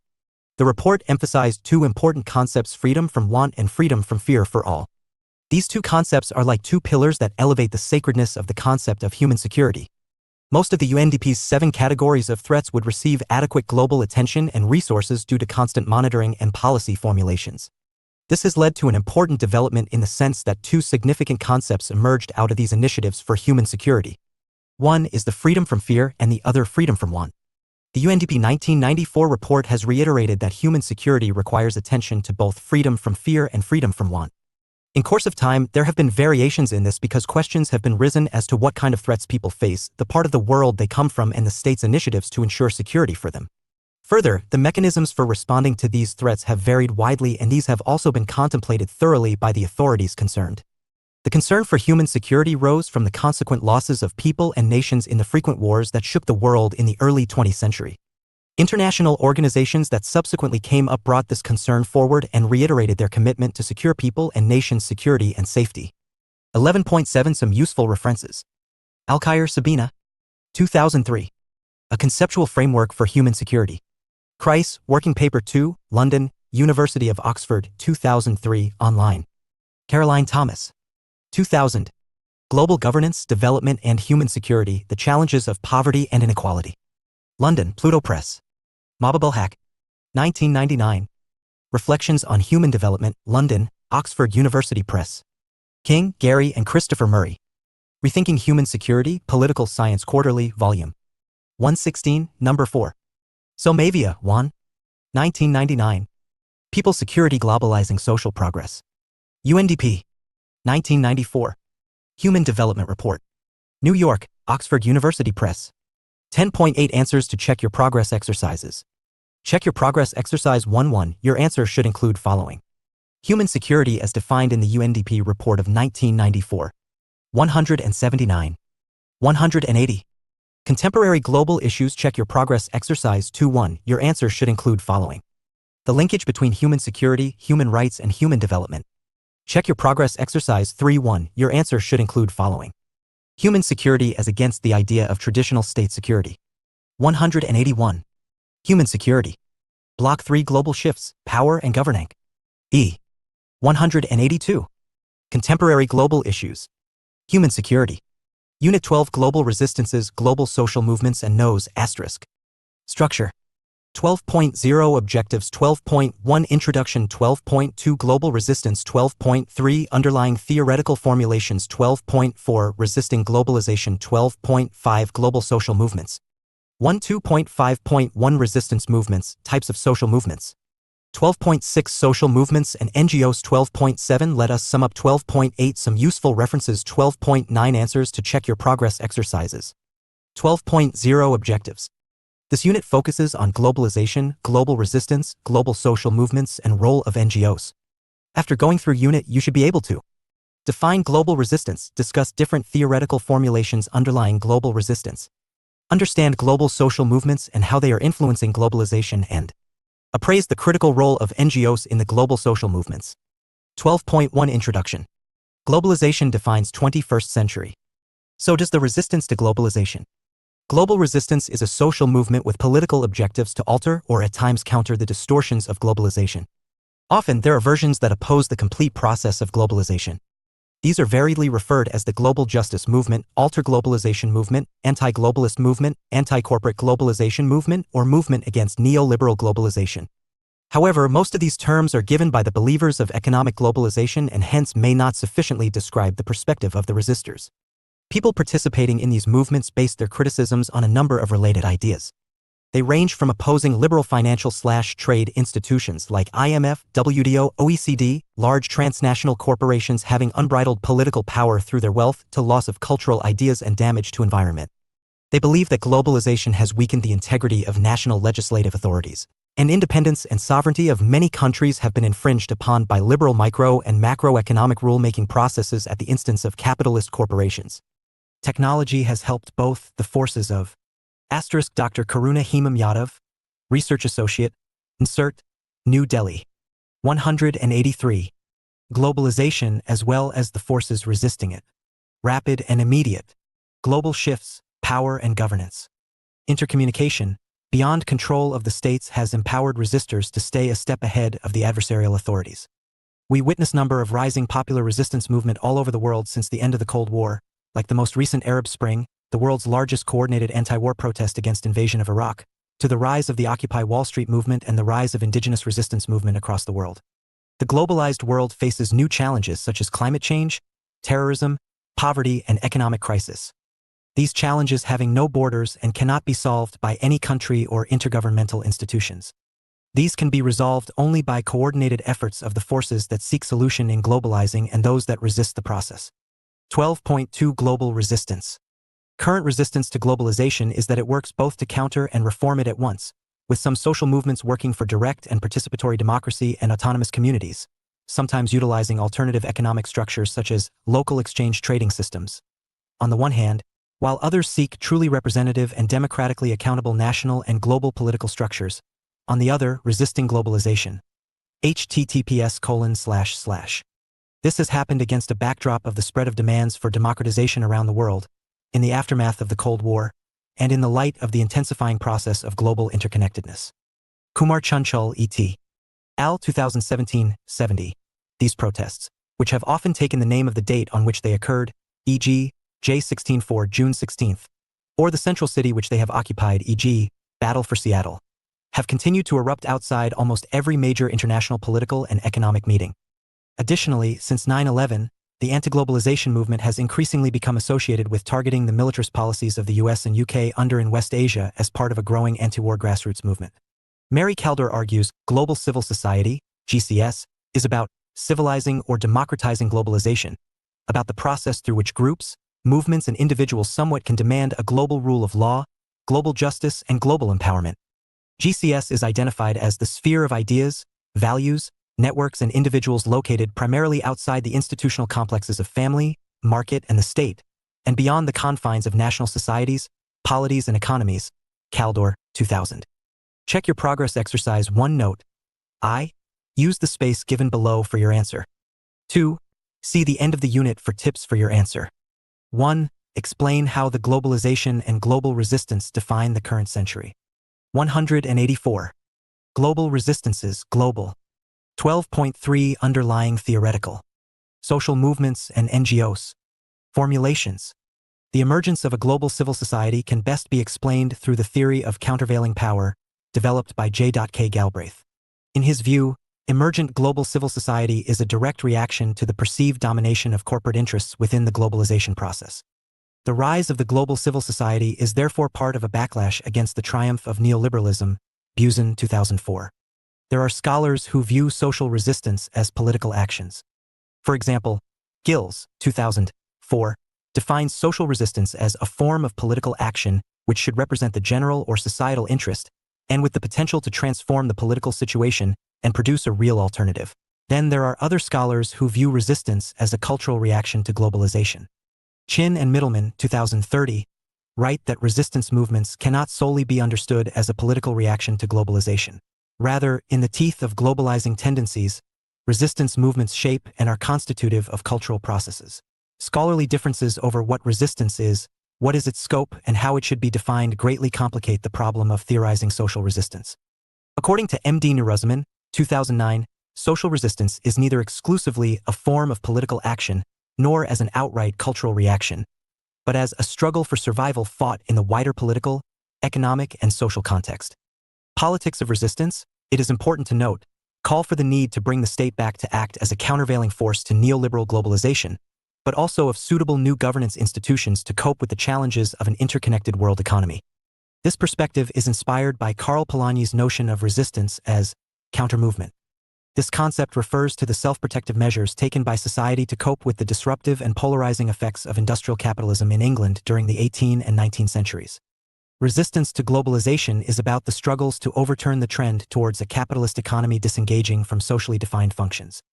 It is about reclaiming control of the market. Antonio Gramsci introduced the notion of counter-hegemonic resistance, where the resistance is about the actions of oppressed groups, or subaltern forces, directed at undermining the power strategy used by ruling classes to create and maintain social order in conditions of uneven capitalist development. Kumar Chunchul et al. 2017:72. From this perspective, resistance to globalization is about gaining control of the state by democratic means in order to advance a national popular political project and thereafter realign international political relations to transform globalization. It is also about contesting the accepted and institutionalized knowledge and ideology that legitimates the common sense of neoliberal globalization and its faith in the market. A promising theory of globalization and resistance is offered by Michael Hart and Antonio Negri's Empire, 2000, and Multitude, 2004. For Hart and Negri, globalization is characterized by a new imperialistic logic that conducts virtuous wars and makes decisions over who is to live and who is to die. They see it as a complex process that involves a multidimensional mixture of expansions of the global economy and capitalist market system, new technologies and media, expanded judicial and legal modes of governance, and emergent modes of power, sovereignty, and resistance. Yet, as a global order of power in an age of nation-states, it transcends and is not traceable to any particular center of power or state capital. Hart and Negri have engendered their share of criticism, partly for being unprogrammatic and partly 185 for having failed to account for the role of American exceptionalism and militarism. Global shifts, power and governance. In global empire. Likewise, Thomas Friedman, 1999, makes a more benign distinction between what he calls the Lexus and the olive tree. The former is a symbol of modernization, of affluence and luxury, and of westernized consumption, contrasted with the olive tree that is a symbol of roots, tradition, place, and stable community. Friedman, by contrast, is less critical of globalization and fails to perceive the depth of the oppressive features of globalization and breadth and extent of resistance and opposition to it. In particular, he fails to articulate contradictions between capitalism and democracy, and the ways that globalization and its economic logic undermines democracy as well as circulates it. Resisting globalization. Resisting globalization. PDF. Movements of resistance are continually arising and changing, even as technological inventions proliferate throughout the world and produce a global media culture, while economic crises, natural disasters, militarism, and war threaten to undermine the global order. Therefore, theories of globalization and resistance must ultimately remain sensitive to ongoing change, be rigorously critical, and so overcome the tendency towards being either dogmatic or overly explanative. Above-mentioned theoretical formulations help explain the ideological orientation of most of these new groups and movements, which broadly favor a global social justice or world ethics agenda, reflected in a desire to extend the impact and efficacy of human rights. Above-mentioned theoretical formulations help explain the ideological orientation of most of these new groups and movements, which broadly favor a global social justice or world ethics agenda, reflected in a desire to extend the impact and efficacy of human rights. This has deepened international law, developed citizen networks to monitor and put pressure on states and international organizations. The global civil society has emerged as the third force between TNCs and international organizations, representing neither the market nor the state. Kumar Chunchal et al. 2017:70. Check your progress exercise 2. Note I. Use the space given below for your answer. 2. See the end of the unit for tips for your answer. 1. Discuss theoretical explanations of global resistance. 12.1 Resisting globalization. Resistance to globalization refers to the gamut of struggles and actions of social groups and individuals in response to the dislocating consequences of neoliberal reforms and its effects in the sphere of the economy, politics, and identity/culture. Saguier, Marcelo, 2012, The Core Values of the New Global Social Movements of 186. Resistance include nonviolent struggle, democratic practice, social justice, global resistances, global social movements and NGOs, inclusiveness, secularism, peace, solidarity, in opposition to localism, parochialism and narrow nationalism/nativism or chauvinism, and equality, including opposition to patriarchal forms of oppression against women, as well as class, caste, and ethnic-based discrimination. There is a more diffused pattern of ideas and organization that characterizes the new social movements with higher participation by women. Global social movements also act transnationally in order to generate domestic outcomes, but they mainly aim at changing practices and influencing ideas and norms in world politics. Some of them expect that the use of information, persuasion, and moral pressure should contribute to changes in international institutions and mechanisms of global governance. Others deploy and engage competing justifications as a political process, becoming true moral entrepreneurs in instigating campaigns around particular issues.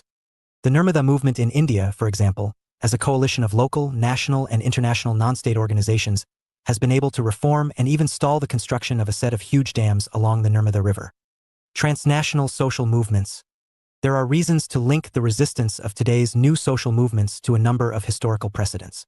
These include earlier examples of resistance to burgeoning globalization, such as Latin American popular education programs and the rise of African nationalism in the 1950s and 1960s, India's Chipko movement, Chico Mendes's unionization against Amazonian rainforest destruction, and China's Tiananmen Square democracy movement in the 1980s, the 56 IMF riots that occurred in Latin America, the Caribbean, Africa, Europe, and the Middle East from 1985 to 1992, and manifestations of resistance, such as the formation of the Movement for the Survival of Ogoni People in 1991 to fight shell oil in Nigeria, as well as the election of a self-determining government of national unity in South Africa and the emergence of the Zapatista Army of National Liberation in Chiapas, Mexico in 1994. Whereas some of these resistance movements were regionalized and based their approach in local traditions which they utilized to contest the negative and colonizing influences of unrestrained capitalist development. Others, such as the Zapatistas, have demonstrated a closer resemblance to recent mass mobilizations against capitalist globalization through their mix of violent and nonviolent protest. Attempts to form solidarity with a myriad of oppressed peoples and groups around the world, and their subversion of new media, e.g., the internet, Facebook, which they incorporate as weapons in the furtherance of resistant goals. Undeniably, much of the resistance to globalization today cannot be understood apart from its use of the new technologies associated with the internet. Notably, since 2001, the World Social Forum (WSF) has been held as a sort of annual counter-summit to the World Economic Forum (WEF). With its motto of "Another World is Possible," attendance in the many tens of thousands hailing from over 100 countries, and highly inclusive nature that involves diverse representatives. As a community of social practices and political process, the World Social Forum can be viewed as an integral part of a broader movement commonly referred to as the ultra-globalist movement, one which fights for global social justice ideals. The WSF has provided a suitable platform for reflection on the possible alternatives to the neoliberal globalization model and may be considered as a group of open areas for meetings, discussions, and proposals, or, as suggested by Fisher and Pania 2003:10, a pedagogical space enabling learning, networking, and political organization. 187. Global shifts, power and 12.2 Global social movements. Governance. It has proved difficult to provide a clear definition of a social movement because they are by nature shifting entities. The essence, however, of a social movement is resistance. This could be resistance against the status quo in which movement members demand basic human rights such as shelter, land, and access to services, or resistance against the future violation of their rights as they oppose government initiatives, commonly for large-scale dam building, commercial fisheries, or the establishment of protected environmental zones in areas crucial for local livelihoods. Schlepfer et al. 1994 define a social movement as community mobilization around the political implications of a local problem.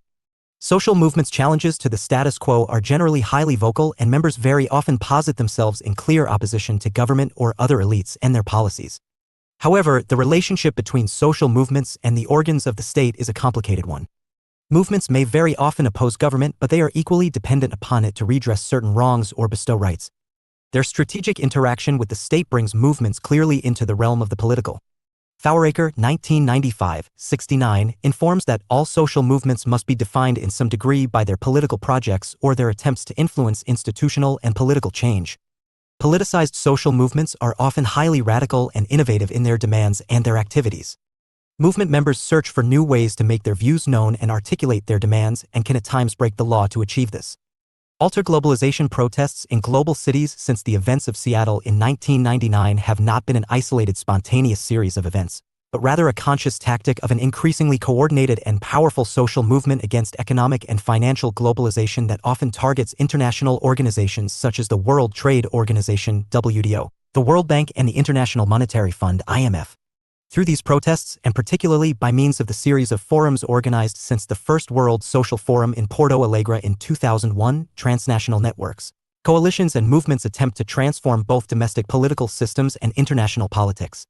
They create or stir up new issues for the international agenda, mobilize new constituencies, alter understandings of interests and identities, and sometimes change state practices. Cogram et al. 2002. Globalization is also challenged from below at various levels. Individuals can take an array of actions that serve to resist the aspects of globalization they oppose. For example, José Bove of France opposed the expansion of McDonald's, individuals refusing to buy global products like Coca-Cola, Starbucks, or refusing to ship in Walmart because its ruthless commitment to low prices often translates into low-wage work in South. There are small, locally active groups at the grassroots level that oppose globalization.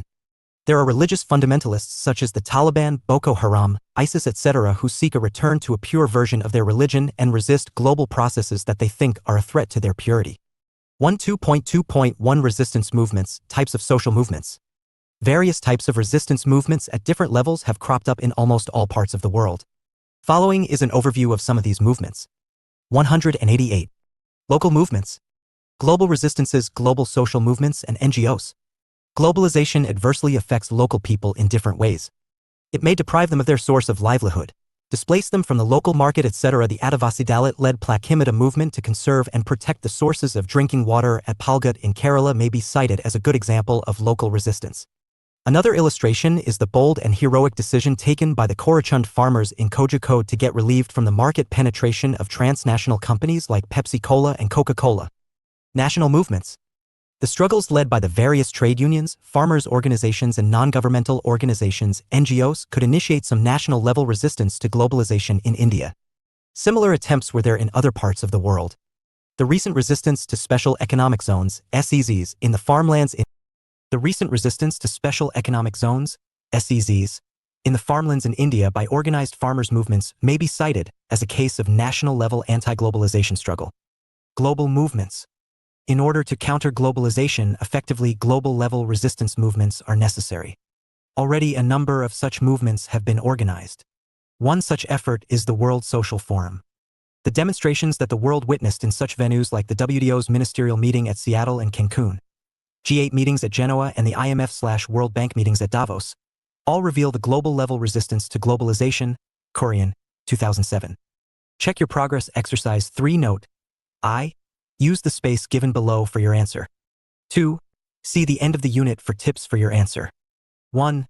Discuss types of global resistance movements. 12.6 Social movements and no's.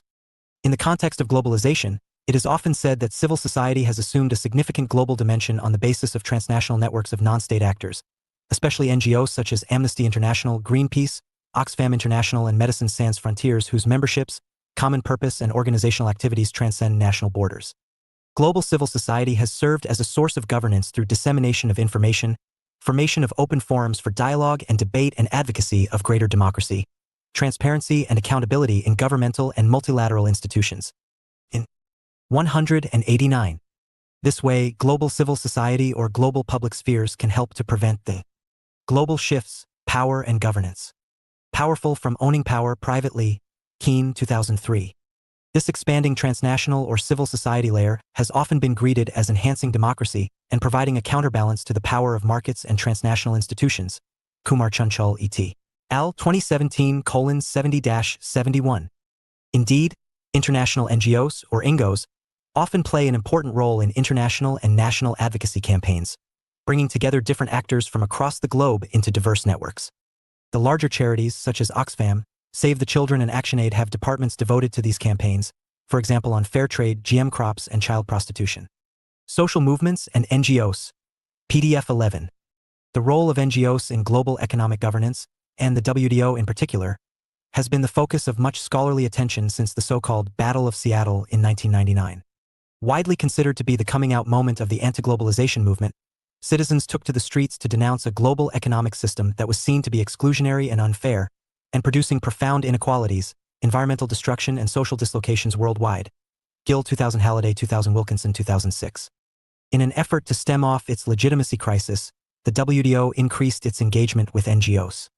It is widely argued by scholars, WTO officials, NGOs, and national delegates alike that more open trade policymaking processes that include NGOs will, by virtue of the divergence of interests represented, lead to a more democratically legitimate international trade system.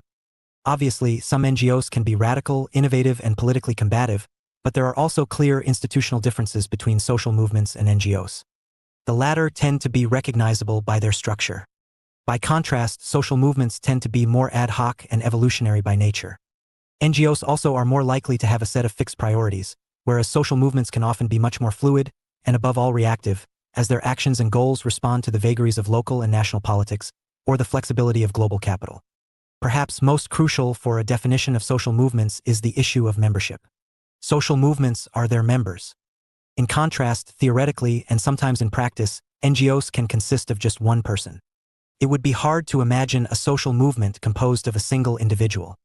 Social movements are highly dependent on their members, who they must keep mobilized and committed. In this sense, movements must elicit a high level of loyalty from their individual members, who in turn bestow the movement with legitimacy. In this way, NGOs are more likely to define their work by their official mission and organizational goals than by their membership, if they have one. Although NGOs have taken up issues similar to those of social movements, critics have noted a decrease in radicalism. However, not all social movements will disappear after success or failure. In some cases, an organizational form that started life as a social movement can emerge as an NGO, or an NGO-like entity, the SMO, social movement organization. NGOs are seen as one of the key actors in the global economy. together with governments and firms. The creation of a complex global economy has had effects way beyond the international trade in goods and services. It leads to globalization of unions, commercial bodies, the professions which participate in the relevant. 190. International regimes. Any form of international regime to formulate a policy of global resistances, global social movements, and NGOs. An industry, whether it is non-governmental or intergovernmental, will encourage the strengthening of the global links among the NGOs concerned with its activities. States might differ in terms of how much independence they give to civil society groups and individuals. But global balance of power system generally regards non-governmental actors where they exist as subordinate to national actors. Now, Henry R. 2009. Government can no longer control the flow of information across the borders of their country. NGOs from each country may combine in 4 ways: as international NGOs, as advocacy networks, caucuses, and as governance networks. NGOs can directly affect governments, directly affect firms, indirectly, moderate or mediate the business-government relationship, and or act as nodes with business-government NGOs network. Doe and Hildy Tejan, 2003, 56566. It also influences the major decision process of the international organization. The growth and interaction of NGOs and intergovernmental organizations, IGOs, constitute the central arena of emerging global governance. Check your progress exercise 4. Note I. Use the space given below for your answer. 2. See the end of the unit for tips for your answer. 1. What are the roles of NGOs in social movements? 12.1 Let us sum up. Globalization and its detractors in the form of locating and contesting its processes and impact have, in fact, strengthened the very process of globalization. Theoretical and practical questions can be asked whether the new social movements of global resistance are capable of acting as a counter-hegemonic bloc in global politics and achieving significant transformation of the global system. The above discussion demonstrates that global civil society provides mechanism for global collaboration and coordination for resolving global problems. Global civil society organizations, or GSCOs, give voice and stimulate debates amongst citizens on the various global conflicting issues and make important contributions to the democratization of global governance. GCSOs have been able to exert an effective influence on policymaking at the international level. These organizations are the means of global governance and transforming the norms of international politics through providing more effective solutions to local problems than national governments or even international organizations, and acting as a powerful counterweight to traditional power politics. Global civil society makes citizens more aware of global issues and play a positive and balancing role between globalization and the nation-states. They also contribute significantly to the public education about global governance, thereby empowering citizens to involve themselves meaningfully in the regulatory processes and can stimulate public debate about current and possible future courses of global governance. 191. The real challenge in this new wave of resistance to capitalist globalization, global shifts, power, and governance, however, is to maintain the impetus to action and to global solidarity and achieve more concrete political results. It is the diversity of the movement and their resistance on participation, inclusiveness, and autonomy that gives the new movements their real strength. These same qualities, however, also challenge the success of global movements to solve the problem of political representation and organization in the new global politics of resistance. Global civil society and non-state actors are increasingly becoming a new pillar of global governance. Supporters of global civil society argue that they have effectively reconfigured global power, providing a kind of bottom-up democratic vision of civilizing world order. However, the states feel that they have been able to manage and often co-opt the global civil society. One good example of this mutual victory are the various IGNOs. IGNOs have come to occupy a large space in global affairs across many sectors: commercial, environment, human rights, etc., and increasingly affect relations with and among governments. NGOs in this way have also increasingly brought states to respect areas like basic human rights, poverty, labor rights, health and environment, and, in fact, states are forced to come closer to offer global solutions. Politically charged social movements, however, use the new force as a medium to achieve classic goals of political overthrow and are often led by politically ambitious individuals/leaders. At times, such movements are actually manufactured or supported to dethrone legitimately elected governments. The resistance movements therefore could constitute the beginning of a global civil society of a new public sphere that might uphold progressive values such as autonomy, democracy, peace, ecological sustainability, and social justice. They may, however, to succeed in a long-term meaningful way, have to be accountable, transparent, and free from personality cult. States, on the other hand, have to increasingly become adept to engage the new forces and demonstrate their compliance with the expectations these movements cultivate among citizens. 12. Some useful references. Gills, Barry K., 2000, ed. Globalization and the Politics of Resistance, New York, St. Martin's Press. Buzen, Barry, 2004. From International to World Society. Cambridge, Cambridge University Press. Keane, J., 2003. Global Civil Society. Cambridge, Cambridge University Press.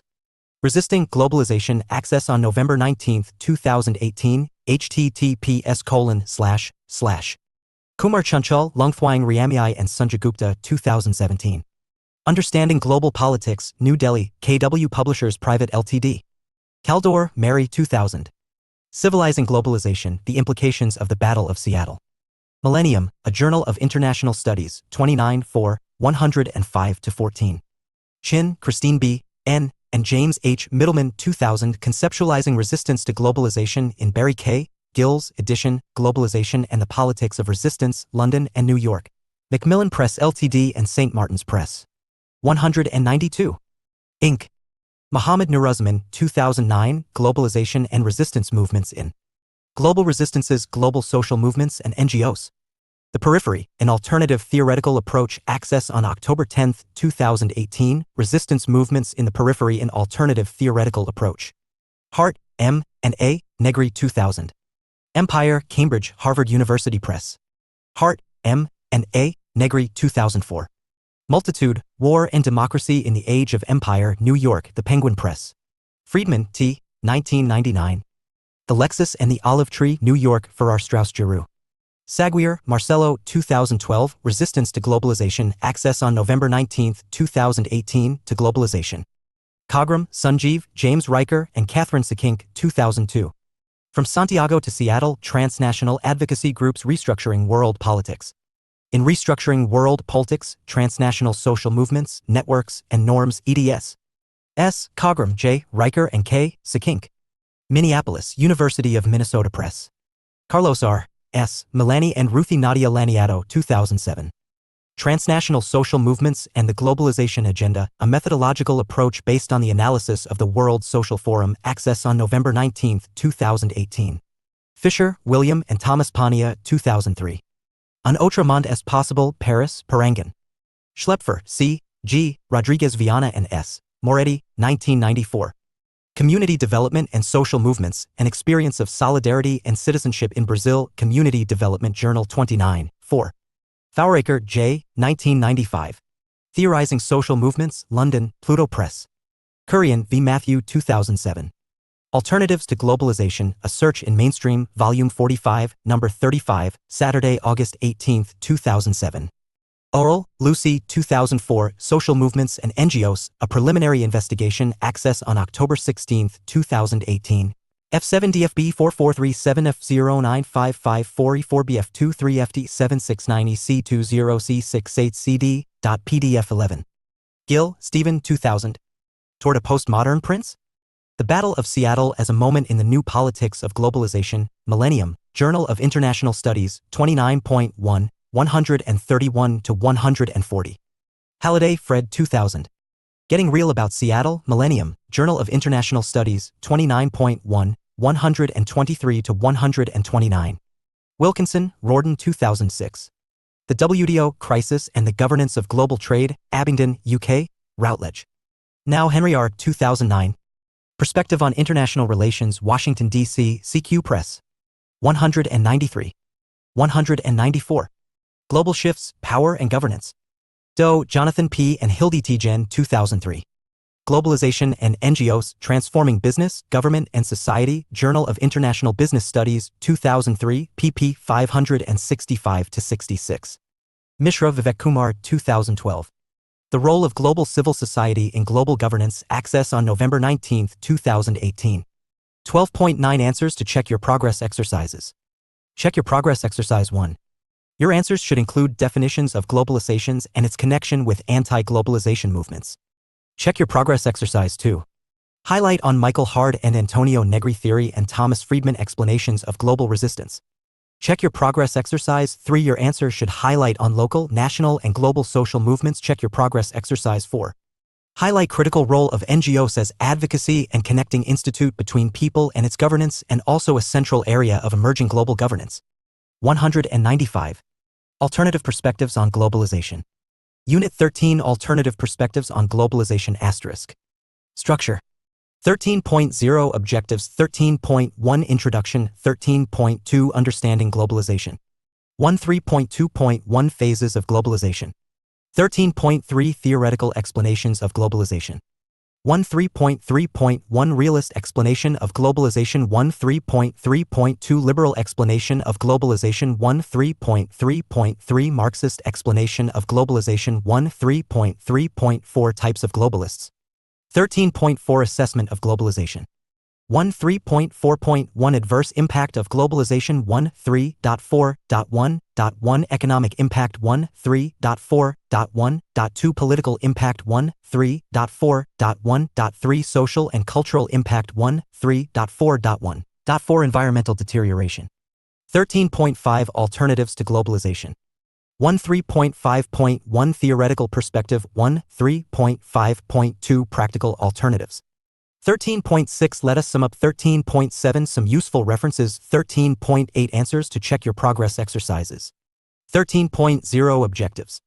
This unit focuses on globalization, its negative and positive impacts, and also the alternatives of globalization. After going through unit, you should be able to define globalization, discuss different theoretical aspects of globalization, and explain impacts of globalization and the need for its alternatives. 13.1 Introduction. The concept of globalization is no new. It has existed for long. However, by the turn of current millennium, it has become more ubiquitous and applied to almost everything. It gained popularity in the 1990s with the introduction of the term in the print media. Jan Schulte 2000 finds evidence that it was first employed in the social sciences during the Second World War, but notes that it was increasingly used in 1960s and 1970s and became pervasive by the 1990s not only in the social sciences but in everyday discourse. The concept's social science formulation and popularization owes much to the theorists who studied the economic. Dr. Karuna Hemam Yadav, Research Associate, insert New Delhi. Global shifts, power and stagnancy and high inflation caused by protectionist, socialist economies in governance. 1960s and 70s and highlighted the importance of globalizing world and international trade. They are also called neo-Marxist dependency theorists. Some classical neo-Marxist dependency theorists important to remember when discussing dependency theory are Paul A. Barron and André Gunder Frank, who examined the way international economic and power relations impeded domestic development effort. Their focus on global economic exchanges paved the way for the adoption of a wider perspective which was subsequently augmented by Emanuel Wallerstein, 1980, in his World Systems Theory. By conceptualizing contemporary international economic exchange as the result of a historic process that began with European mercantile expansion in the 15th century and which had, by the 20th century, produced a unitary, integrated world capitalist system, Wallerstein paved the way for the adoption of a global perspective in social science analysis. Sociologists and scholars in communications and media studies also recognized that technological innovations have exponentially increased the flow of information around the world with profound consequences for economic, political, and cultural exchanges. Marshall McLuhan, 1962, found innovations in communications media were creating a global village. It was likely that people living in the global village would eventually share a common, global worldview that would reshape identities. It was also likely that a new, cosmopolitan, global citizen with a global consciousness of the unity of all humankind would ultimately emerge. Robertson, 1992. The popularity of the modern concept of globalization was also primarily due to the economic and social achievements of developed, capitalist countries dictating its terms to the world market. During this increased era of globalization, the world in general and Third World in particular, however, also witnessed multidimensional social and environmental hazards, calling forth alternatives to globalization. Kurian, 2007. Scholars studied the effects of globalization, whether it's negative or positive. Many have emphasized the negative effects of economic globalization, and most agree with and tend to restate the argument that globalization has had disastrous consequences for human welfare and social justice. They have highlighted the negative effects of globalization on employment and wages in the various countries, especially the Third World countries, the heightening of inequalities, increased gender and ethnic oppression and discrimination against immigrants, retrenchments in social expenditures and programs, the enfeebling of governments and their inability to protect the domestic economy, the spread of managerialism and a new workfare ethic in social policy that abrogates the universalism of earlier collectivist social welfare ideals. Midgley, 2007. 13.2 Understanding Globalization. The term globalization is used in many ways, for example to describe a set of phenomenon, the transfer of money around the world, the development of information technology, international production, increased tourism and the declining of nation-states. It is also used as a discourse in which the acceptance of globalization is put forth as being inevitable, irresistible, and irreversible. As 196. Alternative perspectives on such globalization becomes a sort of natural process outside the control of human globalization agency. Anthony Giddens, 1990, has described globalization as the intensification of worldwide social relations which link distant localities in such a way that local happenings are shaped by events occurring many miles away and vice versa. According to Jan Art Schulte, 2005, globalization is an ensemble of developments that makes the world a single place, changing the meaning of importance of distance and national identity in world affairs. David Held and Anthony McGrew, 2002, have defined globalization as growing world interconnectedness. It denotes the expanding scale, growing magnitude, speeding up and deepening impact of interregional flows and patterns of social interaction. It refers to a shift or transformation in the scale of human social organization that links distant communities and expands the reach of power relations across the world's major regions and continents. Globalization is also defined as compression of the world and intensification of consciousness of the world as a whole. Robertson, 1992. This small sample of definitions is sufficient to realize that globalization is a complex phenomenon with multiple effects that makes it difficult to cover all its aspects in a single definition. There are, in fact, three possible ways to approach it. First, it can be defined as intensification of global flows of goods and production factors facilitated by modern transportation and communication means. Globalization can also be seen as a compression of time and space in a way that events in one part of the world have instantaneous effects on distant locations. The third approach is to comprehend globalization as a historical structure of material power. Globalization represents historical transformation in the economy, politics, and culture. Middleman, 2006. Globalization, therefore, denotes a significant shift and must be seen as a multidimensional phenomenon involving highly intricate interactions between a whole variety of social, political, and economic institutions across a spectrum of geographical scales. 13.3 Phases of globalization. Thomas Friedman, 2005, has characterized three phases of globalization.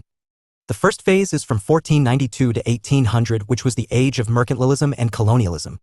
The second phase was from 1800 to the mid-20th century till the end of World War II. This period was dominated by age of Pax Britannica, built of a new form of globalization colonizing across the globe. Finally, during the second half of the 20th century, the world started shrinking from its size to a tiny and flattering playing field where the United States reinvented and popularized a new model of globalization. Continents. Kumar, Riamai and Gupta, 2017. The establishment of United Nations Organization in 1945 and the agreement on economic and political fields like the establishment of International Monetary Fund, IMF, World Bank, General Agreement on Tariffs and Trade, GATT, and other international organizations have provided the ground for new age of globalization. Further, environmental challenges such as climate change, cross-boundary water issues, air pollution, and overexploitation of fishing in the oceans are linked with globalization. Globalizing processes affect and are affected by business and work organization, economics, sociocultural resources, and the natural environment. 197. Check your progress. Exercise 1. Global shifts, power, and governance. Note: I use the space given below for your answer. 2. See the end of the unit for tips for your answer. 1. Summarize various meaning and dimensions of globalization. 13.4 Theoretical explanations of globalization. 3 theoretical perspectives on globalization are debated by scholars under realist, liberal, and Marxist views. 13.3.1 Realist explanation of globalization. For the realists, the main actors on the world stage are sovereign states. Realist explanations of globalization emphasize the relative distribution of power. For realist, globalization is a reflection of great power's struggle for supremacy. As a result, globalization is just another context for struggle for hegemony. Realists rely on 2 core beliefs which shape their view on globalization. First, they place the state in the center of international politics. Secondly, they prioritize high politics over low politics, i.e., preponderance of political and military issues over social and environmental issues in interstate dialogues. Thus, globalization is mainly seen as a process which transforms the context of interstate relations. The effects are seen at political level even if the nature of changes tends to be predominantly economic. Kumar, Riamai and Gupta, 2017. Realists argue that globalization is a critical factor because the changing structure of world production significantly increased the opportunity costs for being isolated from the world's political economy. 13.3.2 Liberal explanation of globalization. For liberals, globalization is seen as the end product of a long-running transformation of world politics. Liberals are particularly interested in the revolution in technology and communications represented by globalization. This increased interconnectedness between economically and technologically moving societies results in a very different pattern of world political relations. Liberals believe that globalization brings social and political benefits.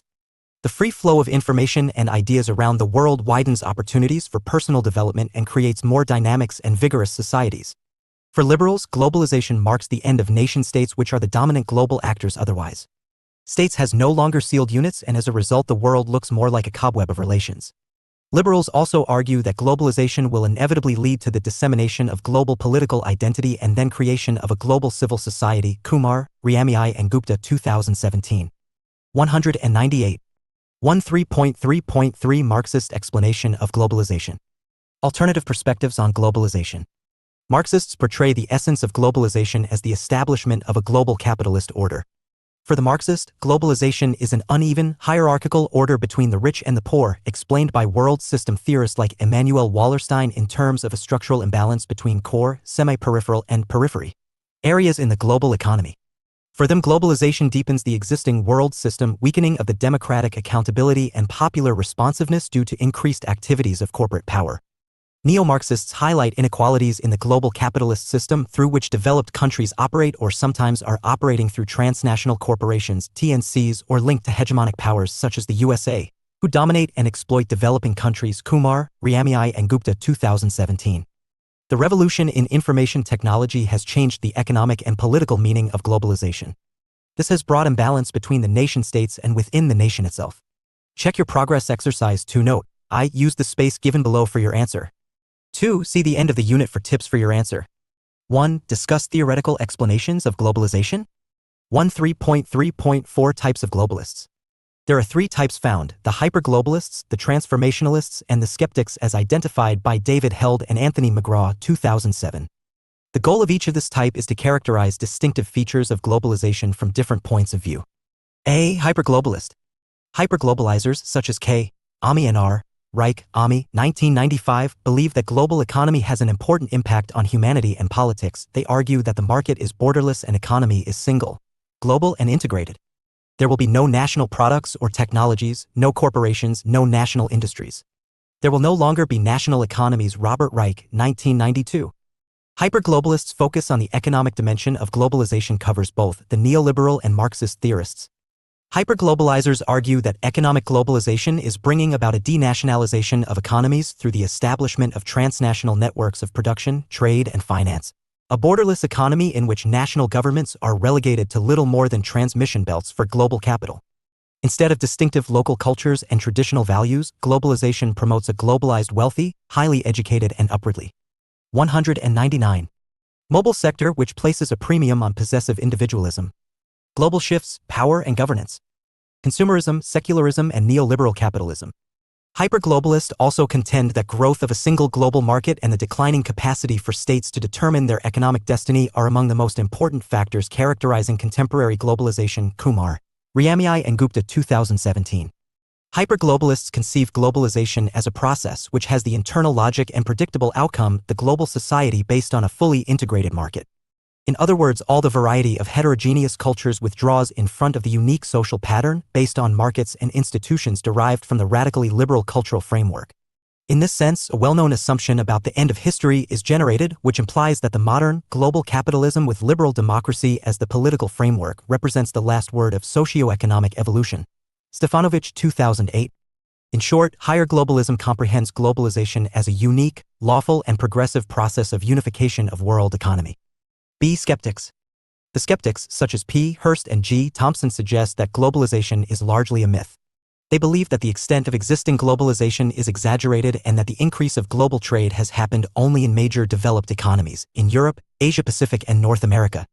The international economy is one in which processes that are determined at the level of national economies still dominate, and international phenomena are outcomes that emerge from the distinct and differential performance of the national economies. The international economy is an aggregate of nationally located functions. Hurst and Thompson, 1999. Skeptics argue that contemporary globalization is neither new nor revolutionary. they focus only on the economic dimension of globalization, arguing that it features high levels of interstate trade and the expansion of regional common markets such as the European Union (EU) and the North American Free Trade Agreement (NAFTA), which reduce global economic integration. In their view, states retain a dominant role in these activities, including an ability to regulate and even unravel globalized economic processes. All the governments will retain the formal authority to regulate the global economy. Skeptics have expressed doubts both in terms of impacts of globalization and its ubiquity, as well as in terms of sustainability of unification influence which it produces. Kumar, Riamai and Gupta 2017. C. Transformationalists. The third group is defined by Held and McGrew as transformationalists, which includes authors such as Rosenau or Giddens. They assume that globalization plays an essential role in fast economic, political, and social changes that are restructuring world order and modern societies nowadays. Globalization denotes the intensification of worldwide social relations and interactions such that distant events acquire very localized impacts and vice versa. Held, McGrew, 2007. Globalization concerns the transformation of local and even personal contexts of social experience. Our day-to-day activities are increasingly influenced by events happening on the other side of the world. Conversely, local lifestyle habits have become globally consequential. 200. Transformationalists Giddens, Schulte, Castells, Wallerstein are more moderate. Alternative perspectives on globalization. In terms of emphasis of ubiquity and linearity of the globalization process, as well as assessing of progressivism of its effects. But they do not accept skeptics' thesis about globalization either. For them, the indisputable fundamental changes in the organization of society that globalization brings are the growing overall integration and acceleration of socio-economic dynamics through compression of space and time. However, their approach is multidimensional, taking into account mechanisms of globalization other than economic ones. In this sense, a sociologist of modernism, Anthony Giddens, 1990, considers globalization as a phenomenon shaped by forces of modern capitalism, politics, military power, and industrialism. These forces are the sources of dimensions of globalization. For transformationalists, international, subnational, and transnational groups and organizations are growing more important as state authority and power wane. And with the declining capacity of states and the reduced importance of territory, the role of the identity-based features such as religion and ethnicity has grown and spread in global politics. In short, transformationists view the process of globalization as uneven and uncertain in terms of results, whereby insist on its multidimensionality. 13.4 Assessment of globalization. Globalization was pandered in the 1980s as the panacea for all the socio-economic ills of the modern world. The transnational corporations, TNCs, were the main force behind its promotion. They, through the neoliberal academia, sermoned the third world that the engine of economic growth resides in a liberal globalized market, and the resultant outcome would generate an enabling environment for resolving such socio-economic problems like poverty and inequality. Kurian, 2007. The liberalization was one of the tools for successful globalization, which appeared in two forms. Firstly, elimination/reduction of tariffs as per GATT schedules, elimination/rationalization of non-tariff barriers through sanitary and phytosanitary (SBS) and technical barrier to trade (TBT) agreements to WTO. Simplification of import and export procedures occurred based on numerous international agreements. In other words, there was a reduction of restrictions on access and operations in the global market. Secondly, there was a change in domestic legislation relating to foreign economic relations, such as the elimination of quotas for import and export, removal of restrictions on foreign capital in the domestic market. As a result, labor-intensive, environmentally polluting industries started to be relocated to developing countries. In addition, scientific and technological advancements created opportunities for the spatial separation process, such as capital-intensive and energy-intensive processes, and placement of the individual phases in accordance with the prices of factors of production. At the same time, improved transportation and communication allowed the interaction of these scattered productions at relatively modest cost. Oraker, Williamson, 1999. As a consequence of all above-mentioned factors, production received a really global character today. We can say that today's world became interdependent and interconnected because one country's well-being very much depends on the cooperation with other countries. In the 1950-1960s, each company worked in the market limited by national borders. However, today, restrictions on movement of goods and services across national borders have decreased, and international manufacturers of the world market can move quite easily. 201. Multilateral institutions like the World Bank, International Monetary Fund, IMF, global shifts, power and governance, and World Trade Organization, WTO, were seen as the agencies entrapping the third world into the project of globalization. A Washington consensus was arrived at by the neoliberal forces to legitimize and engineer market-driven programs to facilitate flexible and free mobility of TNCs all over the world, transcending the national political boundaries. 3.4.1 Adverse impact of globalization. Economy, politics, society, and environment were all affected by the impact of globalization. 13.4.1.1 Economic impact. A deepening poverty and widening inequality. Since Second World War, a number of multilateral and plurilateral organizations/programs have been initiated to address the issue of poverty and inequality. United Nations Conference on Trade and Development, UNCTAD, New International Economic Order, NIEO, the Millennium Development Goals, MDGs, etc. are incessant efforts to continually chase the utopian oases of poverty-less world. In spite of all these attempts, one could notice only aggravating poverty and mounting inequality between the haves and have-nots, internationally and internationally. Globalization has only accentuated these maladies. Kurian, 2007. In most of the third world countries except China and India, the macroeconomic performance under neoliberal globalization was disastrous. Even in these countries, though the national income showed remarkable progress, joblessness and inequality between the rich and the poor widened, making globalization unable to work for the vast populations. Farmer suicide, poverty deaths, and breakup of social support system pervade all third world countries, including India. Economists have analyzed last 6 decades of globalization and have found that the advanced industrial countries of the world, such as the US and the EU, received the biggest share of the gain, and the poorest countries have actually worsened off. Stiglitz, 2008. The emerging international economy is often called casino economy, where the main transactions are in money and finance per se, and has nothing to do with the real economy. This makes the whole world economy very unstable. The 1997-98 East Asian monetary crisis may be cited as an example. Most of the third world countries are now in a debt trap. B. Labor and unemployment. While globalization is very friendly to capital, it is unfriendly to labor. Labor is downgraded as a variable factor of production. Hire and fire has become the norm, and investments by big pension and other public/private funds from developed countries are contingent on relaxed labor laws in the developing countries. Advancement in technology is also accentuating the loss of jobs. Most modern manufacturing plants invest more on automation than labor welfare. Only highly skilled managerial white-collar jobs are replacing the blue-collar ones. Labor is migrating to industrial areas, whereas the global capital flights off to a more relaxed labor geography and replicating the models of exploitation on a global scale this world has never seen before. 202. 13.4.1.2 Political impact. Alternative perspectives on globalization. The second adverse impact that scholars find with globalization is the political one and relates to the potential regional or global instability because of interdependence of national economies on global level. This is also called as butterfly effect, as a butterfly drains honey from all flowers in a lawn. In today's globalized world, national security and nation-states are increasingly dependent on the activities of other countries and decisions of governments in neighboring states. Michael, 2005. Local economic fluctuations or crises in one country can have regional or even global implications. Neoliberal globalization has a political twin in neoconservatism, neocons. America claims to be its patron. Neocons argue for their version of democracy. If a state fails to succumb to this, they can brand it as a rogue state, legitimizing their armed intervention in it. Invasion of Iraq is such a case, and regimes in North Korea and Iran are constantly under threat. Under neoliberalism and neoconservatism, national polities are pruned and conditioned to oblige to American diktats. In the changed political scenario, the third world governments are often found being made accountable to global capital interests and not so much to the interests of the people who have given them the power to safeguard their interests. Kurian, 2007. 13.4.1.3 Social and cultural impact.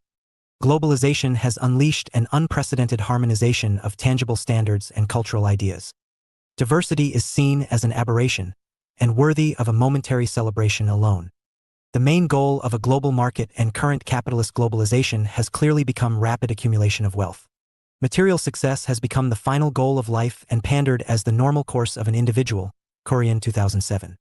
Globalization has severely impacted the community, and an individual and her freedom has become an altar of rational choice.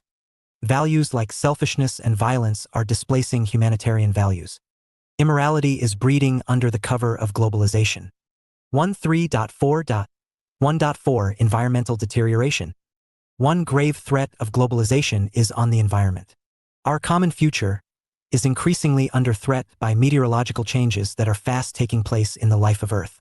Globalization enables TNCs and often supported by big countries to produce wealth at the cost of environment. Globalization, in this manner, is likely to have serious consequences for the future. The current globalization, as powerful as it might appear, is unsustainable. It is incapable of protecting society and nature on the one hand, and incapable of protecting capital from the potential chaos of its own markets on the other hand. Is an alternative globalization possible? Check your progress exercise 3. Note: I. Use the space given below for your answer. 2. See the end of the unit for tips for your answer. 1. Briefly discuss about the impacts of globalization. 203. Global shifts, power and 13.5 alternatives to globalization. Governance. In search of alternatives to globalization, Matthew Kurian, 2007, mentioned about two syndromes, namely Tina and Thomas syndromes. In There Is No Alternative, Tina, defenders of globalization hold the view that there is no theoretical and practical alternative to globalization. On the other, there are many alternatives. Thomas school suggests a diverse theoretical as well as practical alternatives to capitalist globalization. 3.5.1 Theoretical perspective. We may take Karl Polanyi's 1957 concept of embeddedness to start a theoretical construction of alternatives to globalization. He argues under prehistoric capitalism, the economy was embedded in the society so that social rules and practices governed economic activities. In this phase, religion and ethics exerted tremendous influence over the economy. But when capitalism emerged in the 18th century, the economy became disembedded from the society. Capitalist-minded political economists of classical and neoclassical schools of this time claimed that a free market economy would spontaneously resolve the basic economic problem most efficiently. The so-called invisible hand or market mechanism enabled this disembeddedness. Economic decisions were taken by market laws, mainly the law of demand and the law of supply. More serious theoretical challenge to the globalizing capitalism was posed by economists like Karl Marx, J.M. Keynes, and many others. Marx theorized that a state driven by the proletariat would be the best agency for efficient economic administration. Later, Lenin introduced economic planning as an alternative mechanism for the efficient allocation of resources and just distribution of the total produce. Kurian, 2007. In the background of the Great Depression, J.M. Keynes theorized the involvement of the state in the economy with fiscal engineering to steer the economy through the steady growth path. When the Third World was formed in the post-Second World War era, the government was assigned the social and economic agency role to maximize social welfare, and development planning was prescribed as the means to achieve it.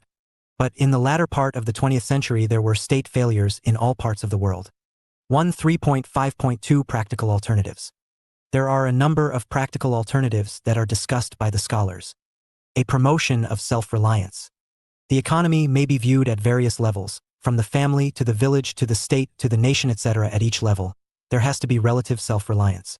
For example, the family has to employ its productive resources in such a way as to provide goods to meet its needs. The cooperative efforts of members and participatory decision-making are very significant. The woman should be given an equal status to the male members in the family. Similarly, at the village level, whatever is required by the people should be produced as far possible within its geographic terrain. On the state and national levels, it would be preferable to phase out the dependence on foreign aid and borrowing. Foreign debt is a trap to facilitate imperialist globalization. Kurian, 2007. 204. B. Avoid bads and consumerism. Alternative perspectives on globalization. The TNCs are the main beneficiaries of globalization. Through various ways, they domesticate the potential consumers in order to maintain their market.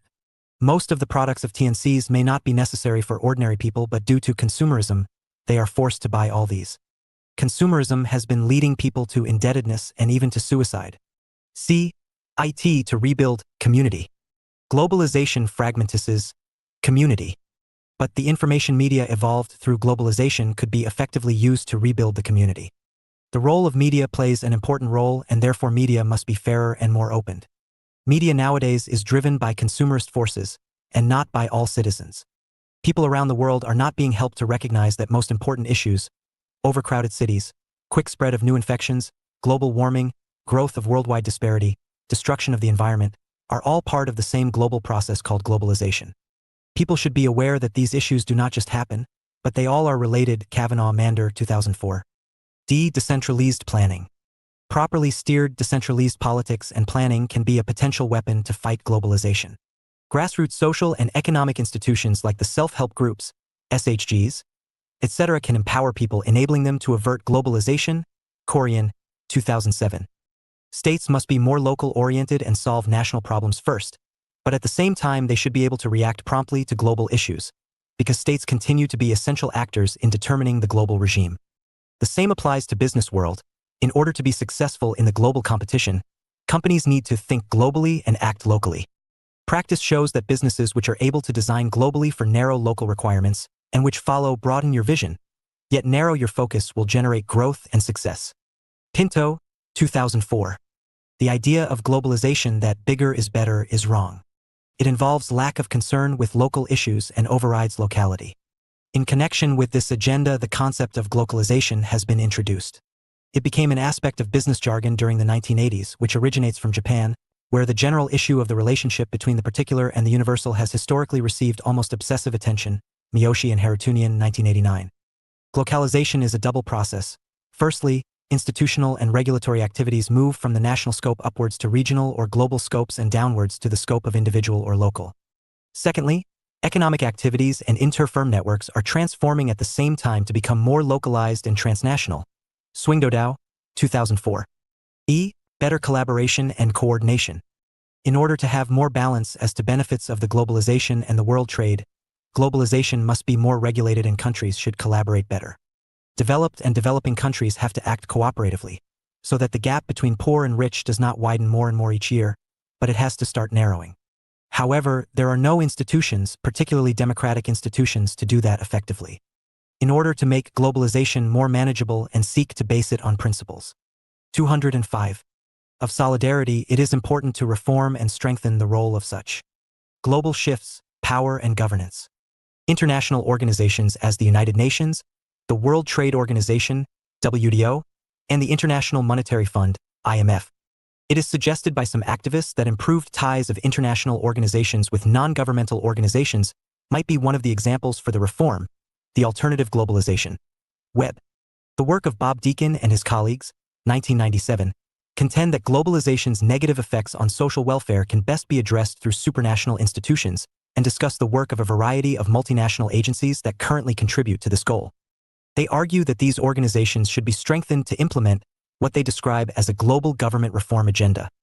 A commitment to strengthening cooperative efforts to promote social welfare at the international level should also be given high priority. Check your progress exercise 4 note. I. Use the space given below for your answer. 2. See the end of the unit for tips for your answer. 2. What are the alternative perspectives on globalization? 13.6 Let us sum up. Globalization has brought in new opportunities to developing and developed counties. It has been the leading process in the global politics since the Cold War, which reflects the change and continuity. But globalization has also thrown up new challenges like growing inequality across and within nations, volatility in financial market and environmental deteriorations. Globalization holds the promise of enormous benefits for the people of the world. To make this promise a reality, we must find a way to carefully manage the process.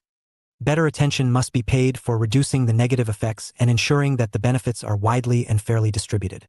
Scholars feel it is necessary to think alternative forms of globalization, forms that might retain some of the positive consequences of capitalism, insofar as they can exist outside capitalism, while transcending it as a socio-economic system in the transition to a new stage of world history. There have been, of course, many alternatives to capitalism historically, and there are many alternatives to it today, but none of them appears greatly popular. Main requirements of an alternative globalization are the equality for all nations, people, and countries, as well as regulation of specific areas of the world's development with the help of strong democratic international institutions. This shows that an alternative globalization is essential for sustainable development of the world, and if the right steps and efforts are taken worldwide, an alternative to the current globalization will be possible to implement. Alternative globalization as described. 206. 207. Alternative perspectives on globalization. Above would bring together countries and people in single global equitable and prosperous area, despite all the crises, failures, and deviations, which is above would bring together countries and people in single global equitable and prosperous area, despite all the crises, failures, and deviations, which is in everyone's interests. 13.7 Some useful references. Bhagwati, Jagadish. 2004. In Defense of Globalization. New Delhi, Oxford University Press. Cardoso F. H. and Filito E. 1979. Dependency and Development in Latin America. Berkeley, University of California Press. Frank A. G. 1967. Capitalism and Underdevelopment in Latin America, New York Monthly Review Press. Frank A. G. 1975. On Capitalist Underdevelopment, New York, Oxford University Review Press. Gilpin, Robert. 2003. The Challenge of Global Capitalism, Princeton, Princeton University Press. Steger, Manfred B. 2017. Globalization, A Very Short Introduction, UK, Oxford University Press. Waltz, Kenneth. 1999. Globalization and Governance in PS, Political Science and Politics, Volume 32, Number 4, pages 693-700. 13.8 Answers to Check Your Progress Exercises. Check Your Progress Exercise 1. Your answers should include definitions of globalizations, 3 phases of globalization since 1492 till date. Check Your Progress Exercise 2. Highlight on realist, liberal and Marxist explanations of globalization. Check Your Progress Exercise 3. Your answer should highlight on adverse impact in various fields, i.e. economic, political, sociocultural, and environment. Check Your Progress Exercise 4. Highlight both theoretical and practical perspectives of globalization. Global shifts, power and references. Governance. 1. Kavanaugh J. and J. Mander, 2004. Alternatives to Economic Globalization. A Better World is Possible, Barrett Kohler Publishers. 2. Deacon, B. Hulse, M. and Stubbs, P. 1997. Global Social Policy, International Organizations and the Future of Welfare, London, Sage Publications. 3. Evans, Peter, 2008. Is an Alternative Globalization Possible? Politics Society, 36, pp 271-298. Available at abstract/36/2/271. Access September 23, 2018. 4. Friedman, Thomas L. 2005. The World is Flat. A Brief History of the 21st Century. New York, Farrar, Stoss and Giroux. 5.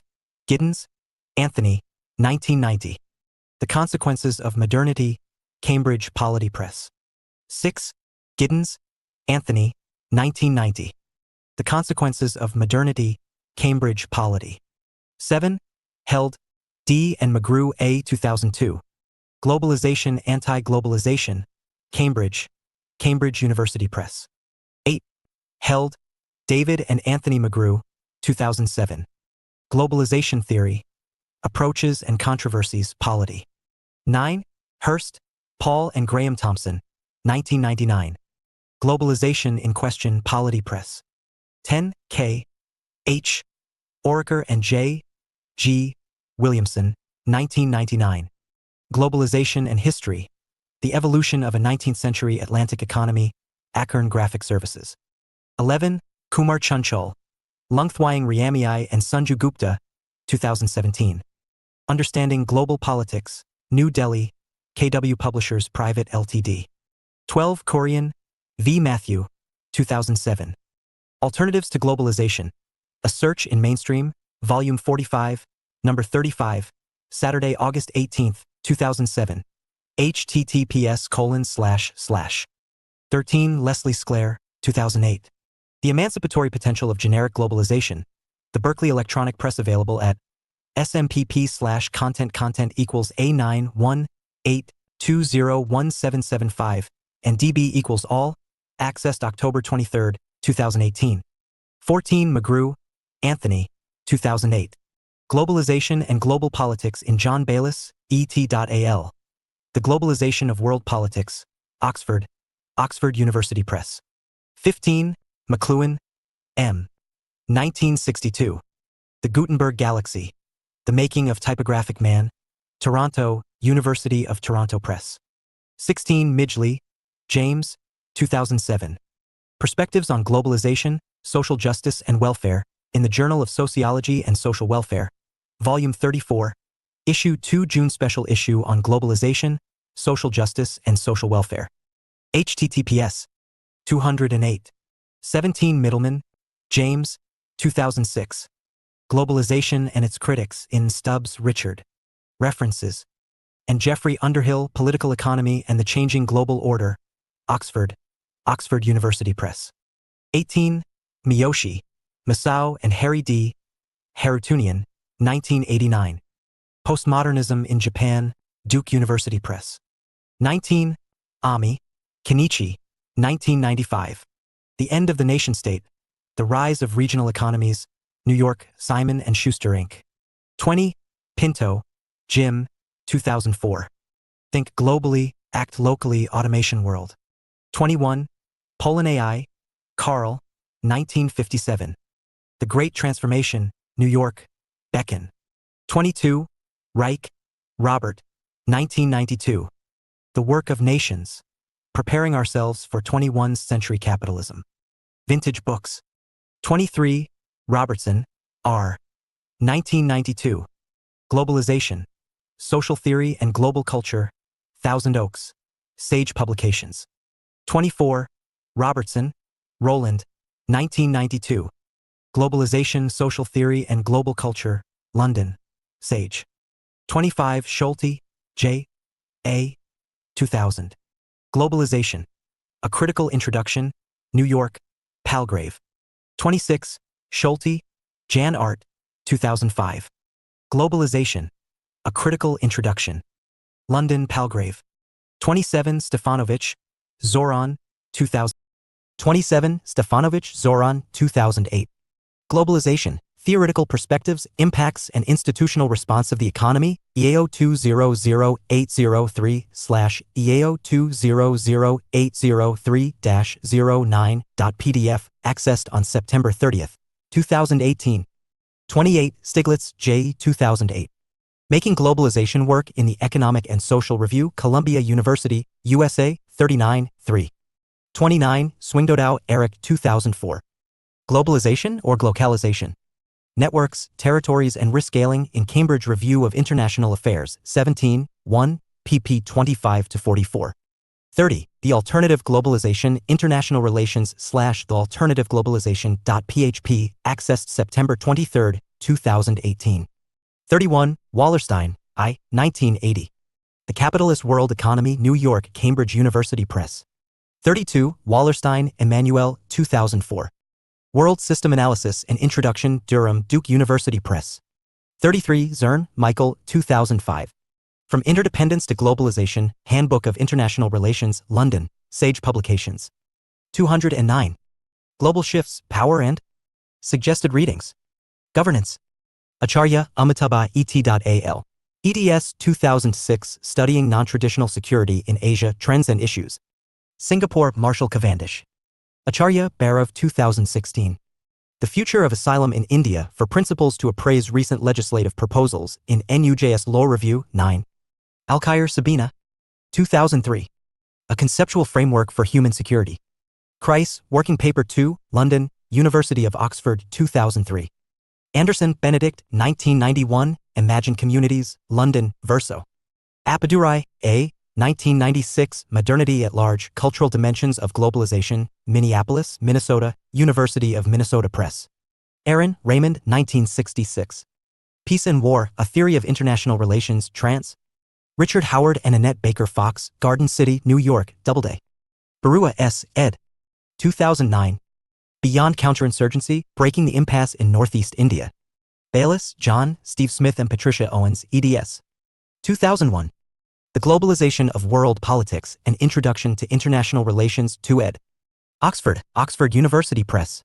Beck Ulrich. 1992. Risk Society, Towards a New Modernity. London, Sage. Bear, Hartmut and Amelia Heath, 2009. Misreading in IR Theory and Ideology Critique, Morgenthau, Waltz and Neorealism, Review of International Studies, 35, 327-349. Bear, Hartmut, 2010. A History of International Political Theory, Ontologies of the International, Hound Mills, Palgrave Macmillan. Beats Charles, 1997. Political Theory and International Relations, Princeton, Princeton University Press. Bell, Duncan edition, 2008. Political Thought in International Relations, Variations on a Realist Theme, Oxford, Oxford University Press. Bhagwati Jagadish. 2004. In Defense of Globalization. New Delhi, Oxford University Press. Blackmore, J. 2000, Globalization, A Useful Concept for Feminists Rethinking Theory and Strategies in Education, in Globalization and Education, Critical Perspectives, eds, N.C. Burbules and C.A. Torres, London, Routledge. Belusky, Wilfried. 2007, Diplomacy and International Law in Globalized Relationships. Springer, Berlin. Booth, Ken and Steve Smith, eds. 1995. International Relations Theory Today, Cambridge, Polity. Boucher, David, 1998. Theories of International Relations, From Thucydides to the Present, Oxford, Oxford University Press. 210. Brown, Chris, 2001. Understanding International Relations, 2nd edition, new. Suggested readings. York, Palgrave. Bull, Headley, 1977. The Anarchical Society, A Study of Order in World Politics, Oxford, Clarendon Press. Bull, Headley, 1995. The Theory of International Politics 1919 to 1969 in International Theory, Critical Investigations, J. Den-Darien edition, London, Macmillan, 181 to 211. Butterfield, Herbert and Martin White, eds. 1966. Diplomatic Investigations, Essays in the Theory of International Politics, Cambridge, Massachusetts, Harvard University Press. Busen, Barry, 2004. From International to World Society. Cambridge, Cambridge University Press. Caballero, Anthony, Mealy, et.al, eds. 2017. Non-Traditional Security in Asia, Dilemmas in Securitization. Hampshire, Ashgate. Cardoso, F. H. and Filito, E. 1979. Dependency and Development in Latin America. Berkeley, University of California Press.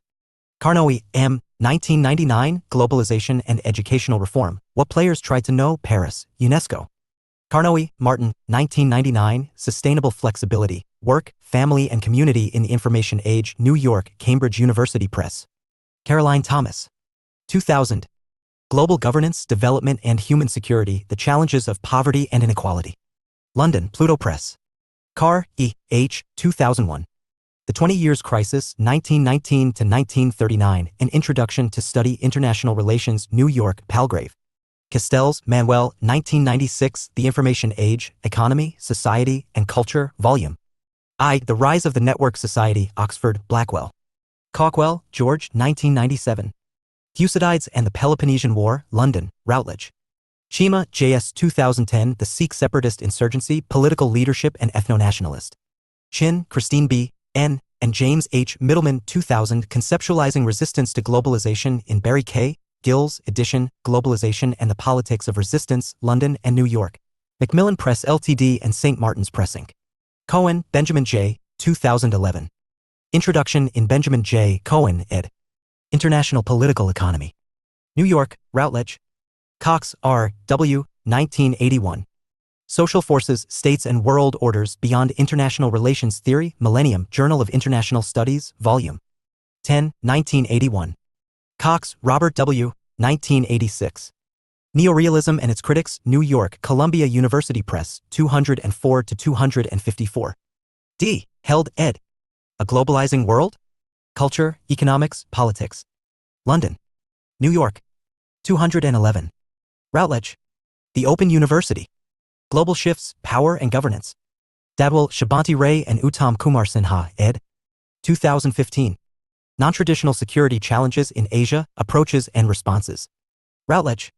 Deng, N. 2005, On the National Literature's Tactics in the Globalization's Language Environment, Journal of Human Institute of Humanities, Science and Technology, 1, 39-41. Der-Darien, James, edition, 1995. International Theory, Critical Investigations, London, Macmillan. Desch, Klaus Gunter and Bernhard Speyer, eds. 2001, The World Trade Organization Millennium Round, Free Trade in the 21st Century. New York, Routledge. Doe, Jonathan P. and Hildy T. Jen, 2003. Globalization and NGOs, Transforming Business, Government and Society, Journal of International Business Studies, 2003, pp. 565-66. Donnelly, Jack, 2000. Realism and International Relations, Cambridge, Cambridge University Press. Dalla, CAF ed. 2004. Backwaters of Global Prosperity, How Forces of Globalization and GATT/WTO Trade Regimes Contribute to the Marginalization of the World's Poorest Nations. Westport, Praeger. Doyle, Michael W., 1997. Ways of War and Peace, Realism, Liberalism and Socialism, New York, Norton. Dunning, John H. and S. M., London. 2008. Multinational Enterprises and the Global Economy, Cheltenham, Edward Elgar Publishing. Elliott, Lorraine. 2004. The Global Politics of the Environment. New York, Palgrave Macmillan. Haywood, V.H. and K. Gardner, eds. 1995. Global Biodiversity Assessment, NT, Cambridge, UNEP and Cambridge University Press. Emerson, Donald K., ed. 2009. Hard Choices, Security, Democracy and Regionalism in Southeast Asia. Singapore, Utopia Press. Fowraker, J., 1995. Theorizing Social Movements, London, Pluto Press. Frank, A. G., 1967. Capitalism and Underdevelopment in Latin America, New York, Monthly Review Press. Frank, A. G., 1975. On Capitalist Underdevelopment, New York, Oxford University Review Press. Friedman, J., 1994, Culture, Identity and Global Process, London, UK, Sage. Friedman, T., 1999. The Lexus and the Olive Tree, New York, Farrar Straus Giroux. Ganguly, Sumit, Munji Pardesi and Nicholas Blairell, eds. 2017. The Oxford Handbook to India's National Security. New Delhi, Oxford University Press. Ganguly, Sumit. 2016. Deadly Impasse, Indo-Pakistan Relations at the Dawn of a New Century. Cambridge, Cambridge University Press. 212. Gertz, Clifford, 1973. Religion as a Cultural System, The Interpretation of. Suggested Readings. Cultures, New York, Basic Books. Gibson, J. and D. Mackenzie, Australia's Pacific Seasonal Worker Pilot Scheme, Development Impacts in the First 2 Years, New Zealand, University of Waikato, 2011. Giddens, Anthony. 1999. Runaway World, How Globalization is Reshaping Our Lives.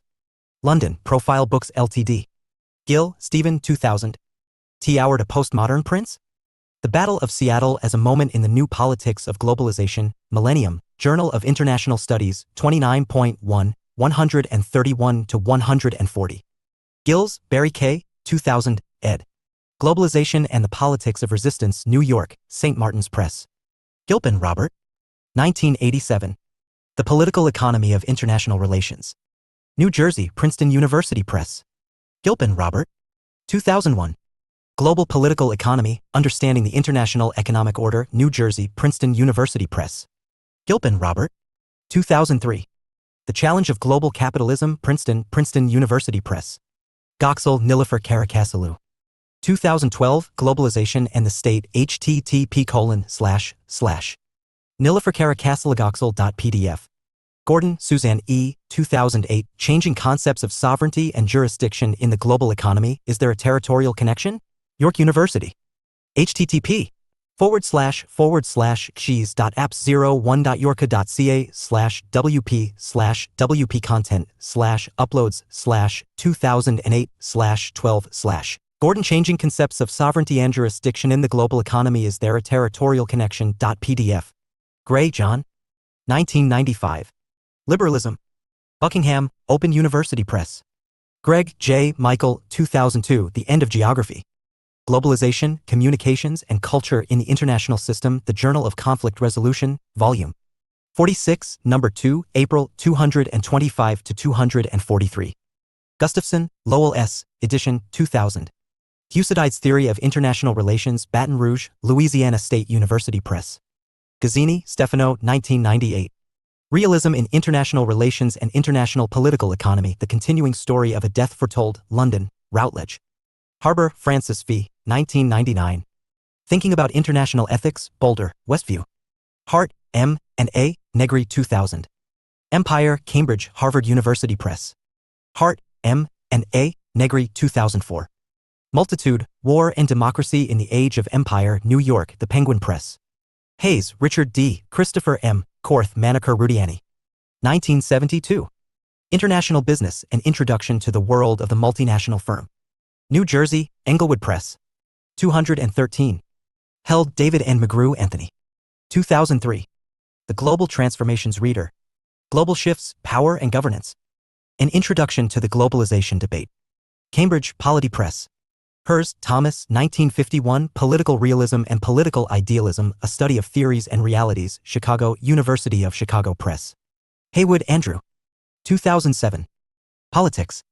Hampshire, Palgrave Macmillan. Haywood, Andrew. 2015, Global Politics. Palgrave Macmillan, New York. Hurst, P. and Thompson, G. 1999. Globalization in Question. Cambridge, Cambridge Polity Press. Hobbes, Thomas, 1994, 1660, Leviathan, Edwin Curley, edition, Indianapolis, Hackett. Hobsbawm, Eric. 1996. The Age of Revolution, 1789 to 1848. New York, Vintage. Heckman, Bernard and Michel Kostetsky. 2001. The Political Economy of the World Trading System from GATT to WTO. New York, Oxford University Press. Hoffman, Stanley, 1981. Duties Beyond Borders on the Limits and Possibilities of Ethical International Politics, Syracuse, Syracuse University Press. Holton, Robert, 2000, Globalization's Cultural Consequences, American Academy of Political and Social Science, Volume 570, July, 140 to 152. Holum, John D., 1999. The Proliferation of Weapons of Mass Destruction, Challenges and Responses. U.S. Foreign Policy Agenda, USIA Electronic Journals, Volume 4, Number 2. Hopewell, Kristen. 2016. Breaking the WTO, How Emerging Powers Disrupted the Neoliberal Project. California, Stanford University Press. Hudson, Allen. 1998, Beyond the Borders, Globalization, Sovereignty and Extraterritoriality, Geopolitics. Volume 3, Number 1. Huntington, Samuel, 1996, Clash of Civilizations, New York, Simon & Schuster.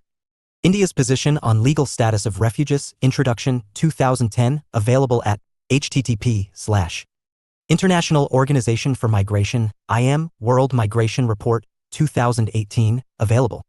International Organization for Migration, IM, World Migration Report, 2011, available. IOM Strategy to Enable, Engage and Empower Diaspora, IOM, Geneva, 2017, available.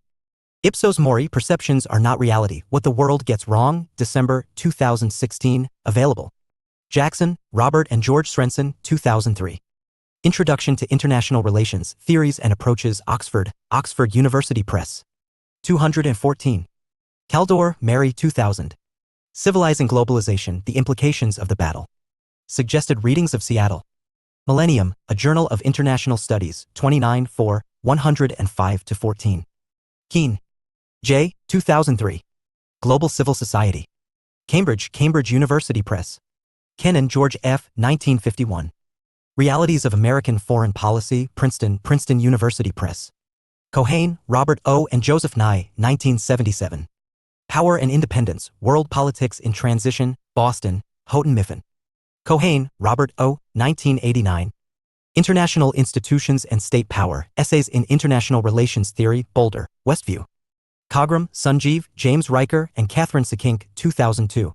From Santiago to Seattle, Transnational Advocacy Groups Restructuring World Politics. In Restructuring World Politics, Transnational Social Movements, Networks, and Norms, eds. S. Cogram, J. Riker and K. Sekink. Minneapolis. University of Minnesota Press. Core, Martin. 2001. Globalization and Sustainable Development. The Choices Before Rio +10, International Review for Environmental Strategies, Volume 2, Number 2. King, Gary and Christopher Murray. Rethinking Human Security, Political Science Quarterly, Volume 116, Number 4. Karpovich, W. Julian, 2012. On History of Political Philosophy, Great Political Thinkers from Thucydides to Locke, New York, Routledge. Karpovich, W. Julian, 2017. Tractatus Politico-Philosophicus, New Directions for the Development of Humankind, New York, Routledge. Kozer, K. Dimensions and Dynamics of Irregular Migration, Population, Space and Place, 16-3, 2010.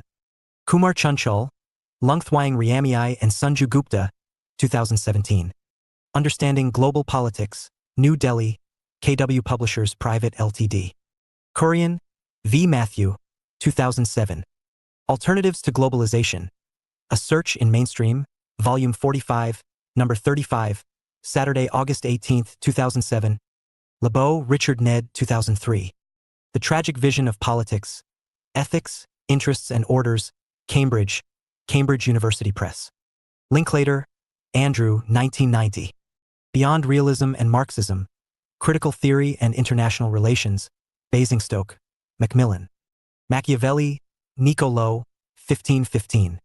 The Prince, trans. Harvey C. Mansfield, Jr., Chicago, Chicago University Press, 1985. Machiavelli, Niccolò, 1531.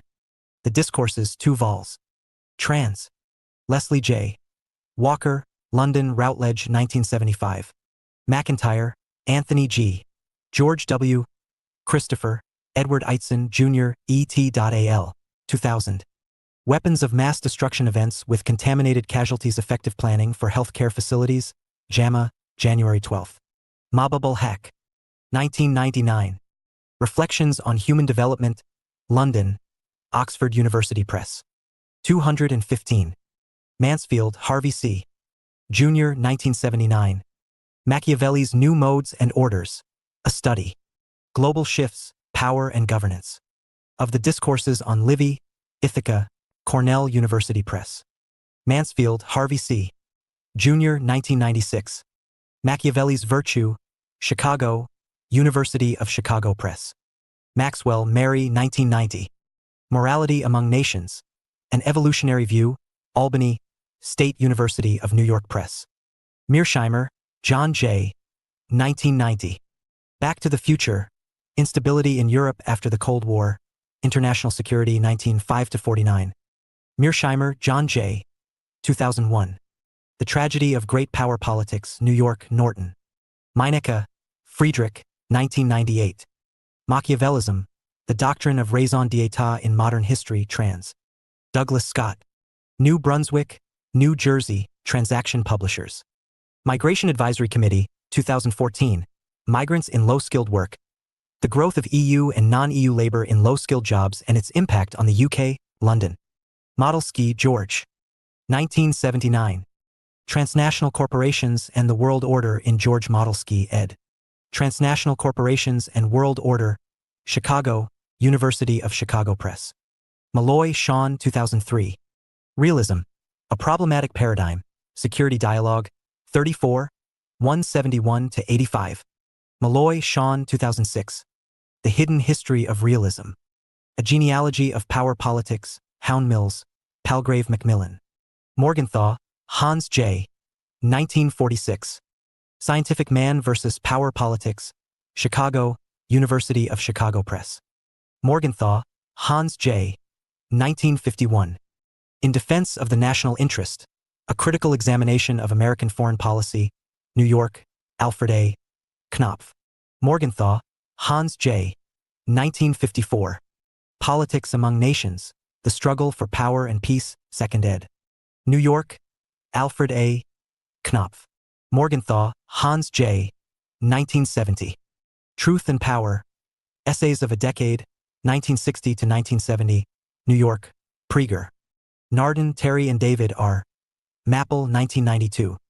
Traditions in International Ethics, Cambridge, Cambridge University Press. Now, Henry R. 2009. Perspective on International Relations, Washington, D.C., CQ Press. Nair, Deepak, ed. 2002, Governing Globalization, Issues and Institutions, Oxford, Oxford University Press. Niebuhr, Reinhold, 1932. Moral Man and Immoral Society, A Study of Ethics and Politics, New York, Charles Scriber's Sons. Niebuhr, Reinhold, 1944. The Children of Light and the Children of Darkness, A Vindication of Democracy and a Critique of its Traditional Defense, New. 216. York, Charles Scribner and Sons. Nye, Joseph S. and John D. Donahue, eds. 2000. Governance in a Globalizing. Suggested Readings. World, Washington, D.C., Brookings Institution Press. Uman, G.Z., South Asia, Gulf Migratory Corridor, Emerging Patterns, Prospects and Challenges. Migration and Development, 5-3-2015. Organization for Economic Cooperation and Development, OECD. The Fiscal Impact of Immigration in OECD Countries. In International Migration Outlook 2013. OECD, Paris, 2013. Oskin, Gokin, 2012. Emergence of International Political Economy as a Subdiscipline of International Relations and Impact of the Global Crisis on International Political Economy.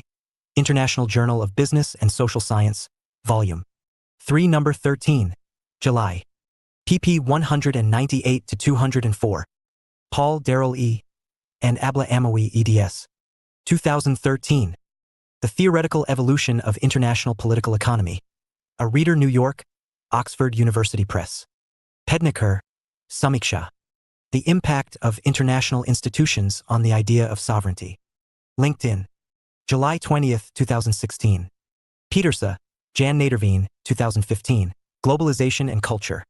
Global Melange, Lanham, Boulder, New York, London. Roman. Petersa, Jan Naderveen, 2015. Globalization and Culture. Global Melange, Lanham, Boulder, New York, London, Roman and Littlefield. Petersa, Jan, 1995. Globalization as Hybridization in Global Modernities edition. Mike Featherstone, S. Lash, Ronald Robertson, London, Sage Publications. Pocock, J. G. A. 1975. The Machiavellian Movement, Florentine Political Thought and the Atlantic Political Tradition, Princeton, Princeton University Press. Rao, M.B. and Manjula Guru. 2001. WTO and International Trade. New Delhi, Vikas Publishing House. Rao, P.K. 2000. The World Trade Organization and the Environment. New York, St. Martin's Press. Ringmar, Eric. 2017.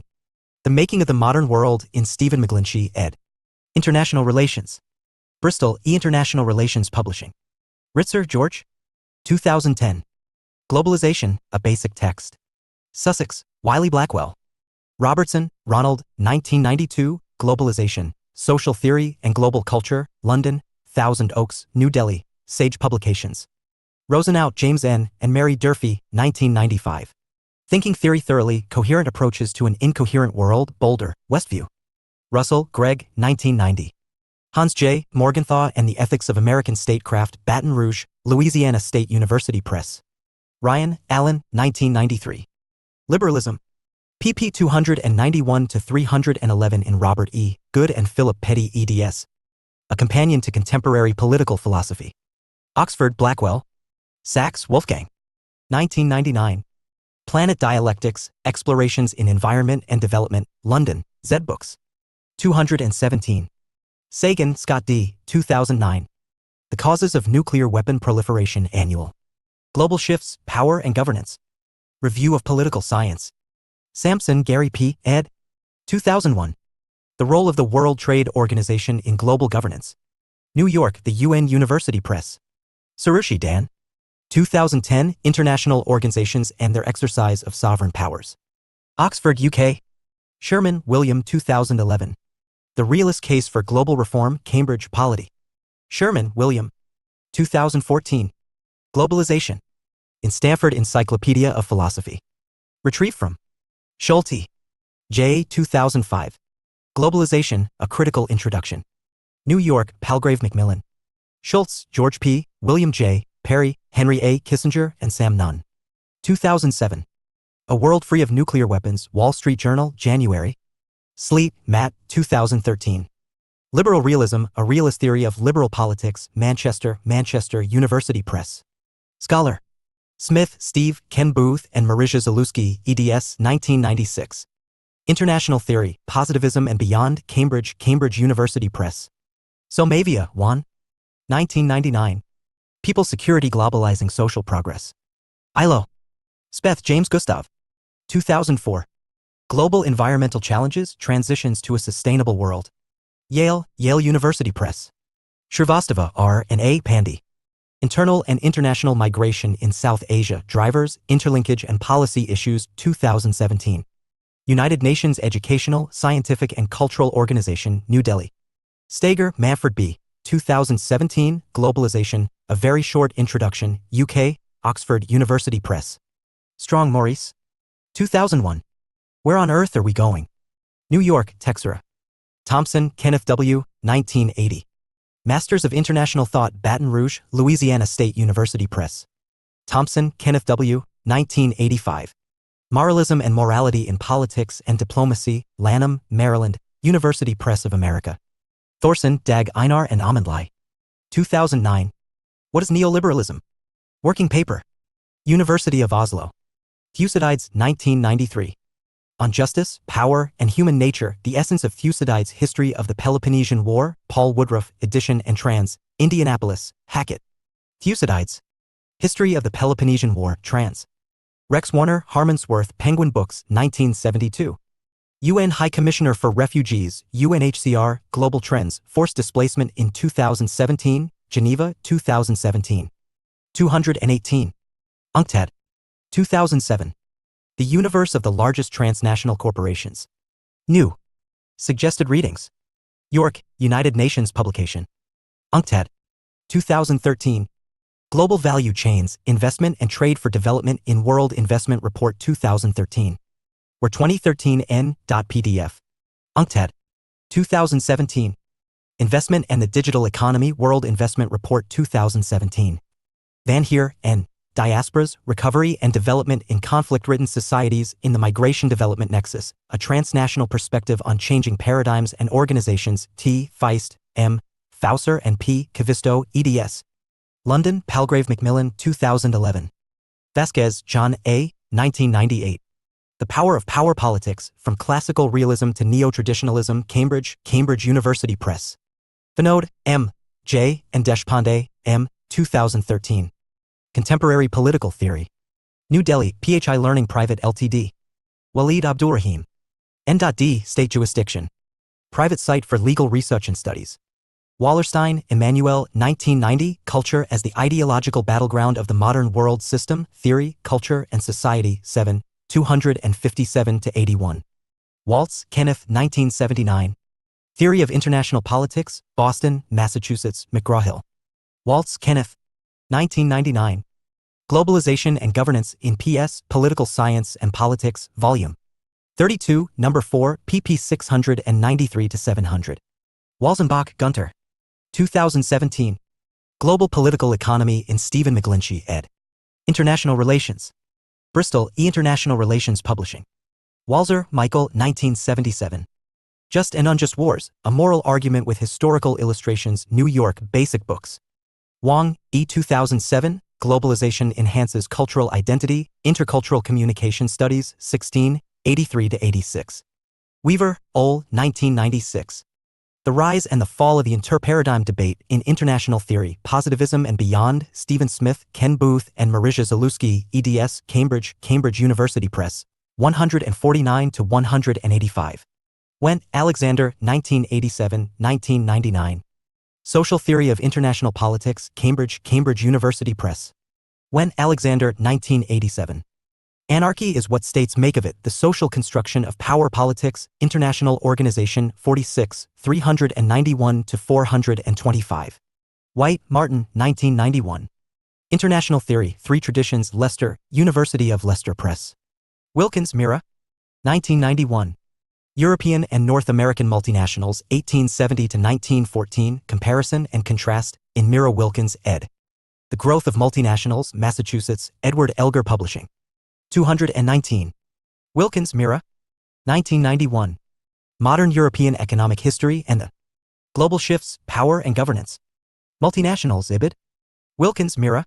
2005. Multinational Enterprise to 1930, Discontinuities and Continuities, in Alfred D. Chandler Jr. and Bruce Maslish, eds.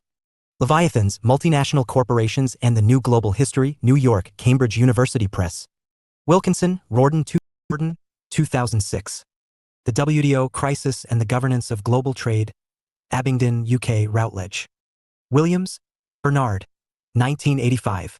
Ethics and the Limit of Philosophy, Cambridge, Cambridge University Press. Williams, Bernard, 2005. Realism and Moralism in Political Theory. In the Beginning Was the Deed, Realism and Moralism in Political Argument, ed. G. Hawthorne, Princeton, Princeton University Press, 1-17. Williams, Mary Frances, 1998. Ethics in Thucydides. The Ancient Simplicity, Lanham, Maryland, University Press of America. Williams, Michael C. 2005. The Realist Tradition and the Limit of International Relations, Cambridge, Cambridge University Press. Williams, Michael C. 2007. Realism Reconsidered, The Legacy of Hans Morgenthau in International Relations, Oxford, Oxford University Press. Williams, Raymond, 1976. Keywords, London, Flamingo. Walforth, William C. 2008. Realism, The Oxford Handbook of International Relations, Christian Reyes-Smith and Duncan Snidel, eds. Oxford, Oxford University Press. Walforth, William C. 2011. Jill Pinion Realism and International Relations. International Relations, 25, 499-511. World Bank, 2018. Organization, Leadership. World Bank, Migration and Development, A Role for the World Bank Group, Washington, D.C., 2016. 220. BPSC 111. Classical Political Philosophy CBC's Core Course. BA Honors, V Semester. School of Social Sciences, Indira Gandhi National Open University. Expert Committee. Professor D. Gopal, Chairman, Faculty of Political Science, School of Social Sciences, IGNOU Maidan Garhai, New Delhi 110068. Prof. RTD. Valerian Rodrigues School of International Studies, Jawaharlal Nehru University, New Delhi 110067. Professor Anurag Joshi, Faculty of Political Science, School of Social Sciences, IGNOU Maidan Garhai, New Delhi 110068. Professor Gurpreet Mahajan, Center for Policy Studies, Jawaharlal Nehru University, New Delhi 110067. Professor Meena Deshpande, Department of Political Science, University of Bangalore, Bengaluru. Professor Krishna Menon, Center for Gender Studies, Ambedkar University, Delhi. Professor Shefali Jha, Center for Policy Studies, Jawaharlal Nehru University, New Delhi 110067. Professor S. V. Reddy, Faculty of Political Science, School of Social Sciences, IGNOU Maidan Garhai, New Delhi 110068. Professor Jagpal Singh, Faculty of Political Science, School of Social Sciences, IGNOU Maidan Garhai, New Delhi 110068. Course Preparation Team. Blocks and Units. Unit Writer. Block 1, Text and Context. Unit 1, Text and Context. Reading and Interpreting a Text. Dr. Rashmi Gopi, Assistant Professor, Miranda House, University of Delhi. Block 2, Plato. Unit 2, Theory of Form S and the Idea of Philosopher King. Dr. Ankita Dutta, Research Fellow, Indian Council of World Affairs. Unit 3, Justice. Dr. Raj Kumar Sharma, Consultant, SOS, IGNOU. Unit 4, Education, Presentatio and the MES. Critique of Democracy, WMN and Guardianship, EDUCATION, Censorship. Dr. Ankita Dutta, Research Fellow, Indian Council of World Affairs. Block 3, Aristotle. Unit 5, State and Good Life, Endymonia. Unit 6, Citizenship and the Rule of Law, Presentatio NT Hemes. Classification of Governments, Manus Zu N Politican. Dr. Rashmi Gopi, Assistant Prof. Miranda House, DU. Dr. Rashmi Gopi, Assistant Professor, Miranda House, University of Delhi. Block 4, Machiavelli. Unit 7, Politics and Morality. Rohit Sharma, Assistant Prof., Arya College, Ludhiana. Unit 8, Republicanism, Presentation the MES. Morality and Statecraft, for 2. Rohit Sharma, Assistant Professor, PG Department of Political Science, Arya College, Ludhiana. Block 5, Hobbes. Unit 9, Social Contract. Dr. Abruchi Ojha, Assistant Professor, CU Kashmir. Unit 10, Sovereignty, Presentation THEMES. State of Nature, Leviathan, Atomistic Individuals. Dr. Abruchi Ojha, Assistant Professor, Department of Politics and Governance, Central University of Kashmir. Block 6, Locke. Unit 11, Natural Rights. Dr. Abruchi Ojha, Assistant Prof., CU Kashmir. Unit 12, Constitutionalism and Limited Government. Dr. Abruchi Ojha, Assistant Prof., CU Kashmir. Unit 13, Idea of Toleration, Presentatio and the MES. Natural Rights, Right to Dissent, Justification OF Pro Purdy. Dr. Abruchi Ojha, Assistant Professor, Department of Politics and Governance, Central University of Kashmir. Course Coordinator and Editor, Professor Anurag Joshi, Faculty of Political Science, School of Social Sciences, IGNOU, New Delhi. Unit Formatting, Vetting and Content Updating. Dr. Raj Kumar Sharma, Consultant, Faculty of Political Science, IGNOU, New Delhi. Secretarial Assistants, Mr. Rakesh Chandra Joshi, AE, DP, SAS, IGNOU New Delhi. Print production. Shri Rajiv Girdhar, Deputy Registrar, Shri Tilakraj, Assistant Registrar, MPDD, IGNOU MPDD, IGNOU Maidan Garhai, New Delhi Maidan Garhai, New Delhi. September 2021. Indira Gandhi National Open University. 2021 ISBN. All rights reserved. No part of this work may be reproduced in any form, by mimeography or any other means, without permission in writing from the Indira Gandhi National Open University.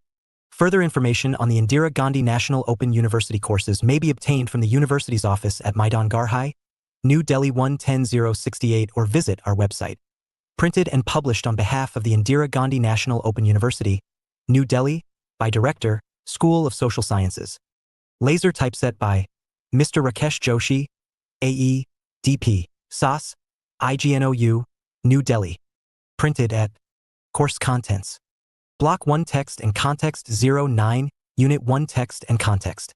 Reading and Interpreting a Text 11 Block 2, Plato 27. Unit 2 Theory of Forms and the Idea of Philosopher King 29 Unit 3 Justice 39 Unit 4 Education 51. Presentation Themes. Critique of Democracy, Women and Guardianship, EDUCATION, Censorship. Block 3 Aristotle 61. Unit 5 State and Good Life, Endymonia, 63 Unit 6 Citizenship and the Rule of Law 78. Presentation Themes. Unit 5 State and Good Life, Endymonia, 63 Unit 6 Citizenship and the Rule of Law 78. Presentation Themes. Classification of Governments, Manus Zoon Politiken. Block 4 Machiavelli 93. Unit 7 Politics and Morality 95. Unit 8 Republicanism 106. Presentation Themes. Morality and Statecraft for 2. Block 5 Hobbes 117. Unit 9 Social Contract 119. Unit 10 Sovereignty 131. Presentation Themes. State of Nature, Leviathan, Atomistic Individuals. Block 6 Locke 145. Unit 11 Natural Rights 147. Unit 12 Constitutionalism and Limited Government 160. Unit 13 Idea of Toleration 172. Presentation Themes. Natural Rights, Right to Dissent, Justification of Property. Suggested Readings 185. Course Introduction. Political philosophy is often seen as that branch of philosophy which is concerned at the most abstract level with the concepts and arguments involved in political opinion. While there may be a debate over how to define political, generally it may refer to all those institutions and practices that are concerned with government. Since political element is central to political philosophy, it is an important part of the discipline of political science. There is a difference between political philosophy and political theory. Political philosophy is concerned with normative aspects or what ought to be and in this sense tries to achieve the ideal. On the other hand, political theory tries to define, describe and explain. For example, political theory would answer what is meant by state, but political philosophy would try to find which type of state is the best. Hence, political philosophy is closer to normative political theory than empirical political theory. Leo Strauss had used the term political philosophy for normative political theory and the term political theory for empirical accounts of political reality. He argued that political theory tells us only about the nature of political things while political philosophy is a quest for wisdom. Political theory tells us about something particular, but political philosophy informs about the universal. It enables us to understand essence of political reality while political theory sheds light on some opinion about political phenomenon. According to Bika Parekh, political philosophy is the study of the phenomenon which is political in a philosophical way. Here, philosophical way implies a self-conscious critical inquiry and interpretation of the phenomenon.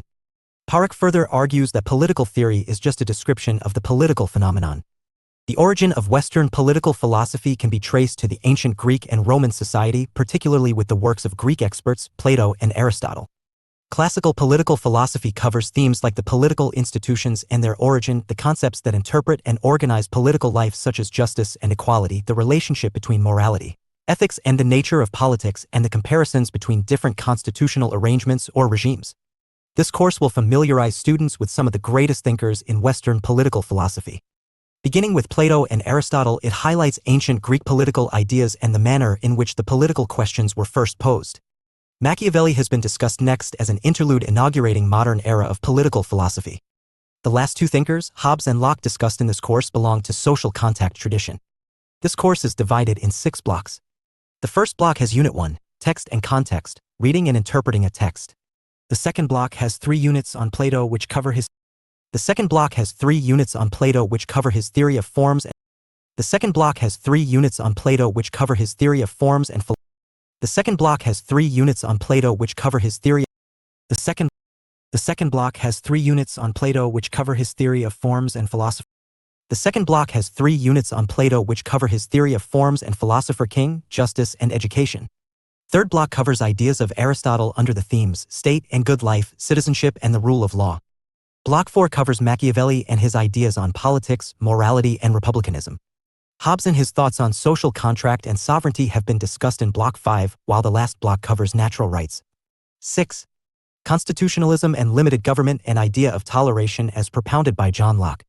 Every unit in the course has exercises to assess your progress, and the answers are given at the end of each unit. There is a comprehensive list of readings in the end of the course that would help you to broaden your perspective and go deep into the study of political philosophy. 7. 8. 9. Block I, text and context. Block I, introduction. Reading a text is an essential part of epistemology, knowledge creation. The kind of knowledge that is created and even what is counted as knowledge itself depends upon the availability of texts. There are certainly significant factors to be considered in understanding the text by any philosopher or thinker or artist. A text is not merely printed words. Text can be an expression of thoughts, not necessarily always in printed words. The words or the medium of expression speaks about the creator of that knowledge. The liberal understanding of epistemology is problematic. In this school of thought, there is an understanding that knowledge can be created by an isolated, rational, and objective individual. Alison Jaggar, 1983, in her famous book Feminist Politics and Human Nature, states that this approach fails to acknowledge the fact that ontology is a stepping stone towards epistemology. The knowledge of self affects any expression we do. The knowledge of self leaves an imprint on what we seek as knowledge and what we create as knowledge. In this background, when we are studying thinkers, it is essential to understand the vantage point of the thinker. What was the context in which the text was produced at the original place? Equally important is to place the reader. From which vantage point a reader is reading or rereading the text.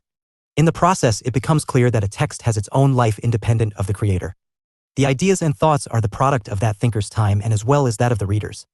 Why certain thoughts are prioritized and why others are pushed to the periphery or ignored are all connected with the politics of text and context.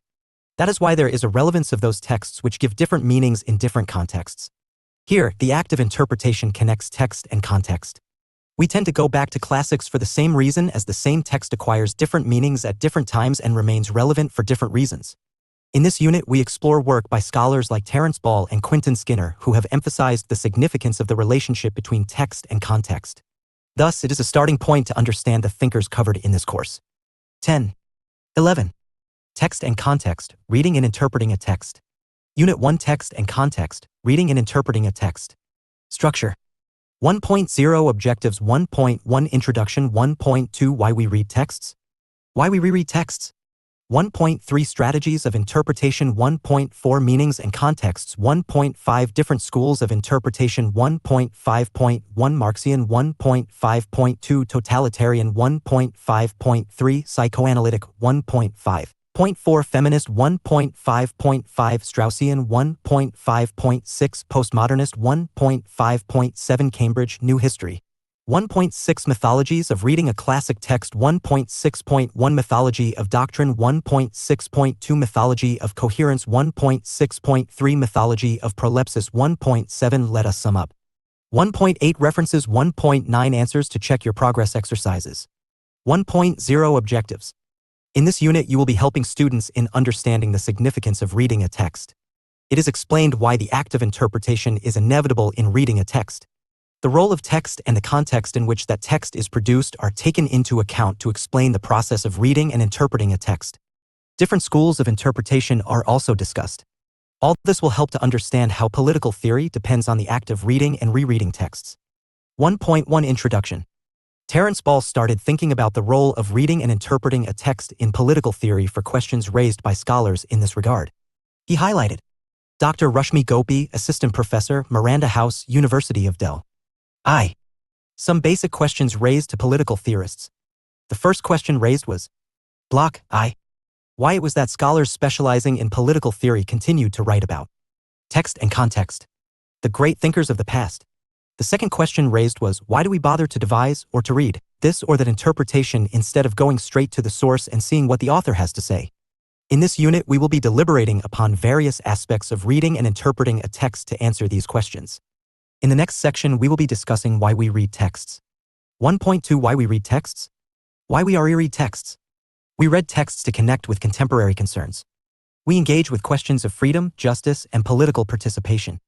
The search for solutions to contemporary problems in a given society forces one to read texts and derive meanings out of it.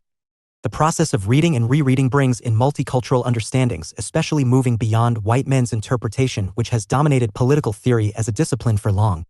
These new readings and their interpretations from a set of scholars beyond the boundaries of white-skinned male scholars include the voice of different races, sexualities, religion, and regions, thus enriching the field of political theory itself.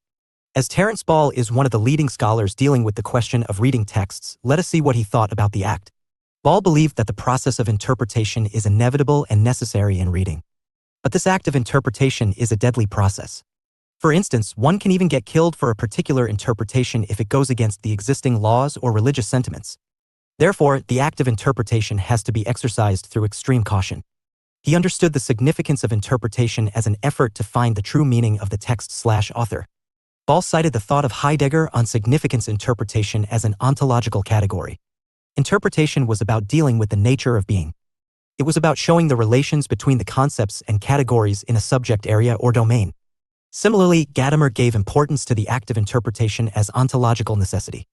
According to Gadamer, the world we live in and the texts we read are already invested with meanings. We are born into a world of meanings, and with the help of language we speak and traditions we inherit, we try to understand the world. According to Gadamer, we begin our journey of understanding/interpreting with a particular standpoint influenced by a particular historicity, but at the end of understanding, we may alter the initial prejudices and assumptions about the given meanings. Therefore, the act of interpretation is contextual and dynamic. In the process, one widens the horizon of understanding, seeing common threads of thought even with those who we disagree with. For Gadamer, the art of interpretation is an essential part of the art of living the life of a human being. Terence Ball explained the fact that interpretations are based on meanings already understood in a given context. Ball cited the example of a man with bloodstained knife in hand. For an interpreter who is not aware of the particular 12. Context may interpret this person as a murderer. But if the interpreter is aware of the context as that of a butcher shop, then the person with the bloodstained knife, text and context, reading and, is understood as a butcher. Here the scene is same, but how one interprets is interpreting a text, connected with the awareness of context and pre-given meanings. According to Terence Ball, a good interpretation diminishes strangeness and toughness between different set of people with plural contexts. However, interpretations also have a scope to produce misunderstandings. A bad interpretation can lead to confusion and chaos between people. But one thing is clear, that there is no neutral interpretation. Interpretation is always by someone with some purpose and pre-given assumptions.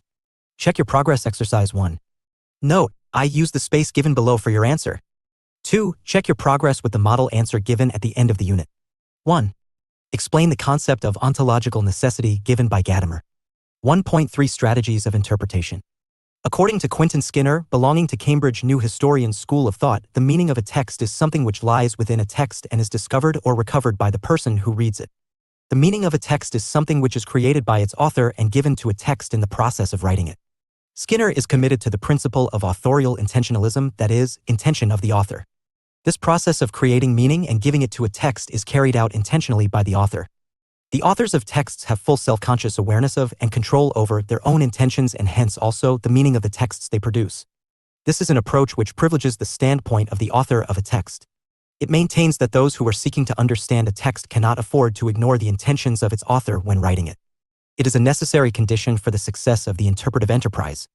Contrary to the above view, the conventional view of the post-structuralists highlights the fact that the meaning of a text is created by and given to a text solely and exclusively by the readers of it. For post-structuralists like James Risser, the text remains open to a fundamental multiplicity of meaning, which, for all intents and purpose, must be produced by the reader. This way of thinking about reading and interpretation of a text is associated with the principle of the death of the author, and author's intentions and biographical facts should hold no 13. Special weight in determining an interpretation of their writing, and which is often attributed to post-structuralist philosophers such as Michel Foucault, Gilles Bloch, I. Deleuze, and Jacques Derrida. Text and context. Here it is important to understand that there are theoretical differences between reading, interpretation, and appropriation of a text. It is another matter that in practice all of them may coincide with each other. A reading is an effort to make sense of a text. However, this expression is deliberately ambiguous in meaning and allows for the probability that different readers might attempt to make sense of the same text in different ways. For example, the reading might relate to an effort to discover some meaning which is assumed to be already there in a particular text. It might also mean to do with an effort to give a certain meaning to a text or to impose a certain meaning upon it. These are quite different types of efforts, but both of them could be said to fall under the notion of reading. Therefore, any account of a particular text by readers can be considered as a possible or plausible reading of it. There is nothing called the misreading of any text. This is the crucial difference between a reading and an interpretation of a text. Interpretations aim to get at something which is assumed by the interpreter to lie within the text itself. This something is presumed to be the meaning of the text in question. To interpret a text means an attempt to recover or perhaps discover the meaning of a text, and this attempt may or may not be successful. Those who claim to have done interpretation of a text believe that they are seeking the truth about a text's meaning. It is expected that readings which are also interpretations can be either true or false, correct or incorrect. They can be assessed as being either closer to or further away from the true or correct account of the meaning of a text. In principle, therefore, opposing interpretations of texts can be evaluated on the basis of an appeal to significant empirical evidence, and disputes between interpreters might be resolved by rational argument and debate. Those interpretations which are farther from the meanings of a text can be called as the misinterpretation of texts, even if we cannot talk about the misreading of them. Quentin Skinner has given the impression that in his view the only legitimate way to read a text is to interpret it. Unlike an interpretation, an appropriation is a selective reading of a text. The purpose of offering an appropriation of a text might be to persuade somebody to act in a certain way. In this process, the ideas of the author of a text are taken up by appropriators and used by them for purposes of their own. In such readings, the interest and concerns of the appropriator is reflected and not those of the author. Those who appropriate texts are ready to plunder them for ideas which they find useful and sometimes present to the world as their own ideas and sometimes as the ideas of author of the text in question. When using author's name, appropriators are exploiting author's authority in the field, and at the same time, appropriators distort the meaning of these ideas by ignoring the way in which they were used and understood by the author. Appropriators have neither interest in the intentions of the author nor in the truth. Their readings are so inconsiderate, biased, partial, selective, unbalanced, and one-sided that it would be incorrect to call them interpretations of the text. However, it must be accepted that in practice. 14. It might be difficult to establish whether a reading of a text is an invalid text and context, reading and interpretation of it, or an appropriation of it. Interpreting a text. In the debate of whether text is important or the context, Terence Ball feels both are important. For him, even to know what is unintended by the author, we must know intention of the author. Also, a text has a life beyond the author. A reader also inscribes meaning to a text in the same context as that of author and in a changed context. Reading text is a merging of two visions, that is, vision of the author and vision of the reader. This merging point is called by Gadamer as the fusion of horizons. For Ball, this fusion can be both illuminating and confusing. Illuminating for the reflection of vastness of the distance covered by the text from author to the reader. Confusing because it is not necessary that visions of author and reader must have a meeting point. Alan Bryan agrees with Ball when he emphasizes that both authorial intention and text's own life are important. Bryan cites the case of Locke being considered as an early forerunner of feminism for his work Two Treatises. Locke might be surprised with this title, but it will be a mistake to think that Locke's writings never inspired successive feminist academia and activism. There is nothing necessarily wrong or illegitimate in taking the view that arguments constructed for one purpose may subsequently be put to some altogether different use. Another example cited by Bryan is that of Antonio Gramsci's work. In redescribing the Communist Party as the modern prince, Gramsci adapted and made creative use of what he took to be Machiavelli's notion of a ruthless and all-powerful principe. On Gramsci's reading, the Communist Party, like Machiavelli's prince, must be prepared to use guile, cunning, deceit, and violence to achieve worthy ends. By substituting party for prince, Gramsci was able to adapt Machiavelli's arguments to a more modern and distinctly different context. Thus, Bryan concludes that both author's intention and life of a text in itself are important. Two integral ingredients of interpretation of a text are A. Intelligibility, that is, audience's standards, and B. Legitimacy, that is, audience's acceptance. If one fails to take into account one's audience's standards in terms of their language, beliefs, and circumstances, then the author runs the risk of seeing one's work as unintelligible or illegitimate by the audience. Political theory and the texts in political theory are significant, wherein both matters of logic and language are equally considered. Political theory texts carry matters of both political action and philosophical inquiry together. It leads to political innovation and conceptual change. It is in part this hybrid nature of political theory that makes its history or any particular episode therein so difficult to interpret and so useful to study and reflect upon. Check your progress exercise 2. Note, I use the space given below for your answer. 2. Check your progress with the model answer given at the end of the unit. 1. What do you understand by textual and contextual reading? 15. Block I. Text and context. 2. Explain 2 integral ingredients of interpretation. 1.4 Meanings and contexts. Meanings change as contexts change. For example, Filmer's Patriarcha 1680, which believed that all kings are Adam's heir and were absolute and divine rulers, was challenged by John Locke's Book 2.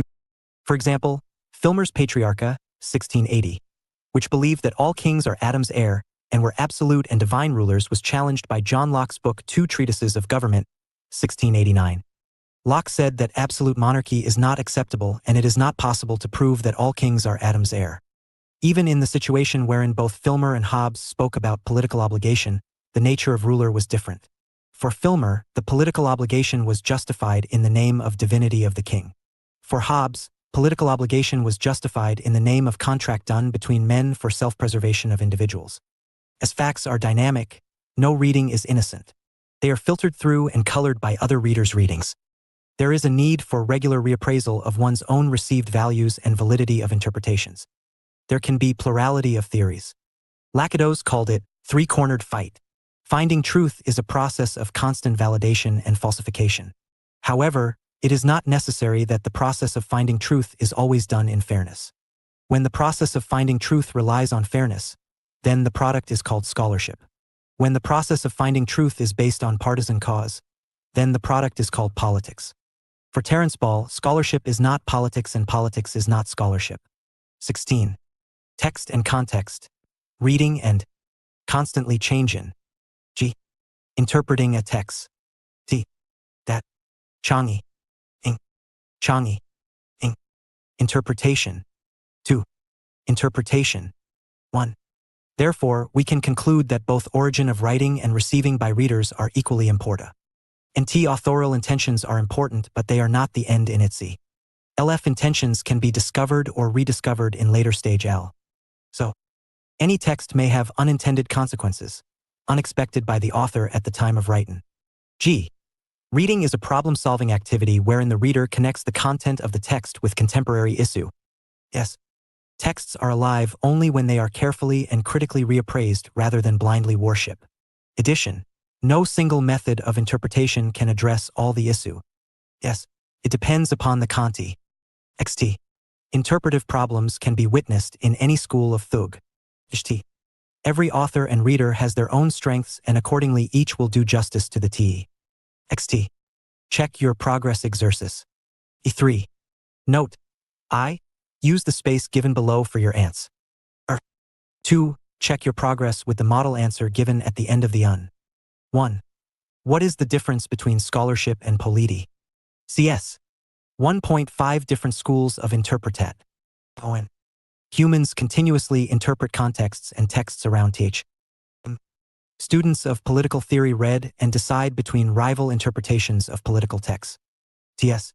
As a subject constantly fascinated with its classic texts, political theory requires an interpretation of not just the words, but also the meaning of these classic texts. TS. 17. Such an interpretation is essential to understand the statements made long ago, in different contexts, and also to make them familiar and accessible to the present. Block I. As stated in the beginning itself, interpretation may sometimes lead to text and context misunderstandings, and there is nothing called a neutral standpoint from which to analyze a text. What it does uphold is the simple fact that there can be no understanding without interpretation. Different schools of interpretation have been discussed below. 1.5.1 Marxian interpretation. The Marxian approach places class and its inequalities as the focus of analysis.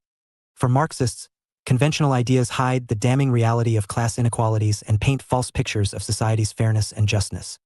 The task of textual interpretation, then, is to expose the raw reality hidden behind the rosy facade. The goal is to undo the fabric of illusion woven by the mainstream point of view and reveal the true hidden social and economic reality. Crawford Brough McPherson's The Political Theory of Possessive Individualism, 1962. is an important Marxian interpretation that projects Locke as an extraordinarily clever propagandist for capitalism. Macpherson understands Locke's discussion of private property in the second treatise, where he proclaims property as that part of nature which one mixes with one's own labor, as a justification of the institution of private property.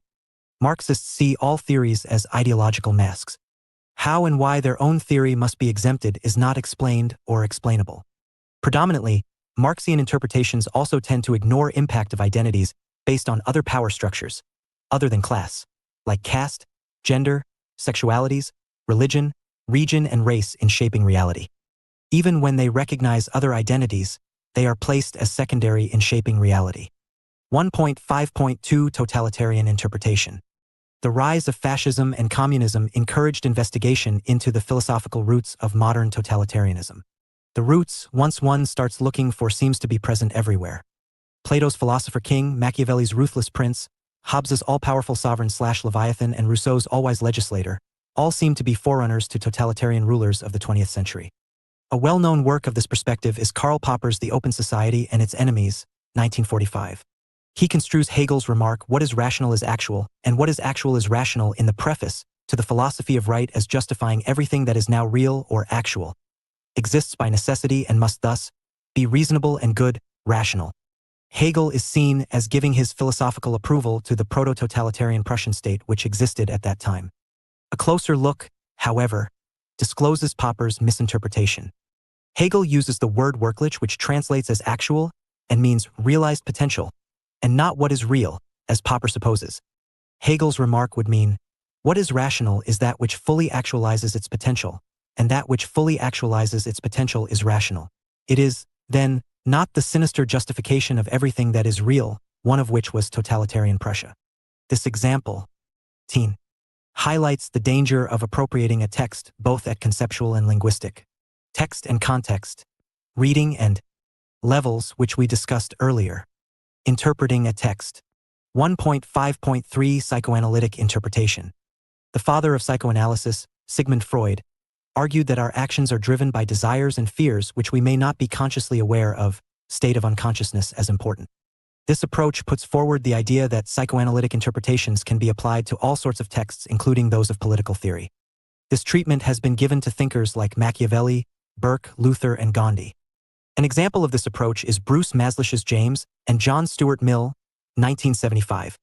Mill's On Liberty is cast as a personal appeal and a declaration of independence from his father, who was exceptionally strict. Mill might not have consciously envisioned it, but his unconscious desires shaped his work. He also had an affair with a married woman named Harriet. Given that his mother's name was also Harriet, this coincidence fits perfectly with what is known in psychoanalytic theory as the Oedipus complex. Expectedly, Maslish makes the most of it. Psychoanalytic interpretations, though sometimes insightful, are speculative, impressionistic, and non-falsifiable. The approach also moves attention away from the text and onto the author, which is hardly the proper method for any attempt at textual interpretation. 1.5.4 Feminist interpretation. This approach puts gender as the focal point of analysis and uses that vantage point to look at political theory. The essence of this approach is reflected in Susan Oken's statement, "The great tradition of political philosophy consists of writings by men, for men, and about men." This gap has pushed for feminist rereadings and reappraisals of the classic works. The first phase of this approach began in the 1960s. Works of Mary Wollstonecraft, Emma Goldman, Bentham, Mill, and Engels were singled out for their attention and homage to gender question.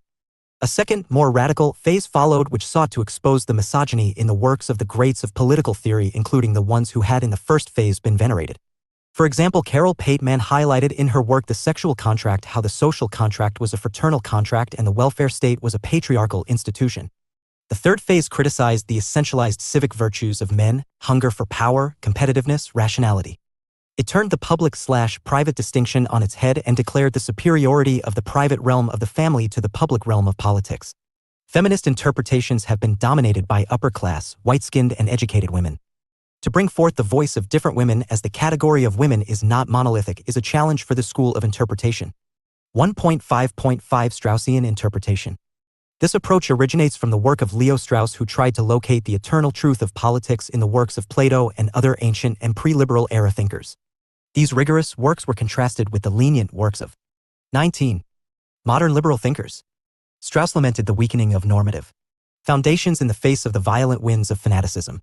His experiences as a Block I Jewish refugee from Nazi Germany influenced his approach. Having pointed out text and context, the crisis, Strauss and his followers tried to trace the origins and diagnose the maladies of liberalism, relativism, historicism, and scientism. Solutions were to be found by prudently rereading and deciphering the real meaning in the texts of the pre-liberal era.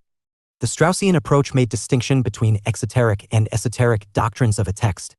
The exoteric disguise intended for the public and decoding the esoteric doctrine embedded between and hidden behind the lines. This approach counts on some sort of insider's knowledge which is available only to the initiated, who in turn dismiss the uninitiated as hopelessly ignorant. Also, it just projects that the esoteric doctrine does not correspond to the exoteric doctrine. 1.5.6 Postmodernist interpretation. Postmodernism arises out of the failures of grand narratives. It is a diverse perspective shared by many different, even dissimilar, thinkers. Postmodernism emphasizes the incoherent and incomprehensible nature of the world and resists any attempt to find continuity and unity in the human condition. It also dismisses the idea of linear progress as merely an advance in one group's power to dominate the others. One of the most influential scholars of this approach is Michel Foucault. He examines the ways in which human beings are normalized, that is, made willing participants in their own subjugation by power. It involves rereading texts from the perspective of the present and then realigning and relocating them according to new axes so as to reveal who contributed to the subjugation and who resisted it. Another popular scholar of this approach is Jacques Derrida. He aims to deconstruct or expose and criticize the arbitrariness of claims to truth by examining various binary oppositions or dichotomies such as knower/known, object/representation, text/interpretation, true/false. What is proclaimed as truth, including texts, is merely a representation of a part of truth/s. No version can claim superiority. As such, all interpretations are essentially indeterminate. The insistence on the indeterminacy of interpretations is an extremely cynical stance that does not advance our knowledge. But more importantly, it legitimizes or, at least, is unable to distinguish propaganda and falsehood in the texts and thus making it morally and epistemologically unsatisfactory. 1.5.7 Cambridge New History. The Cambridge New Historians see textual interpretation as revealing the historically variable problems to which particular philosophers proposed particular answers and deny that there are eternal problems. Understanding meaning needs that we understand the problem being addressed. Peter Laslett, in his introduction to Locke's two treatises, 1960, reinstates the book to its political and historical context. It also shows that the volume had been written nearly a decade earlier than what was known, paving the way for succeeding reinterpretations of Locke. This method of historical investigation has been 20. Vehemently promoted. Textbook approaches have been rejected as insufficiently historical. For this approach, political theory is a form of political action. It is text and context, reading and intended to warn, persuade, criticize, and frighten. Political theorists have always interpreting a text involved in propaganda and persuasion. Textual interpretation is a task of restoring texts to the historical contexts and understanding the questions to which the texts were offered as answers. Therefore, we could see that any single method won't suffice to get the answers we seek. A plurality of approaches which will not burden us in the range of questions we can ask is preferable. In adopting this pluralistic approach, intellectual, political, and linguistic contexts have to be considered. Also, we have to remember the fact that texts take a life of their own once they are published. To concentrate solely on what the author intended in a particular text is to the neglect of what other thinkers and readers had to say about the said text. Interpretative inquiries are problem-driven and dynamic. We turn to texts to clear doubts. These doubts may arise from anywhere, but their interpretative solutions must be justified by rigorous scholarly criteria. The classic works may be kept alive through reinterpretations and reappraisals. Check your progress exercise 4. Note, I use the space given below for your answer. 2. Check your progress with the model answer given at the end of the unit. 1. Explain significance of interpretation in reading a text. Which school of interpretation has impressed you the most? Describe briefly its features. 1.6 Methodologies of reading a classic text. The task of the political theorists have been to study and interpret a canon of classic texts. The classic texts contain a dateless wisdom in the form of universal ideas. As a result of study of classic texts, Quentin Skinner feels that we learn and benefit directly from investigating these timeless elements. These texts possess perennial relevance. The best way to approach these texts must be to concentrate on what each of them says about each of the fundamental concepts. The classic texts are embedded with questions of morality, politics, religion, and social life. This means to read each of them as though it were written by a contemporary, focusing simply on their arguments and examining what they have to tell us about the perennial issues. Taking them out of their contexts will lose sight of their dateless wisdom and thereby lose contact with the value and 21. Purpose of studying them. There have been certain mythologies existing when it comes to reading classic texts. In the following paragraphs we are going to block I discuss some of them. Text and Context 1.6.1 Mythology of Doctrines. The most insistent mythology is generated when the historian is set by the expectation that each classic writer will be found to articulate some doctrine on each of the topics regarded as constitutive of its subject. It is a perilously short step from being under the effect, however unconsciously, of such a paradigm to finding a given author's doctrines on all of the mandatory themes. This mythology is called mythology of doctrines, and it takes several forms. The first is the risk that scattered and incidental remarks are converted into doctrines regarding the mandatory themes of the subject. Both A. Intellectual biographies, where the focus is on the varied ideas of individual thinkers, and B. Histories of ideas, where the focus is on the idea itself as stated by many varied thinkers, are vulnerable to this kind of mythology. In the case of intellectual biographies, a certain view or doctrine may be attributed to a writer based simply on some chance similarity of terminology, even if he cannot have in principle meant to define. For example, Marsilius of Padua is accredited with the doctrine of separation of powers because of some remarks on the executive role of a ruler compared with the legislative role of a sovereign people. But the doctrine's origin was drawn to the Romans about 2 centuries after his death and would grow fully only in the 17th century. Also, a doctrine may be too freely extracted from or read into simple statements. The author might have simply stated the principle, even believed in it, without intending to articulate a doctrine out of it. For example, John Locke is attributed with the doctrine of the political trust based on some scattered remarks. In the second case, that is, regarding histories of ideas, there is a trend to embody an ideal type of a given doctrine as an entity, an organism almost, with a history of its own. Such reification creates a form of non-history of the doctrine where its history and history of the writer is erased. For example, in the case of doctrine of separation of powers, from Marsilius to Montesquieu there is erasure of history of the evolution of the doctrine. It is presented as given doctrine. Also, endless debates are generated about the incidence and emergence of a given idea in certain writers or during certain times. In following the mythology of doctrine, there is a possibility that a historian may supply a theorist with a doctrine appropriate to the subject from its scattered remarks. Historian may speculate about a writer's opinions regarding a topic which the writer did not even consider seriously. A historian may also denounce a writer for omitting some doctrine which historian thinks is integral to the subject. For example, Plato's Republic is criticized for omitting the influence of public opinion and Locke's second treatise for omitting all references to family and race. A historian may criticize a writer for not being comprehensive/systematic enough. The assumption here is that the writer intended its writing to be systematic. For example, Machiavelli's Prince is often 22. Attacked as extremely one-sided and unsystematic. 1.6.2 Mythology of Coherence. Text and Context, reading and interpreting a text. The historian's preconceptions and expectations also leads to second type of mythology, a mythology of coherence. The first historical absurdity is the tendency to find or even supply, by filling in gaps, a coherence to a text which may actually not be present. For example, in reading Gandhi's Hind Swaraj, historians and political scientists try to bring in a coherence across all his writings, whereas Gandhi himself never tried for such coherence. Similarly, Karl Marx is criticized for lack of coherence across his writings.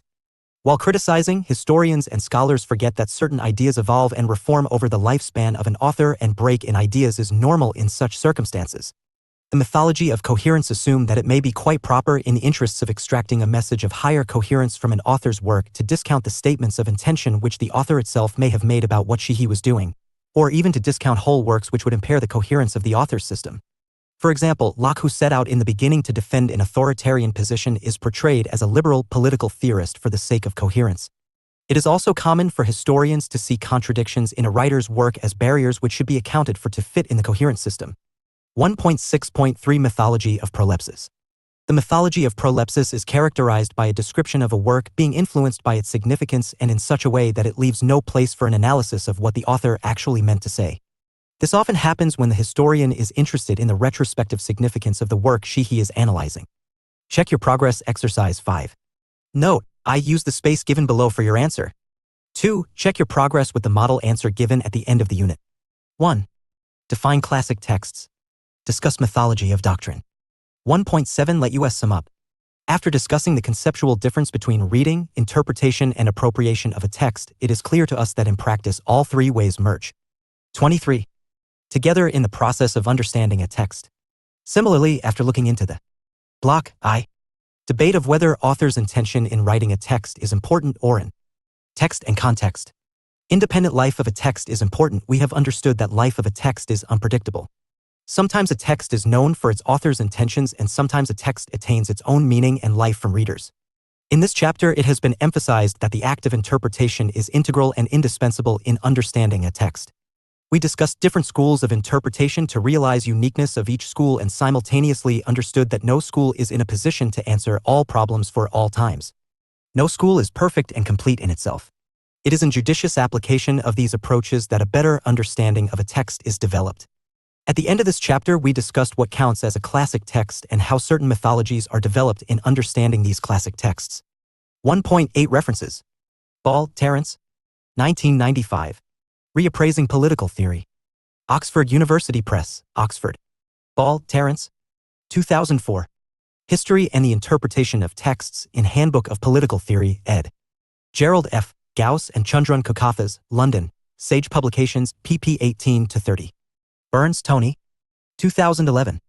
Interpreting and Appropriating Texts in the History of Political Thought, Quinton Skinner and Post-Structuralism in Contemporary Political Theory, Volume 10, pp. 313-331. Skinner, Quinton. 1969. Meaning and Understanding in the History of Ideas. History and Theory 8-1. Wesleyan University, Wiley, pp. 3-53. 1.9 Answers to Check Your Progress Exercises. Check Your Progress Exercise 1. 1. According to Gadamer, the world we live in and the texts we read are already invested with meanings. For him, the act of interpretation is contextual and dynamic. According to him, in the art of interpretation we learn the art of living the life of a human being. Check Your Progress Exercise 2. 1. In the textual reading, intention of the author is given primacy. The meaning of a text is something which is created by its author and given to a text in the process of writing it. This process of creating meaning and giving it to a text is carried out intentionally by the author. In the contextual reading, the primary importance is given to the context in which the text was originally written and the context in which the reader reads it. 24. 2. Two integral ingredients of interpretation of a text are A. Intelligibility. Text and context, reading and, that is, audiences' standards, and B. Legitimacy, that is, audiences. Interpreting a text. Acceptance. Check Your Progress Exercise 3. 1. When the process of finding truth relies on fairness, then the product is called scholarship. When the process of finding truth is based on partisan cause, then the product is called politics. Check Your Progress Exercise 4. 1. Political theory requires an interpretation of not just the words but also the meaning of these classic texts. Such an interpretation is essential to understand the statements made long ago in different contexts and also to make them familiar and accessible to the present. Whichever school of interpretation impressed you the most, explain the reason for it and give its basic features. Check Your Progress Exercise 5. 1. The classic texts contain a dateless wisdom in the form of universal ideas. These texts possess perennial relevance. Mythology of doctrine. The most insistent mythology is generated when the historian is set by the expectation that each classic writer will be found to articulate some doctrine on each of the topics regarded as constitutive of his subject. 25. 26. Block I. Text and Context. 27. Text and Context, Reading and Interpreting a Text. Block 2. Plat. O. Block 2. Introduction. Block I. Text and Context. Plato is very often regarded as the founder of Western political philosophy. In particular, he is seen as an innovator of philosophical idealism, as he argued that there is a universal idea in the world of eternal reality which is beyond the world of senses, theory of forms. Plato was the first thinker to formulate and define political ideas within a larger framework of a philosophical idea of good. With a rigorous and systematic examination of ethical, political, metaphysical, and epistemological issues, he set the bar very high for future generations of political philosophers. He used the dialectic method in his writings. He himself never appears or speaks in the dialogues while the readers are urged to think for themselves.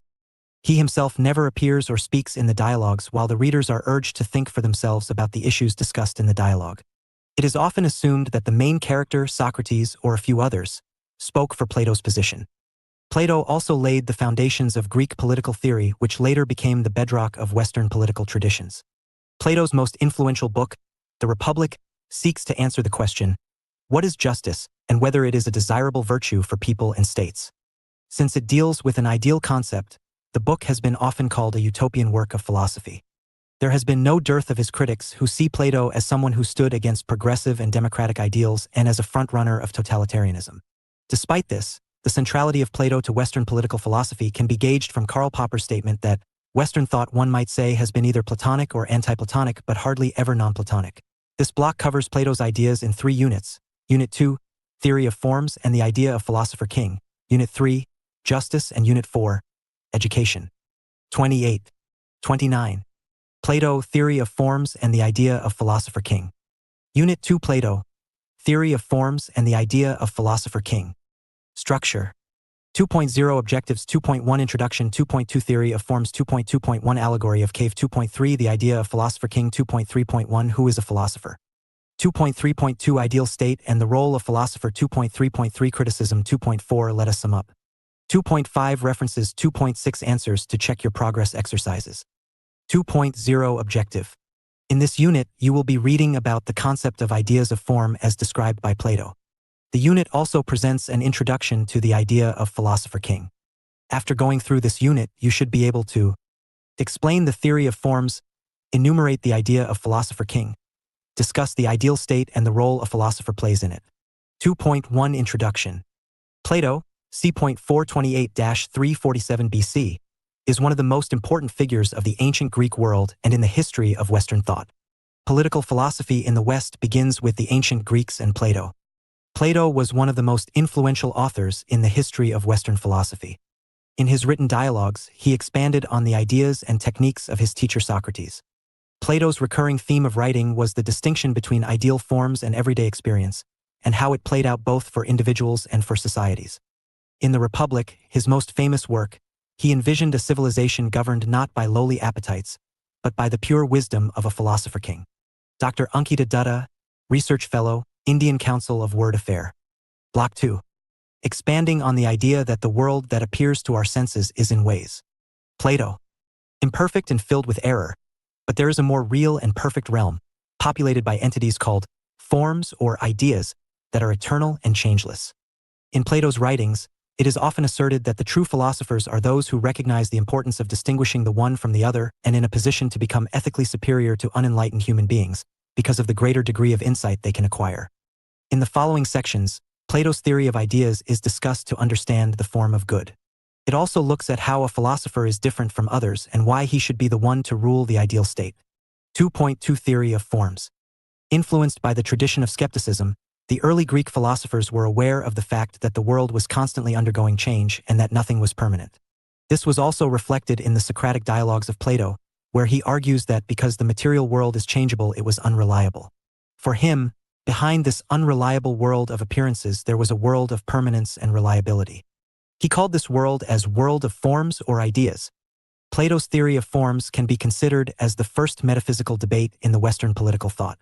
In his theory of forms, Plato explores the structure of reality and questions what this reality is as opposed to what it appears to be. He concluded that everything in the world was only a copy of a perfect form existing in the realm attainable to us through contemplation.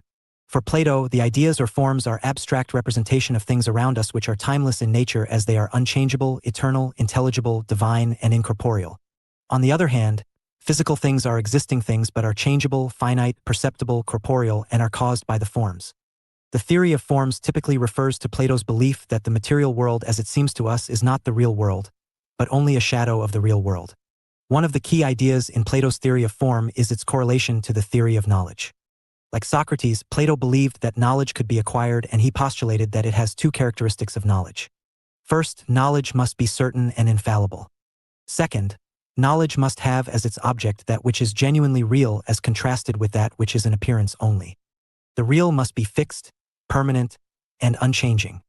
According to Plato, philosophers were able to comprehend the form of good through their intellect, and this served as the basis for what he believed as ideal society. He saw the world divided into 2 realms, the material world of appearances which was ever-changing and imperfect, and second, was the world of forms which was perfect and unchanging. He argued that everything in the first realm was only a copy of the perfect form in the perfect realm.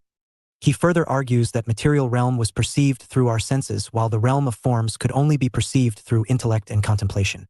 Plato was of the opinion that philosophers can transcend material world and understand the 30. forms of virtue, justice, and goodness, and for precisely this reason Plato opined. Plato, theory of forms, and the idea of that the philosophers were the best to rule the ideal society. Philosopher king. This was so because according to Plato, true and reliable knowledge rests only with those who are able to comprehend true reality that is hidden behind the reality of everyday.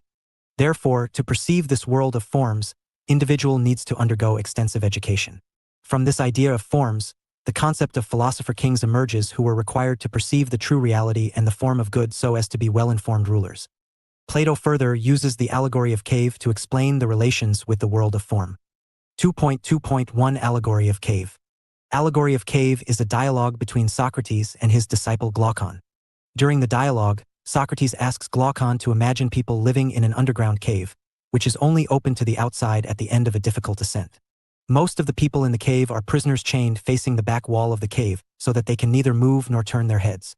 A fire burns behind them, and all the prisoners can see are the shadows playing on the wall in front of them. There are others in the cave, carrying objects, but all the prisoners see are their shadows. Some of the others speak, but there are echoes in the cave that make it difficult for the prisoners to understand which person is saying what. Socrates goes on to describe the difficulties a prisoner might have adapting to being freed. When he sees that there are solid objects in the cave, not just shadows, he is confused. Instructors can tell him that what he saw before was an illusion, but at first, he will assume his shadow life was the reality. Eventually, as he leaves and steps into the sun, he is painfully dazzled by its brightness and stunned by the beauty of the moon and the stars. Once he becomes accustomed to the light, he will pity the people in the cave and would want to stay above and apart from them. The new arrival will choose to remain in the light, but, according to Socrates, he must not. Because for true enlightenment, to understand and apply what is goodness and justice, he must descend back. Because for true enlightenment, to understand and apply what is goodness and justice, he must descend back into the darkness of the cave and join the men chained to the wall and share his newly acquired knowledge with them. The allegory of the cave has deep allegorical meaning because variety of symbolic suggestions are used in this writing. The dark cave symbolically suggests the contemporary world of ignorance, and the chained people symbolize ignorant. The raised wall symbolizes the limitation of their thinking, and the shadow symbolically suggests the world of sensory perception, which Plato considers an illusion. In his opinion, the appearance is false and reality is somewhere which we cannot see. For Plato, the appearing world is just the imitation of the real world. The shadows represent such imitation, and the reality is possible to know with the spiritual knowledge. The chains symbolize our limitation in this material world so that we do not understand the true reality.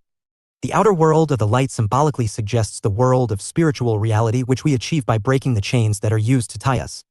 The dazzling of the eyes. 31. For the first time symbolizes difficulty to accept ignorance after knowing the Block 2. Reality. Hence, in Allegory of the Cave, Plato has given a criticism of humans. Plato. Limited existence in the material world. In Allegory of the Cave, Plato also described about the perception. He says that there are two types of perception: sensory perception and spiritual perception. Sensory perception is the world of appearance which we perceive with the help of our sensory organs. For this world is the world of illusion or shadows, thereby a world of falsehood. The reality or truth is impossible to perceive with our senses. It is possible through spiritual perception, which is divine enlightenment. Spiritual perception is possible when we reject the world of sensory perception and break all the material chains. In short, in his book, Republic, Plato uses the allegory of cave to explain the relations with the world of forms. He uses analogy of people who have spent their while life living in a cave. They have only seen shadows on the wall created by their campfire. Compared with the reality of the world of forms, real physical objects and events are equivalent to being only shadows. Plato also takes the opportunity to state that only those people who have the ability to step out into the sunlight and see the true reality, which are the forms, should rule. Plato leaves no doubt that only special people are fit to rule. He describes the ideal ruler as a philosopher king because only philosophers have the ability to discern the forms. Plato goes on to say that it is only when such a person comes to power that the citizens of the state will have the opportunity to step out of the cave and see the light. 2.3 The idea of philosopher king. The theory of philosopher king was the linchpin of Plato's ideal state. It was derived from the conviction that the philosopher has the knowledge, intellect, and training to govern. Ruling, like any other task, required skill and qualifications, for its aim was the general well-being of all. A good ruler was one who not only preserved the lives of his subjects, but also transformed them as human beings. The most important and distinctive feature of the ideal state is the philosophic rule, or the rule of the philosophic king. 2.3.1 Who is a philosopher king? Throughout the Republic, Plato emphasizes the importance of having rulers who know the form of good. Plato holds that a philosopher by his grasp of the idea of good was best qualified to rule, implying that knowledge could be obtained only by a select few who had the leisure and the material comforts. Plato shared the general Greek perception that leisure was essential for the pursuit of wisdom. A philosopher would be able to administer justice and act for the good of the community. He would have a good character, a calm disposition, and a sound mind. He would have the qualities of a ruler, namely truthfulness, high-mindedness, discipline, and courage. Plato in the Republic insisted that politics and philosophy ought to be safe from one another. A philosopher-ruler would make wise legislator and frame laws in accordance with the idea of good, 32, thereby linking statecraft with soulcraft. For Plato, ideal state ruled by philosopher-king was a divine institution perfectly worthy of emulation and Plato, theory of forms and the idea of imitation. He defined ideal state as one based on timeless and unchanging philosopher-king principles, suggesting that an ideal pattern existed which could be discerned and employed to reform a diseased polity and transform into a thing of beauty.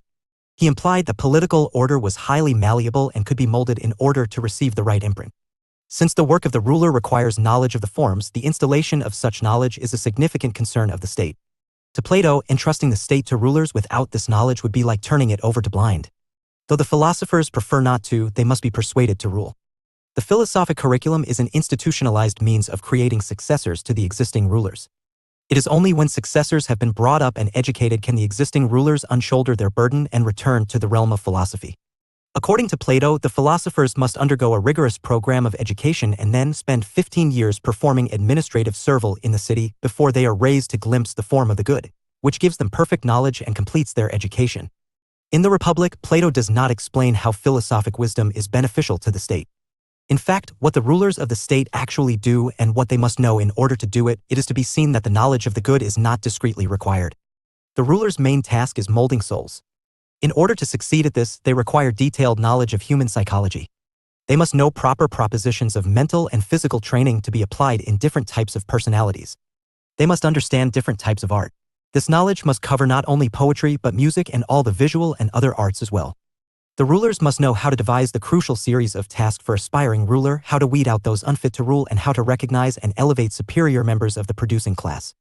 They must also devise means, preferably educational, to ensure the loyalty of the lowest class and thereby spread contentment throughout the state.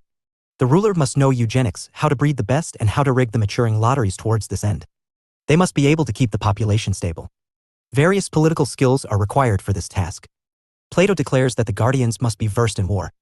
They must also be able to negotiate effectively with other states, including scheming to subvert potential enemies.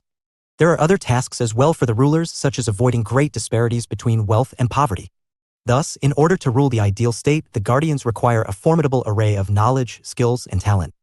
Plato here fails to exactly explain how knowledge of the good contributes to the talents required by the ruler. Yet, he does recognize the importance of rulers knowing more than the good.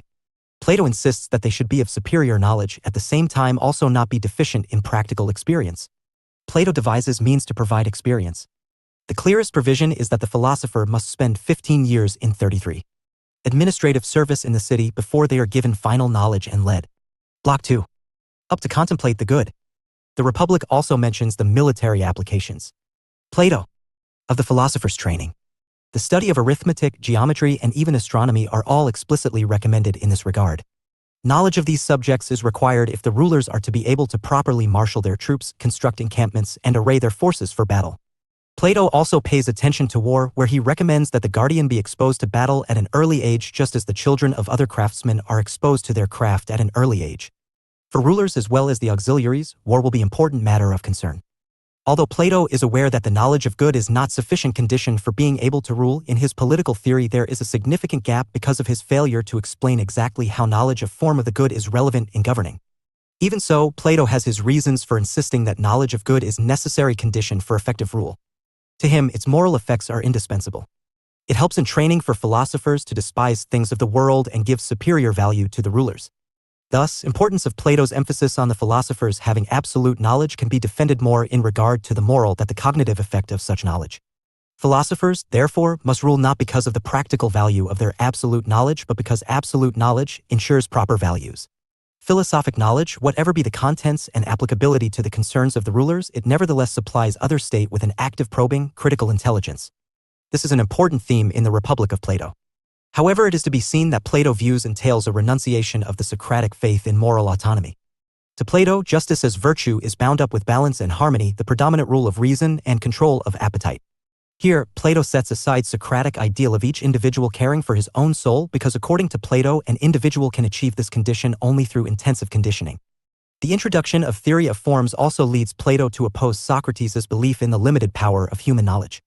To Plato, the most exhaustive truths are accessible to only the highly privileged few. Since the philosopher can reach these heights, many must be enslaved to the few in order to benefit by divine intelligence. Thus, the state as a whole is wise through the wisdom of the philosophers. Thus, Plato departs from Socrates' commitment to critical rationalism. The philosopher in the Republic knows the truths of all times and all existence. The philosopher kings will bring such knowledge to bear in ruling the state they govern according to the dictates of their exalted knowledge. Plato shapes his ideal state around the presence of an active critical intelligence.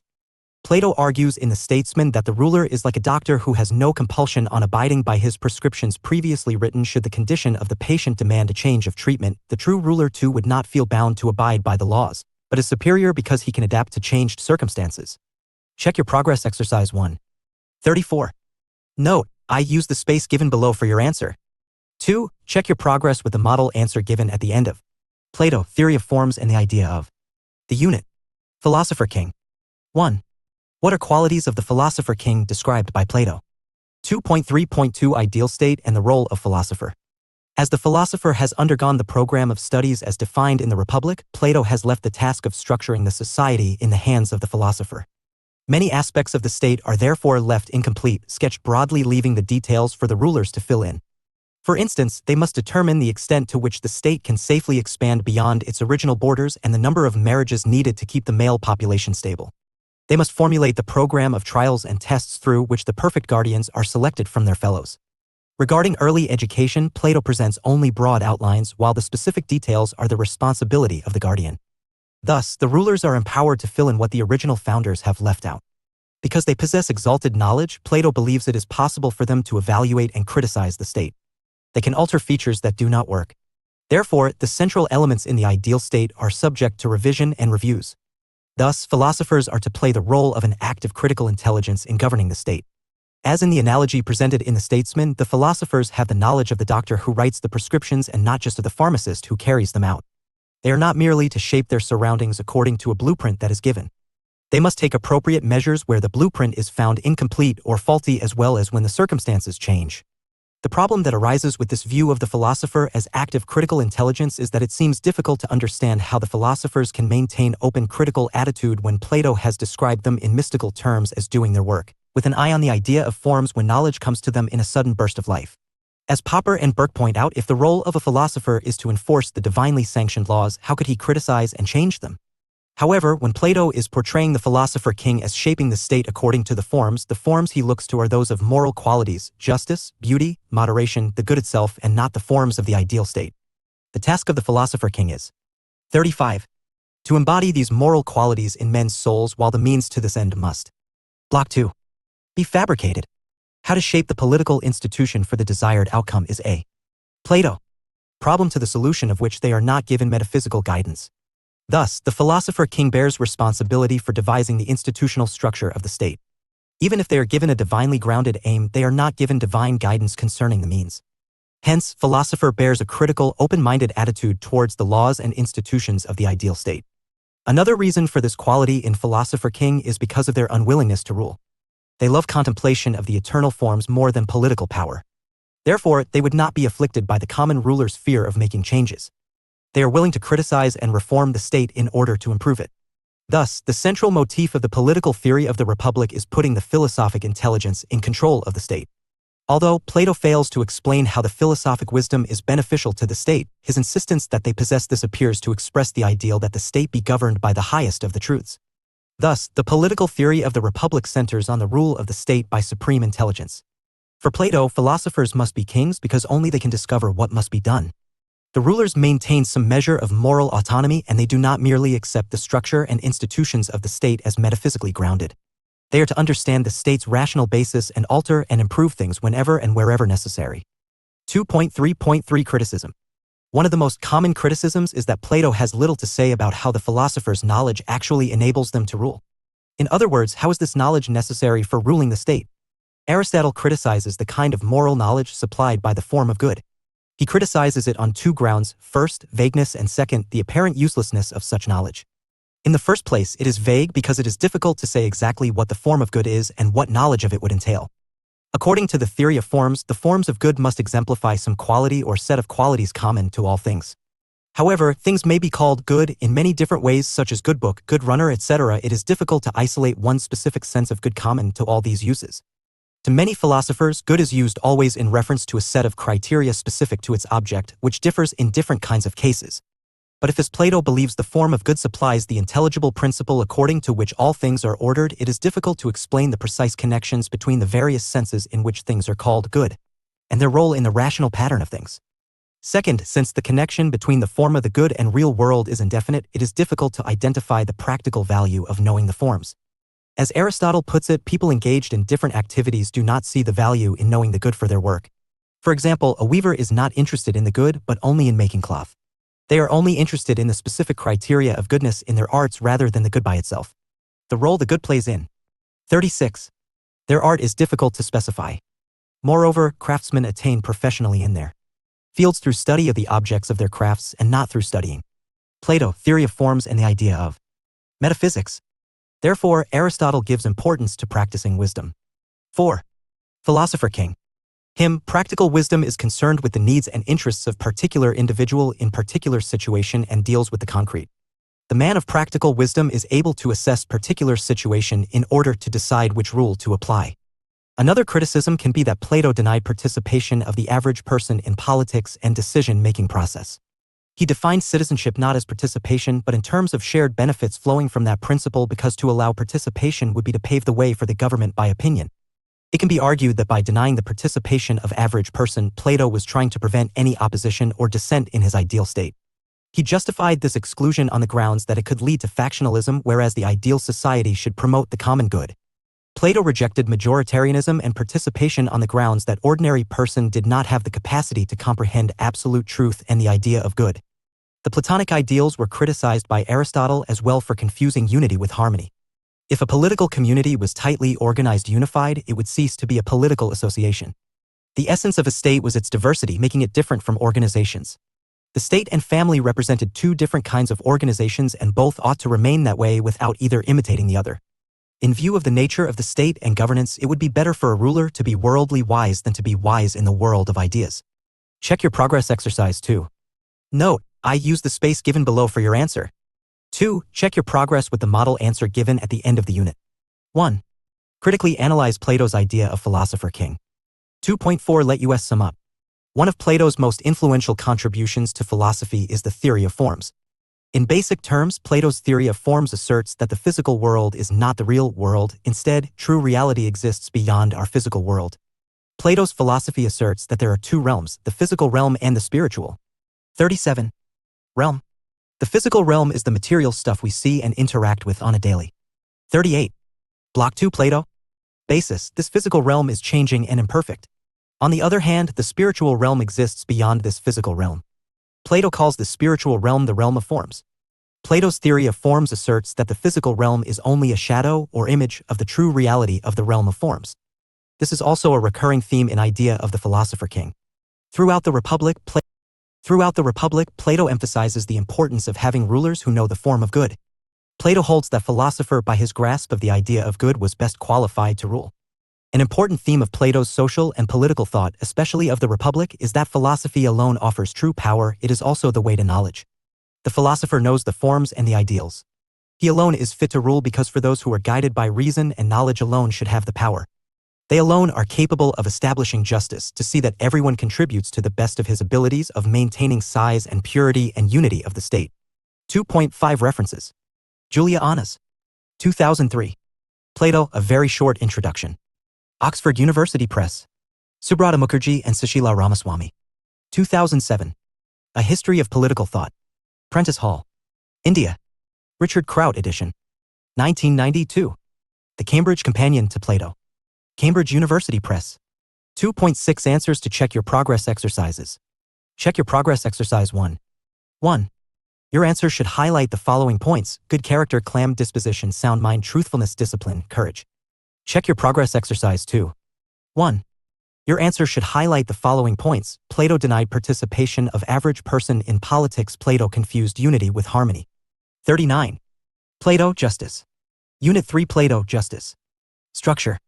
3.0 Objectives. 3.1 Introduction. 3.2 Perspectives on justice before Plato. 3.2.1 Traditional view. 3.2.2 Radical view. 3.2.3 Pragmatic view. 3.3 Plato's concept of justice. 3.3.1 3 Classes and 3 Souls. 3.3.2 Communist principles. 3.3.2.1 Communism of Plato and Marx.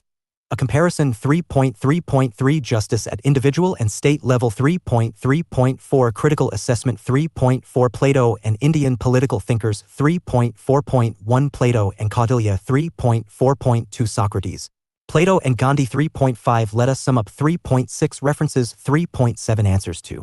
Check your progress exercises. 3.0 Objectives. This unit deals with Plato's concept of justice, one of the earliest works on this issue.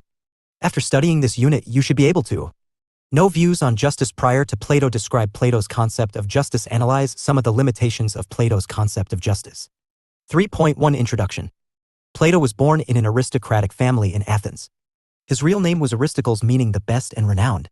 He was given the name Plato by his wrestling coach due to his broad and strong shoulders. He was the most famous student of Socrates and was the teacher of another Greek stalwart, Aristotle. Apart from Socrates, Plato was also influenced by Greek philosophers Parmenides, also called father of metaphysics, Heraclitus, and Pythagoras. Plato's major works. Dr. Raj Kumar Sharma, consultant, Faculty of Political Science, IGNOU, New Delhi.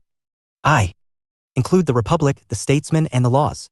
Plato is widely seen as the Block II founder of philosophical idealism, as he believed that there is a universal idea that Plato lies beyond what senses can experience.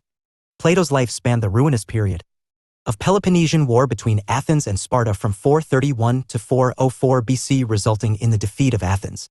It was probably the impact of instability and disorder experienced during the period of Peloponnesian War that Plato's theory of justice was based on the premise of harmony.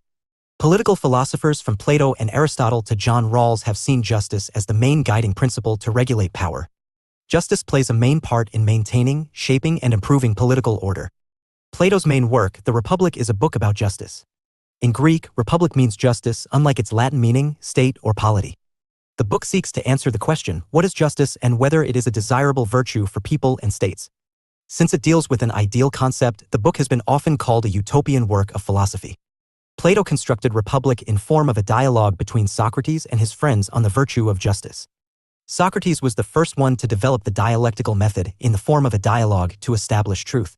It was called elenchus in Greek, meaning refutation or putting to rest. Socrates would initiate a conversation with anyone and discuss meaning of beauty, justice, or truth. He would ask the individual about his definition of something and through cross-examination would make him realize some inconsistency in his definition to take forward the conversation. This method was so important to Socrates that he refused to write down his thoughts, as he believed that the responsive interaction between the teacher and his students was the real essence of philosophizing. 3.2 Perspectives on justice before Plato. Pythagoras, ancient Greek philosopher and one who influenced Plato, had expressed his views about the concept of justice before Plato. Pythagoras believed in the power of numbers and said that justice is the equal multiple of itself, i.e., it is a square number. A square number represents harmony since it is made up of equal parts.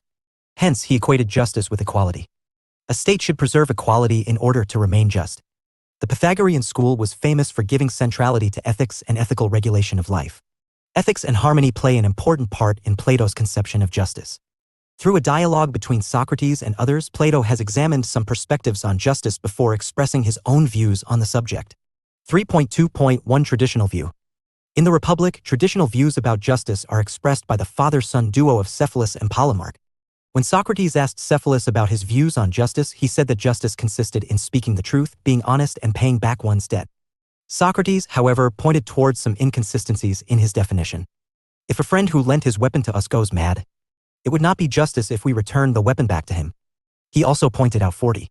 That in some cases, being honest and speaking the truth may do more harm than good, and it is better to conceal truth in such cases.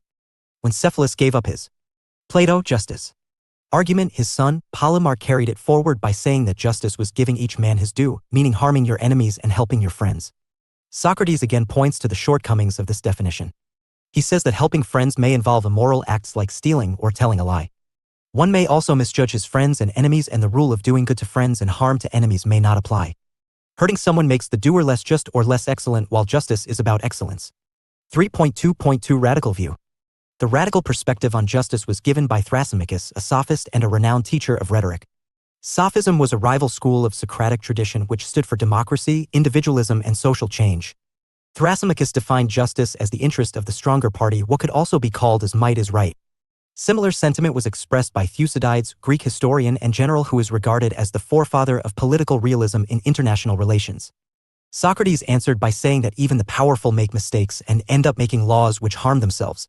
This violates the principle that the exercise of power by the powerful is to serve their self-interest.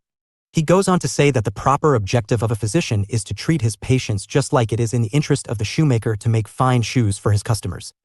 Likewise, the real interest of the statesman lies in well-being of his subjects. 3.2.3 Pragmatic view. This view was supported by Glaucon and Adimantus, brothers of Plato. They considered justice a child of fear and the necessity of the weaker. Much on the lines of social contract theorists like Hobbes, they believed that to come out of the state of nature in which there is rampant injustice, people make an agreement not to do injustice to anyone and also not to be a victim of injustice from anyone. Hence, people agree to behave in a just manner under the force of law. However, Socrates argued that justice is not an artificial virtue that could emanate from a contract. In contrast, justice is an innate quality of soul and conscience. Justice exists independently by itself and it does not require any external recognition. Check your progress exercise 1. Note, I use the space given below for your answer. 2. Check your progress with the model answer given at the end of the unit. 1. What was the response of Socrates to Polemarch's view on justice? 41. Block 2. Plato. 3.3 Plato's concept of justice. After examining the prevailing conceptions of justice, Plato gives his theory of justice. Justice was one of the 4 cardinal Greek virtues, other 3 being wisdom or prudence, courage or fortitude, temperance or self-control. Greek philosophers defined justice as virtue in action. They always conceptualized justice in terms of harmony and order. Whether they used it for an individual, state, or the universe. Greeks before Socrates used to describe the cosmos, which means order, as just. The idea of harmony and order is clearly visible in the contemporary usage of justice as fairness. In Greek language, the word for justice is dikaiosine, which means righteousness or just. Plato's justice was based on morality and ethics, not on legal basis. It was reflected in doing one's duty and contributing to the society as per an individual's capabilities. Plato believed in the Socratic dictum that virtue is knowledge and knowledge can eradicate political ills and injustice. For Plato, the ideal state possessed the 4 cardinal virtues. Wisdom would prevail due to knowledgeable rulers, while courage would be present through brave warriors. There would be self-control due to the harmony in society following a common understanding pertaining to who would be the ruler, and lastly, justice would prevail as everyone would do their duty for which they are best suited and not interfere in other people's work. Plato saw the state as an ideal while justice was its reality. Sabine says that the theory of state in the Republic results in the conception of justice. He also said that justice for Plato is a bond that holds the society together. Plato's idea of justice came from his vision of the political community, and justice serves common interest. Even a den of thieves would need principles of justice to survive. Every state needs principles of justice as its foundation. The individuals in a state should be convinced that their state is a just state and they must follow the principles of justice of their state. Justice is the greatest good that people can attain as individuals and as members of a larger political community. 3.3.13 Classes and 3 Souls. Plato starts his discussion on justice in a state by saying that the state is natural as no one is self-sufficient and human beings require each other for survival. Plato says that self-sufficiency consists in maintaining division of labor in a state. A successful political community has to perform 3 functions: production, protection, defense, and statesmanship, ruling. Hence, justice would consist in fulfilling these 3 activities based on functional specialization. It would ensure that justice prevails as not only the common interest would be served but individual happiness and well-being is also served, since there is harmony in what individuals do, what they get, and their individual psyches. Based on functional specialization, Plato gives 3 types of classes in a state, also called the 3 classes and 3 souls, an idea Plato borrowed from Pythagoras. 42. Rulers. Every state would need rulers to rule with a function of making. Plato, justice. Policy decisions. Auxiliaries, this is the class of warriors with a military function and they are part of the guardians. Artisans, this class has to perform economic function and includes all those who produce goods and perform socially necessary services for X. Traders, farmers, etc. Each class exhibits certain virtues. The ruling class must have the virtue of wisdom and must have knowledge of properly ruling the state as a whole. Since the auxiliary class has to defend the state, they should possess the virtue of courage. The artisans must show temperance or self-control to curb their passions. They should understand that they have to perform an economic function in the state and possession of wealth or status should not prompt them to take over other functions like rulership which they are not equipped to handle. Figure 1. Plato's three classes and their virtue. S. The division of labor is also a division of virtue in Plato's ideal state. Those who have a superior role in division of labor also have superior degree of virtue. Since the rulers have knowledge or wisdom due to the rigorous education process, they have complete virtue while the other two classes have incomplete virtue. They have knowledge of ideas like justice, beauty, courage and truth and other moral attributes which Plato called forms. According to Plato, each entity that exists in our world is an imperfect copy of the form of that thing that exists in a transcendental realm. Only the rulers with wisdom can see these forms and only they can ensure justice matches its form as much as possible. For Plato, education was a necessary tool for moral reform to transform human soul. It would facilitate performance of one's social functions and in attaining fulfillment. Rousseau regarded Plato's Republic as the finest treatise ever written on education. Plato's system of education combined best elements from Athens and Sparta's education models.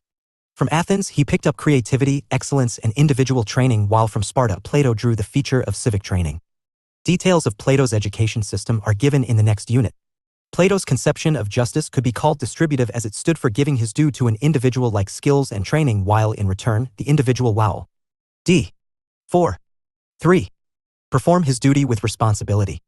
To substantiate his argument Abu. T. Differences in individual capabilities, Plato used a noble lie through the myth of block, eye of metals which would be uttered by the rulers. The myth would propagate that Plato as children of earth all were born with some metallic component in their bodies. The rulers were born with components of gold in their bodies, auxiliaries with silver while the artisans had parts of brass in their bodies. This noble lie served two purposes. All people would believe that they were part of a bigger family with other members being their brothers.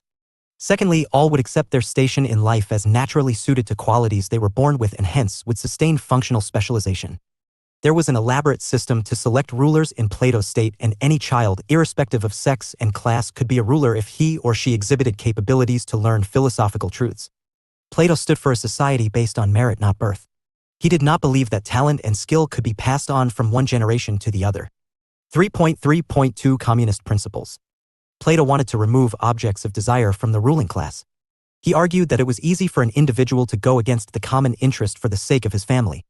Hence, Plato abolished private property and family for the rulers as it encouraged nepotism, favoritism, factionalism, and other corrupt practices. Plato wanted the rulers to promote common good, not their personal interests. He proposed that the rulers would live together in common like soldiers in a barrack. Their basic needs for simple food and clothing had to be met by the artisans. Mating would be regulated to ensure a future pool of rulers, but it would take place outside any family structure. Children would be held in common and they would not know their real parents and would identify the state as their family.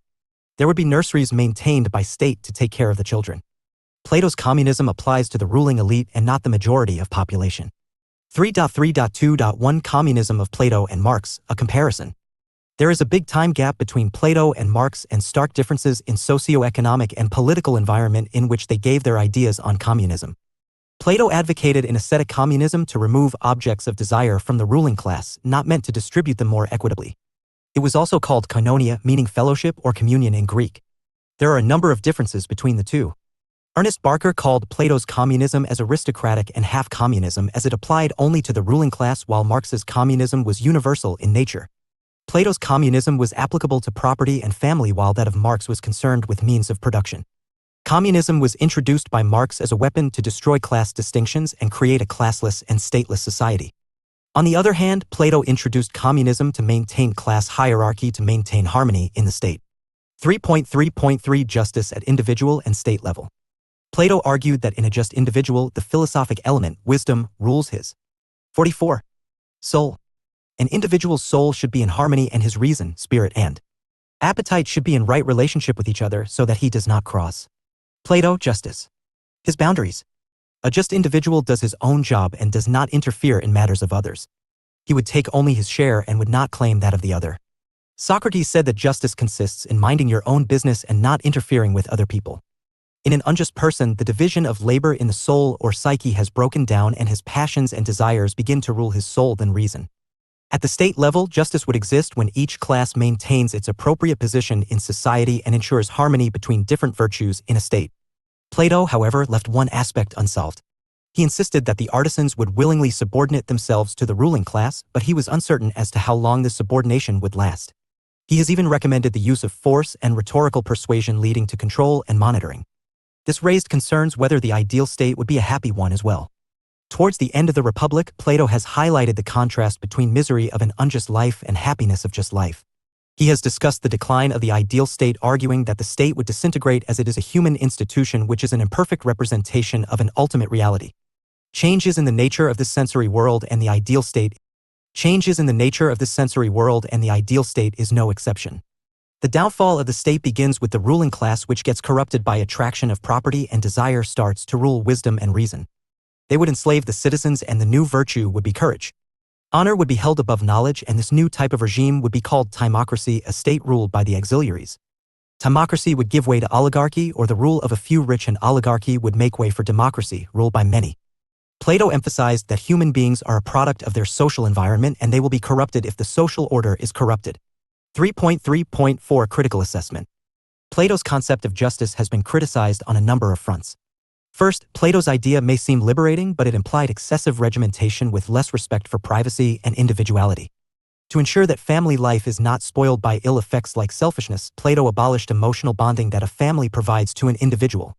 Order and harmony have been more important to Plato than emotion and passion. The state is controlled by the wise as the soul is controlled by reason, but this control is so absolute that it approaches tyranny. The boundaries between liberation and repression seem blurred in Plato's ideas. Second, there is a major inconsistency in Plato's proposal to maintain division of labor in the state.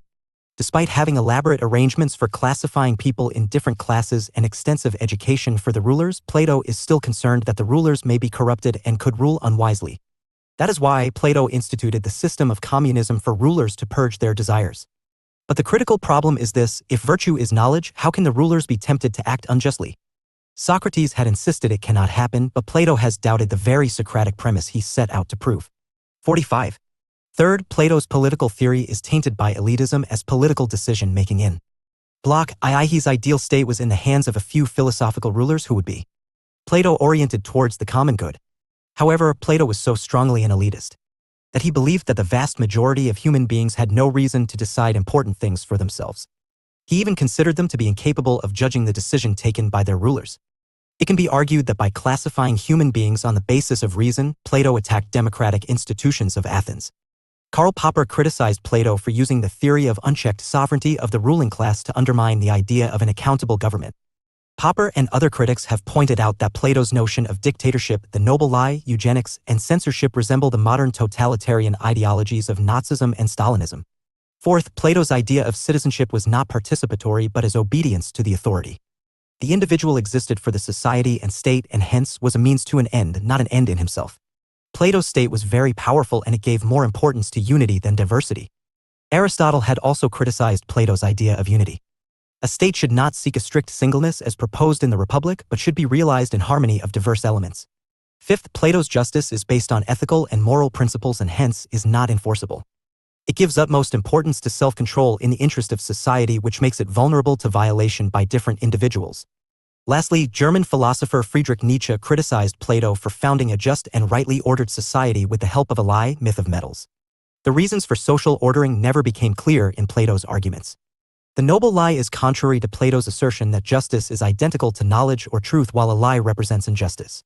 Plato tried to hold his ideal state together with a lie or with an act of injustice.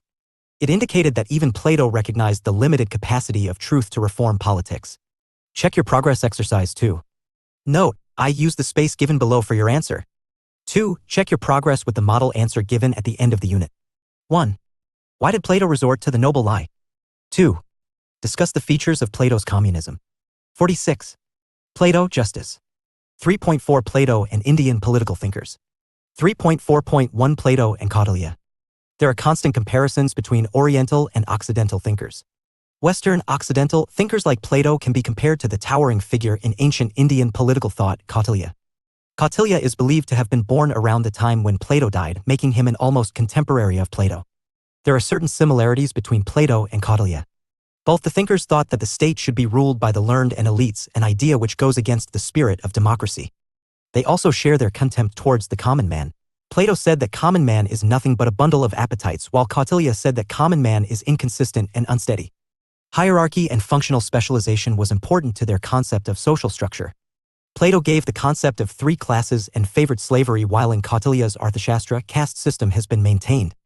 Plato never discussed slavery formally, and his views need to be extracted from some remarks made by him in his works, The Republic and the Laws. Kautilya advocated conquest of senses, indriyajaya, which is similar to Plato's concept of virtue, which favors conquest of self or the inner enemy. Both prefer their king to be from the military class. Plato's ruler is Kshatriya Swami of Kautilya. There were some differences as well between the two ancient stalwarts. Plato favored the aristocrats to do two functions, to rule and do intellectual activity. On the other hand, Kautilya wanted Brahmins to do intellectual activity while the rule would be done by the Kshatriya king.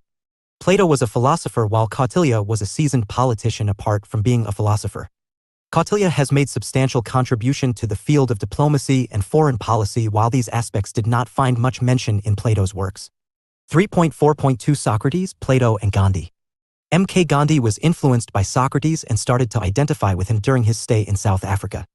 Gandhi translated Plato's Apology in 1908 from English to Gujarati. This book is about how Socrates defended himself when he was put 47 on trial in Athens in 399 BC. Gandhi was attracted by self-sacrifice, sense of duty and moral conviction of Socrates. Since both Plato and Gandhi were deeply influenced by Socrates, it is not surprising that both of them were idealists in Plato their ideas. For them, politics and ethics should not be separated, while they also give more importance to duties than rights. Check your progress exercise 3. Note, I use the space given below for your answer. 2. Check your progress with the model answer given at the end of the unit. 1. Highlight similarities between Plato and Kautilya. 2. Which qualities of Socrates influenced Gandhi? 3.5 Let us sum up. The study of Western philosophical tradition begins with Plato's masterpiece, The Republic. Greek philosophers including Plato conceptualized justice in terms of harmony and order, whether they used it for an individual, state, or the universe. Plato's idea of justice came from his vision of the political community, and justice serves common interest. A successful political community has to perform three functions: production, protection, defense, and statesmanship, ruling. These functions were to be performed by three classes respectively: artisans, auxiliaries, and the rulers. Hence, justice would consist in fulfilling these three activities based on functional specialization. Plato's society was highly hierarchical, structured, merit-oriented, and regimented, where individuals were trained to perform their allotted duties. The rulers were to be purged of any desires and could not have private property and family under the communist principles. Plato's communism was ascetic in nature, similar to the life found in Buddhist monasteries. Somebody like Gandhi too would have demanded similar way of life from the political leaders. Plato's theory of justice may have its share of limitations, but it was meant to achieve the welfare and development of 48. 49. Plato, justice, community, and establish social harmony. It stood for non-identity of rights and power. 3.6 References. Batty, Bertrand et al., edition 2011. International Encyclopedia of Political Science, Volume 1. London. Sage Publications. Nelson, Brian. R. 1996. Western Political Thought from Socrates to the Age of Ideology. Illinois. Waveland Press Inc. Josh F. Ali. 2018. Western Political Thought from Ancient Greeks to Modern Times. Noida. Pearson India Education Services Private Ltd. Mukherjee, S. and Ramaswamy, S. 2011. A History of Political Thought, Plato to Marx. Delhi. PHI Learning Private Limited. Plato, 1945. The Republic. New York. Oxford University Press. Original work 360 BC. Sabine, G. H. 1973. A History of Political Theory. New Delhi. Oxford and IBH Publishing Co. Private Ltd. Scruton. Roger. 2007. The Palgrave Macmillan Dictionary of Political Thought. Hampshire. Palgrave Macmillan. 3.7 Answers to Check Your Progress Exercises. Check Your Progress Exercise 1. 1. Your answer should highlight the following points. Socrates said helping friends may involve immoral acts like stealing or telling a lie. One may also misjudge his friends and enemies. Hurting someone makes the doer less just or less excellent, while justice is about excellence. Check your progress. Exercise 2. 1. Your answer should highlight the following points. All people would believe they were part of a bigger family, with other members being their brothers. All would accept their station in life as naturally suited to qualities they were born with and hence would sustain functional specialization. 2. Your answer should highlight the following points. Communist principles applicable to the ruling class. Only no private property or family for the rulers. Rulers would live together in common, like soldiers in a barrack. 50. Block I. Plato. Regulated mating to ensure a pool of future rulers' children to be held in common. Would not know their real parents and would identify the state as their family. Check your progress. Exercise 3. 1. Your answer should highlight the following points. Both believed the state should be ruled by the learned and elites. Shared contempt towards common man. Hierarchy and functional specialization was important to their concept of social structure. Both emphasized conquest of senses and self-control. Both prefer the king to be from the military class. 2. Your answer should highlight the following points. Self-sacrifice, sense of duty, moral conviction. 51. Plato, education. Unit 4. Plato, education, presentation. Themes: critique of democracy, women and guardianship, education, censorship, structure. 4.0 Objectives. 4.1 Introduction. 4.2 Theory of education. 4.2.1 System of education. 4.2 1 Elementary education. 4.2 1.2 Higher education. 4.3 Thoughts on women. 4.3.1 Criticism. 4.4 Critique of democracy. 4.5 Let us sum up. 4.6 References. 4.7 Answers to check your progress. Exercises. 4.0 Objectives. In this unit, you will be reading about the concept of education as described by Plato. The unit also presents an introduction to his idea on women, guardianship, as well as a critique of democracy. After going through this unit, you should be able to explain the idea of education, enumerate on women and guardianship, and discuss the criticism related to democracy as explained by Plato. 4.1 Introduction. Plato, c.428-347 BC, is one of the most important figures of the ancient Greek world and the history of Western thought. Political philosophy in the West begins with the ancient Greeks and Plato. Plato was one of the most influential thinkers in the history of Western philosophy. In his written dialogues, he expanded on the ideas and techniques of his teacher Socrates. In Plato's ideal state, there are three major classes, corresponding to the three parts of the soul. The guardians, who are philosophers, govern the city. The auxiliaries are soldiers who defend it. And the lowest class comprises the producers, farmers, artisans, etc. Plato's society. Dr. Ankita Dutta, research fellow, Indian Council of World Affair, was highly structured, hierarchical and meritocratic in nature, where everyone, Block 2, was expected to perform the duties that were allotted to them. He ruled out equality. Plato. Wealth, gender, and birth as criteria for distributing privileges and favors. Education structure was crafted in a way so as to let every individual reach his potential through extensive training. The science of eugenics was to be conducted with utmost secrecy, as only the philosopher-ruler was to know, and careful selection of mates would ensure that the genetics endowment was carried on to the children. In the following sections, Plato's ideas related to education of these classes, his thoughts on women, and his critique of democracy are discussed in detail. 4.2 Theory of education. According to Plato, education is a matter of conversion, i.e., a complete turnaround from the world of appearances to the world of reality. The conversion of the souls, says Plato, is not to put the power of sight in the soul's eye, which already has it, but to ensure that, instead of looking in the wrong direction, it is turned the way it ought to be. As everyone possesses the power to learn in his soul, what is needed is to turn our soul in a proper way, that is to prepare a good environment for learning. It is shown that the more you move up, the more you acquire knowledge.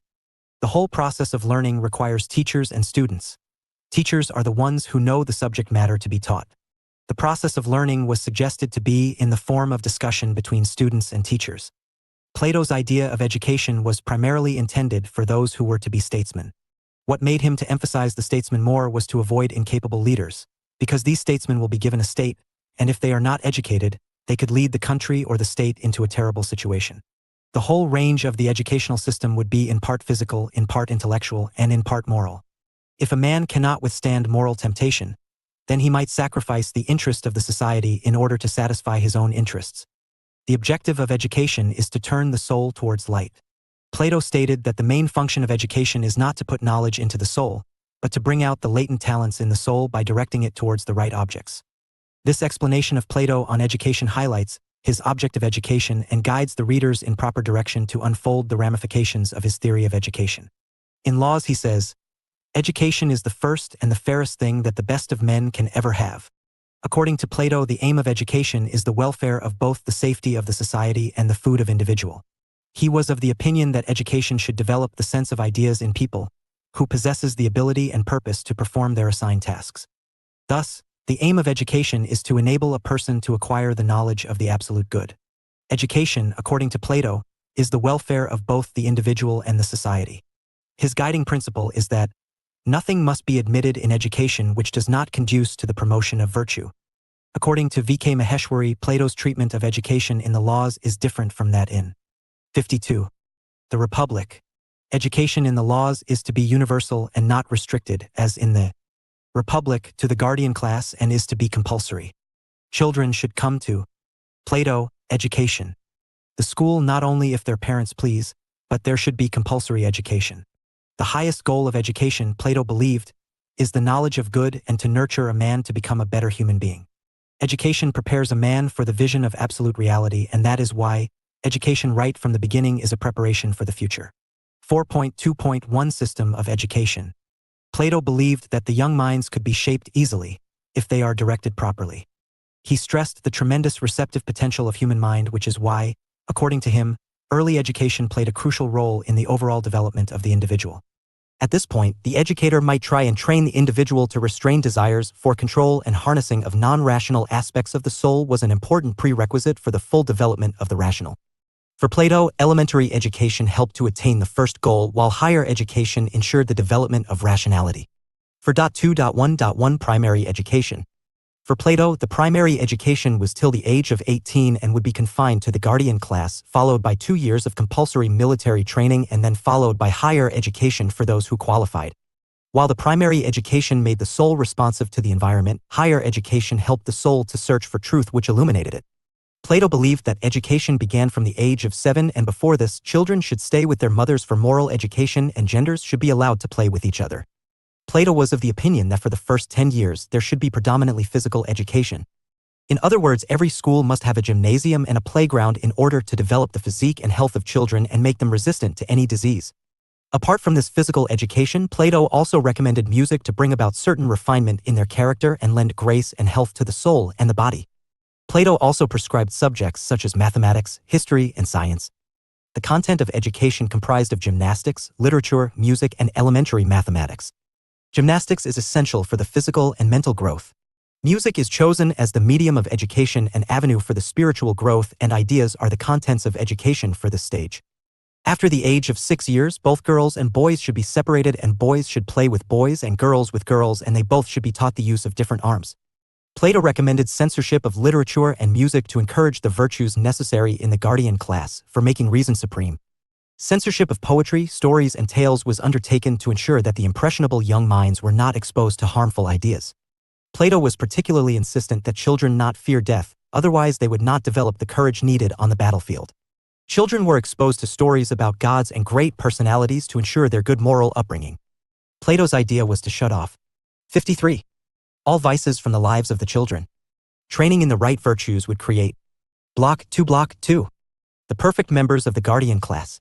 Education in these subjects was equality Plato, followed by 2 years of compulsory military training.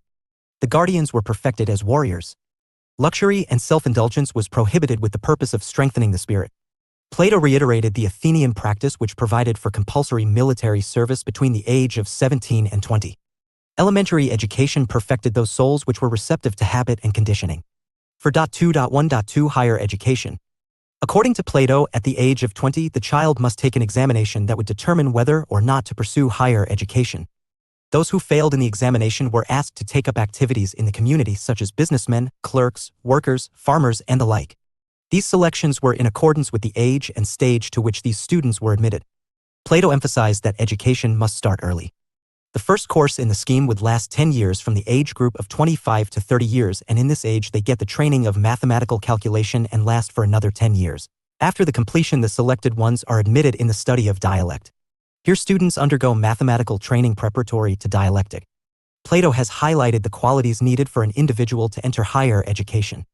He proclaimed that preference should be given to the surest, bravest, fairest, and those who have the natural gifts to facilitate their education.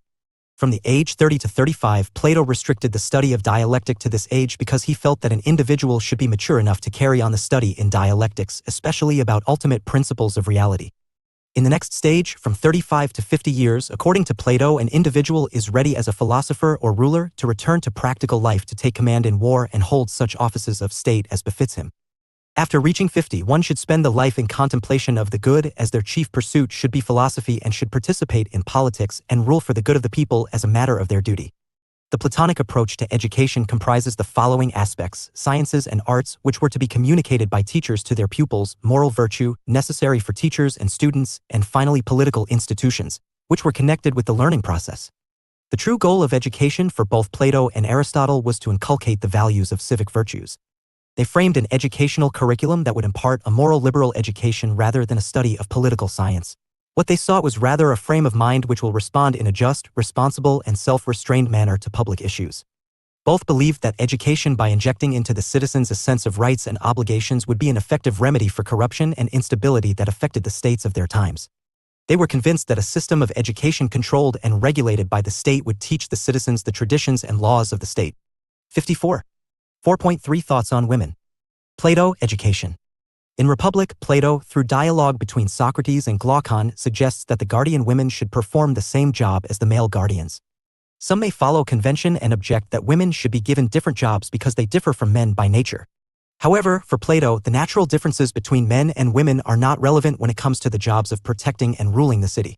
Both sexes are naturally suited for these tasks. He goes on to argue that the measure of allowing the women to perform the same tasks as the men in this way is not only feasible but also best. This is the case since the most suited people for the job will be performing it. He also goes on to propose that there should be no separate families among the members of the guardian class. The guardians will possess all the women and children in common. Plato abolished the idea of private family and property for the guardian class, for it encouraged nepotism, favoritism, factionalism, and other corrupt practices among the rulers. For Plato, politics did not mean promoting one's personal interests. Instead, it was to promote the common good. Plato proposed that the members of the guardian class live together in common like soldiers in barracks. The Platonic scheme was based on the idea that women and men were identical in natural endowment and faculties. There were two ideas that were embedded in Plato's communism of wives: reform of conventional marriage and emancipation of women. To achieve this, Plato proposed abolition of permanent monogamous marriages and private families. These were restricted to guardian women alone. Firstly, for Plato, conventional marriage led to the women's subordination, subjugation, and seclusion. He rejected the idea of marriage as a spiritual union based on love and mutual respect. However, marriage was necessary to ensure reproduction and continuation of human race. He therefore advocated temporary sexual unions solely for the purpose of bearing children. Plato further stipulated the age for both men and women for begetting children. He stated that the proper age for begetting children women should be between the age of 20 and 40 and men between 25 and 55 because at this time the physical and intellectual vigor is more.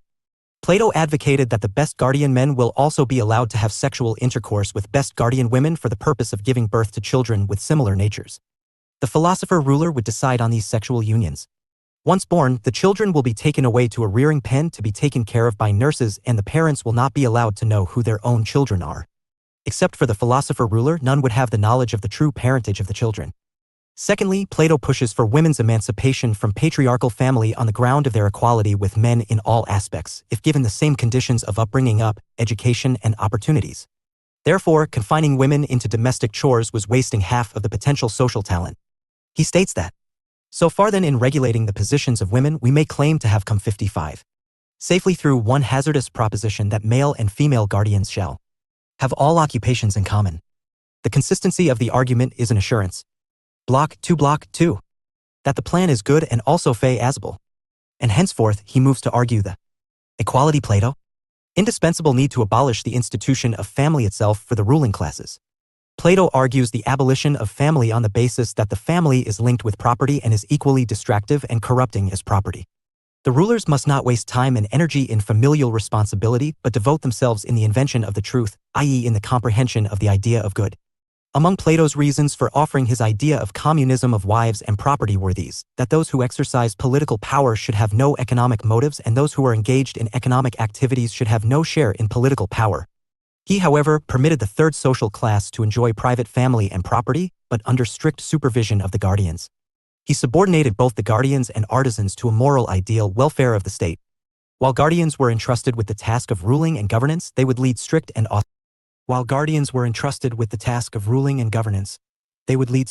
austere lives.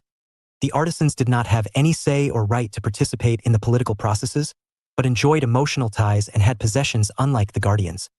Plato, for his part, played fair with both the sections of the society in terms of rewards and denials. The characteristics of his ideal state included class, communism, civility, control, contentment, and consensus. 4.3.1 Criticism. Through the communism of wives, Plato challenges that very notion and conventions of human society. While for Plato, his scheme might appear to be liberating, it rather implies excessive restriction and regimentation of the society with no space for privacy and individuality. Aristotle also disagreed with this idea by emphasizing that family and private property were important for the happiness of the individual and welfare of the state. Aristotle looked to the family as a natural institution and questioned Plato's wisdom in abolishing it.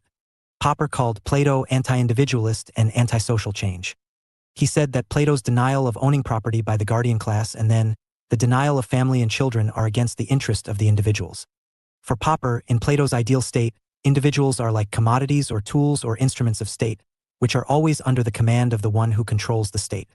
Plato wanted to maintain his ideal state as it was originally instituted. He did not like to make any changes to his ideal state.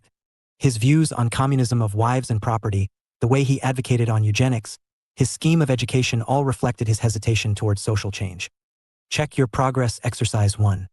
Note: I. Use the space given below for your answer. 2. Check your progress with the model answer given at the end of the unit. 1. Discuss Plato's ideas on women. 56. Plato, education. 4.4 Critique of democracy. Plato viewed democracy as a step in the inevitable descent into tyranny for societies undergoing political decay. Plato explains that democracies are susceptible to tyranny of the majority and rule by demagoguery. To understand Plato's critique of democracy, it is important to outline his analogy between the soul and the city. He introduces this in Book 2 of the Republic, where he says that, "Let us first inquire into the nature of justice and injustice in the city. The most just form of governance, the aristocracy, is joined with the philosopher king who has the necessary qualities to rule a just society." Plato describes 4 kinds of societies. First, a timocratic society, where the courageous soldiers have usurped for themselves the privilege of making decisions that properly belongs only to its better educated rulers. A timocratic person is, therefore, someone who is more concerned with defending personal honor than with wisely choosing what is truly best. Second, an oligarchic government in which both classes of guardian have been pressed into the service of a ruling group comprising few powerful and wealthy citizens. By analogy, an oligarchic society is one where every thought and action is devoted to the self-indulgent goal of amassing greater wealth. Third, a democratic government where promises of equality for all of its citizens are made, but it delivers only anarchy. In democracy, members are interested in the pursuit of private interests. Fourth, the tyrannical society where a single individual has gained control, restoring order in place of anarchy, but serving only personal welfare instead of the interests of the whole city. For Plato, a society organized in the ideally efficient way is said to have an aristocratic government. Similarly, an aristocratic person is one whose rational, spirit, and appetitive souls work together properly. Such governments and people are the most genuine examples of true justice at the social and personal levels. According to Plato, aristocracy inevitably gives way to a lesser form of governance due to the fallibility of human nature. One faction is iron and bronze, who are drawn to the accumulation of wealth. The other is gold and silver, who try in vain to bring the opposition back to virtue and the inherited order. The factionalism represents a move to timocracy, a compromise between aristocracy and oligarchy. The greatest good, which was wisdom under aristocratic rule, has now become the pursuit of wealth under the guise of the oligarchic soul. Oligarchy then transitions to democracy as the accumulation of wealth in the hands of a few sows discontent in an expanding underclass of 57. Citizenry. Plato describes democracy as inception as either by force of arms or by the use of terror which compels the opposition to withdraw. The subsequent Block 2 paramount freedoms that democracy upholds serve to damage the city, as the equality Plato. Permissiveness of the democratic city enables the manifestation of tyranny. Plato sees democracy as more dangerous than oligarchy because although the two share the same damaging characteristics, the democratic city has embraced anarchy. And the class of people that motivates the poor against the wealthy rulers is dominant. Finally, the descent into tyranny is marked by the entrance of the aforementioned demagogue, who benefits from democracy's propensity to elevate and glorify one man as the people's protector and champion. Plato's critique of democracy is that democracy does not place a premium on wisdom and knowledge-seeking as an inherent good. Instead, democracy suffers from the failures as it prioritizes wealth and property accumulation as the highest good. For Plato, what is worse is that democracy embraces total freedom, which Plato calls anarchy, and unnecessary appetites, which crowd out the ruler's responsibilities of virtuous governance to control the democratic soul. This was a common chain of political perspective that is found in Socrates, Plato, and Aristotle. All three spoke about defending the values, way of life, and attitudes of an aristocracy that was on a decline. This was so because Plato wrote at a time when Athens was at a crossroads after defeat in the Peloponnesian War.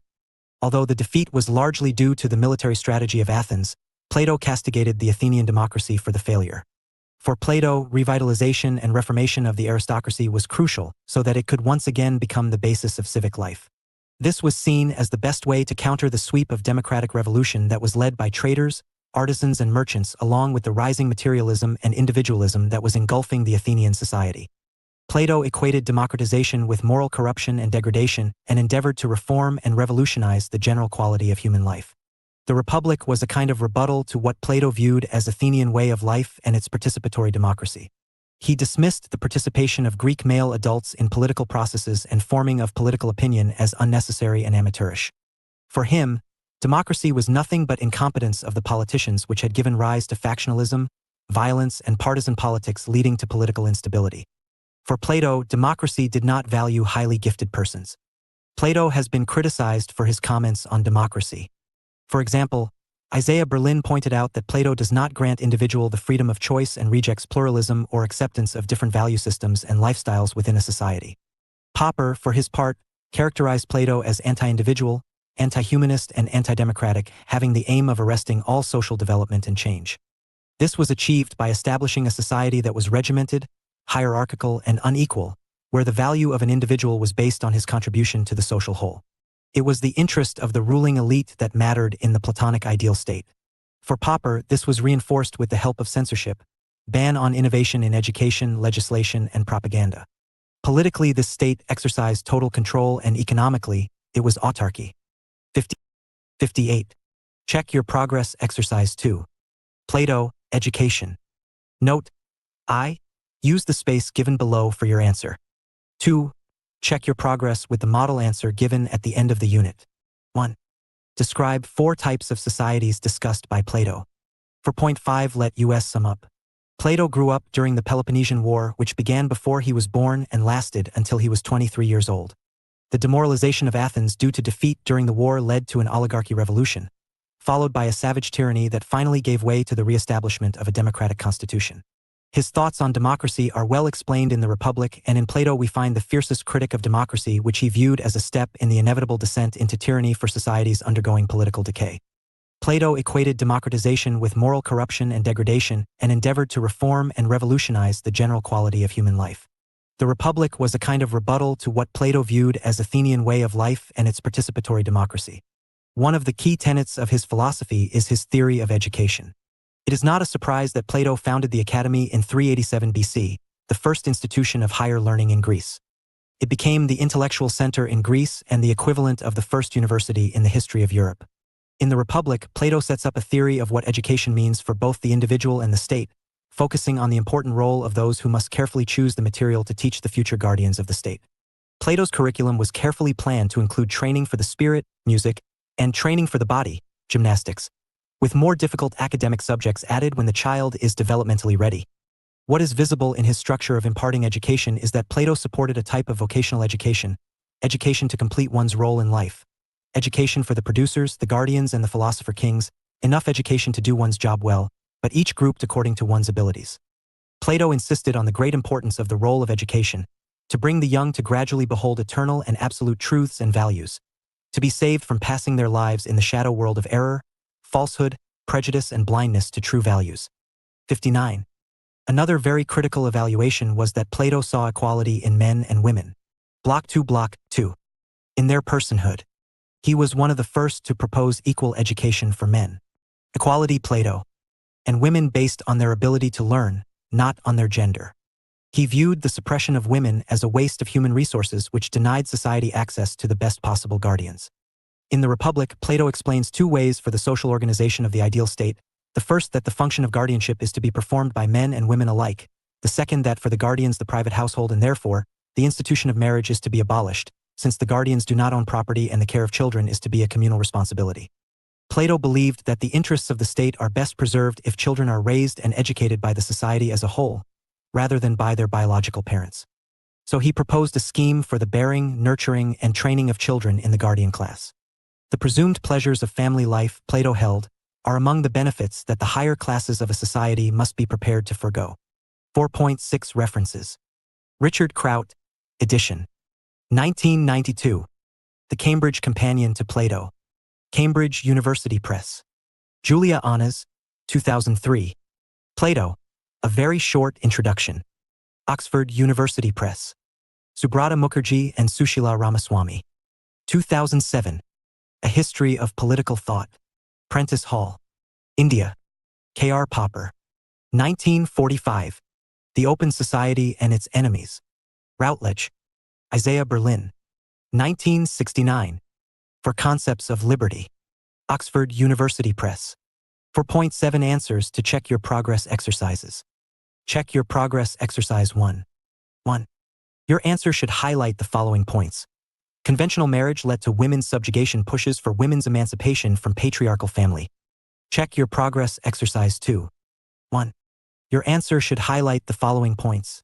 Timocratic, oligarchic, democratic, tyrannical. 60. 61. Plato, Education. Block 3 Aristotle. Block 3 Introduction. Block 2 Block Equality. Plato. Aristotle, along with teacher Plato, has a preeminent place as the great masters and teachers in the Western philosophical tradition. However, their methods differed. Aristotle is seen as a moderate and realist, while Plato is regarded as an idealist, utopian, and radical.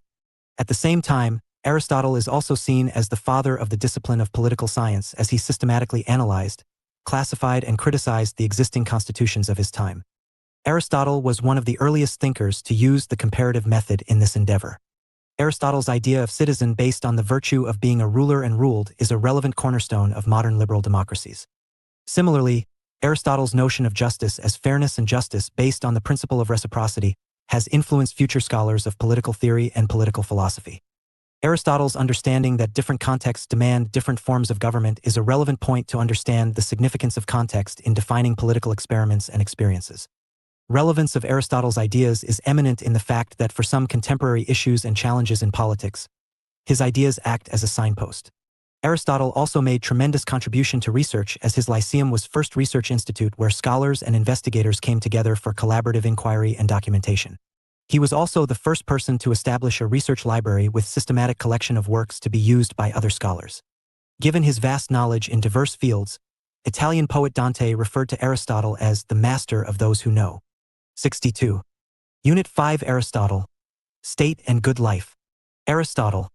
State and Good Life, Endymonia. Structure.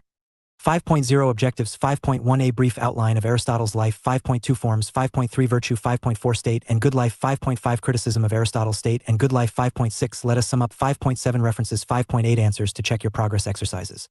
5.0 Objectives. In this chapter, a brief introduction to the life of Aristotle is given to understand the context in which his political philosophy developed. The chapter also explores the points of convergence and divergence between the teacher and the student, that is, Plato and Aristotle, in their approach to understand the relationship between form and matter. Further, the unit explains how Aristotle perceived virtue and its relevance in a political community. The next section focuses on Aristotle's theory of the state and the concept of good life. After Reading this unit, students will be in a position to understand the context and text in which Aristotle's concept of the state and good life evolved. 5.1 A brief outline of Aristotle's life. Aristotle, c. 384 BCE to 322 BCE, was an ancient Greek philosopher and scientist. He was born in Stagira, a small town on the northern coast of Greece. His father, Nicomachus, was a court physician to the Macedonian king Amyntas II. Although Nicomachus died when Aristotle was just a young boy, Aristotle remained closely affiliated with and influenced by the Macedonian court for the rest of his life. Little is known about his mother, Festus.